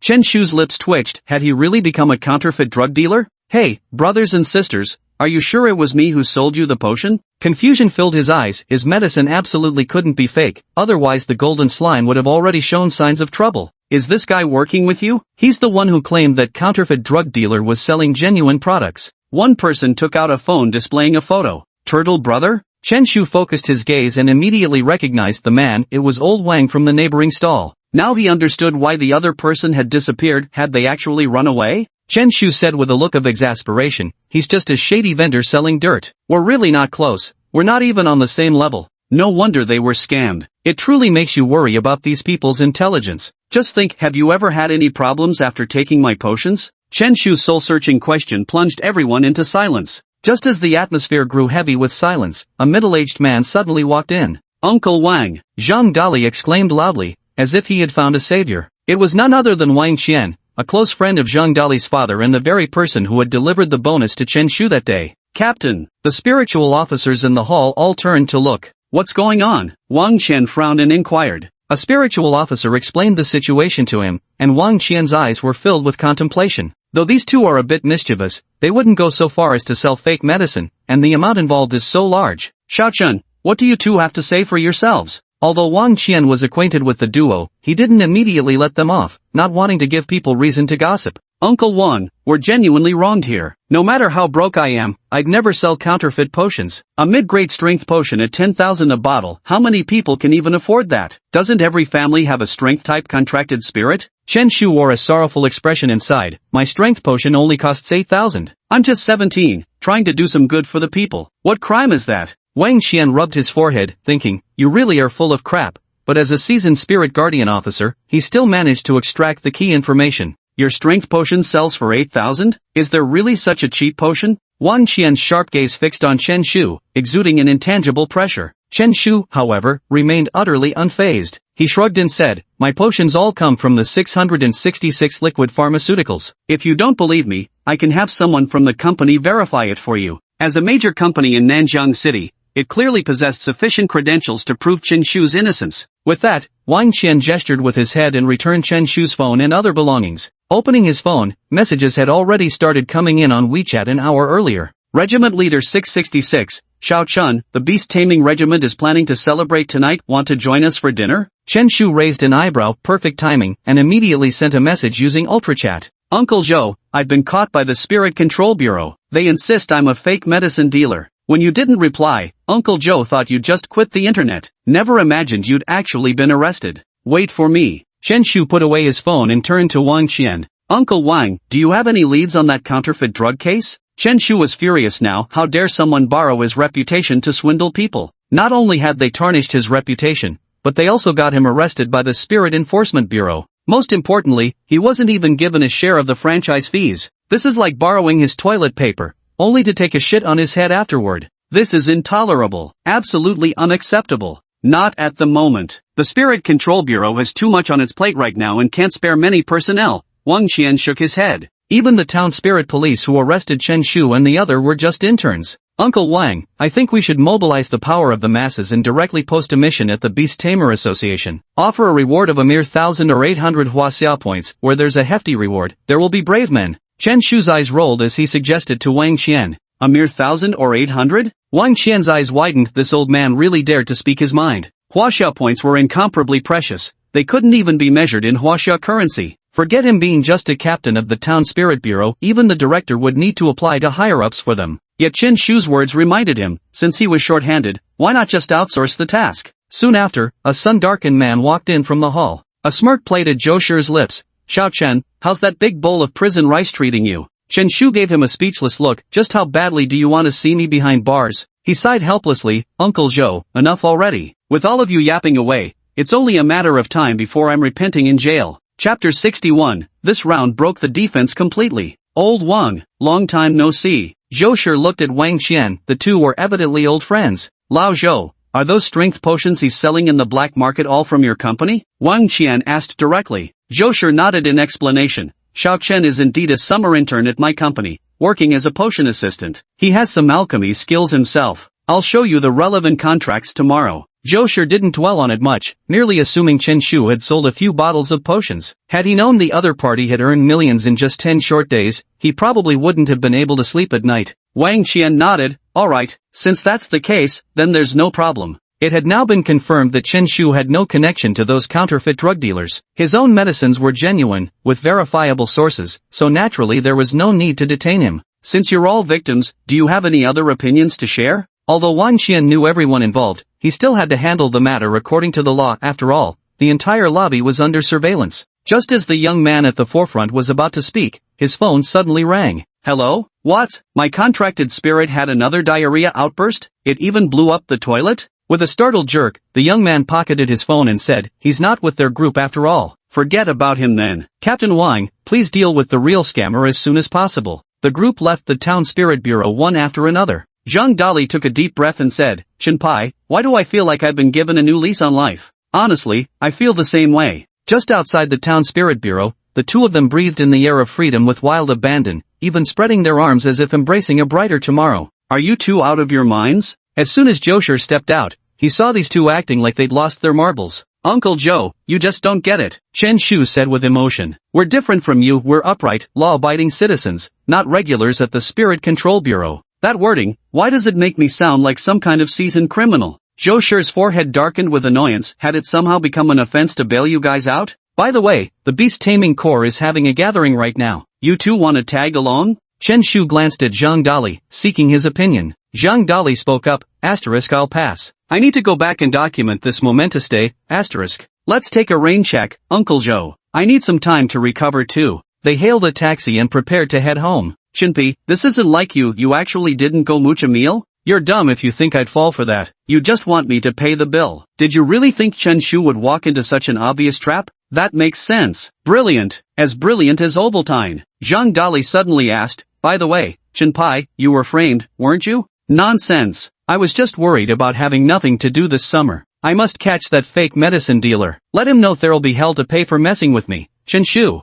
Now Chen Shu couldn't even do his summer job and was left idle with nothing to occupy him. As for summer homework, forget about it. Have you ever seen any student dive into homework right after vacation starts? Never do it until the last possible minute. That's the rule. Zhang Dali nodded. Chen Pai, I've got your back. Chen Shu patted Zhang Dali's shoulder. Great. You're truly a good brother. Lend me your dad for a while. Zhang Dali? What do you mean, lend me your dad? Chen Shu explained, I'm just worried there might be danger, you know? After all, we're dealing with a criminal here, could be some beastmaster or something. With Uncle Zhang protecting me, I won't have anything to worry about. My parents are traveling out of town, no time to mess around with you. Zhang Dali shook his head, then suddenly remembered something. But I have a friend who might be able to help you. What friend? Zhang Dali said with full seriousness while bragging. He's known as the Noob Savior and Southern River Detective Agent Dongdong-1. No matter what trouble you have, he can solve it, with absolutely explosive efficiency. Chen Shu raised his eyebrows dramatically and said with exaggerated emphasis, so you have such high-end friends besides me?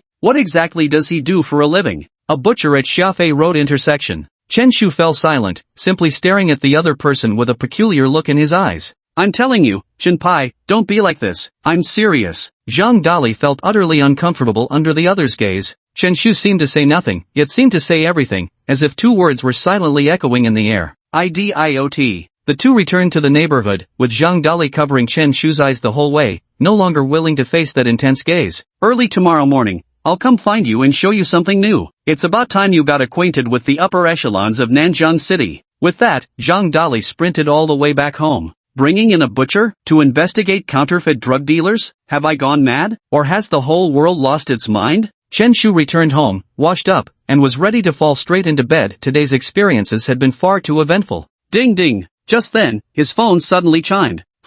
Someone sent a message in the group chat? He opened the autumn chat group of Nanjiang No. 2 High School, which was full of beastmasters, no teachers inside. Zheng Yi, Teacher Jiang, thank you for your guidance. My contracted spirit actually comprehended a new skill. Zheng Yi, sorry, I sent it to the wrong place, accidentally posted in the group chat. Could it be any more obvious? Chen Shu could tell at a glance that Zheng Yi was just showing off. Du Ziting, is it a combat skill? That would be a huge upgrade. Wei Tang, the probability of a black iron level contracted spirit comprehending a skill is ridiculously low. Congratulations, class monitor Zhang. The group members offered their congratulations one after another. The importance of skills went without saying. If measured in Huaxia currency, it would be worth at least several million. Especially self-comprehended skills, which typically fit perfectly with one's combat characteristics and provide a significant boost to strength. At that very moment, a line of text quietly appeared. Chen Pai, congratulations, squad leader Zhang, for combat skills. Zheng Yi, who had been brimming with excitement, suddenly froze, his lips twitching involuntarily. Damn it, if you're congratulating me, just say so. What's with the parentheses? Zheng Yi, hee. Thank you. Chen Pai, everyone should learn from class monitor Zhang from now on, about to enter the senior year intensive training class. Zheng Yi. Chen Pai, got any study tips to share? Cultural subjects score 396. Wang Meng, why is squad leader Zhang's avatar grayed out? Did he log off? Chen Shu lay on the bed, grinning from ear to ear, thinking serves you right for showing off in the group chat. Your grayed out avatar won't light up again. Chen Shu hummed the tune as he turned off his phone. At this moment, Zheng Yi clenched his fists tightly, murmuring incessantly, his entire body trembling uncontrollably. It's fake. It must be fake. The progress he had been so proud of was nothing more than this in the other's eyes. This time really broke all defenses. P.S. Just 2 chapters today. Thank you all for the gifts. This book leans towards slice-of-life light novels. I'll write at a leisurely pace, and you can read at your leisure. Thanks again, everyone. Chapter 62. A lifelong regret for heroes who've never met Xie Sunan.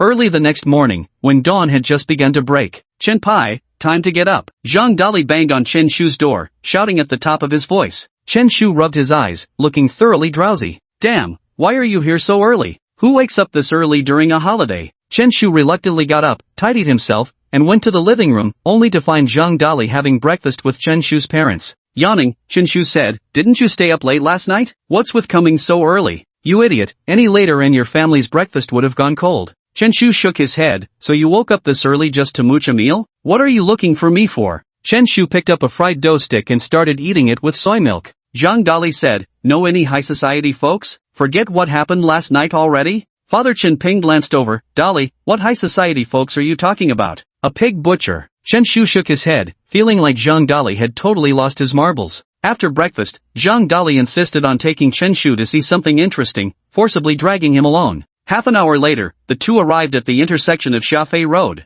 Tell me, Dali, you haven't been brainwashed, have you? How could a pig butcher possibly investigate counterfeit drug dealers? When have I ever lied to you? Zhang Dali looked indignant. Haven't you heard the saying, a man is not a hero if he doesn't know Xie Sunnan, though he may claim to be one? No sooner had the words been spoken than an unidentified object suddenly came flying through the air. Who's there? Attacking by stealth? Chen Shu reacted swiftly, reaching out with his right hand to catch it effortlessly. Upon closer inspection, it turned out to be a pig's trotter, complete with a few glistening hairs still attached. I had no idea my reputation was so great. Even you two minor characters have heard of Xie Sunan. A bare-chested man wearing a brown apron sighed. His eyes brimmed with melancholy as he gripped a gleaming kitchen knife, his thick, unkempt beard adding to his air of mystery. Big bro Xie, it's me Dali. Zhang Dali's face lit up with excitement the moment he saw him, and he ran over eagerly. Chen Shu raised his head and spotted the pork stall in front of the man, bearing the sign, Xie's Pork. The man sized Zhang Dali up briefly before saying, so you're the one who came asking about your background last time, aren't you?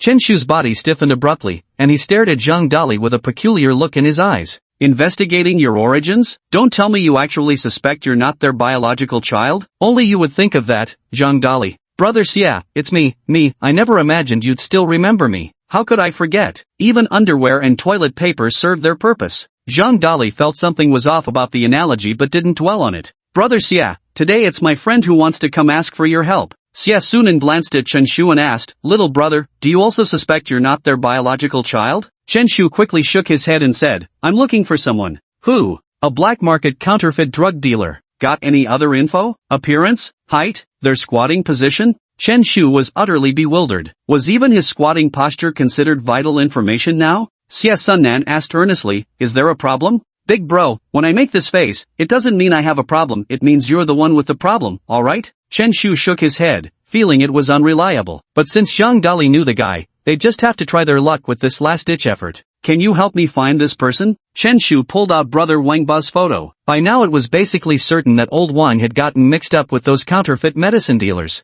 Photos make things easier. What else do we know about him? This guy used to be a scammer in the black market, specializing in selling fake dirt. Now he's moved on to peddling counterfeit medicine. Holy shit, you mean people actually fell for dirt scams? Xie Sunan was genuinely shocked, suddenly finding the pork in his hand completely unappetizing. With a face full of resentment, he said, there are too many fools in this world now, and there aren't enough scammers to go around. No helping it. Tell me, what kind of sane person buys mud? To play with at home? Feeble-minded children sure are merry. The two went back and forth, while Zhang Dali stood nearby, his lips twitching, but he couldn't figure out how to refute them. Who told him to buy mud the first time around? Are you two beating around the bush here? Brothers, both of you, let's focus on the task at hand. Zhang Dali finally couldn't take it anymore and forcefully cut off their conversation. Right. The main business. Xie Sunan nodded, saying with an air of confidence, since we have all the other information, then it's easy. Come find me in 3 days. Thanks, brother Nan. Chen Shu put down the pig trotter in his hand and gave it a sniff. Pretty fresh, he remarked. Just as he was about to leave, Zhang Dali grabbed him and whispered, Big brother, you forgot to pay. What money? I never asked for any pig's feet. Chen Shu froze for a moment. Payment for services rendered. Chen Shu widened his eyes, spread his hands, and exclaimed, this is a paid service? 50,000 yuan. No bargaining. Xie Sunan frowned slightly. Buddy, aren't you playing by the rules? You take money to solve problems, but what have I done without getting paid? Cut the crap. Chen Shu looked exasperated. Even if we sold Turtle Brother, he wouldn't be worth 50 grand. Just as he was about to turn away, long unseen options suddenly appeared before his eyes. Option 1, accept Xie Sunan's help. Reward, abundant beast taming power. Option 2, seek help from others. Completion reward, high-grade strength potion. Option 3, solve it alone. Completion reward, mid-grade beast taming orb. Chen Shu froze for a moment, then abruptly turned around and declared decisively, absolutely no problem. Deal. Both of them were stunned. Your change of expression was way too fast. For Chen Shu now, skills and innate abilities were paramount, followed by beast mastery. Everything else seemed rather ordinary. 3 days from now, cash in hand, goods delivered. Xie Sunnan nodded, then suddenly remembered something and said, by the way, you're a beast mastery student from Nanjiang number 2 high, right? Why? Does brother Xie's son also study at number 2 high? Xie Sunan's lips twitched. Do I really look that old? With that, he stroked his beard thoughtfully. Chen Shu and the other person nodded in unison. You definitely have it. Big brother Xia, give me 2 pounds of spare ribs. A middle-aged man rode past on his bicycle, glancing toward the pork stall. Xia Sunan looked at the uncle coming to buy meat, feeling a surge of mixed emotions, especially after noticing the man's bald spot, and he silently sighed. An adult's breakdown happens in an instant. Uncle, can you please not call me that? I'm really not that old. As the pork stall began to attract customers, Chen Shu and his companion left Shafei Road. Chapter 63, Are you trying to torment him? Are you sure this is reliable? Chen Shu still had doubts. Even the Spirit Pacification Bureau couldn't solve this matter. How can a pork seller possibly do it? Reliable, extremely reliable. Zhang Dali didn't doubt it for a second. They're just doing a summer job, that's all. Now this is what you call minor hermits hide in cities, great hermits hide in pork stalls. Chen Shu didn't hold much hope, treating it as if he'd spent 50,000 yuan buying a large amount of beast taming power. Alright, come with me to the Beast Tamer Association. Chen Shu suddenly remembered something. Is Wang Qian from the Xinling Bureau currently posting a mission at the association? Let's go. I'm free anyway, Zhang Dali nodded. The Beast Tamer Association isn't far from Shafei Road, so the two decided to walk there. Oh, Shinpai, I'm planning to go to Kyoto in August. What are you going to Kyoto for? Tourism? Chen Shu looked utterly puzzled. I'm taking the entrance exam for Kyoto Spirit Chef University. At those words, Chen Shu's expression changed dramatically. University? You? Yeah, is there a problem? Being fine with college and being fine with you are separate issues, but putting the two together creates a huge problem. Zhang Dali said speechlessly, Are you mocking me? Or are you mocking me? Chen Shu spoke up, You're only a sophomore in high school. What exam are you trying to take? Even if you pass, they wouldn't accept you. Domestic beast taming universities offer various majors, including pharmacy, materials, medicine, spirit cuisine, and more, but the primary focus remains on the combat department. After all, beast masters were born to suppress dimensional anomalies. Without combat-oriented beast masters, everything else would be pointless. All other specializations are auxiliary in nature and not the main focus of university curricula. However, some specialized universities exclusively offer single auxiliary programs, such as Spirit Cuisine Academies, where students solely study culinary arts, though their ingredients consist of monster meat specifically prepared for contracting spirits. Unlike potions, food doesn't induce resistance. As long as one persists in consumption, prolonged intake can significantly enhance contracted spirits. Otherwise, the state wouldn't have specifically established universities. I took the early admission exam. As long as I pass, I can enter university ahead of others. Zhang Dali wore an expression of pride, brimming with confidence in his culinary skills. The Kyoto Spirit Chef University is equivalent to China's top academic institution in the culinary world, the most prestigious Spirit Chef University. Graduating from it would undoubtedly make one an elite talent in society. Damn, does that mean I'll be the only one left in Nanjing City? As long as he could pass, Zhang Dali wouldn't need to enter senior year, he'd directly become a university student. After all, Spiritual Cuisine University was a 5-year program, and getting ahead by enrolling early was naturally the best outcome. Chen Shu raised an eyebrow. How had he suddenly fallen behind? Zhang Dali said, Anyway, you'll be coming over in a year. When that time comes, just directly sit for the Kyoto Pharmacology University entrance exams. Kyoto Pharmaceutical University is also among the prestigious institutions, requiring exceptionally high admission scores. Did Zhang Dali really have such high expectations for me? Chen Shu couldn't help but wonder. At this moment, Zhang Dali paused briefly before adding, Of course, I'm talking about its white-blue college. Chen Shu twitched at the corner of his mouth. Any prestigious university followed by the word college loses all its prestige. Kyoto Pharmaceutical University requires over 600 points to get in, while Bailon College only needs 400-something points. Are they even in the same league? Besides, what kind of ridiculous name is that? Bailon? More like Slack-Off College, right? Chen Shu spoke up. I'll take the entrance exam for Huaxia Academy. That way, I can still come to the capital. Huaxia Academy? There aren't any affiliated colleges beneath it, are there? How would you even apply? Zhang Dali wore an expression of complete bewilderment. Staring at Zhang Dali's clueless expression, Chen Shu barely resisted the urge to beat him senseless. Catch the thief! Stop that thief! At that very moment, someone suddenly shouted loudly. A young man was seen fleeing down the street with a bag, chased closely by an older woman whose pursuit was quickly closing the gap between them. Anyone who fucking dares block my way, I'll kill them. Li Hua's voice was fierce, and for a moment, pedestrians stepped aside one after another, not daring to get involved. Chen Shu saw the options appear before his eyes again.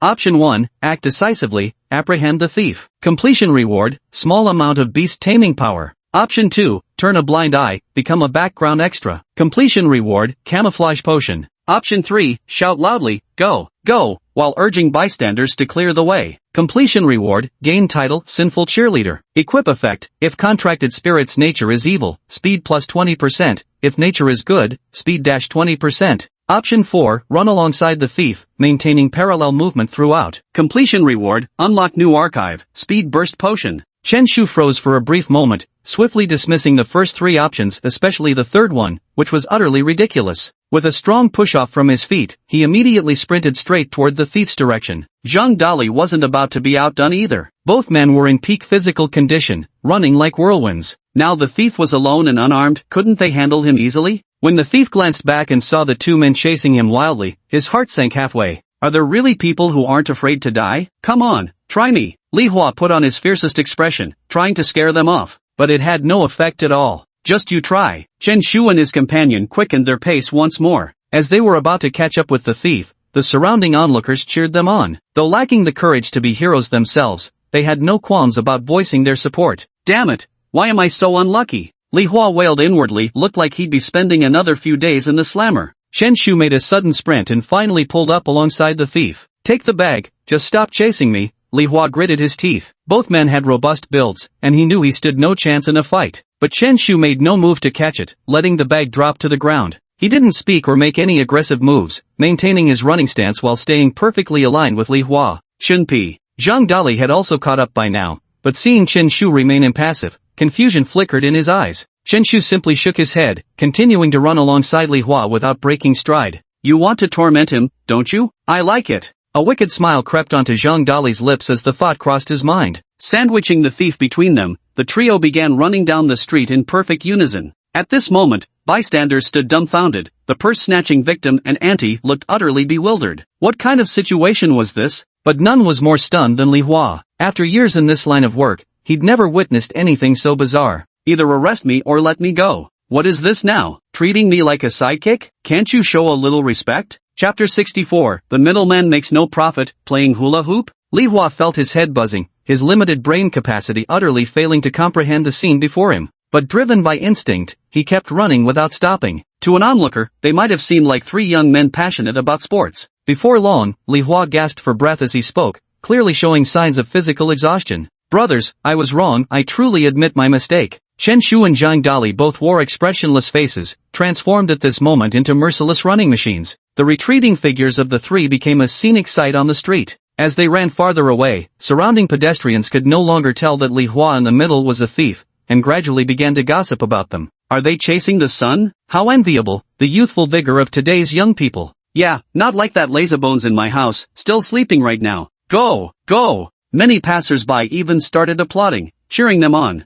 The scene was gradually turning bizarre, twisted. Uncle, dear uncles, spare me. I really can't go on. If I keep running I'll start foaming at the mouth. Li Hua was on the verge of tears. Right now he'd rather be detained than take another step. Meanwhile, Chen Shu kept thinking, why hasn't this damn system issued the rewards yet? Hearing the thief's plea, he immediately lost his temper. You haven't even handed out the rewards, and you dare say you're not running anymore? Chen Shu raised his right hand in defiance, and upon seeing this, Zhang Dali mirrored the gesture with his own left hand. As long as we don't run ourselves to death, we'll run like hell. Chen Shu and his companion forcibly dragged Li Hua into a desperate dash. The morning sunlight shone down, wrapping the 3 in a sacred glow, like ambitious youths setting their ideals free on the streets. Half an hour of sprinting later, Li Hua had turned deathly pale, his eyes barely able to stay open, twitching occasionally, the very picture of someone ready to drop dead at any moment. New collection unlocked, overdrive potion. Chen Shu breathed a sigh of relief, as even their robust physiques felt exhausted. After all, they'd been dragging along dead weight. The moment they released their grip, Li Hua immediately collapsed onto the ground. Now he gasped heavily for air, staring at the blue sky with nothing but sheer relief flooding his heart.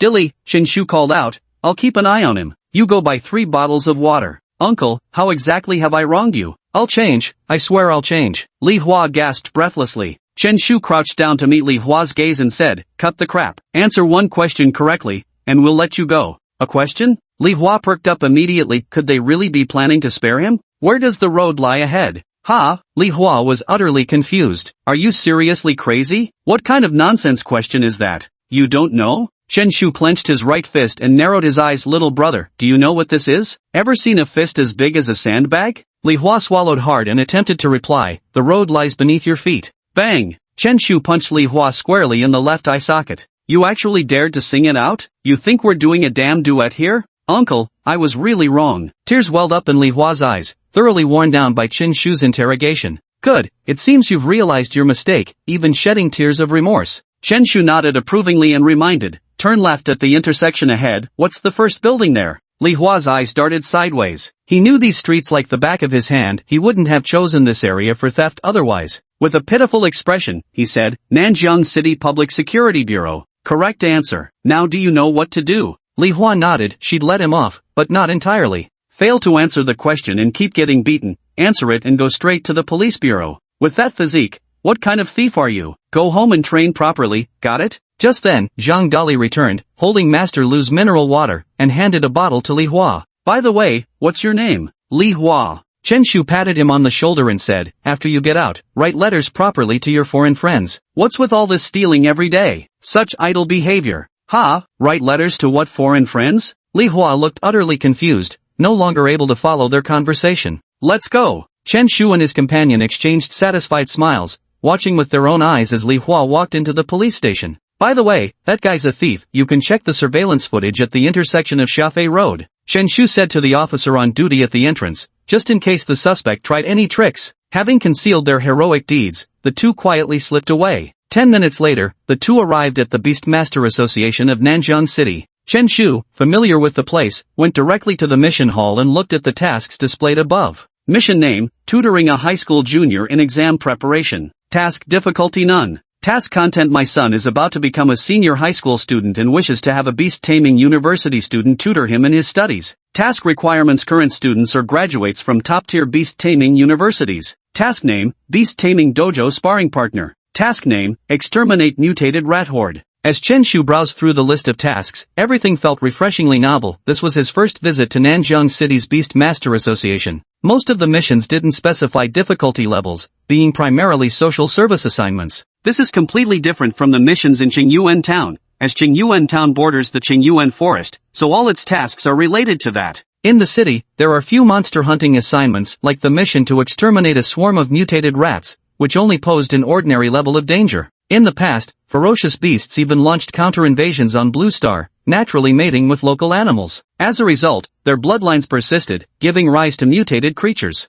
However, such creatures can't even be considered true ferocious beasts, as apprentice beastmasters alone are enough to deal with them. Chen Shu immediately spotted the fake medicine dealer's assignment. Mission name, investigate the fake medicine dealer. Mission difficulty, none. Mission details, a fake medicine dealer has recently emerged in the black market, with involved funds reaching tens of millions. We hope to apprehend the culprit as soon as possible. Note, this mission is issued by the Town Spirit Bureau, no deposit required. Mission reward, 100,000 Huaxia dollars. Mission difficulty, the counterfeit drug dealer has not been seen for days, showing great concealment and making it hard to track down their trail. Mission hint, 1, photo of accomplice.jpg, 2, it can be confirmed that the counterfeit drug dealer hasn't left Nanjiang City. Chen Shu sized up the task and accepted it. The mission reward was 100,000 yuan, yet Xie Sunan only took 50,000. If there really was solid intel, Chen Shu essentially made a tidy 50,000 profit for free. What's next? Middleman skipping the markup to twirl hula hoops? P.S. If you're enjoying the story, dear readers, feel free to add it to your bookshelf so you won't lose track. Give it a read after work or during breaks, just for fun. Once again, thanks for all the gifts, positive reviews, update demands, and everything else. Chapter 65, None of my damn business? None of your damn business? After seeing Li Hua off,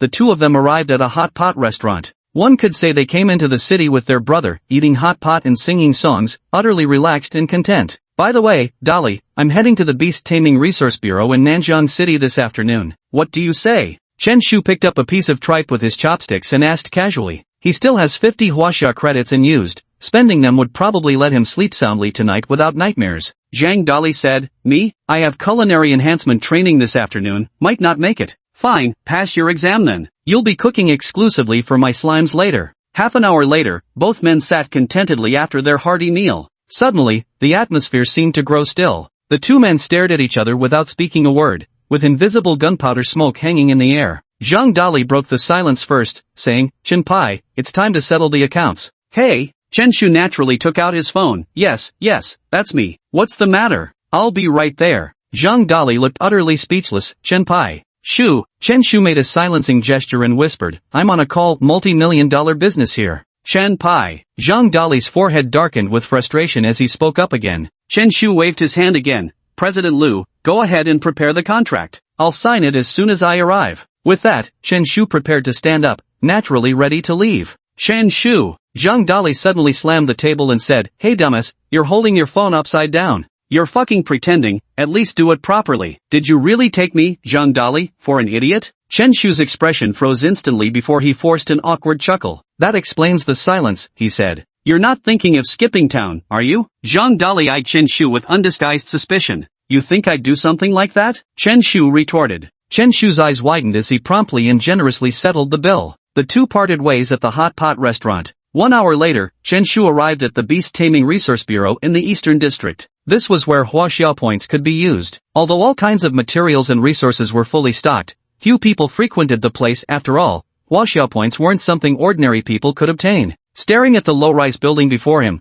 Chen Shu frowned with skepticism. How could a government institution be constructed so haphazardly? He stepped into the lobby and saw an elderly man in a sleeveless undershirt lounging in a rattan chair, listlessly fanning himself as he teetered on the edge of sleep. Uncle! Chen Shu crouched down, leaning closer to the old man, and spoke in a hushed tone. The old man remained squinting with his eyes, showing no reaction whatsoever. Uncle! Chen Shu raised his voice. Whoosh! Chen Shu shook his head, stood up, and muttered, Fire! In an instant, the old man instinctively stood up, his eyes darting around with a hint of panic. You little brat, are you trying to fool me? The old man yawned, pointing at Chen Shu with a palm leaf fan, and said, Besides, this is a government institution. How dare you barge in here? Watch out or I'll have the Bureau of Spiritual Affairs arrest you. I'm a proper citizen here to use my credits, why would you arrest me? Chen Shu shook his head and said, Sir, I'm here to exchange for Huaxia points. Exchange what? Huaxia points. Huaxia what? Points. What points? Cut the crap. Old chap, you just keep resting.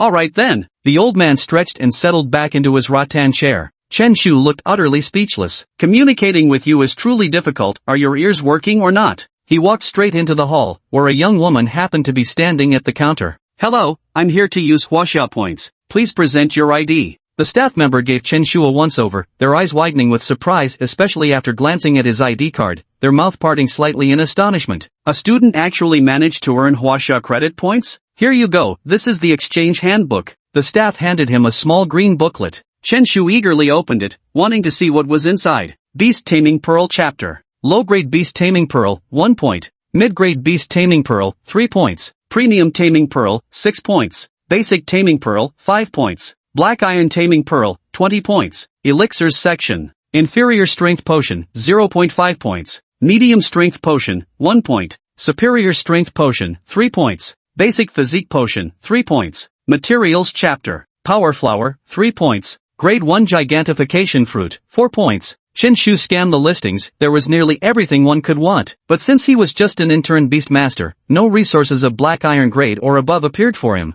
Besides, Huaxia points can be directly exchanged for Huaxia currency at a rate of 1 point equivalent to 20,000. In other words, the reward for hunting the Ice Hair Lord mission was as high as 1,000,000 Huaxia coins. However, Chen Shu had no intention of converting them into Huaxia currency. After contemplating for a moment, he decided to exchange them for medicinal herbs instead. Nowadays, herbs from the alternate space have gradually become rare. Even the 666 Potion Company has run out of Titan flowers, and Zhou Xiaoming's family shop hasn't received a single herb in half a month. Most of the herbs in the black market shops have even been sold out. The nurturing of medicinal herbs inherently requires an extremely long time, so they are bound to become increasingly scarce. The future trend will inevitably involve large companies collaborating directly with beast tamer teams, leaving small private shops without supply sources. The natural result will be closures, and official material stores similarly won't sell easily anymore. I'd like 5 level 1 giant growth fruits and 7 level 1 iron core fruits. That will be a total of 48 points, the staff member said with a smile. The iron core fruit has equivalent value to the giant growth fruit, both requiring 4 points to exchange. If measured by market price, they're definitely not worth 960,000. But the problem is, they're unavailable. Chen Shu has no time to wait, what he prioritizes is efficiency. Chen Shu's golden slime can still consume 20 size potions and 25 defense potions, so naturally, he'll prioritize maximizing these 2 attributes first. Soon, the staff retrieved the medicinal ingredients from the warehouse. The advantage of Huaxia points is that there's no limit to what you can redeem. Even if something runs out in Nanjiang City, they'll have it shipped from across the country for you. No need for a bag, just put it in here. Chen Shu pulled out a blue urea sack from his backpack. Oh, the staff member's lips twitched. Who on earth carries a urea sack around with them? Chen Shu packed all the medicinal herbs into his backpack and whistled as he prepared to leave. Hey kid, what do you need so many herbs for? Planning to grow them yourself? The old man at the door fanned himself lazily with a palm leaf fan and remarked, you really don't appreciate the value of huaxia points, do you? These points of yours, they're not ill-gotten, are they? Chen Shu smiled faintly and said, Old man, I heard the stray dogs at the black market entrance just had puppies. Did you know about that?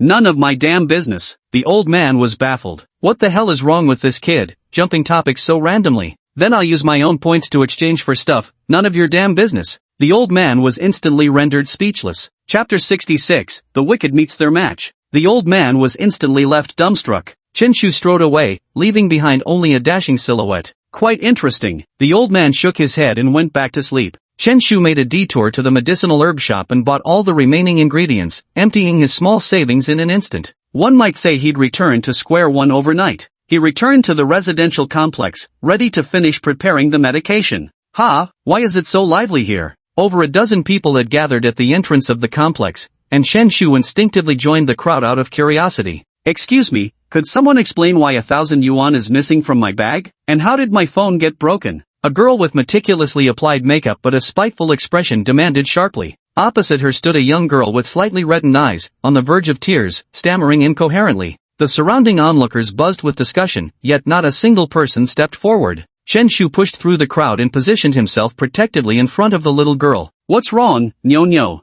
Chen Shu picked up the little girl. She was the daughter of his downstairs neighbors, so of course he recognized her. Brother Chen Shu. The chubby-faced little girl instantly looked utterly aggrieved, as if she had found someone to rely on, and began to burst into tears. Are you his parent? The girl across from him frowned, saying impatiently, tell your brother what's going on. Chen Shu ignored the other person entirely and asked softly. Nyo finally stopped crying and recounted the entire incident in detail. She was playing at the entrance of the neighborhood when she found a small bag. Not knowing who had lost it, she waited at the spot for 2 hours until the owner finally arrived. Nyo, who had initially been delighted at having done a good deed, never expected the owner to turn around and accuse her. Instead of showing gratitude, the owner adamantly claimed that Nyo had stolen money from the bag and even accused her of breaking their phone. Brother Chen Shu, did I do something wrong? The little girl asked, her eyes brimming with grievance. In a child's mind, it was impossible to understand why doing a good deed would lead to such an outcome. Mothers? And this thing too? Chen Shu clenched his fists,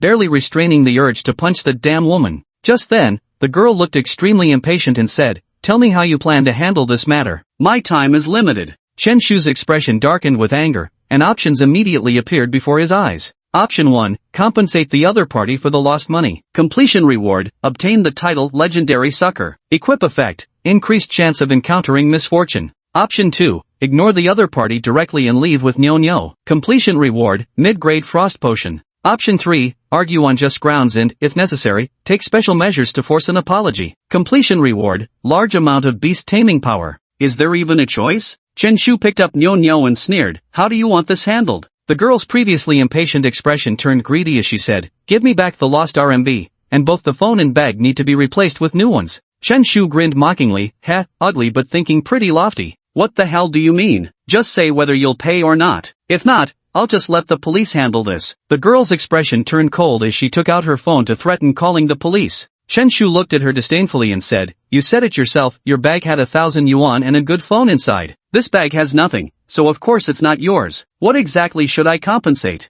Hearing this, the surrounding crowd couldn't help but feel there was some truth to his words. With that, Chen Shu suddenly reached out with his right hand and forcibly took the bag back. Your bag? Hand it over. The girl had no way to guard against Chen Shu's sudden sneak attack. Seeing her bag snatched away, her rage flared instantly. She shrieked sharply, nonsense. If the bag isn't mine, does that make it yours? Chen Shu shook the bag in his hand and said, how can you prove it? The contents inside don't match up now. Inside is my ID card. My name is Hao Meili, you can take it out. Chen Shu pulled out an ID card and carefully examined it. Lady, are you serious? Are you sure this isn't your mom's ID? The photo on the ID card looked nothing like her at all. Hao Meili's face flushed red, knowing the other person was mocking her. Just look at the name yourself. What can a name prove? You can be called Hao Meili, he can be called Hao Meili, I could also, of course. I wouldn't choose that name for myself. Chen Shu maintained his composure when suddenly a thought occurred to him. Alright then, I'll ask you one more question. Answer it right and I'll admit the bag is yours. What's the problem? Chen Shu took out the other person's ID card, covered it with both hands, and held it out flat. Which side is the front? He asked. How Mei Li clenched her teeth in frustration. What kind of question was this? What the hell did it have to do with proving her identity? No answer? Then there's nothing I can do. Chen Shu shrugged his shoulders and prepared to leave with his bag. Wait. How Mei Li gritted her teeth and randomly guessed an answer. The upward side is the front. Chen Shu nodded, flipped both his hands over, and then revealed the reverse side of the ID card. Are you messing with me? How Mei Li widened her eyes, instantly feeling like she was being played. If things are handled this way, isn't the answer entirely up to the other party to decide? To everyone's surprise, Chen Shu nodded seriously. Smart. You saw right through it. The others immediately burst into laughter. When it came to driving people crazy, Chen Shu had plenty of experience. In all of Nanjiang City, if he claimed to be second best at it, who would dare call themselves first? How Mei Li, what's the fun in a grown man like you bullying a little girl like me? Auntie, give it a rest already. I'm just a student. Chen Shu waved his hand dismissively, putting on a humble act. You didn't seem this meek when you were giving others a hard time. What do you actually want? How Mei Li was starting to relent, never expecting Chen Shu to be so persistent. With an air of relaxed confidence, Chen Shu said, simple, first apologize, then we'll talk about the rest. How Mei Li lowered her head, falling into silence, then after a long pause whispered, I'm sorry. Nyo didn't wear glasses, can't hear clearly. You? How Mei Li felt so furious she could barely speak. Taking a deep breath, she forced out the words, I'm sorry. That's more like it. Chen Shu looked down at Nyo in his arms and asked, do you forgive Auntie? I forgive you. Nyo was after all just a child, with an innocent heart that didn't want to make things too difficult for the other person. Reward obtained, massive beast taming power. Chen Shu nodded and said, hear that? Nyo hasn't forgiven you. I'll be taking this bag first then. With that, he simply picked up Nini and walked straight into the neighborhood. How Mei Li felt the rage in her chest surge straight to her forehead. It was downright unbearable. Are you fucking deaf? They already forgave me. How Mei Li pointed at Chen Shu, her hand trembling. Clearly, she was genuinely furious. You can't prove the bag is yours. Go report it to the police yourself. Let them prove it for you.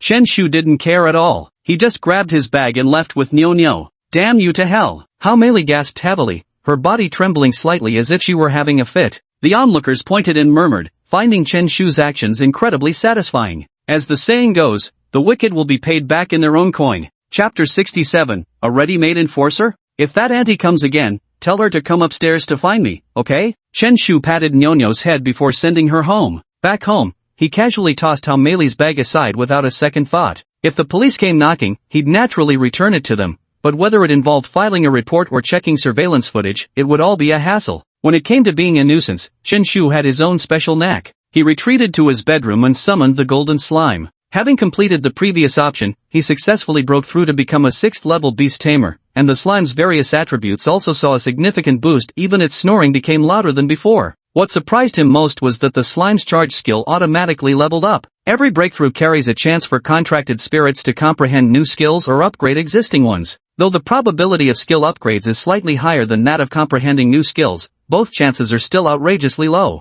especially for a grade F contract spirit. You've got to prove yourself, smash all those worthless losers to pieces later. Chen Shu patted the slime's head and began taking out medicinal herbs to start the refining process. It wasn't until the next afternoon that the slime finally fully digested the potion, its defense capabilities and size having surged significantly. If the gigantification skill is used, the slime could reach a terrifying size of nearly 10 meters, a size most black iron level contracted spirits can't achieve. Though its strength is far inferior to black iron level spirits, at least the intimidation factor is strong. My contracted spirit is massive, opponents probably can't even endure looking at it. In the afternoon, Chen Shu and Zhang Dali lounged on the sofa playing games all day, successfully dropping from gold rank to silver. I say, Dali, isn't your gameplay way too disappointing? Chen Shu couldn't help but complain. The two of them played all afternoon and only won one match. And in that match, two opponents were AFK. How am I disappointing? I'm not isolating myself as a jungler anymore, Zhang Dali retorted. Yeah, not sticking to the jungle anymore, starting to leech minion waves now. Chen Shu took a deep breath and said, leeching minion waves is one thing, but for a jungler to steal his way to a gold medal as mid laner, that's just going too far, don't you think? Zhang Dali fell silent for a long moment before finally speaking. So that's why you reported me? I call it serving justice for the people. Chen Shu suddenly remembered something. By the way, I'm visiting Xia Sunan tomorrow. You coming along? Me? I'm not going. I have to attend Spirit Chef training again. Feeling confident? Chen Shu inquired. Although Zhang Dali's culinary skills were exceptional, spirit chefs were tested on their ability to handle ferocious beast meat, which was considerably more challenging. Might barely scrape by with first place. Zhang Dali shook his head, wearing an expression of self-dissatisfaction. By the way, when will your aunt and uncle be back? I'm getting a bit hungry. First you mooch my minion kills, now you're mooching a meal. Just then, the door opened. Chen Shu's parents returned home, but apart from the two of them, there was also a police officer and a girl. Yo, confirmed it's your bag? Pretty efficient, huh? Chen Shu recognized her immediately. It was Hao Meili from yesterday. Chen Pai, watch your tone. His father Chen Ping scolded. Hello, officer. Chen Shu stood up with a smile, completely ignoring Hao Meili.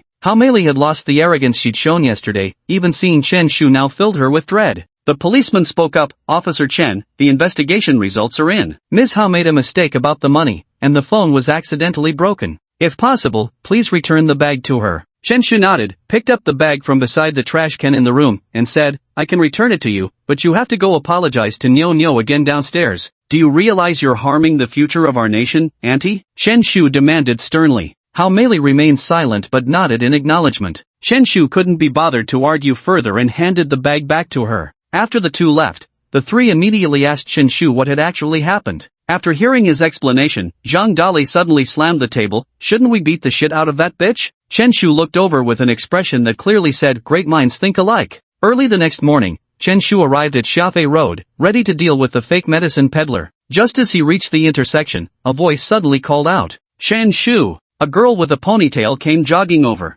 Xia Bing? Chen Shu looked at his former class monitor and recognized her instantly. What a coincidence. What are you doing here? I live right here, Xia Bing explained. Didn't I still owe you money? I wanted to repay you today. No need to be in such a hurry. I'm not short on cash. Chen Shu, with an air of hearty generosity, immediately said, by the way, WeChat transfer or cash? Xia Bing was speechless. I thought you really weren't in a hurry? Besides, it's not that I'm in a hurry to pay it back, but the interest is accruing daily. Bank transfer would be fine, Xia Bing said. I lent you 120,000 yuan at the time, calculated at double the bank's interest rate, which comes to. Don't worry about the interest, Chen Shu said generously. Xia Bing looked Chen Shu up and down. Did those words really just come out of your mouth? Have you been body snatched or something? Help me with something. Chen Shu grinned, his eyes darting around with an expression that looked utterly cunning. Xia Bing instantly felt uneasy. Why do I get the feeling this isn't going to be good? Chen Shu straightened up with righteous solemnity. How could you think that? We're catching a con artist. Maintaining urban safety is our duty as properly raised youths of the new era.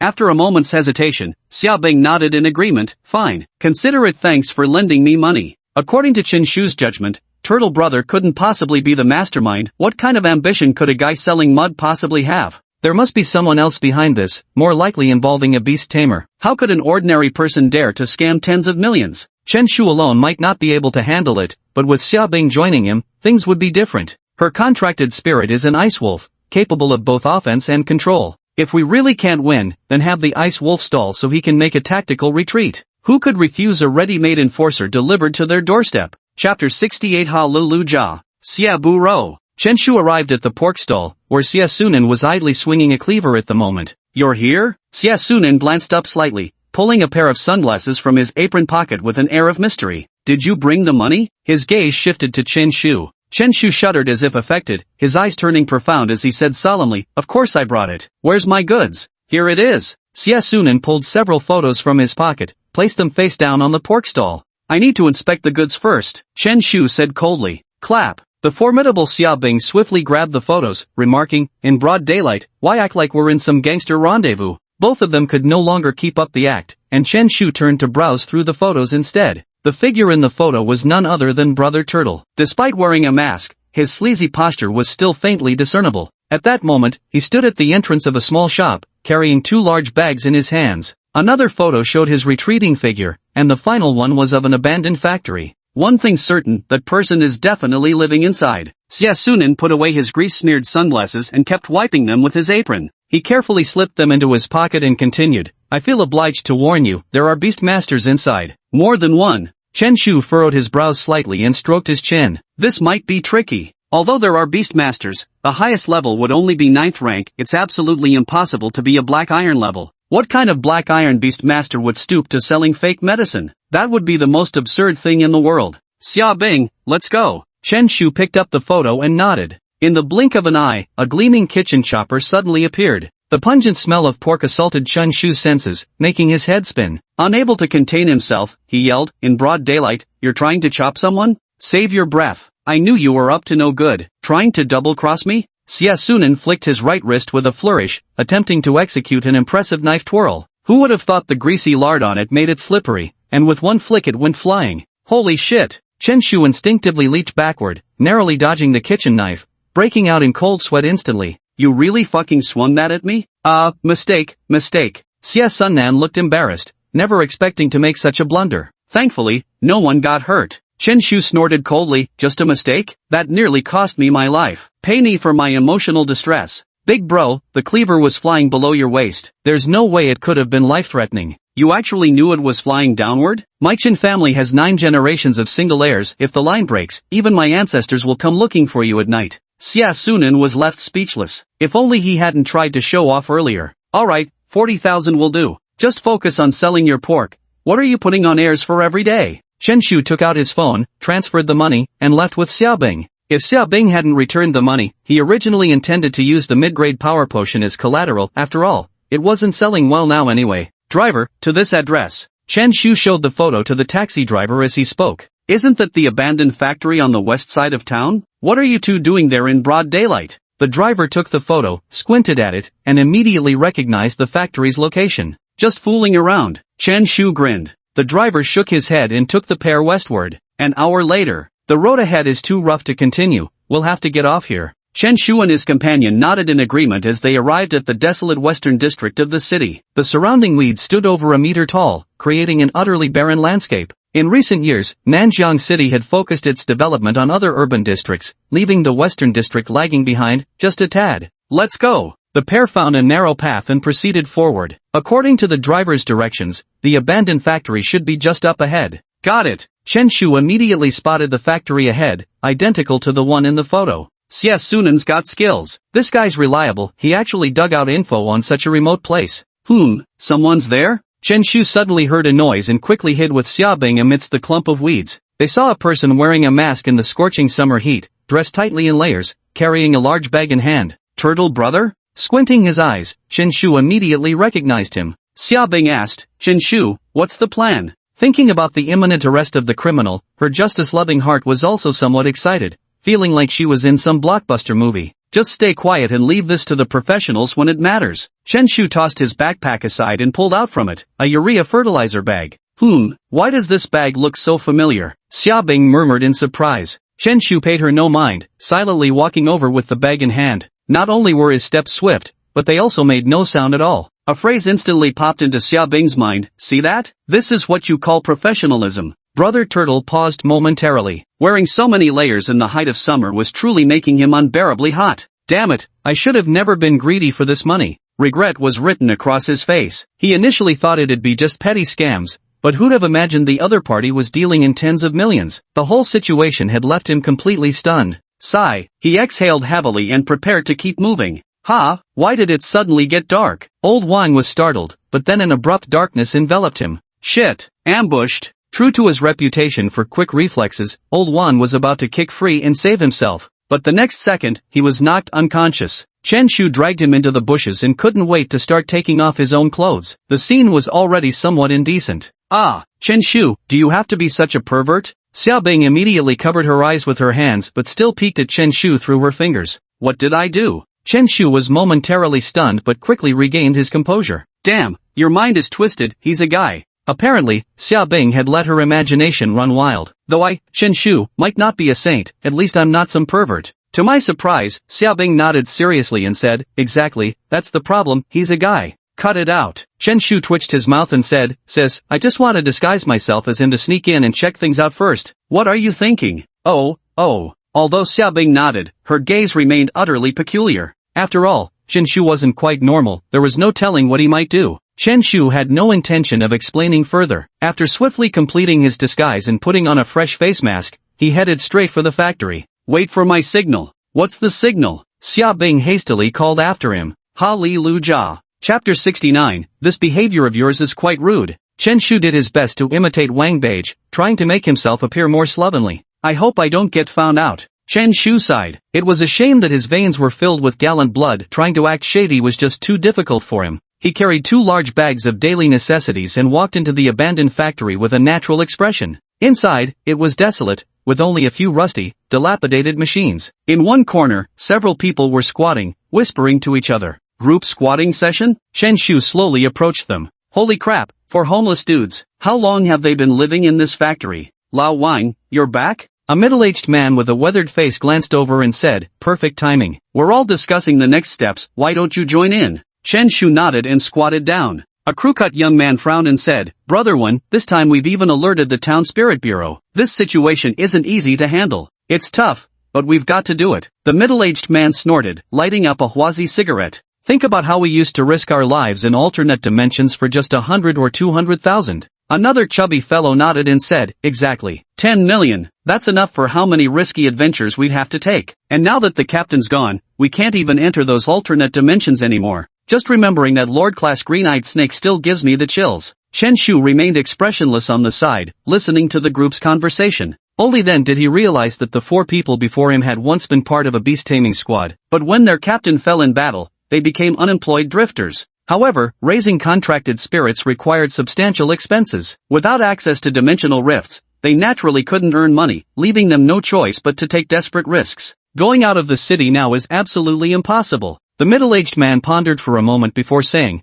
I plan to lay low in the countryside. The deceived were all city dwellers, so staying in rural areas would undoubtedly be much safer. Moreover, none of the 4 had their appearances exposed. If they intentionally hid, even the Spiritual Operations Bureau would struggle to catch them. What about him? The burly man suddenly turned his gaze toward Chen Shu. Among the 5, only old Wang's appearance has been exposed. He's now a wanted criminal known to all. Bringing him along would only be a burden. In an instant, all 4 pairs of eyes turned to stare simultaneously. The piercing gazes jolted Chen Shu into sharp alertness. Seriously, officer? I just infiltrated undercover. How did I immediately run into this kind of situation? Shall we just bury him now? The buzzcut youth rubbed his chin and proposed. All 4 were beastmasters, each fully capable of deciding an ordinary person's life or death with ease. Chen Shu's eyes immediately presented him with a choice prompt. Option 1, shout loudly, big bro, don't kill me. Completion reward, small amount of beast mastery. Option 2, say in a deep voice, want to kill me? You can try. Face the tempest. Completion reward, slime power plus 3%. Option 3, pretend to be terrified, attempting to gain the robber's sympathy. Completion reward, skilled violence at kill plus 1.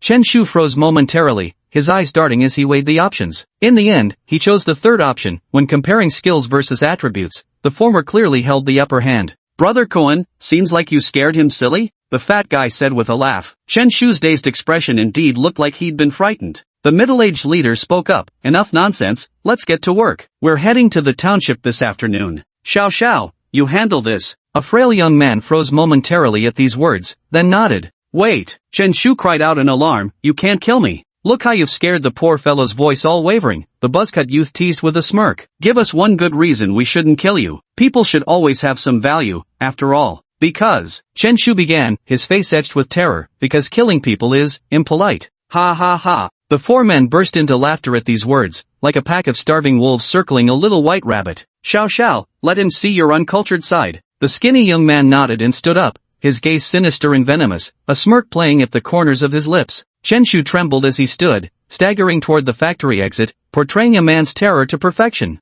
Brother Wang, stop running. The young man crossed his arms, toying with him like a cat playing with a mouse. Chen Shu had barely managed to reach the factory gate when he stumbled and fell to the ground. Aren't you scared of such a huge beetle? The young man summoned his contracted spirit, and a black beetle nearly half a meter in size appeared. Its mandibles were razor-sharp, its wings constantly fluttering lightly, its gaze brimming with ferocity. At first glance, it was clearly a contracted spirit with an evil nature. Little Black, today you can eat your fill, the young man said with a laugh, stroking the beetle's back. Reward obtained, brutal sit kill plus 1. Skill damage increased. Chen Shu's body collapsed to the ground, looking utterly panicked on the outside but remaining as calm as an old dog inside. How dare a mere 5th-rank beast tamer put on airs in front of him? Chen Shu spoke up, your beetle is indeed big, but mine is bigger. Before the young man could react, a massive shadow suddenly enveloped him. What the? He instinctively looked up, only to see a round, yellow rear end, and this became the final sight of his life. Boom! the golden slime's 10-meter bulk came crashing down. The man didn't even have time to scream before being instantly flattened into a pixelated mess. The host died, and the black beetle instantly perished as well. What's going on?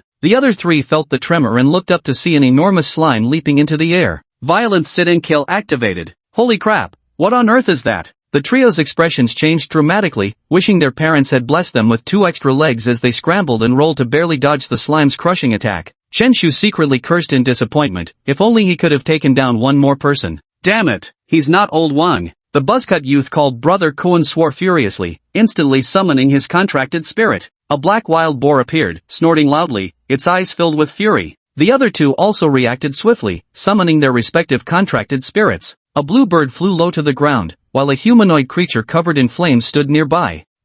A fire elemental spirit? Chenshu's gaze fell upon the flaming creature, a special type fire elemental spirit whose bloodline spanned an extremely wide range, from F to S rank. The middle-aged man's eyes flashed with killing intent as he said, "A mere 6th level beastmaster dares to come here? Brother One, are you sure he's only 6th level?" The fat man stroked his blue bird, feeling that if he were to be crushed by that slime, he'd probably have his shit squeezed right out of him.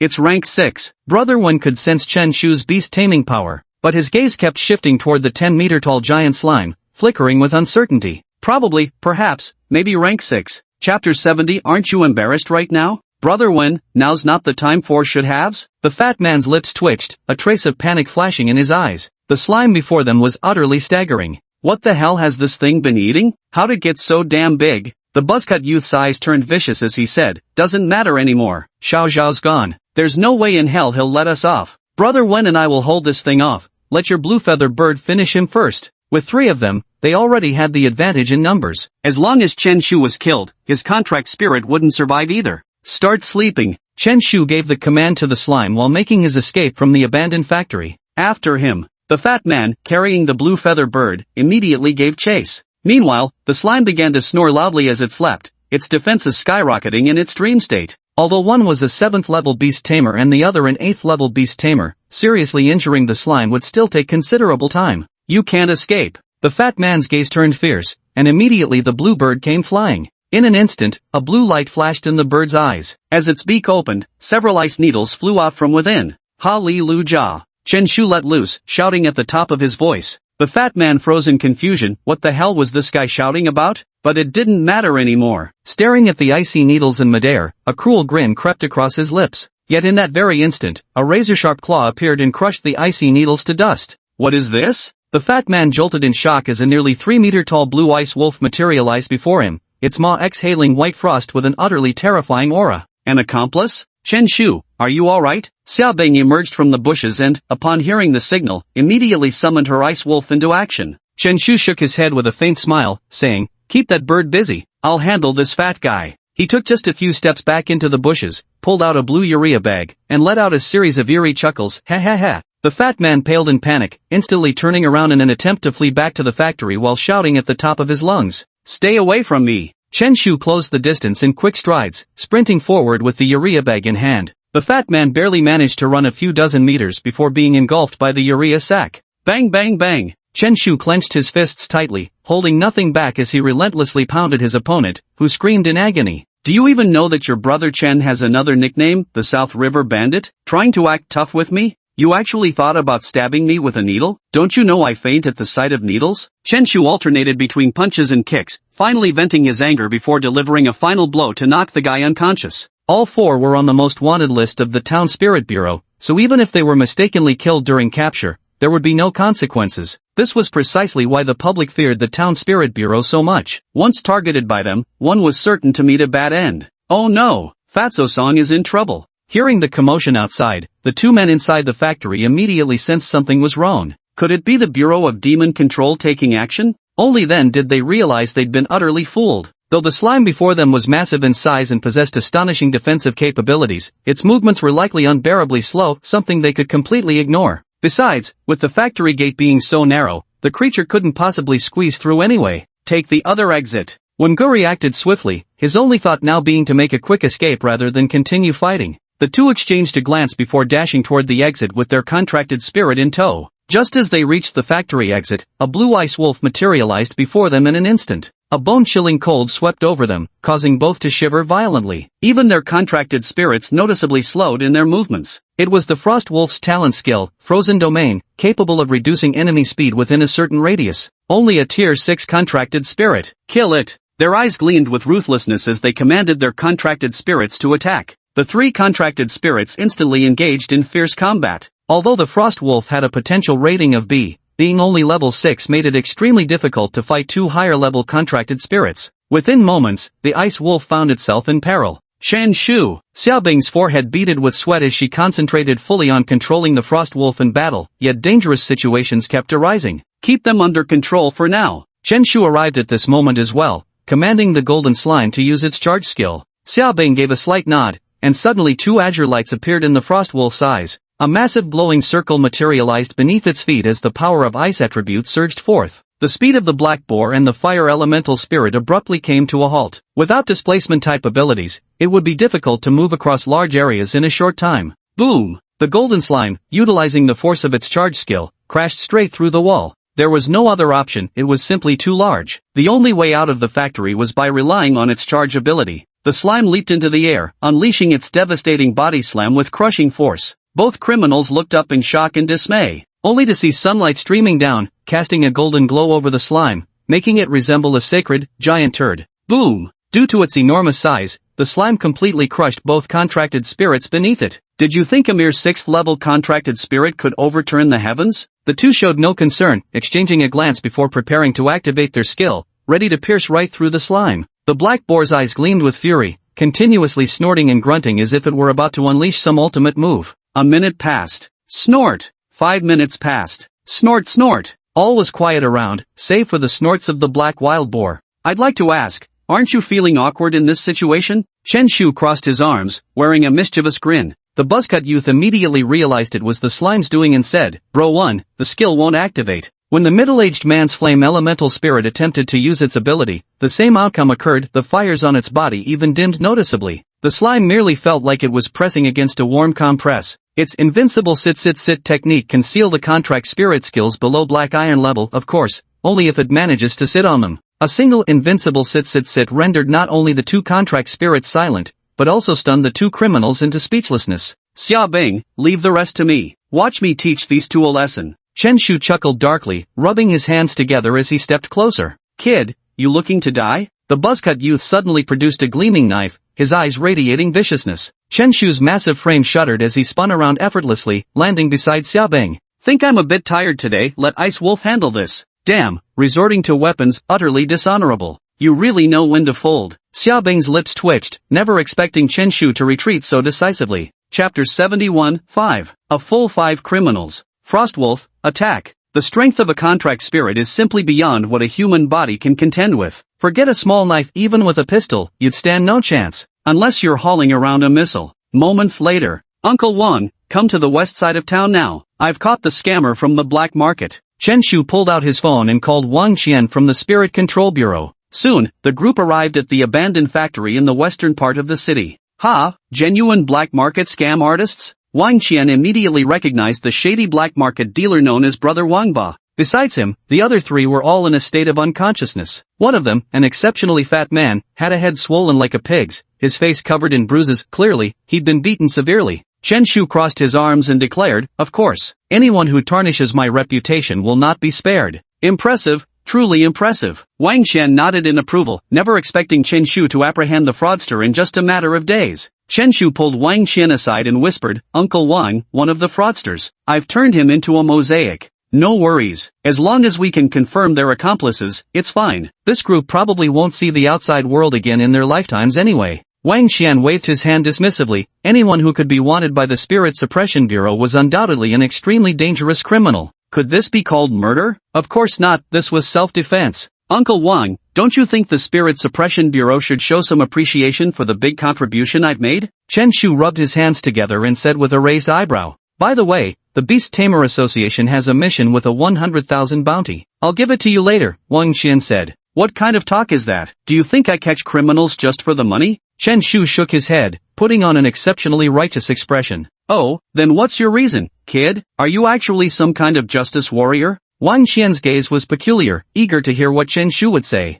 Chen Shu grinned and said, partly for justice, of course, and partly to restore my reputation. You still have a reputation? Wang Qian blinked in surprise, scrutinizing Chen Shu up and down. Spreading his hands wide, Chen Shu exclaimed emotionally, of course. Who doesn't know me as the black market kingpin? Now, because of these criminals, my name's been dragged through the mud. How am I supposed to sell my drugs? Wang Qian asked. Then what do you want? Chen Shu's eyes rolled mischievously as he said with a grin, simple. When the time comes, just sign as the squad leader of the Spirit Control Bureau to vouch for my innocence. Wang Qian pondered for a moment before nodding in agreement. Chen Shu instantly added, great, and of course, not a single penny less of that 100,000 yuan bonus. Wang Qian shook his head. You really won't take any losses, will you? The personnel from the Spirit Control Bureau took Turtle Bro and the other 3 criminals away. Chen Shu and Xia Bing also returned to the city district. This time, I really can't thank you enough, Commissioner Xia. Chen Shu looked at Xia Bing with sincere gratitude. Xia Bing shook her head and said, consider it repaying a favor. Without your help, I might not have made it into the special training class. That's good. We'll still be classmates in our senior year. If you need anything, just come to me. Chen Shu patted his chest with a bold and generous expression on his face.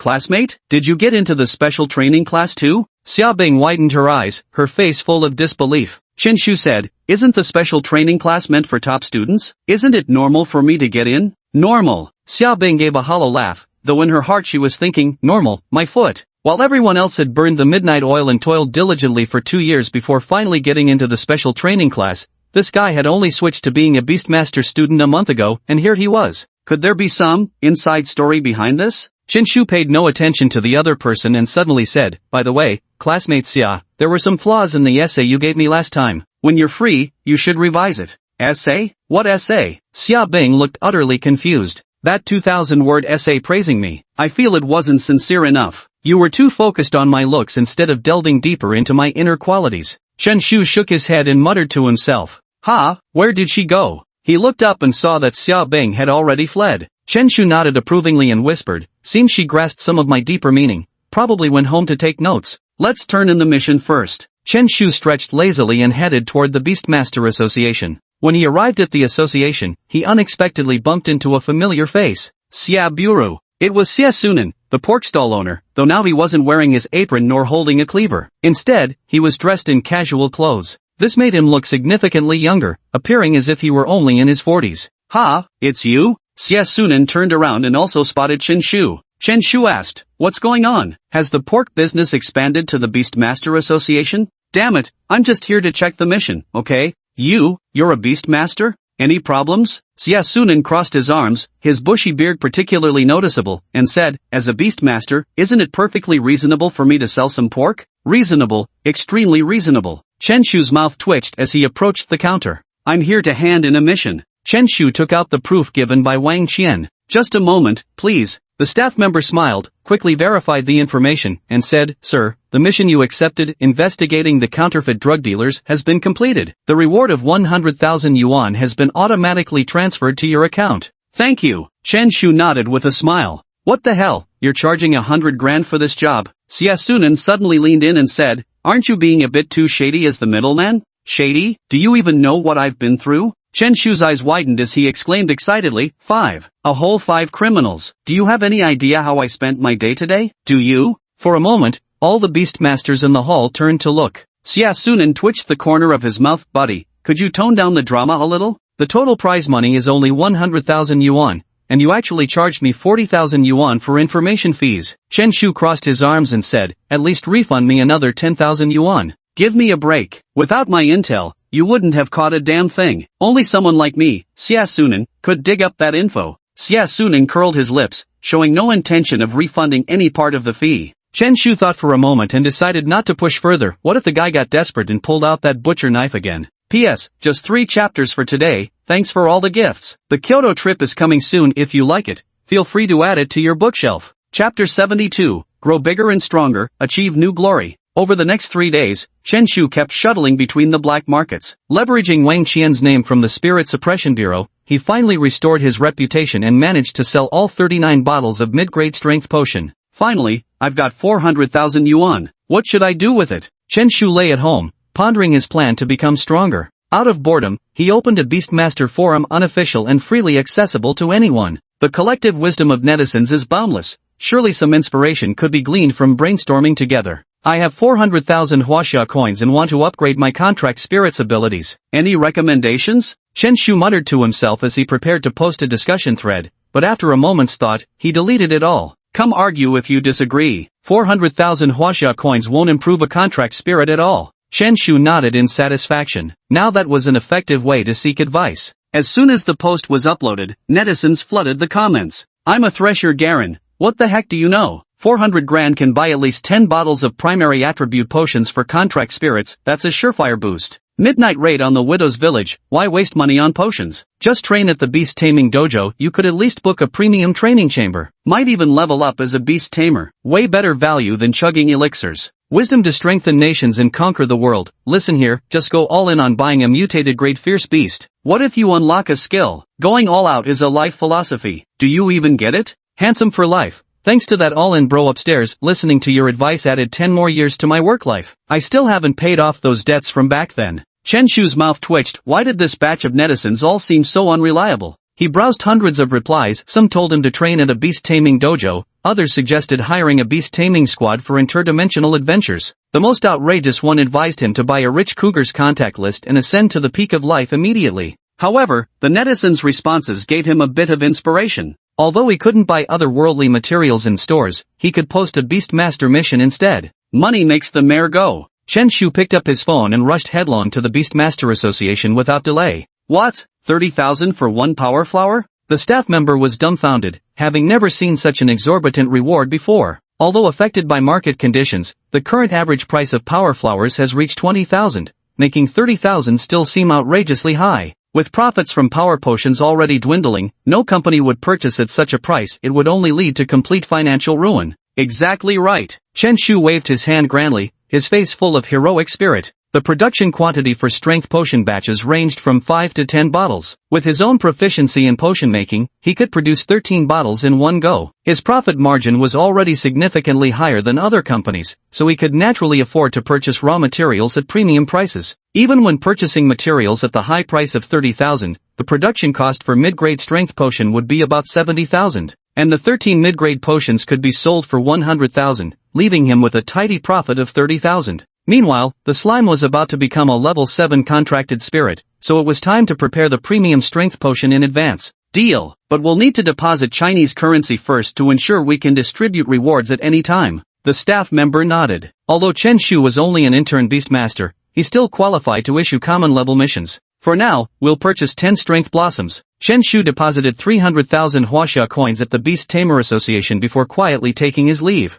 Little did he know, the purchasing task he posted would become the catalyst for the collapse of Nanchur City's strength potion market. Back home, Chen Shu couldn't stop grinning foolishly even during meals. At this purchasing price, each batch he refined would earn him 30,000 huaxia coins. By summer vacation's end, wouldn't he easily make millions without breaking a sweat? What are you thinking about? Hurry up and eat, scolded Chen Ping, his father. And nothing, Chen Shu shook his head. Mom, Dad, I just realized there's a bug. If 2 people have 1 child, 100 people should have 50 children, those 50 become 25, and logically population should keep decreasing. So why does it keep increasing instead? Upon hearing this, Chen Shu's parents froze with stunned expressions. I've been racking my brains over this lately. Chen Shu shook his head. Father Chen Ping looked at Chen Shu with the gaze one reserves for the intellectually challenged, saying, I birthed you because I wanted to live a few more years, and here you are playing Candy Crush with your life, is that it? Chen Shu's eyes darted about. Well, it did kind of seem like he'd been treating it as Candy Crush. Just then, his phone suddenly rang. It was a call from the Beastmasters Association. Already received 6 power blossoms this quickly? Chen Shu was startled. He hadn't expected this method to be so efficient. Who said materials from the alternate dimension were scarce? That was purely a matter of insufficient funding. As long as the purchase price could outbid those major corporations, wouldn't alternate dimension materials keep flowing in endlessly? Chen Shu hastily shoveled a few mouthfuls of food before rushing off to the Beastmaster Association, retrieving all 6 Titan Bloom flowers. This marked the beginning of his money-making empire. Step right up. Titan potions, cheap and effective. Chen Shu bellowed his sales pitch, displaying over 100 bottles of Titan potions on the stall, an inventory scale rivaling proper storefronts. Beside the makeshift stall, there was a sign that read, personally guaranteed by Wang Qian of the Town Spirit Bureau, fake items sold will be refunded tenfold. Wang Qian never imagined that simply signing a document for someone else would. But now, he had directly become the poster child for street vendors, and the kicker was Chen Shu hadn't paid him a single cent. Apart from Chen Shu as the sole stall owner, there were also 6 employees, one of whom was none other than the former Wang Tianba. Not only was his acting superb, but his work efficiency was exceptionally high, truly a model employee. Within just one afternoon, all the strength potions at the stall were completely sold out. Packing up, we're closed, come back early tomorrow, Chen Shu cheerfully announced, gazing with satisfaction at the balance on his phone. Boss Chen. The 6 men gathered around, their faces wearing awkward smiles. 500 each, 500 each. Chen Shu waved his hand grandly, exuding remarkable generosity. Hearing this, all 6 men beamed with joy. Wasn't this easier money than scamming people? Wang Tianba took the crisp new Chinese yuan notes and asked, little brother Chen, you're not some big shot company boss, are you? Slumming it here for the street vendor experience? Every day it's hundreds of bottles of fortitude potion, a small shop really couldn't supply that. What are you talking about? I built this from the ground up too. A worker inquired, Boss Chen, do you have any secret tricks up your sleeve? All 6 wore faces brimming with anticipation. Start small, aim big, step by step, grow stronger and make history again. Chen Shu turned and spoke with his back to them, then walked out of the black market. Chapter 73, The Lone Wolf requests to pair with you. For 10 whole days, Chen Shu shuttled between the Beastmaster Association and the black market, earning a full 3 million huaxia coins. Shaking his head on the road, Chen Shu sighed, times are truly tough these days. Earning a little money is unexpectedly difficult. He went to the Beastmaster Association again to retrieve 12 strength flowers, preparing to take them home for concoction. Just as the saying goes, while some families rejoice, others mourn. The top floor of an office building in Nanjing City's high-tech district was brightly lit. Can anyone explain to me why sales of strength potion have dropped by 30% this month? Especially at the end of July, it plummeted by a full 70%, roared a middle-aged man with an authoritative face. Several senior executives sitting around the conference table wore troubled expressions, at a loss for explanations. They were from Xiaoxing Elixir Company, which had forcibly cut off competitors' supply channels to dominate Nanjing City's strength potion market. 666 Pharmaceutical Corporation lost its market share in strength potion precisely because of this. A man wearing black-framed glasses spoke up. Strength potion is one of our foundational products, its sales shouldn't fluctuate this drastically. There must be human interference behind this. Investigate. Spare no effort. I want to see who dares touch our company's profits. The middle-aged man roared. The company had expended tremendous resources to dominate the strength potion market, and before they could even recoup their investment, such problems had already emerged. Chen Shu sold over 2,000 bottles of mid-grade strength potion in just 10 days, an achievement that might have gone unnoticed in a major city. But in Nanjing, a small city, his potions were already disrupting the market. Successfully concocted strength potion. Proficiency improved. Upgraded from mastery level to perfection level. Perfection level, potions brewed gain a special effect, can safely consume an additional 25% dosage. Chen Shu let out a light gasp. After mixing potions so many times, he had finally raised his proficiency level. He summoned the golden slime and had it swallow a vial of medium-grade strength potion. Sure enough, the previous drug resistance had vanished, and its strength increased by another 0.5%. In the end, the golden slime consumed 10 vials of medium-grade strength potion and 10 vials of low-grade strength potion, raising its strength by 10%. This was the benefit of mastering proficiency, even wealthy families couldn't compare. The golden slime's talent might be lacking, but we can always rely on potions. Just then, a message suddenly popped up on his phone. Lone Wolf requests to pair with you. Chen Shu looked baffled. What kind of nonsense was Zhang Dali up to now? He furrowed his brows, clicked yes, only for another message to pop up. Sorry, you're not good enough. Chen Shu made the call directly, and it was quickly answered. Fortune, what are you up to? I clicked wrong, tapped on Bluetooth pairing, Zhang Dali said calmly. Why do I feel like you're doing this on purpose? Chen Shu asked with a suspicious look on his face. Zhang Dali replied, don't sweat the small stuff. I'm heading to Kyoto tomorrow, wanna come along? So soon? Isn't the exam about to start? Chen Shu frowned. Just going a few days early to visit Sister Fong Si while I'm at it. Fong Si? Chen Shu froze for a moment, suddenly remembering. Originally, Fong Si was supposed to return during summer break, but unfortunately took on a last-minute assignment. Immediately, choices appeared before Chen Shu's eyes. Option 1, go to Kyoto with Zhang Dali. Reward, slime body size plus 5%. Option 2, continue roadside vending, expand and strengthen. Completion reward, plus 1 production of low-grade strength potion. After some consideration, Chen Shu chose the first option. He nodded and said, alright, let's go together tomorrow, just happened I've got nothing scheduled. Now that his proficiency with strength potions had advanced to mastery level, though it granted additional effects, the original benefit of 30% reduced material cost had vanished. This meant he could only produce 10 bottles of mid-grade strength potion at a time, worth 80,000 yuan in total, leaving him with a profit of less than 10,000 yuan. As for the remaining potions, such as body-size potions, defense potions, and the like, due to their high prices and low demand, mass sales were simply impossible. Chen Shu's money-making plan had to be temporarily shelved. Of course, the main reason was that keeping up such a routine was simply too boring. 10 days of persistence was already unprecedented for Chen Shu.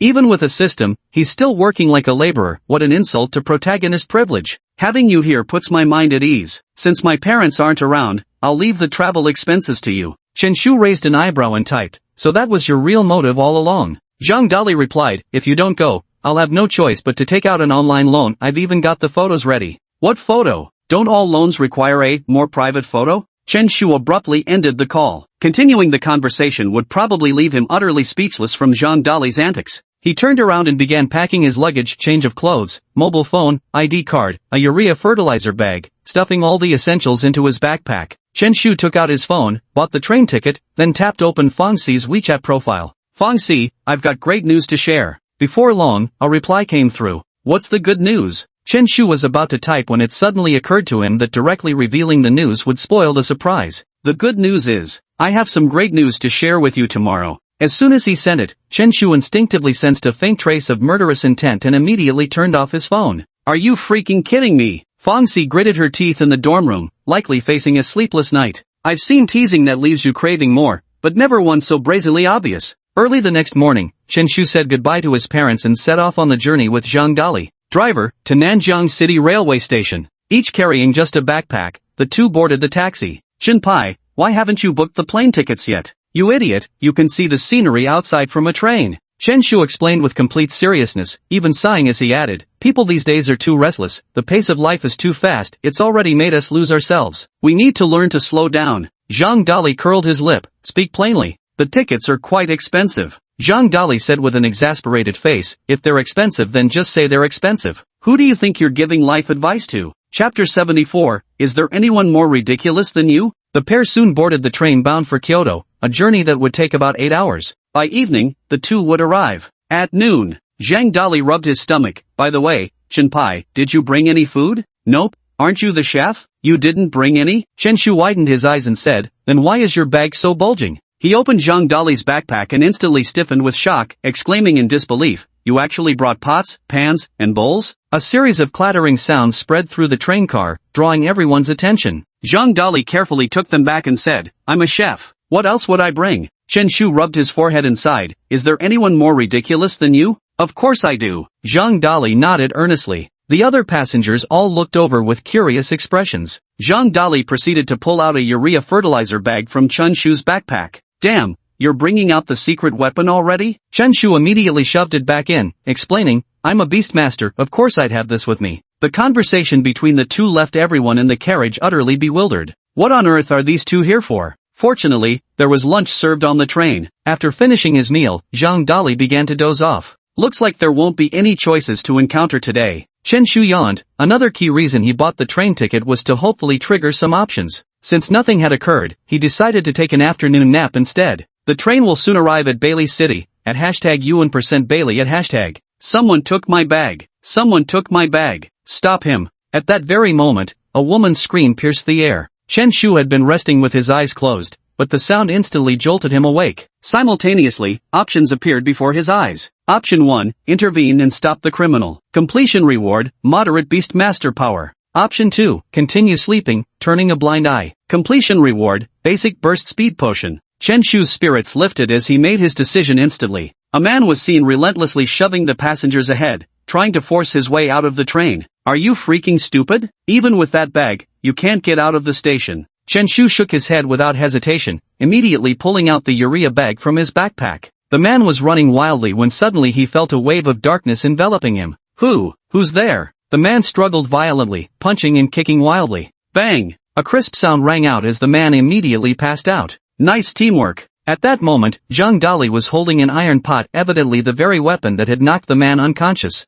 Their fluid coordination instantly stunned everyone present. I thought they were just two nobodies, but who knew they were actually hiding their true abilities? Who would have thought such ordinary fertilizer bags and iron pots could be so vicious? Soon, railway police arrived, expressed their gratitude to the duo, and then took the man away. But the look in his eyes before leaving seemed somewhat strange. Basic moves, just basic moves. Noticing the other passengers looking over with admiration in their eyes, Chen Shu clasped his hands in response. Ha, it's you guys? Suddenly, a sweet-looking girl exclaimed in surprise. Chen Shu looked him up and down before speaking. Although my charm is indeed extraordinary, please refrain from using such cliched pickup lines. Zhang Dali's eyes suddenly widened as he remembered something. He tugged at Chen Shu's sleeve and whispered, "It's that guy who borrowed from the loan sharks." Ha, someone owes me loan shark money? Why don't I remember this? Chen Shu still wore a puzzled expression, completely drawing a blank. Zhang Dali prompted again, "It's when you got close, then covered your eyes and kept saying I didn't see anything, I didn't see anything."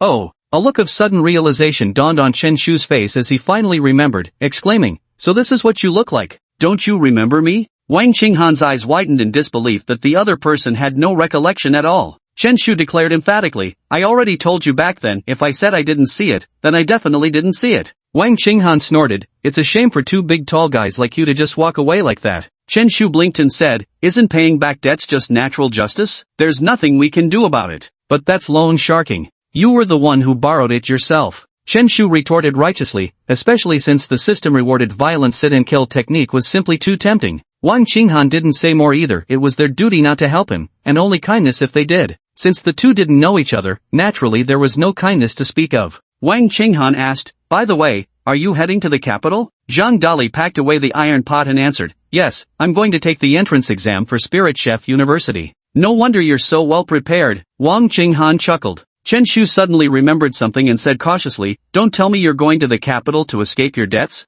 "I paid off all my debts long ago," Wang Qinghan replied. "Then what are you going to the capital for? You even left your little sister behind." Wang Qinghan clearly didn't want to elaborate and stammered, "I'm traveling. Just make sure you don't drag us into trouble." Through their conversations along the way, the three actually grew closer, gaining a basic understanding of each other. By evening, they arrived at Kyoto East Station. Following the bustling crowd, the three of them left the railway station. "Mountains and rivers will bring us together again, let's part ways here." Chen Shu clasped his hands in a farewell salute, immediately preparing to part from Wang Qinghan. "Sharing a cab would be cheaper," Zhang Dali whispered from the side. Chen Shu also lowered his head and said, "Are you stupid? Who knows if she's fleeing from debt? What if we get dragged into it? Goodbye." Chen Shu and the other person picked up their bags and turned to leave. "Look at those legs." At that very moment, a light shout rang out. Where to look at legs?" Chen Shu and the other person looked around nervously, searching for their target. In an instant, a figure appeared behind them. Chen Shu was instantly kicked so hard he stumbled, nearly falling to the ground. "Holy shit, there's a thug here." Chen Shu couldn't help but yell at the top of his lungs, who the hell dared to be this brazen, kicking him right in public? Did they really think a mighty dragon couldn't crush a local snake? His words hadn't even finished echoing when another slap struck the back of his head. Chen Shu's expression twisted in anger. "Let me remind you, you're currently provoking the infamous Jiangnan bandit." Thump! "So you're the Jiangnan bandit, huh?" Another blow landed. "Hey, past it. Bang! Past it, right? Zhang Dali. Bang! "So you're Zhang Dali, huh? Fong Sijia, I was wrong." Chen Shu covered his head with both hands, finally beaten into submission. A girl with neat short hair stood with her arms crossed, a joyful smile playing at the corners of her lips. "Little brother, do you understand your mistake now? Weren't you quite brave online?" Chapter 75. This is what we call tacit understanding. "Sister Fongxi, Jinpai has really become too arrogant now, even I can't stand it anymore." Zhang Dali quietly arrived behind Fongxi and began buttering him up with flattery. Chen Shu slowly straightened up and pointed at Zhang Dali. "You traitor. It must have been this snitch who spilled the beans, otherwise, how could Fongxi have found them so easily?" "Alright, big sis is treating you all to dinner." Fongxi chuckled. Although she had roughed up Chen Shu, she hadn't used force. Naturally, she knew her limits. Otherwise, given her enhanced physique, Chen Shu wouldn't have been able to withstand it at all. The three of them wrestled and joked around as they climbed into a black car. Though it was just an ordinary commuter vehicle, the people around them still regarded it with envy and respect. Because the car's license plate displayed Huaxia Academy number 332. The mere mention of Huaxia Academy was enough to establish its prestige in the capital, far surpassing the reputation of Tsinghua University from Chen Shu's original world. After all, who could deny that Beastmasters had become the key to survival on Blue Star? The three of them boarded the car and left the noisy train station behind. Along the way, Chen Shu frequently encountered the reverential gazes of those around him. After all, this was the capital, a place where the powerful, the wealthy, and high-ranking officials roamed. He could now feel the weight of Huaxia Academy. Fongxi, who was driving, asked, "Jinpai, I heard you become a beast tamer and even got into the special training class at Nanjiang No. 2 High School. Chen Shu sighed, there's no helping it, talent just can't stay hidden anymore. Cut the nonsense. If you're so capable, get into Huaxia Academy. Fong Si curled his lips in disdain. Talking about talent in front of me? Seriously? I'll definitely get into Huaxia Academy, Chen Shu declared. If this status carried such prestige even in the capital, imagine how much more face he'd have when returning to Nanjiang City. I say, Dolly, you've been grinning like an idiot the whole way here. Are you possessed or something? I was just thinking how I'll be coming to Kyoto for university soon. With Sister Fonzie watching my back, doesn't that mean I can do whatever I want? Zhang Dali couldn't help but chuckle as he fantasized about the wonderful scenarios awaiting him at university. A real man should stand on his own feet. You good for nothing, Chen Shu scolded, then immediately fawned, Sister Fong Si, I'll be attending Huaxia University next year, it all depends on you. Fong Si's lip twitched. You two really haven't changed a bit. Huh, how come my phone's dead? Chen Shu was just about to call home to let them know he was safe, only to find the battery had conveniently died. Damn it, why is the power bank dead too? Chen Shu looked skeptical, could he have forgotten to charge it? That was me. Zhang Dali chuckled awkwardly. Chen Shu said, no way, I saw your phone's dead too. Zhang Dali explained awkwardly, well, I was charging my power bank. Ha? Chen Shu's eyes widened in disbelief. Are you seriously using my power bank to charge your power bank? How much more ridiculous can you get? Chen Shu grabbed the other's neck with both hands and shook them violently back and forth.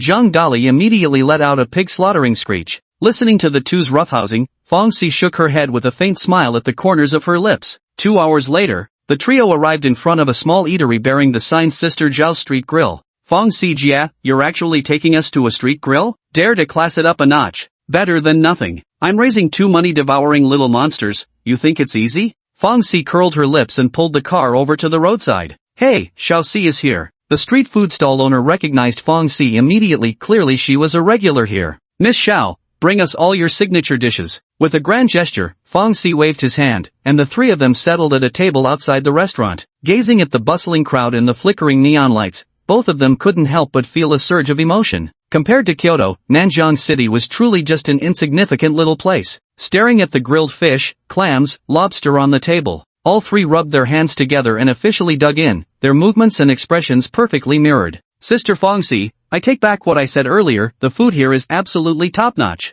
Zhang Dali's mouth gleamed with oil as he ate with unrestrained delight. Exactly, you think I'd ever cheat you guys? Fong Si was also stuffing herself enthusiastically, with not a trace of refinement in her manner. Chen Shu suddenly asked, Sis Fong, weren't you assigned to that anomalous space mission? Licking her lips, Fong Si replied, just got back 2 days ago, took down a 3-star Black Iron rank overlord creature. Black Iron 3 stars? Chen Shu's eyes widened in shock. How could he say it so casually? It sounded as effortless as slaughtering a chicken. That Ice Snow Hair Lord was only a Black Iron 1-star, but it nearly wiped out Zhou Shi's beast taming team. Just how powerful must a Black Iron 3-star lord be? Above the Iron rank, the levels are divided into 1-star, 2-star, and 3-star. Once you break through, you reach Silver 1-star. Zhang Dali asked, by the way, Sister Fong Si, could you tell us about the situation in the capital? After all, they would all be coming to the capital eventually, so getting a bit of advanced knowledge would naturally be beneficial. Fong Si nodded. Having spent 2 years in the capital, she was familiar with the basics, especially when it came to Beastmasters. The three of them chatted while eating, occasionally listening to Fong Si share her passionate experiences. Just as the trio was laughing and chatting, a shrill voice suddenly rang out. If it isn't the famous Fong Si, first time seeing you dine with men and with 2 of them at that. How rare, how rare. Not far away, 6 people approached with their arms draped over each other's shoulders. The young man in the center was strikingly handsome, his eyes glazed with drunkenness. At these words, although the other 5 were visibly intoxicated, they instinctively stiffened, their expressions changing dramatically as they hastily covered their companion's mouth. Sister Fong Si, it's a misunderstanding, just a misunderstanding, our boss had too much to drink. What's there to fear from her? None of her beast-taming squad members are around. The man sneered, removing the hand that had been covering his mouth, showing complete indifference. Fong Si stopped chewing, wiped her mouth gently with a tissue, and said with a calm smile, it's fine, you can go. With an arrogant expression, the man jeered, see what I mean? I knew she wouldn't dare do anything. Watching the 6 figures gradually fade into the distance, Fong Si turned to Chen Shu and raised an eyebrow. Chen Shu nodded silently, then pulled out a urea fertilizer bag from his backpack. This is what you call perfect synergy. Fong Si calmly took the urea bag, then with a powerful push-off from both legs, moved with lightning speed, almost soundlessly appearing right behind the 6 men. His professionalism was every bit a match for Chen Shu's. The man in the middle was still bragging when, unexpectedly, darkness descended upon him. A wicked urea sac directly engulfed him. Chapter 76, This is Bleep Not Dripping. Bang bang bang. Fong Xi's punches landed with bone-crushing precision, each strike carrying terrifying force. The mere sound of them was enough to make one's scalp crawl. You? The remaining 5 regained some clarity in their eyes, their gazes burning with fury as they turned toward him. What? You want to help him? Fong Xi gave a ferocious smile, completely disregarding the 5 individuals. The enraged Fong Xi resembled nothing less than a lioness, her formidable aura alone enough to send chills down one's spine. The other 5 clenched their fists tightly, yet none dared step forward to intervene. Fong Xi, you're courting death. The shrouded male voice dripped with venom, never expecting the other party to be so brazen. In an instant, the space above his head abruptly fractured, revealing the emergence of a vicious serpent's head radiating bone-chilling malevolence the moment it appeared. As a prodigy of Huaxia Academy, his mastery over the beast-taming dimension naturally surpassed ordinary practitioners. Summoning a partial manifestation of a contracted spirit is called partial summoning, a fundamental skill all freshmen must master. Fong Xi sneered coldly as the space above his head similarly shattered. A massive dragon's head emerged, its crimson scales vividly lifelike under the neon glow, with flames clinging to its surface. This was Fong Xi's first S-class contracted spirit, the Scarlet Flame Pseudo-Dragon. To be precise, it was the Crimson Flame Dragon. When Fong Xi became an Iron Rank Beastmaster, it underwent a bloodline evolution, shedding its former designation as a Pseudo-Dragon. Though it hadn't reached the terrifying SS rank, it was already vastly stronger than mere S-rank creatures. Roar! With a thunderous roar, the Crimson Flame Dragon suddenly clamped its jaws around the serpent's head. The 2 terrifying contracted spirits tore at each other violently, yet remarkably, their battle's shockwaves remained confined within a 5-meter radius, not even affecting the surrounding streets. This is the first rule of Huaxia Academy. Students are permitted to summon their contract spirits within the city, but must not harm unrelated individuals, or they will face extremely severe punishment. Even while drunken, Bai Yuan instinctively maintained control over his contract spirit, careful not to involve ordinary people. Soon, his obsidian serpent was overpowered, completely dominated in a one-sided beating. As for Bai Yuan himself, he too was thoroughly thrashed, his once handsome face now swollen to resemble a pig's head. The mystic crystal snake finally couldn't hold on any longer and retreated back into the beast-taming space. Fong Xi similarly recalled his Crimson Flame Dragon, then kicked Bai Yuan, who was still wearing that ridiculous urea sack over his head, sending him flying several meters in a comical display. Get lost, bunch of pathetic losers. Fong Xi brushed off his hands with an air of overwhelming dominance that made passers-by instinctively turn their heads to look. The remaining 5 people hardly dared to meet her gaze, hastily dragging Bai Yuan away from the scene. Our sister Fong in society, ruthless in action, wild in methods. Chen Shu and Zhang Dali both ate their meals calmly, showing no intention of helping whatsoever. Those 2 might falter in their act, but Fong Xi had never tasted defeat before. Zhang Dali swallowed hard and asked, Sister Fong Xi, is that your classmate? Yeah, she replied. Maybe they've always had it in for me. Now, with alcohol fueling their courage, they actually dare to provoke me. Fong Xi nodded and continued eating, utterly unfazed by the situation. Plenty of people couldn't stand her. Where exactly did Bai Yuan rank? Although Huaxia University is the highest-level beast-taming institution, the competition within its walls is exceptionally brutal. Aside from one's own beast-taming team, nearly everyone else is considered a rival. The total resources are finite. If you don't fight for them, someone else will take them instead. An hour later, the 3 of them patted their full bellies, thoroughly satiated. Despite Fong Xi's tall, slender frame without an ounce of excess fat, her appetite was no less formidable than Chen Shu and Zhang Dali's. Xiao Jia, bill please. The hotel Chen Shu had booked was nearby. Having spent the entire day on the train feeling exhausted,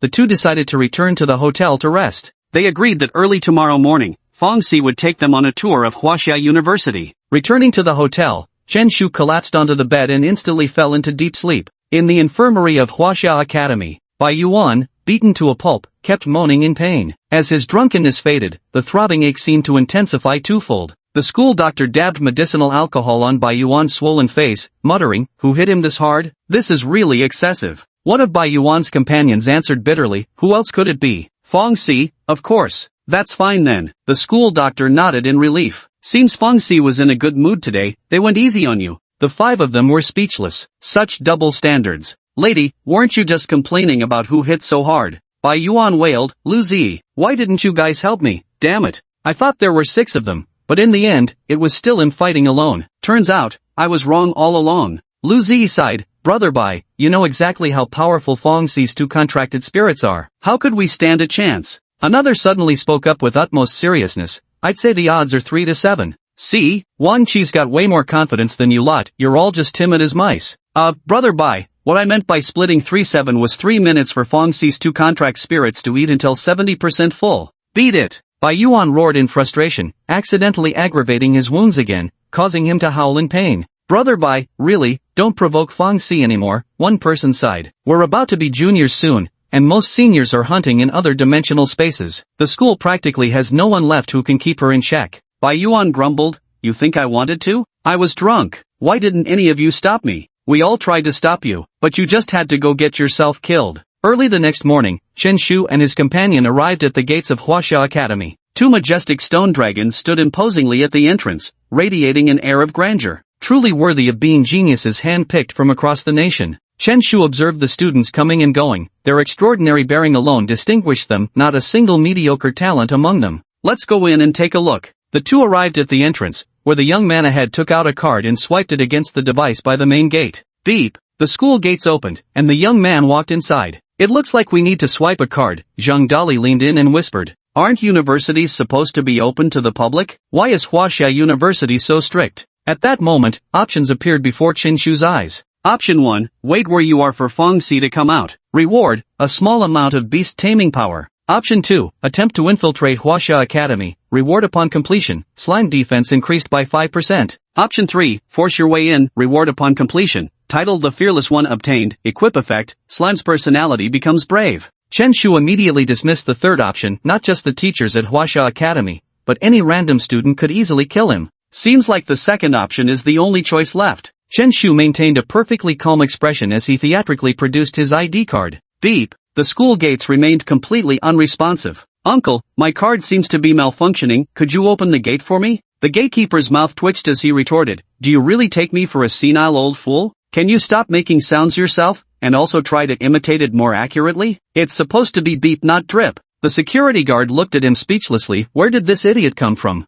Sorry. Chen Shu looked embarrassed as he took out his ID card again. Beep. To be honest, the imitation was really spot on. Where's my baton? Where's my baton? The security guard frantically patted himself down. Chapter 77, those I just called on, are all excluded. Reward obtained, slime defense increased by 5%. Uncle, don't do anything rash. Chen Shu opted for a strategic retreat, quietly holding Zhang Dali's hand as they waited. Soon, the dashing and spirited Fong Xi strode out. Fong Xi, sis! Zhang Dali shouted loudly. For a moment, students coming in and out of the school gate all turned to look, gazing at Fong Xi with awe. Xiao Fong, is this your little brother? The security guard's attitude instantly flipped. You should have said so earlier. From now on, you can come directly into Huaxia Academy whenever you want. Sister Fong Xi, you're truly awe-inspiring. Zhang Dali felt nothing but pride and relief. If they could really stay in the capital, good days were surely ahead. Come on, let me show you around. Fong Xi led the two of them off on a tour. Chen Shu and Zhang Dali were like Granny Lu entering the Grand View Garden, their faces brimming with curiosity.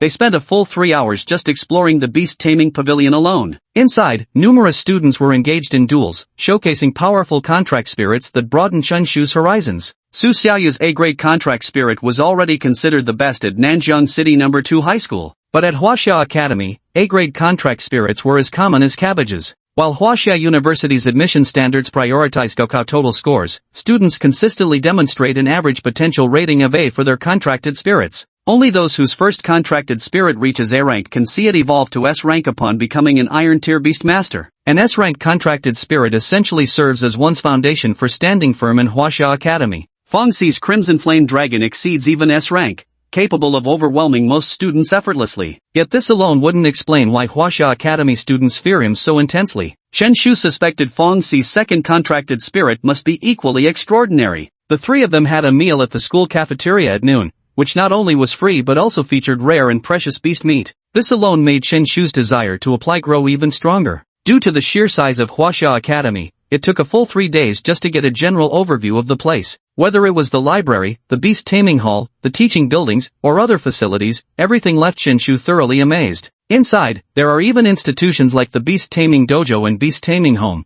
which are undoubtedly among the top in the country. 3 days later, Chin Pai, I'm off to take the exam. Zhang Dali carried his pots and pans on his back and headed to the Kyoto Spirit Chef University. Zhang Dali, usually boisterous and laughing, now wore a serious expression. This exam would determine the course of another person's life. If it were the National College entrance exam, he would undoubtedly fail, given his abysmal academic performance. But the independent exam for the Spirit Chef University was different. It tested only culinary skills. As long as one could perfectly prepare beastkin cuisine while preserving the maximum nutritional value, they could become a student at Spirit Chef University. Chen Shu cheered him on, saying, "Waiting for your good news." After Zhang Gali left, Chen Shu stayed alone in the hotel. Fang Si also had some business to attend to today, leaving Chen Shu feeling a bit bored. Let's explore Kyoto. Chen Shu left the hotel and headed to the Royal Beast Commercial Street in Kyoto's Huaxia district. Most of the shops sell only basic potions, with no black iron grade materials or elixirs available, as those are all traded on the Beast Tamer Association's website.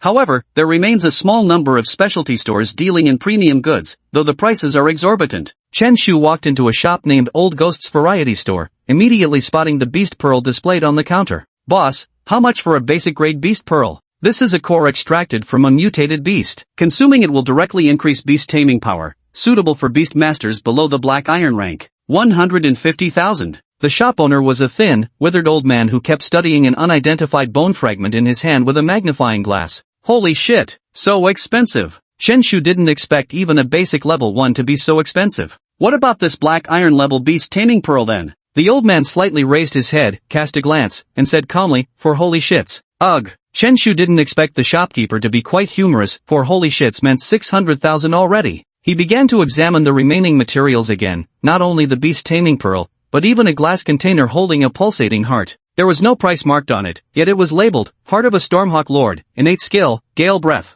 Chen Shu didn't even need to think, the price must be staggeringly high. After all, even the Frosthair Lord's blue eyes were worth at least 2 million. Apart from these, there were also some rare black iron grade medicinal herbs, priced significantly higher than those on the Beast Tamer Association's website. I say, young man, if you're not buying anything, then quit loitering in front of this old man, alright? The shopkeeper was getting somewhat irritable, having spent 3 days researching without reaching any conclusions. Just as Chen Shu was about to speak, selection options suddenly appeared before his eyes. Option 1, leave the shop. Reward, premium grade flame potion. Option 2, purchase the Stormhawk's heart. Completion reward, skill book, counterforce. Option 3, inform the boss that the bone fragment you researched is just a wild boar bone. Completion reward, moderate beastmaster power. Chen Shu froze, not expecting to have triggered the options. But for a moment he felt torn. The second option was definitely the best, but the problem was it was damn expensive. He had a total of 3 million Huaxia dollars on him, and wasn't even sure if it would be enough to make the purchase.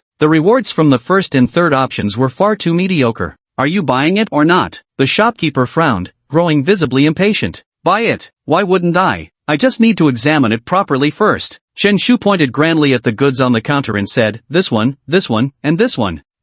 The old man's eyes flickered with surprise as he sized up Chen Shu. Could this really be a chance encounter with a wealthy heir? All the medicinal herbs in this row, and all the royal beast pearls in the other. The boss's face was flushed with excitement. Was this person planning to buy out his entire store? Chen Shu pointed at various products, paused for effect, and then spoke. The items I just pointed at, don't want any of them. The old man sprang to his feet instantly, teeth clenched as he spat out. Could you roll out here in ball formation? So you're not buying a single thing? Who says so? Didn't I just not point at this heart? Chen Shu calmly inquired. How much for this heart? 3 million, no bargaining. The old man had already lost his friendly demeanor. Chen Shu's eyes widened. Damn, did you check my bank account balance or something? Really, no haggling allowed? No bargaining. Chen Shu stroked his chin and fell into thought. 3 million for a guaranteed skill wasn't actually a bad deal. Even if he failed to comprehend the Stormhawk's innate ability, having Tremor Shock as a fallback option would suffice. I'll take it. Chen Shu waved his hand decisively without any hesitation. Wasn't earning money precisely for nurturing contract spirits? 3 million to guarantee a contract spirit's complete mastery of a skill. People from all over the world would flock to such an opportunity. Bought it? The old man's eyes widened. Was he being played with again? It wasn't until the bank transfer from the other party was completed that the old man finally realized this was real. He immediately put on a kindly smile. Young man has excellent taste indeed. This old man never misjudges people. From the very first glance I knew you were a dragon among men. Are you doing Sichuan opera face changing? Chen Shu's lips twitched. While looking at the heart in his hand, he felt a flicker of anticipation. Chapter 78, hurry up, I need to reincarnate soon. 4th update. Chen Shu summoned the golden slime in the shop. The slime now stood nearly as tall as Chen Shu himself, its massive frame a far cry from the plush toy-sized companion he once carried in his arms. Xiao Jin, eat it. Chen Shu opened the container, and the heart inside was instantly devoured by the golden slime. You're feeding your heart to a slime? Isn't that just a waste of a perfectly good thing? The shop owner's eyes widened in sheer disbelief. A $3 million heart was actually fed to an F-rank slime. Are rich people these days playing this extravagantly? Though the golden slime couldn't understand words, it could see the old man's disdainful gaze. Pouting its mouth and glaring with furious eyes, it even seemed ready to charge. Alright. Chen Shu gave the slime a gentle squeeze to soothe it. Soon, the heart within was completely digested by the slime. Burp. The slime burped contentedly, unleashing a gust of wind that sent the surrounding counters clattering. The shopkeeper's eyes widened in disbelief. Never did he imagine the other party would truly comprehend the breath of wind. Suddenly, he felt a chilling sensation atop his head and cried out, "Holy shit, my hair." "No wonder your hair's so thick, old-timer," came the reply. Chen Shu stared at his bald boss and burst into hysterical laughter. He was professionally trained and usually wouldn't laugh, unless he couldn't help it. "You brat! Get out! Get out!" The old man frantically turned around to search for his wig. "By the way, old man, stop studying that bone fragment. It's just a wild boar bone, completely worthless." Chen Shu silently retreated, leaving behind his unspoken achievements. A wild boar bone? The shop owner froze, forgetting even to search for his wig. With nervous tension, he pulled out his instruments and began comparing the data against the wild boar bone. At last, he discovered something truly horrifying. It was actually wild boar bones. He spent 500,000 on wild boar bones? The heart of the Storm Phoenix was acquired for 2.5 million. So he didn't make a single penny? Wait, no, his wig even got ruined in the process. The shop owner propped his chin in his hands, feeling the chill on his scalp and an even deeper chill in his heart. Right now, all he wanted was to spread his emo mood to the entire world. Chen Shu left the store with a grin. Though he'd spent 3 million, he'd helped the slime master 2 new skills. Wind Breath releases the power of fierce winds, with damage output dependent on the contracted spirit's innate wind attribute strength. Rebound Force, when subjected to close-range attacks, the slime's body generates a counterforce that impacts the enemy, with damage proportional to its own defense stats. Wind Breath is an active skill, while Rebound Force is purely passive. Rebound Force is absolutely a skill with superb compatibility. Every system-produced skill is guaranteed premium quality. As for Feng Shi, Wind Rest, it seemed somewhat underwhelming. The slime was an attribute-less contracted spirit, making its wind attribute power extremely weak. Feng Shi's offensive capability probably wouldn't be particularly strong, but every skill has its uses. There are no utterly useless skills, only beastmasters who don't know how to use them in combination. The day passed by quickly. Chen Shu was already broke as hell, just aimlessly wandering around trying to soak up the metropolitan vibe. Late that night, his phone suddenly started ringing. Chen Shu answered. "Hey, Dolly, finished with your exams? How'd it go?" "Chen Pai, emergency. I'm being cornered by someone." After speaking, noisy sounds came from the other end, and the call was immediately hung up. Chen Shu perked up, stashed the slime away, and hailed a taxi. "Driver, Kyoto Spiritual Chef University. Please hurry, I'm rushing to be reborn." The taxi driver was utterly bewildered. "Buddy, you're being way too straightforward." The taxi driver floored the gas pedal and sped off. Since it's about reincarnation, of course speed is of the essence. Fortunately, Spirit Chef University was also located in the Chinese district. In less than an hour, Chen Shu arrived at the university gate. He immediately spotted Zhang Dali surrounded by a crowd. Using his sturdy physique, Chen Shu forced his way through the crowd to reach Zhang Dali's side. "Dali, what's going on?" Zhang Dali hadn't even spoken yet. A chubby guy across from him spoke up. "So this is what you call one signal arrow through the clouds, brings 10,000 troops to answer? Cut the crap. Who the hell are you guys?" Chen Shu glared at the group opposite him. That fat guy was clearly someone who'd lived in luxury since childhood, pampered young masters like him. Chen Shu could take on 10 of them single-handedly. The crucial point was the 4 burly men standing beside him, their muscular builds clearly indicating trained fighters. While they might not match a Black Iron-level beastmaster in combat, intimidating ordinary folks would be child's play for them. The fat guy grinned and said, "Your buddy here's way too cocky, challenging me during the exam and boasting about crushing me." Zhu Debai's blood was boiling at this moment. As a scion of the prestigious Zhu family from the capital, when had he ever been provoked by some nobody from the provinces? Most crucially, he failed to get into the Spiritual Chef University, while the other person succeeded. This stark contrast fueled the raging fire in his heart. Today, he was dead set on teaching this country bumpkin a lesson. Chen Shu raised an eyebrow. "And the outcome?" "Turns out I absolutely crushed him," Zhang Dali chimed in. "I placed 5th, while he was 50th. Zhang Dali scowled, refusing to back down. "Who told you to mock me first? As a chef, is it too much for me to bring my own wok?" Chen Shu nodded and said, "Then it's settled. I said I'd destroy you, and I'll destroy you. Keeping your word isn't a fine quality?" The fat guy looked furious. "Stop talking nonsense. 2 options: either fight my bodyguard, or fight my contracted spirit. Chen Shu suddenly lowered his head and said, "Why didn't we call Sister Fancy in this situation?" The other guy clearly looked like he wasn't to be trifled with, most likely a local from Kyoto. In this kind of situation, having Fong Si handle it would be best. Zhang Dali shrugged and said, "I called, but he didn't pick up, probably busy with something." "Thought it over yet?" Zhu Debai asked. At this moment, options appeared before Chen Shu's eyes once again. Option 1, accept Zhu Debai's challenge and win. Reward, Golden Slime's all-element resistance plus 10%. Option 2, flee immediately, refuse to fight. Completion reward, moderate Beast Master power. Option 3, capture the leader first to crush the gang while his bodyguards are distracted, give Zhu Debai a loud slap. Completion reward, speed of Golden Slime plus 5%. Chapter 79, free as a bird over your grave. After brief consideration, Chen Shu decided to choose the first option. Full elemental resistance was clearly the more tempting bonus. "What's your level?" Chen Shu narrowed his eyes and inquired tentatively. Zhu Debai scoffed, "Not high, just an 8th rank Beastmaster. Definitely not someone to trifle with," Chen Shu thought to himself. Since they'd come to take the Spirit Cuisine University's independent entrance exam, their age must surely be similar to ours. As the top-ranked Su Xiaoyu of Nanjiang No. 2 High School was only a 7th-level Beastmaster, his opponent was actually an 8th-level one. It must be said, the gap between Nanjiang City and the capital is truly enormous. "Fine, I'll fight you." After a moment's consideration, Chen Shu thought this would be the perfect opportunity to test his slime's combat abilities. Although Zhu Debai's beast taming level was 8th rank, his contracted spirit's potential rating was certainly not high, otherwise he wouldn't be applying to Spirit Chef University. It's highly probable he became an 8th rank beast tamer through piling up various resources.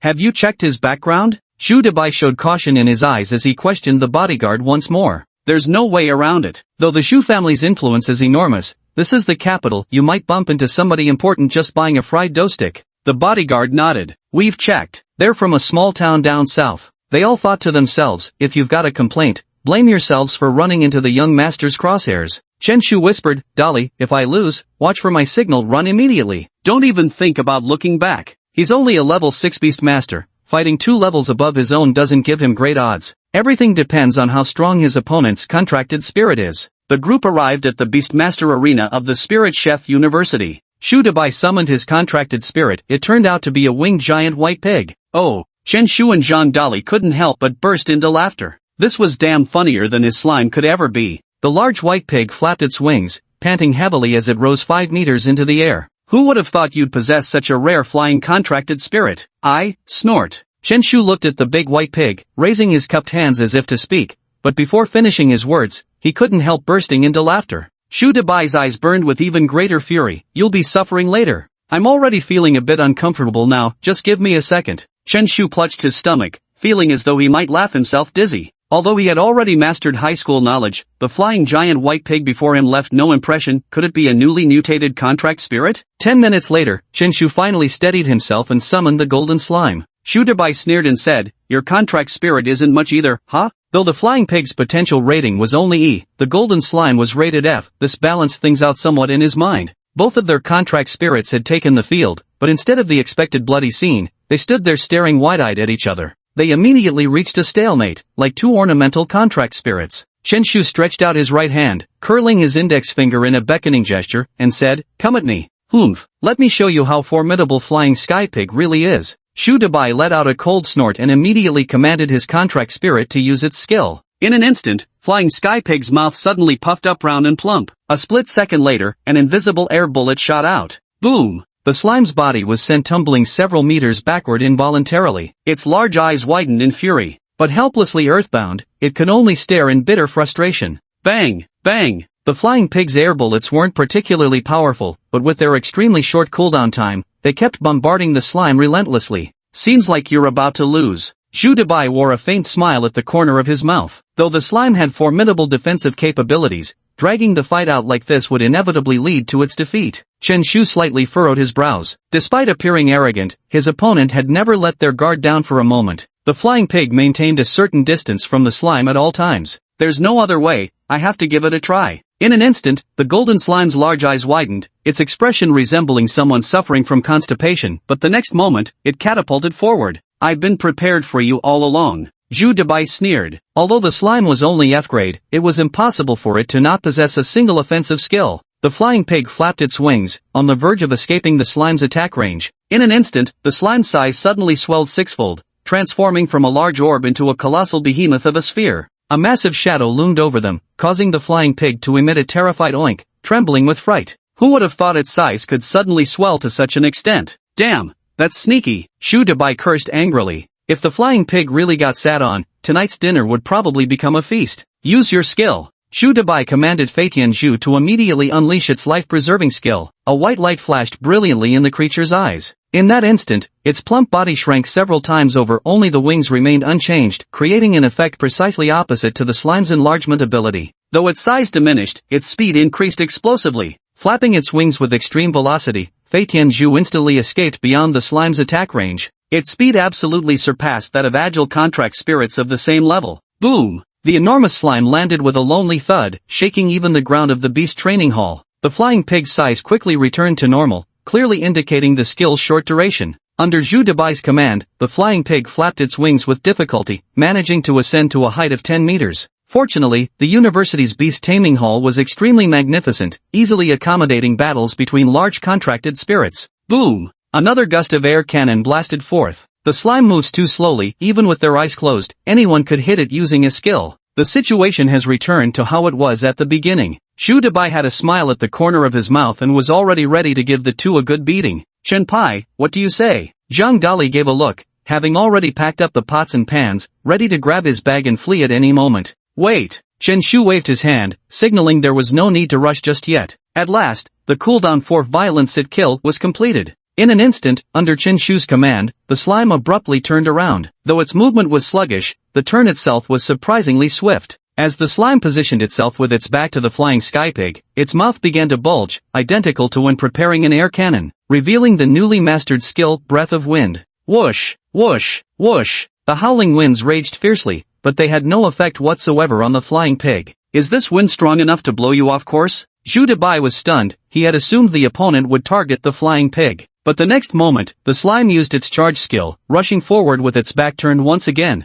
Then came the violent sit kill. The slime's body instantly launched itself upward. Zhu Dabai's eyes widened as if witnessing the most horrifying sight. Before them, a colossal slime measuring 10 meters across actually took to the air. A flying slime? The flying chubby pig trembled in midair, squealing pitifully. This became the darkest shadow of its life. Flying free upon your grave. Chen Shu hummed the tune. Never did they imagine that three completely unrelated skills would actually synergize so effectively. P.S. Fifth watch delivered. Truly can't type another word. Dear readers who enjoyed this, feel free to poke for updates, add to bookshelves, and leave glowing reviews. Also, thanks for all the gifts. Chapter 80, had your meal? If not, here's a face-slapping special for you. The charge skill provides propulsion, violent sit offers mid-air suspension, while wind breath controls direction. Spirit contract skills aren't rigid like game mechanics, there are no target locking effects. But through flexible combinations, new combat styles inevitably emerge. Spirit contracts of identical strength manifest wildly different effects depending on which beastmaster wields them. The flying pig wasn't particularly fast to begin with,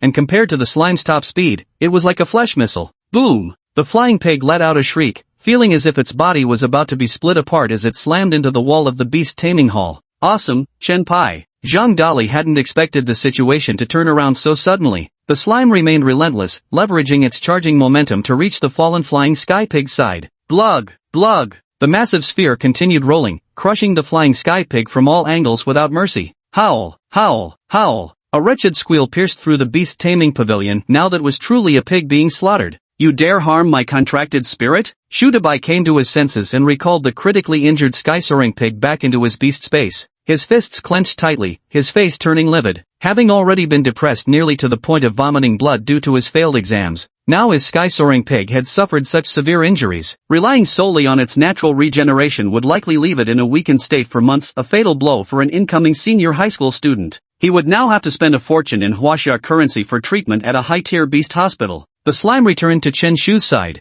and both sides found themselves in a stalemate. Suddenly, Chen Shu smiled gently and asked, "By the way, have you eaten yet?" Zhu Dabai had been furious just moments ago, but hearing this question left him utterly bewildered. Chen Shu suddenly rushed forward and shouted, "If you haven't eaten yet, taste my slap." "Stop! Damn it! You've gone too far!" Seeing this, the four bodyguards turned furious and were about to strike. But the golden slime rolled in, instantly severely injuring all four of them. After all, How could ordinary people hope to fight against a contracted spirit? That would be nothing but suicide. Boom! Chen Shu sent Zhu Debai flying with just one mighty slap. System rewards must be claimed, but the great mocking slap must still be delivered. That's what proper etiquette demands. Try eating my Buddha's palm strike this time. Zhang Dali came running too, delivering a vicious slap to Zhu Debai's face. The other party hadn't shown him any courtesy from the start, directly ordering bodyguards to punch him several times. Now his entire back ached terribly. How could he swallow such an insult? After that brutal beating, Zhang Dali felt nothing but pure satisfaction coursing through him.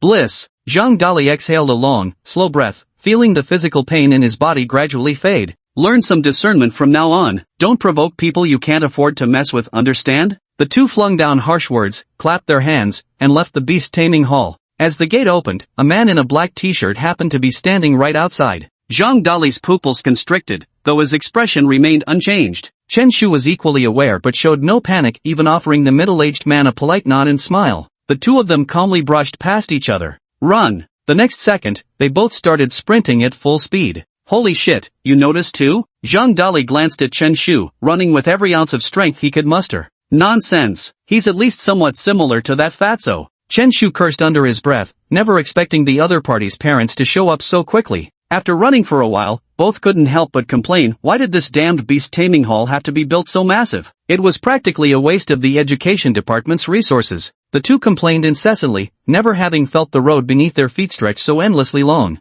Halt! Just then, a cold voice rang out. Zhu Xian's face was expressionless, though fury flickered deep in his eyes. The moment he stepped into the beast tamer's arena, he immediately spotted the fallen Zhu Debai, realizing in an instant who the true culprit was. Only a fool would stop. Chen Shu and his companion kept running at full speed, completely ignoring Zhu Xian. Howl! At that very moment, a long gray trunk came whipping through the air with astonishing speed. Damn it! It's definitely an iron-tier beast master. Chen Shu wasn't afraid no matter how important the opponent was. What scared him were powerful beastmasters. Seeing he couldn't dodge the long trunk in time, he instantly pulled out his phone and dialed Fong Xi's number. Hey, Chen Pai, where are you two? Puff puff, at $. Phew. The call ended abruptly, leaving Fong Xi utterly bewildered in the cafeteria. Was that even a human voice on the other end? Chen Shu felt the world spinning around him, his phone slipping from his grasp and clattering to the ground. The long trunk coiled around the two of them, their innards churning violently before they were brutally flung to the earth.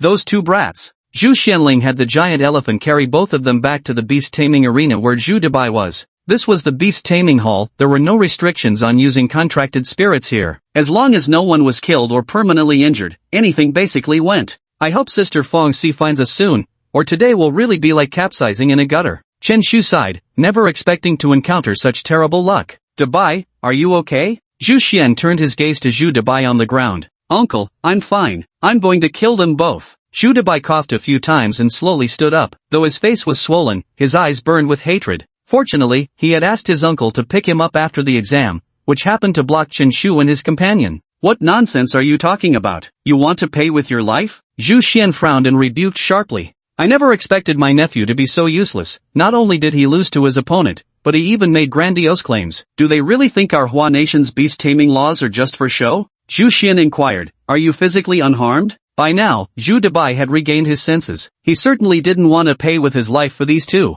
I'm fine, but sky-flying pig. Zhu Debai summoned his contract spirit, only to see the flying pig with its eyes tightly shut, blood continually oozing from its mouth, occasionally twitching a few times. Such serious injuries? A cold gleam flickered in Zhu Xian's eyes. The opponent had really gone too far. Zhu Xian approached the two figures and looked down at them as he said, 200,000 for treatment. Any objections? Isn't that a bit too much? 200,000 could buy so many pigs already. Zhang Dali hadn't expected the other party to open their mouth so wide like a lion and wanted to haggle over the price. Boom! The land-splitting elephant beside him suddenly stomped, shaking the ground violently. Chen Shu instantly changed his tone and said, I think it's absolutely fine. Such a rare breed like the flying pig is totally worth this price. But neither of us has any money on us. We'll need to call someone to bring it over. You don't even have 200,000? Zhu Xian frowned, seemed they really were from a small town. Do you have relatives in Kyoto? Caution flickered in his eyes, better check if they had backing. Chen Shu explained, an elder sister, she's studying at university in Kyoto.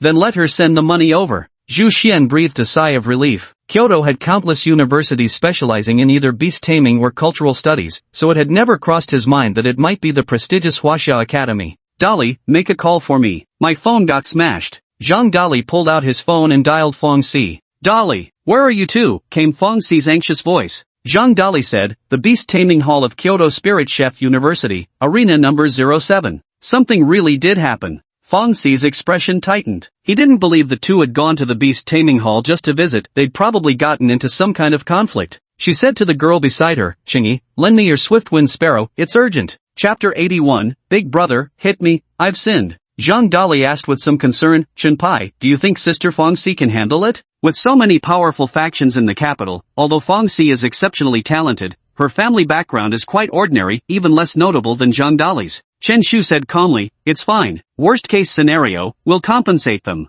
After all, it's just 200,000. He could earn it back by selling a bit more medicine and repay Fong Si later." Zhu Xian crossed his arms, waiting for the other party's men to bring the money. Feeling somewhat bored, he muttered to himself, "Since I'm idle anyway, why not beat someone up for a while?" With that, he leaped and landed squarely on Zhang Dali's body. "Big bro, wait." Bam! Before Zhang Dali could even utter a word, Zhu Xian's fist came crashing down. Blow after blow rained down relentlessly, forcing Zhang Dali to cover his head with both arms while howling in agony. "How dare a nobody from some backwater town provoke our Zhu family? You're begging for death. That's for crippling my nephew's contracted spirit. Who does this low-level beast master think he is?" Chen Shu swallowed his words forcibly, clearly admitting his mistake. "Dali, you've suffered. Your brother will make sacrificial offerings for you." While Dali was being beaten, Chen Shu quietly slipped something into his mouth. Shu Dabai on the other side also remained silent. After all, he wanted revenge against both of them. Was screaming like that really necessary? Zhu Xian quickly stopped his assault. Anyone who didn't know better would have thought he was beating the guy to death.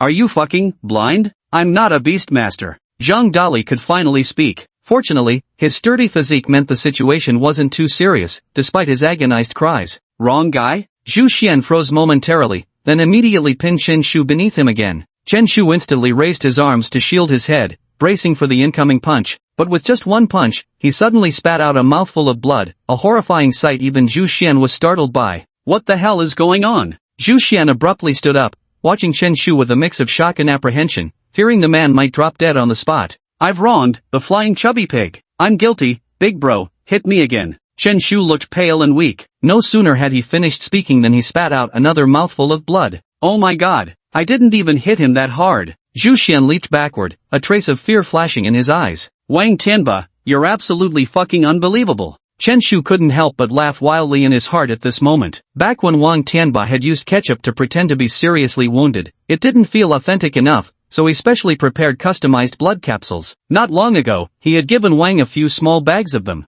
"Big bro, hit me. I'm guilty." Chen Shu slowly stood up, spraying another mouthful of blood. He should have known not to use so much. Holding it in was truly unbearable. "Stop, stop, big brother, I'm calling you big brother now." Zhu Xian was momentarily thrown into panic. If the other party really died here, the Shu family wouldn't be able to wash their hands of the matter. Chen Shu's body swayed unsteadily, appearing unable to stand firm, yet he continued to advance toward the other man. Zhu Xian, meanwhile, kept stepping backward, his face filled with terror. Shu Dabai froze in place, completely at a loss about what to do next. "I can take it, cough cough, hit me, otherwise my conscience won't rest." Chen Shu coughed up several more mouthfuls of blood as he shakily extended his right hand. "Bro, no, uncle, please don't come any closer. Don't try to scam me like this." Zhu Xian kept retreating. His only thought now was to leave this troublesome place as soon as possible. Suddenly, Chen Shu's eyes widened in shock. With a sudden convulsion, as if his breath had been cut off, he collapsed rigidly to the ground.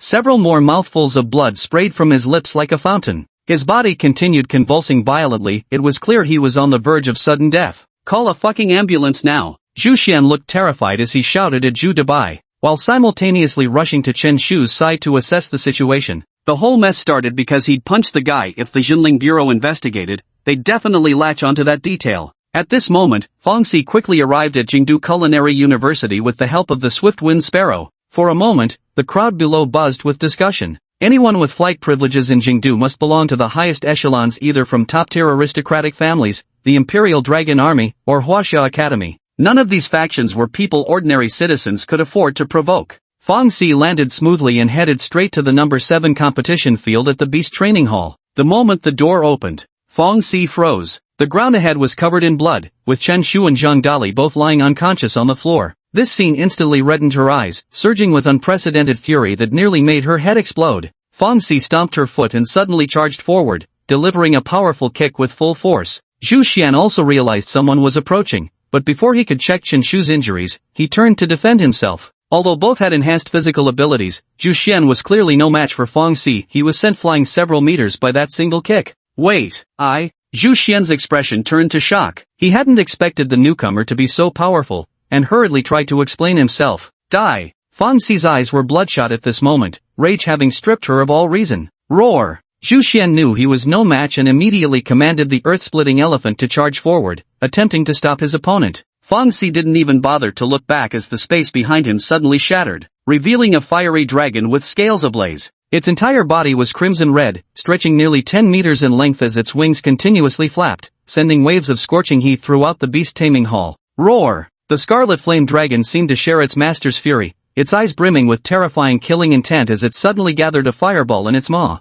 Boom! The land-splitter elephant was instantly struck by the fireball, letting out a wailing shriek of agony. The scarlet flame dragon moved with terrifying speed, its 4 razor-sharp claws suddenly slashing through the air, ripping open the land-splitter elephant's hide. Torrents of blood gushed forth. Their bloodline grades weren't even on the same level to begin with, especially since the scarlet flame dragon was a perfectly nurtured contract spirit that had consumed every drop of compatible potion available. If the value of the potion were converted to Chinese currency, it would amount to at least several tens of millions. Fang Xi had spent most of her academic credits on cultivating the blazing dragon, whose strength was absolutely unmatched by ordinary contract spirits. Damn it, how could it be this strong? Zhu Xian was completely panicked inside. Despite being a black iron level beast tamer like his opponent, he was being utterly outclassed in every aspect. Fang Xi threw another punch, the force so immense that Zhu Xian's arms emitted a faint cracking sound from the strain. In that instant, he summoned his second contracted spirit. A pitch-black golden eagle abruptly materialized. Zhu Xian swiftly leaped onto the eagle's back. With incredible speed, the golden eagle instantly shook off Fang Xi and arrived by Zhu Debai's side.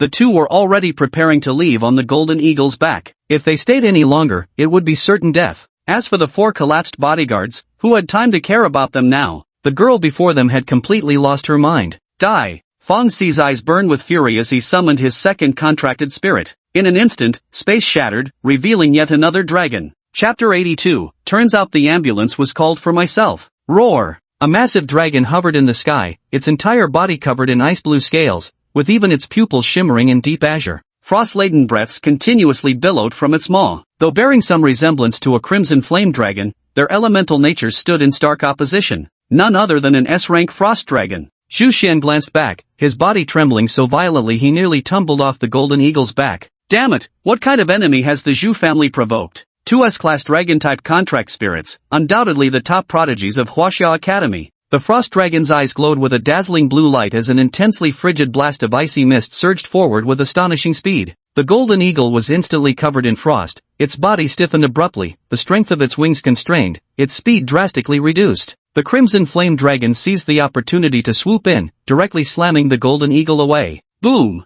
Zhu Xian and his uncle crashed to the ground instantly, but despite their excruciating pain, they could only watch as the crimson flame dragon loomed over them with a domineering gaze. Its indifferent pupils sent chills down their spines, while the scorching flames it unconsciously exhaled were already unbearable to endure. With just one command from Fang Xi, both of them would die on the spot. No! Stop, Sister Fang Xi, we're fine. The fight between the two was extremely brief, and only now did Chen Shu realize what had happened. It was truly Fang Xi's 2 contracted spirits that had left everyone utterly stunned.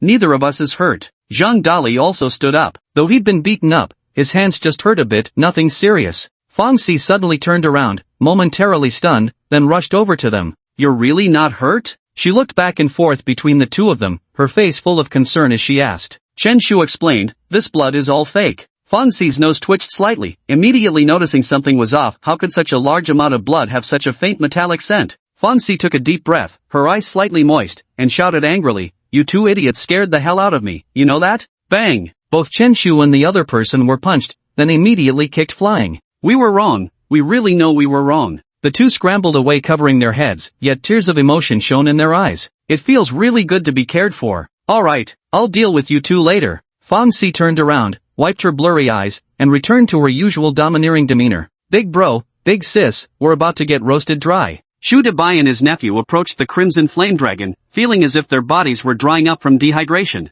The crimson flame dragon stared fixedly at them, occasionally exhaling bursts of scorching fire from its maw. Only then did Fong Si turn back in motion for the Crimson Flame Dragon to retreat further. If anything were to happen to Chen Shu and his companion, both Zhu Xian and the others would undoubtedly perish on the spot. But Fong Si was also finished. Even a genius from Huaxia University could not escape the punishment of the law. Fong Si, dear sister. Zhang Dali began to recount the sequence of events. A few minutes later, Fong Si crossed her arms, her expression turning cold as she said, "You're demanding my brother compensate you with 200,000 Huaxia dollars? No need.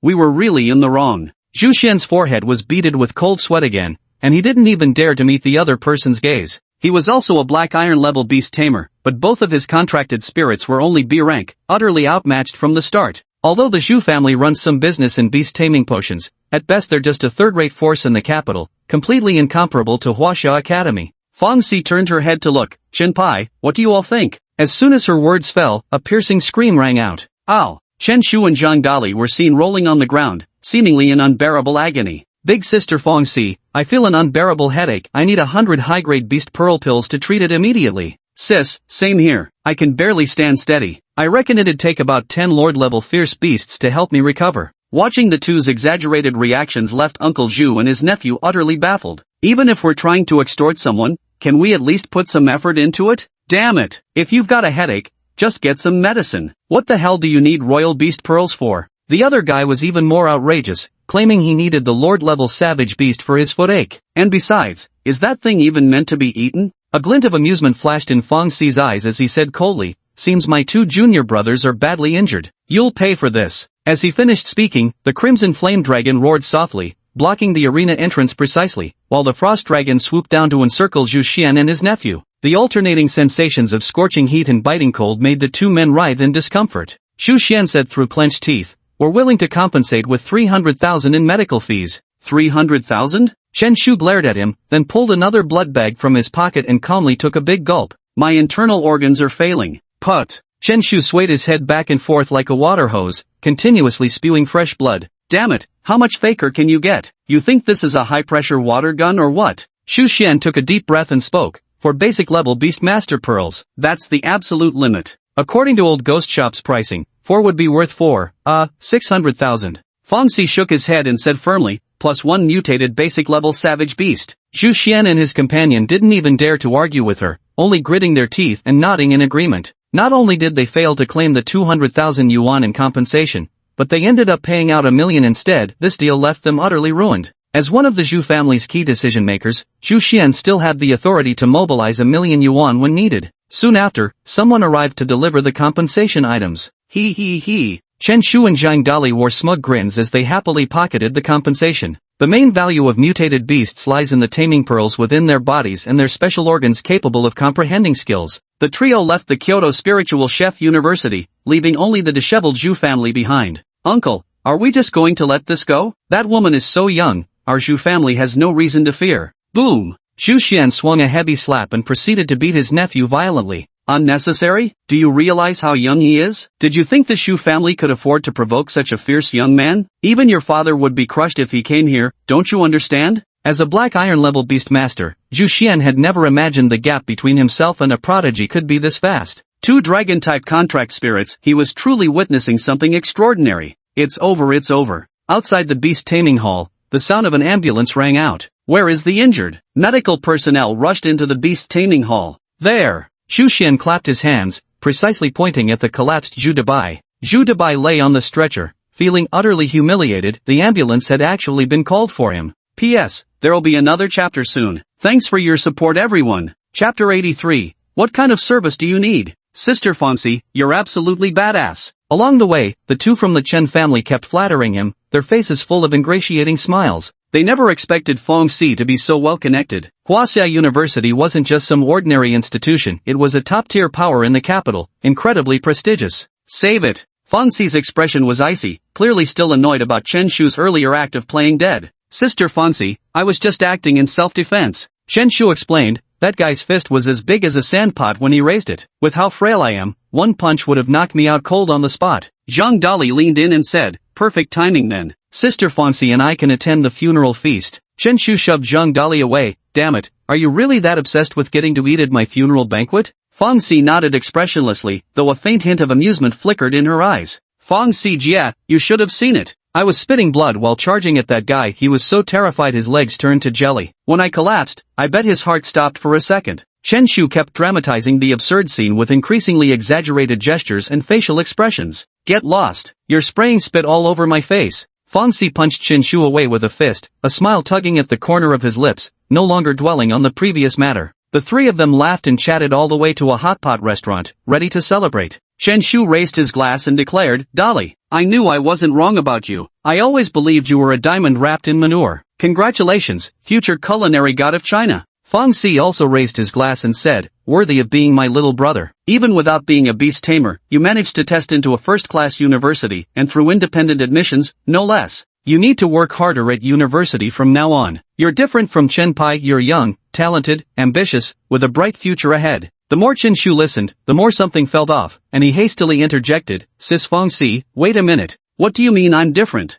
I'm young too, and I'm talented as well. I can't shake the feeling you're putting me down here, sis. Zhang Dali raised his glass as well and said, it's alright, Chen Pai. Sister Fonsi meant well, though she might not have been very tactful. Don't take it to heart. Meant well my ass. Chen Shu laughed and cursed, though deep down he didn't really mind. The three of them raised their glasses in celebration, all wearing broad smiles. On August 5, 980 of the revival calendar, Zhang Dali was successfully admitted to Jingdu Spiritual Chef University. At nightfall, the three took a taxi back to the gates of Huaxia Academy. Fong Si, take these items with you, they'll be useful. Chen Shu handed Fong Si several Beastmaster orbs and a pair of beast claws from his backpack. I'll take the beast claws, she said, but keep the 5 orbs for yourself. With strength like yours, how can you call yourself my underling? Fong Sisua hesitated for a moment before taking the beast claw. The claw came from a mutated Ironclaw beast, with a chance to awaken the skill rend, completely incompatible with slimes. At that instant, space tore open above Fong Sisua's head as the Crimson Dragon thrust its head through, swallowing the beast claw whole. As expected, no skill was awakened. Wanting to comprehend skills from mutant-level ferocious beasts, that kind of probability is basically like winning the lottery.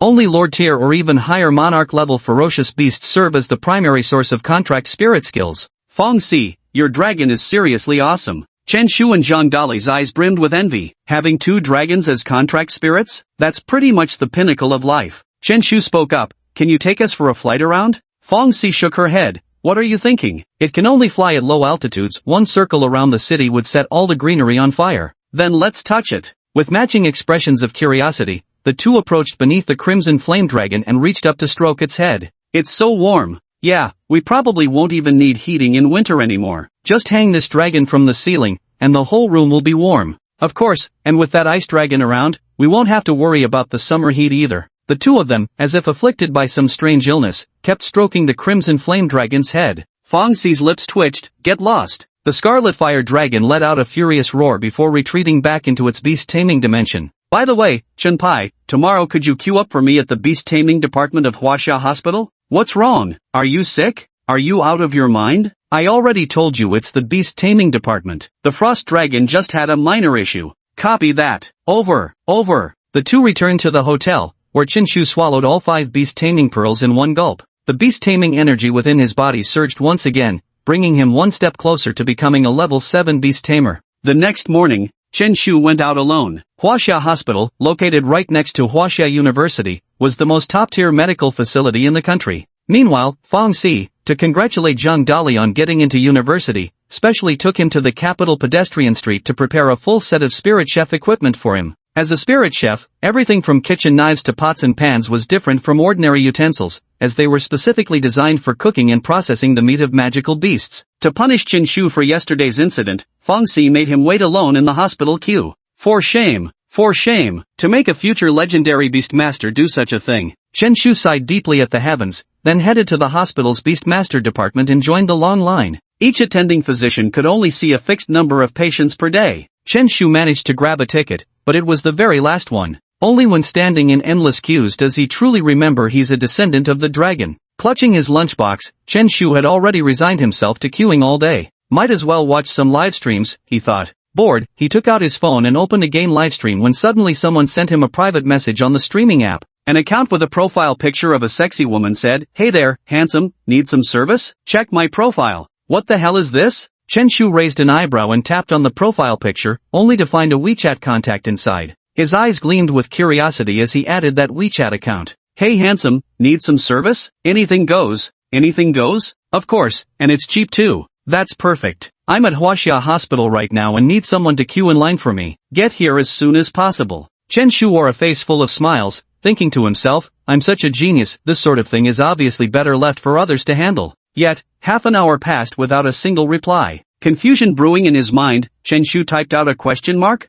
Little did he expect that a red exclamation mark would appear before his query. Why did you block me? Chen Shu's eyes widened in disbelief at this outcome. They won't even take such simple jobs, yet claim they offer all kinds of services, what a scam. Chen Shu grumbled before quietly joining the queue. But after half an hour, the line had moved forward less than 1 meter. In no time at all, the sound of commotion grew louder ahead. My apologies, everyone. Please be patient for a moment, I have an urgent matter to attend to. A doctor in a white coat exited the examination room with an apologetic expression, leaving a whole crowd staring in bewilderment. Seriously? We run into this kind of thing now? Chen Shu wailed to the heavens, but the next moment, options suddenly appeared before his eyes. Option 1, wait patiently in line for the doctor to return. Reward, contracted spirit's endurance increased by 5%. Option 2, take the opportunity to cut in line. Reward, moderate amount of beast taming power. Option 3, pretend to be the doctor and dismiss everyone ahead. Reward, brutal sit-kill skill level +1. Chen Shu sighed, his face a picture of distress and inner conflict. System, you're really making this a difficult choice for me.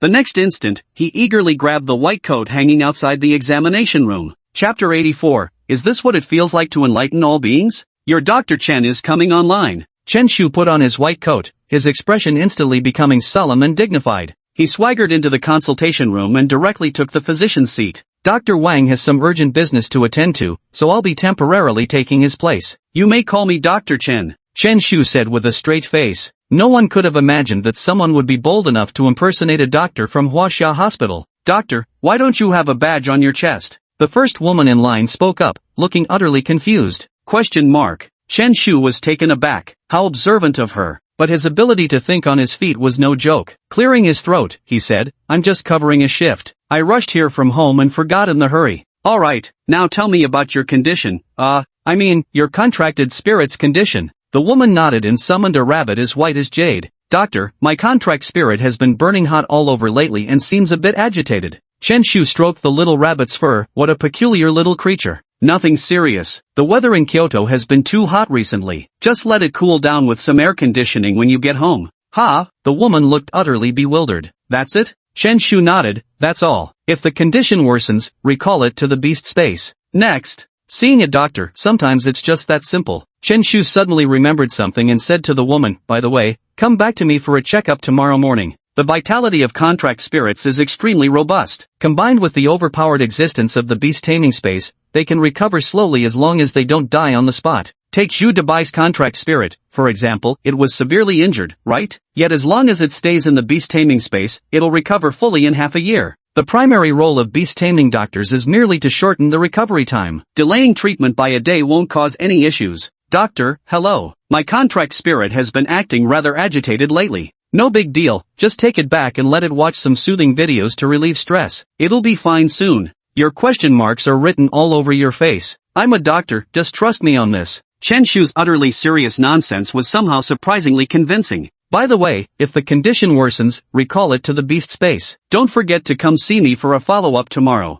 Chen Shu reminded everyone once more. After all, his task was simply to send them on their way. If there really were a contract spirit that had dropped dead after just one day of procrastination, today's emergency room would be packed with them. At first, everyone else looked at them with skepticism. Was diagnosing a contracted spirit really such a simple matter? But Chen Shu's performance was too convincing, just like a seasoned doctor with years of experience. Watching patient after patient leave satisfied, a look of contentment appeared in his eyes. Was this what it felt like to save all living beings? The line grew shorter and shorter, until in the blink of an eye, fewer than 10 people remained. A man walked over and said, Doctor, my contract spirit has been a bit anorexic lately. Chen Shu rolled his eyes and sighed, one good news, one bad news. Which do you want to hear first? The man's heart tightened as he replied, the good news, please. I've decided to name this disease after your contract spirit. The man's eyes widened in utter disbelief. This can be called good news? Besides, it's just a bit of appetite loss, why make it sound so serious? Chen Shu said, let's keep it in the beast space for now and observe. We'll come back for another checkup tomorrow.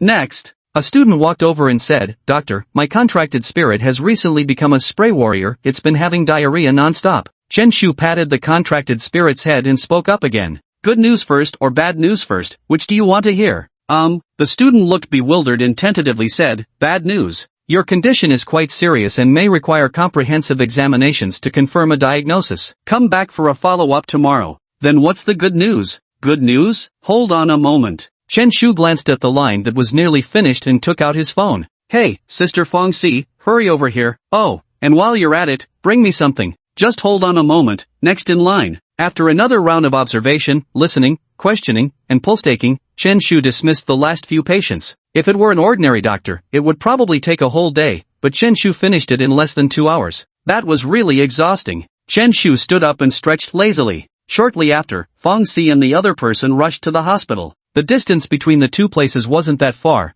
but if they'd been any later, they might have missed each other. "Why so soon?" Fongxi looked puzzled. Could it be that Huaxia Hospital isn't popular anymore? "Chen Pai, you're wearing these clothes."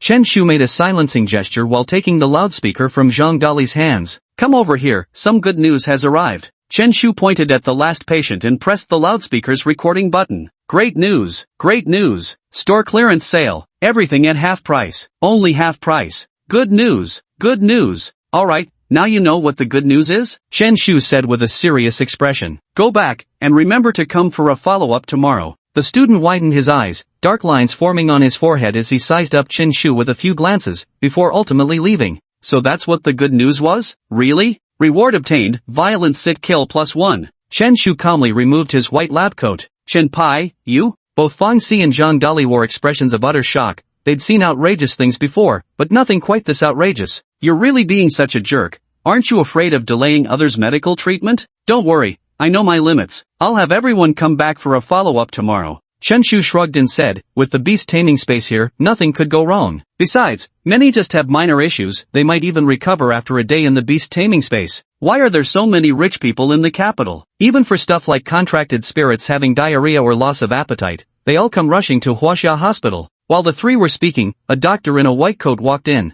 With a look of surprise, he said, "Huh? Where's the patient?" Fongxi and Zhang Dali both turned to Chen Shu, only to hear him nonchalantly reply, "Dunno. Are patients nowadays this impatient?" The doctor shook his head, not paying much attention, thinking it would be a good day to take a break today. But he had no idea that the number of patients tomorrow would leave him in despair. Because returning patients wouldn't need to pay for another consultation slip, they could all pile up with tomorrow's appointments. "Do you have any questions?" the doctor asked with a faint smile. Fongxi summoned the head of the frost dragon, and the temperature in the examination room instantly dropped noticeably. "Dragon?" The doctor's eyes widened, filled with astonishment. Beastmasters with dragon-type contract spirits were always a rare sight, even major hospitals in Huaxia wouldn't encounter them frequently. Chapter 85, Wake up, our mission is to build our motherland. My frost dragon has recently fallen into a weakened state, with only 80% of its usual strength. Fongxi described the symptoms. Additionally, it can't swallow or absorb any food or potions. The doctor brought out an array of instruments and continuously monitored the frost dragon's vital signs. "Now that's professionalism. Initial assessment suggests ingestion of something from another dimension." The doctor frowned slightly, reaching a preliminary conclusion while writing out a prescription slip. "Go get a blood composition test at hematology," he instructed.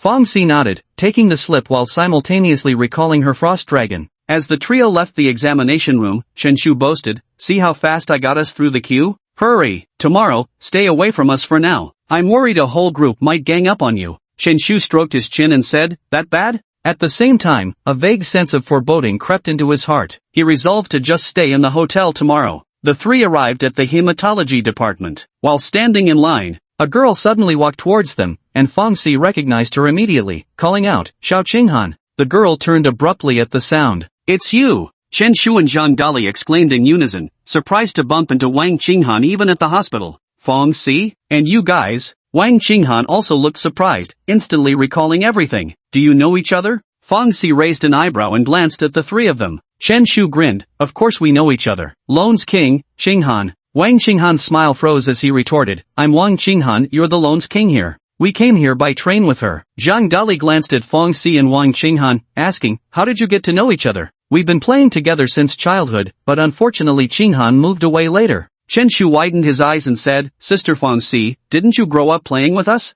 Fongxi curled her lips, Back then you two were still playing in the mud wetting your pants. I couldn't stand you, how could I have played with you? Wang Qinghan covered her mouth with a chuckle, never expecting such a coincidence. By the way, Qinghan, what brings you to Huaxia Hospital? Did something happen to your contract spirit? Wang Qinghan sighed. I took out a high-interest loan earlier. To repay it, I participated in underground spirit battles in Nanjiang City. Though I won a hefty prize, my contract spirit sustained severe injuries. Chen Shu and Zhang Dali exchanged glances. They hadn't anticipated she'd actually repaid the loan, having assumed she'd skip town. It's okay, Huaxia Hospital can treat it. It won't affect your studies. Fong Si reassured her, saying, you must be in your senior year of high school now, right? Wang Qinghan nodded, yes, I'll be a senior when summer vacation ends. Do your best to get into a good university. That would really ease your pressure. Fong Si spoke in an uncharacteristically gentle tone. If you ever need anything, you can reach me anytime, you have my number. Wang Qinghan said, no need for now. I've got money. Nanjiang No. 2 High School gave me quite a bit as a transfer fee.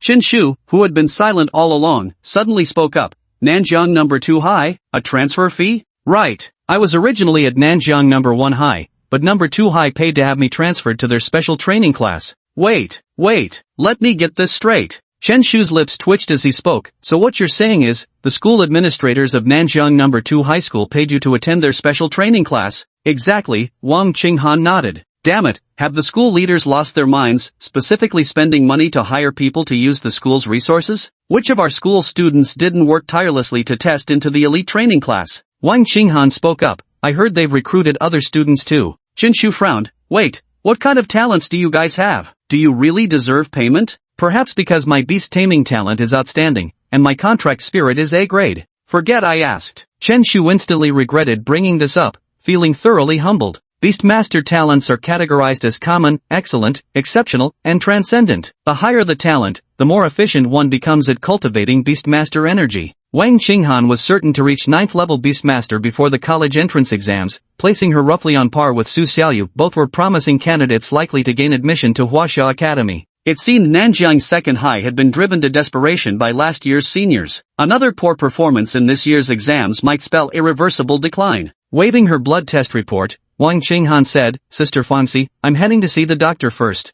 Alright, let's catch up later. Watching Wang Qinghan's retreating figure, Fongxi turned and said, from now on, little Qinghan will be at your school. Make sure to look out for her. Both her parents were 8th level Beastmasters who fell in battle in another dimension during her middle school years. She's been raising herself and her younger sister all these years by working odd jobs. Zhang Dali nodded firmly and replied, don't worry, Sister Fongxi. Who rules chaos at Second High? Chen Pai does. Chen Shu's lips twitched. Take care of my ass. With talent like hers, does she need my help? One was the bottom of the special training class, the other was a top student who transferred in. How could they even be compared? Fongxi curled his lips. Forget it. I always felt there was something off about you. Going from an ordinary person to a 6th level beast tamer in just 1 month, even the Huaxia Academy doesn't have someone like that. Chen Shu reluctantly nodded and said, alright, I'll try my best to take good care of her. Soon, the frost dragon drew blood and obtained the blood analysis results, from which the doctor finally reached a conclusion. He had consumed some unknown spiritual fruit in the alternate dimension. As long as he waited for some time to digest it, not only would he be fine, but his strength would also improve. Fongxi let out a sigh of relief and said, there's nothing urgent at school for now. Tomorrow, I'll take you guys around the outskirts of the capital. The day after tomorrow would be even better. Chen Shu spoke up, saying he needed to stay put at the hotel the next day without any adventures. Fongxi smirked and said, and here I thought you were actually pretty brave. With that, Fongxi gave Wang Qinghan a call, only to learn that the latter had to stay at the hospital to care for their contracted spirit and wouldn't be able to leave anytime soon. Let's grab lunch first. Go ahead and eat. I'm heading back to the hotel. Chen Shu glanced around, then clutching his lunchbox, he turned and left. By noon, he'd already examined dozens of patients, some even silver-ranked warriors. It was enough to make anyone nervous. That's how certain things work. The less you think about them, the better. The more you dwell, the more fear takes hold. Early the day after tomorrow, Fongxi drove to the entrance of the hotel. Chen Shu and Zhang Dali packed their luggage and left the hotel. Fongxi said with a smile, Chen Pai, still kicking around? Chen Shu sniffed and said, everything's fine for now, just spent yesterday sneezing all day. This guy probably got quite an earful yesterday. Come on, I'll take you for a spin around Taishan Mountain in Kyoto. The three of them rode off in a cloud of dust, vanishing into the distance. Taishan Mountain is a famous tourist attraction located in the outskirts of Kyoto, where most out-of-town visitors would make a point to visit. Chen Shu glanced at Zhang Dali's phone screen beside him and said, Dali, watching a live stream? Zhang Dali looked completely engrossed, his face filled with seriousness. Chen Shu leaned over and saw a sweet-looking girl cooking during her live broadcast. He sighed deeply and patted Zhang Dali's shoulder meaningfully. Look at her 100 times, she won't be yours. But read a book 100 times, and the knowledge will be yours. Wake up, our mission is to build our motherland. Chapter 86, You really are a jinx. Fang Si, who was driving, asked, Dali, didn't you hate this kind of thing the most? What's going on now? Did Chen Pai corrupt you? Sis Fang Si, no choice, that's just how the world is. In the end, Dali has become the person he despised the most. Chen Shu gazed out the window with a sorrowful expression and sighed, but I'm different. I can't stand rich people. Guess I'll never end up like that in this lifetime. Cut the crap, will you? Zhang Dali twitched at the corner of his mouth and explained, she's a silver-ranked great spirit chef. I'm learning techniques, you get it? Got it. With a roguish smirk, Chen Shu raised an eyebrow and chimed in, Sister Fang Si, Dali really is learning techniques. The three of them chatted and laughed all the way, soon leaving the city behind. Chen Shu suddenly said, by the way, are you guys hungry? I specifically brought some food. What's to eat? Zhang Dali looked over with eager anticipation. Of course, the most addictive luosafen, river snail rice noodles. Chen Shu pulled out the luosafen from a urea fertilizer bag. Fang Si, who had initially been equally enthusiastic, couldn't help but twitch at the corner of his mouth at the sight of that urea bag. You damn well used a fertilizer bag to store food? Chen Shu looked bewildered and said, is there a problem? Forget it, you two eat it, Fang Si sighed. Dali, get your iron pot out. Sister Fang Si, let's use your fire dragon. Chen Shu licked his lips, his face full of excitement. Fang Si's expression stiffened as he spoke up. You want to use my scarlet flame dragon to cook snail rice noodles? Chen Shu and Zhang Dali both nodded as if it were the most natural thing in the world. In the backseat of the car, Zhang Dali excitedly held up an iron pot while the scarlet flame dragon beside him glared with resentment, continuously emitting flames from its body. The worth of a contracted spirit had been thoroughly exploited by Chen Shu, every last drop wrung out. In the afternoon, the group successfully arrived at Taiching Mountain. Gazing at the endless mountain range ahead, the trio felt a wave of coolness wash over them. Due to the high altitude, Taiching Mountain was indeed a perfect summer retreat. Let's rest here for the night. The three of them got out of the car and arrived at the hotel they had booked in advance. Early the next morning, the three of them, energized and refreshed, embarked on their mountain climbing journey. Fang Si, leading the way, felt the cool breeze against his face and turned back to say, Chen Pai, Dili, when was the last time we climbed a mountain together? Zhang Dili recalled, last time? I think it was before my senior high school entrance exam. Chen Shu didn't say much more, recalling memories from his past. It was true that the three of them had climbed mountains before the high school entrance exams. Although there were no beast tamers in his original world, everything else remained unchanged. The trio followed the hustle and bustle of the tourist crowd.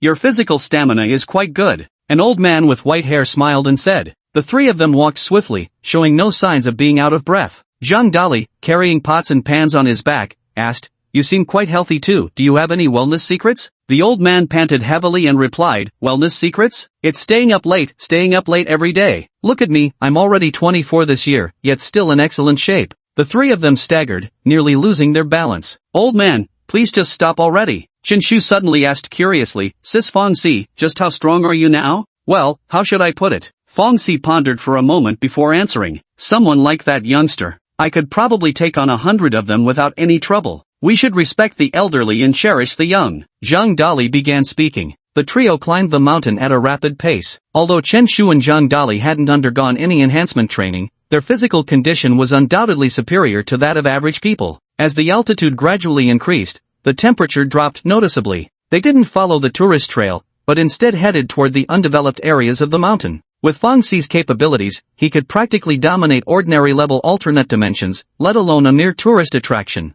Along the way, the trio took many photos of the breathtaking scenery, their moods visibly lifting with each snapshot. As night fell, they arrived deep in the mountains where no trace of human presence could be found for miles around. Fang Siwan gazed at the night sky and said, Let's make camp here tonight. With that, he took out the tent from his backpack and prepared to rest for the night. Even with their stamina, it would take at least 3 or 4 days to cross through the depths of Taiching Mountain. Roar! Fang Si summoned the frost dragon. Although its strength wasn't at its peak due to special circumstances, frightening ordinary beasts was something it could easily accomplish. The frost dragon withdrew its icy aura, standing like a loyal guardian. The three of them built a campfire. Lighting fires was prohibited in the restricted tourist area, but with the frost dragon around, they naturally didn't need to worry about the consequences of starting a forest fire. Zhang Dali set up a makeshift stove with his steel pot, pulling out an assortment of vegetables and meats. He was actually preparing to cook hot pot right there in the mountains. Dolly, your cooking skills are truly impressive. Chen Shu picked up a slice of fatty beef and savored it with evident satisfaction. Fang Xi was also devouring the meal heartily, praising Zhang Dali's culinary talents. Chen Shu remarked, to be honest, this scene makes me feel like I've entered another dimension.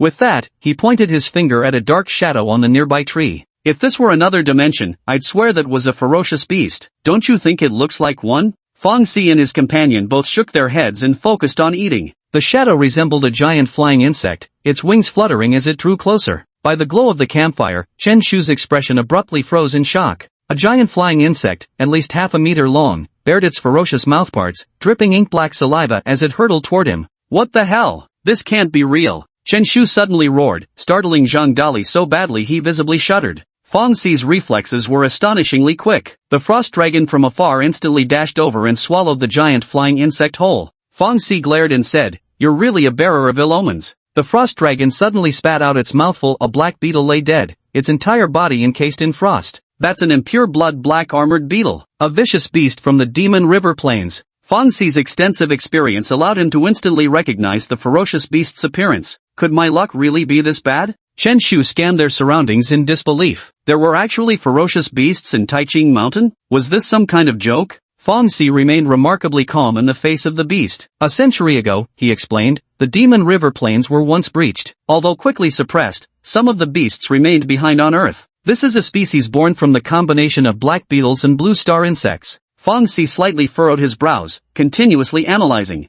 If it were only this type of pseudo-feral beast, it usually wouldn't be considered a major issue. At most, they'd dispatch the town spirit bureau to investigate. But the real concern was whether Taiching Mountain still harbored century-old primitive black beetles. Surviving for 100 years would mean they possess concealment abilities, and more importantly, they'd have developed considerable intelligence. What do you say? Fang Xi looked up at the two of them, his expression suddenly freezing in stunned realization. Chen Shu and Zhang Dali had already packed up the tent and stowed away the pots and pans, clearly ready to make a quick getaway. After analyzing for so long, and nobody appreciates it at all? Sister Fang Xi, what more is there to say? Chen Shu packed the urea bag and said, let's leave Taishan Mountain first, then call the Bureau of Spiritual Suppression to claim the reward. P.S. Feeling a bit off today, so this chapter is late. Apologies. Chapter 87, have you ever seen a flying insect this big? That's not right. Chen Shu suddenly realized something and slapped his thigh. What's going on? Zhang Dali and Fang Xi both turned to look at him, momentarily bewildered.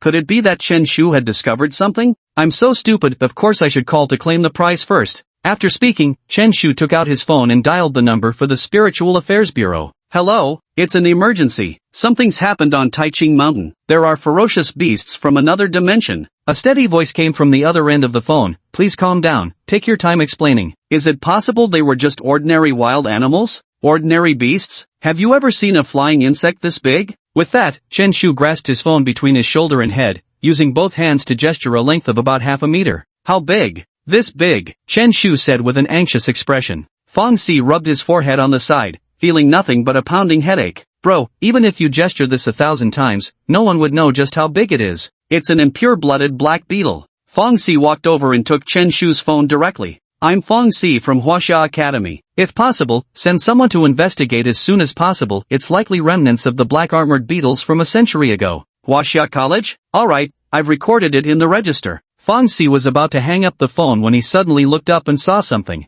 Her pupils constricted, her expression suddenly grave. Beneath the night sky, a bizarre black curtain stretching hundreds of meters suddenly appeared, accompanied by the deafening chirping of insects. A swarm of black beetles? Fang Xi's enhanced vision and hearing allowed her to instantly recognize the threat. Her voice filled with urgency, it's a swarm of black beetles. There are still so many tourists on Mount Taiching. Alert the Dragon Guard quickly. With that, she hung up abruptly. Where'd everyone go? Fang Xi looked up to see Chen Shu and Zhang Dali already running off into the distance, their makeshift kitchen utensils clattering noisily on their backs. Fang Xi, Jia, run quick. Chen Shu beckoned while looking back over his shoulder. Fang Xi shook her head, her expression unwavering. No, there are hotels on Taiching Mountain, which means there must be tourists. I have to go there. As the elite of the Huaxia Academic Institution, enjoying such abundant resources naturally comes with certain obligations. At the very least, we should assess the dark beetle's strength first. There'll be time to retreat if we truly can't match it. At this very moment, options abruptly appeared before Chen Shu's eyes. Option 1, eliminate the black beetle swarm. Note, the black beetle leader is a black iron 3-star creature. Completion reward, beast taming level +1. Option 2. Quickly escape to ensure personal safety. Completion reward. Obtain the title Charming Fleer. Equip effect. Charm +1 when fleeing. Option 3. Immediately start live streaming to broadcast in real time for netizens. Completion reward. Invisibility potion. To think that options were triggered once again. Chen Shu turned to Fong Si and asked, Sister Fong Si, can you handle a lord creature at Black Iron 3 stars? Fong Si's eyes widened. You can detect its power level? At such a distance, ordinary people might not even notice the black beetle swarm. If it's truly Black Iron 3 stars, I'm confident I can hold it off for quite some time. Fong Si spoke up. As a Black Iron 2-star beast master with 2 dragon-type contract spirits, she had the ability to stand against lord-level creatures. Alright, then we're not running. Let's kick its ass. Chen Shu clenched his fists, his eyes burning with fighting spirit. Zhang Dali, standing nearby, reached over and felt Chen Shu's forehead. What's up with you? Did some spirit possess you or something? What do you know? There are tourists on Mount Taiching. As beast masters, protecting civilians is both our duty and mission. Do you even have an ounce of the driving spirit expected of youth in this new era? Chen Shu patted Zhang Dali's shoulder as he spoke with impassioned fervor. Zhang Dali's mouth twitched. Then can you put down that backpack first? Besides, weren't you the one who ran fastest just now? Let's go. Fong Si took the lead, charging straight toward the swarm of black-armored insects. Chen Shu and Zhang Dali immediately set down their pots and pans, giving chase as well.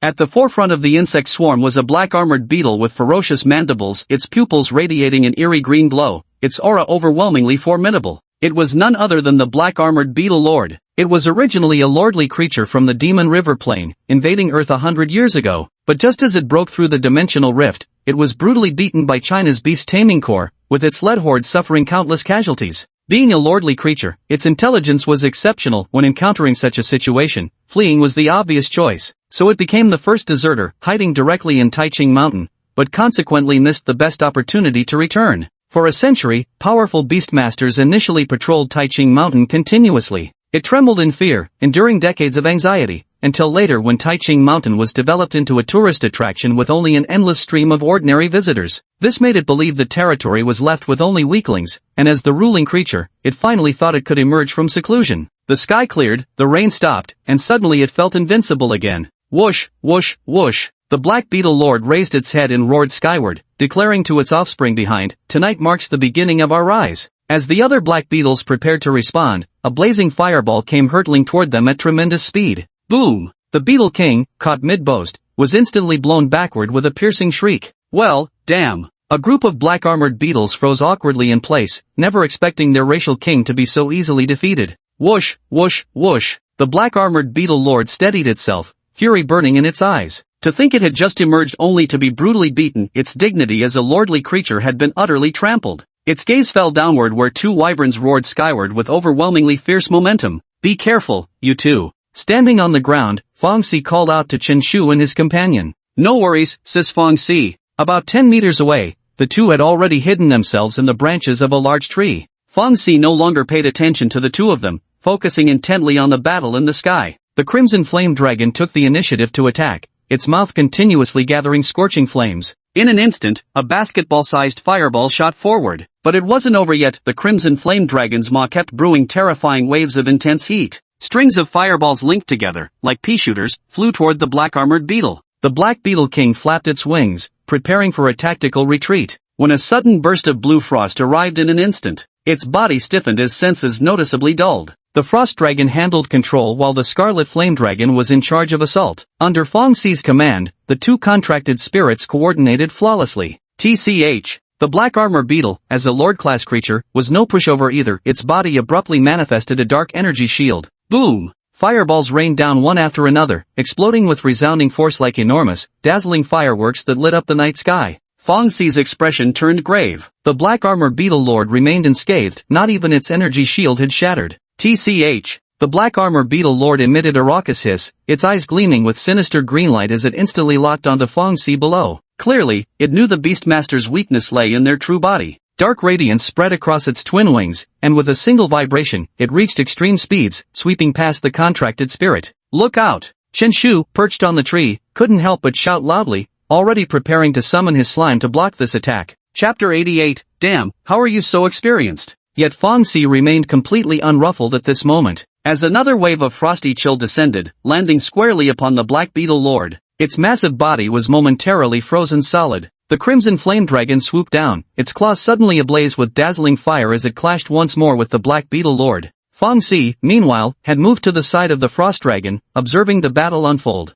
The crimson flame dragon was a perfectly cultivated super S-class contract spirit, its strength sufficient to engage the black beetle lord in deadly combat. Their frenzied battle startled the tourists on the mountain. They all left the hotel one after another, gazing at the distant scene. The frost dragon and the crimson flame dragon stood out vividly under the night sky, accompanied by bursts of exploding flames. It looked just like a grand fireworks display. What's that ahead? A ball of blue and red light? Could it be aliens? Are you blind? Those are dragons. Since when does Mount Taiching have such a sight? Mom, I've made it big, sob. I saw a dragon. Tourists quickly pulled out their phones to take pictures, eager to capture the magnificent sight ahead. I'm with the scenic area management. Everyone return to the hotels immediately. Everyone return now. One after another, staff members in uniform arrived with megaphones, clearly having received notices from the Spirit Bureau. Now is nighttime, and attempting to descend the mountain in panic would certainly result in heavy casualties. Rather than taking such risks, it's better to stay in the hotel and wait for rescue.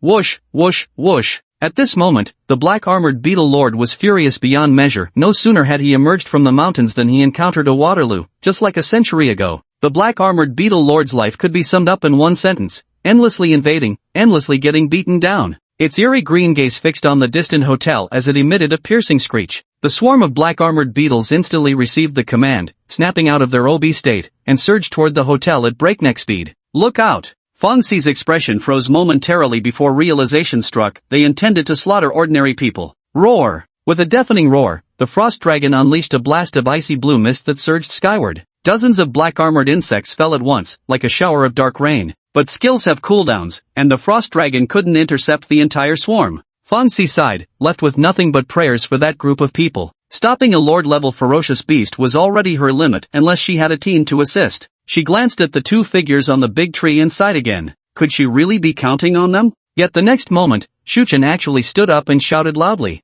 Fong Si, yeah, I've got your back. Fong Si's expression froze in an instant as a golden slime suddenly materialized before her eyes. Under her astonished gaze, the slime rapidly inflated like a balloon, multiplying its size within moments until it slightly surpassed even the crimson flame dragon in stature. This skill. Narrowing her eyes, Fong Si immediately grasped the immense potential of the gigantification ability. The larger the slime's base size, the more terrifying the amplification from gigantification becomes. Take flight. Chen Shu raised his head to look at the swarm of black-armored insects, a hint of amusement appearing in his eyes. At this critical moment, it still falls to me to step up. The slime's mouth instantly puffed up, repeating that combo skill once again. Wind cessation, charge, followed by violent but drop were executed in sequence. Even Fong Si couldn't help but gape in astonishment. Despite her experience, she was utterly stunned on the spot. A giant lump of poop was actually taking off, and accelerating faster and faster. Boom, boom, boom. The adorable giant eyes of the slime gazed at the earth while its body charged toward the swarm of black beetles. Though it couldn't see behind itself, Chen Shu's sharp eyes acted as the slime's radar. The slime moved with incredible speed, like a precision-guided missile. The once orderly beetle swarm was instantly scattered. They were merely beasts of impure bloodline bullies who could only push around ordinary people,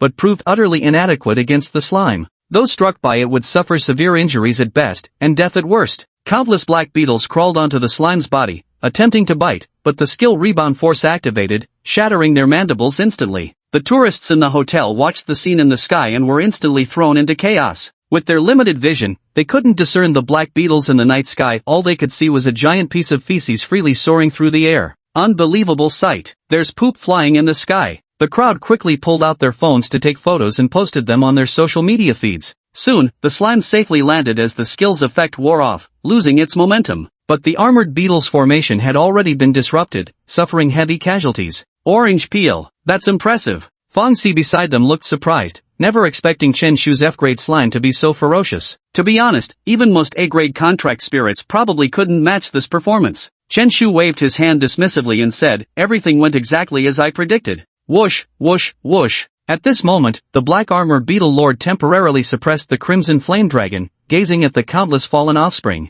It was enraged. Charge forward. The black armor beetle lord commanded the swarm to charge towards the hotel once again. The slime's skills had entered cooldown. It couldn't take off again until all three abilities were refreshed. Now it's up to those people's fate. Chen Shu was powerless now. The slime could only harm the black beetle through combo attacks. Fang Xi stopped dwelling on it and focused entirely on battling the ferocious lord-class beast before her. To eliminate any lord creature, one must face a peril, their clan. But the armored beetle lord before them was an exception. Long ago, it had cast aside its former subordinates. Its current clan consists entirely of impure-blooded hybrids, nothing more than a rabble. Alone, it stood no chance against Fang Xi. Fang Xiling's frost dragon joined the battle, unleashing a torrent of freezing breath. The black beetle instantly tasted the torment of being caught between fire and ice. Time to run away again. The black beetle lord felt deeply frustrated, hardly had he emerged before being driven back into retreat. But the two contracted spirits weren't about to let it go. The crimson drake's claws were wreathed in flames as they relentlessly tore at the dark beetle lord's carapace.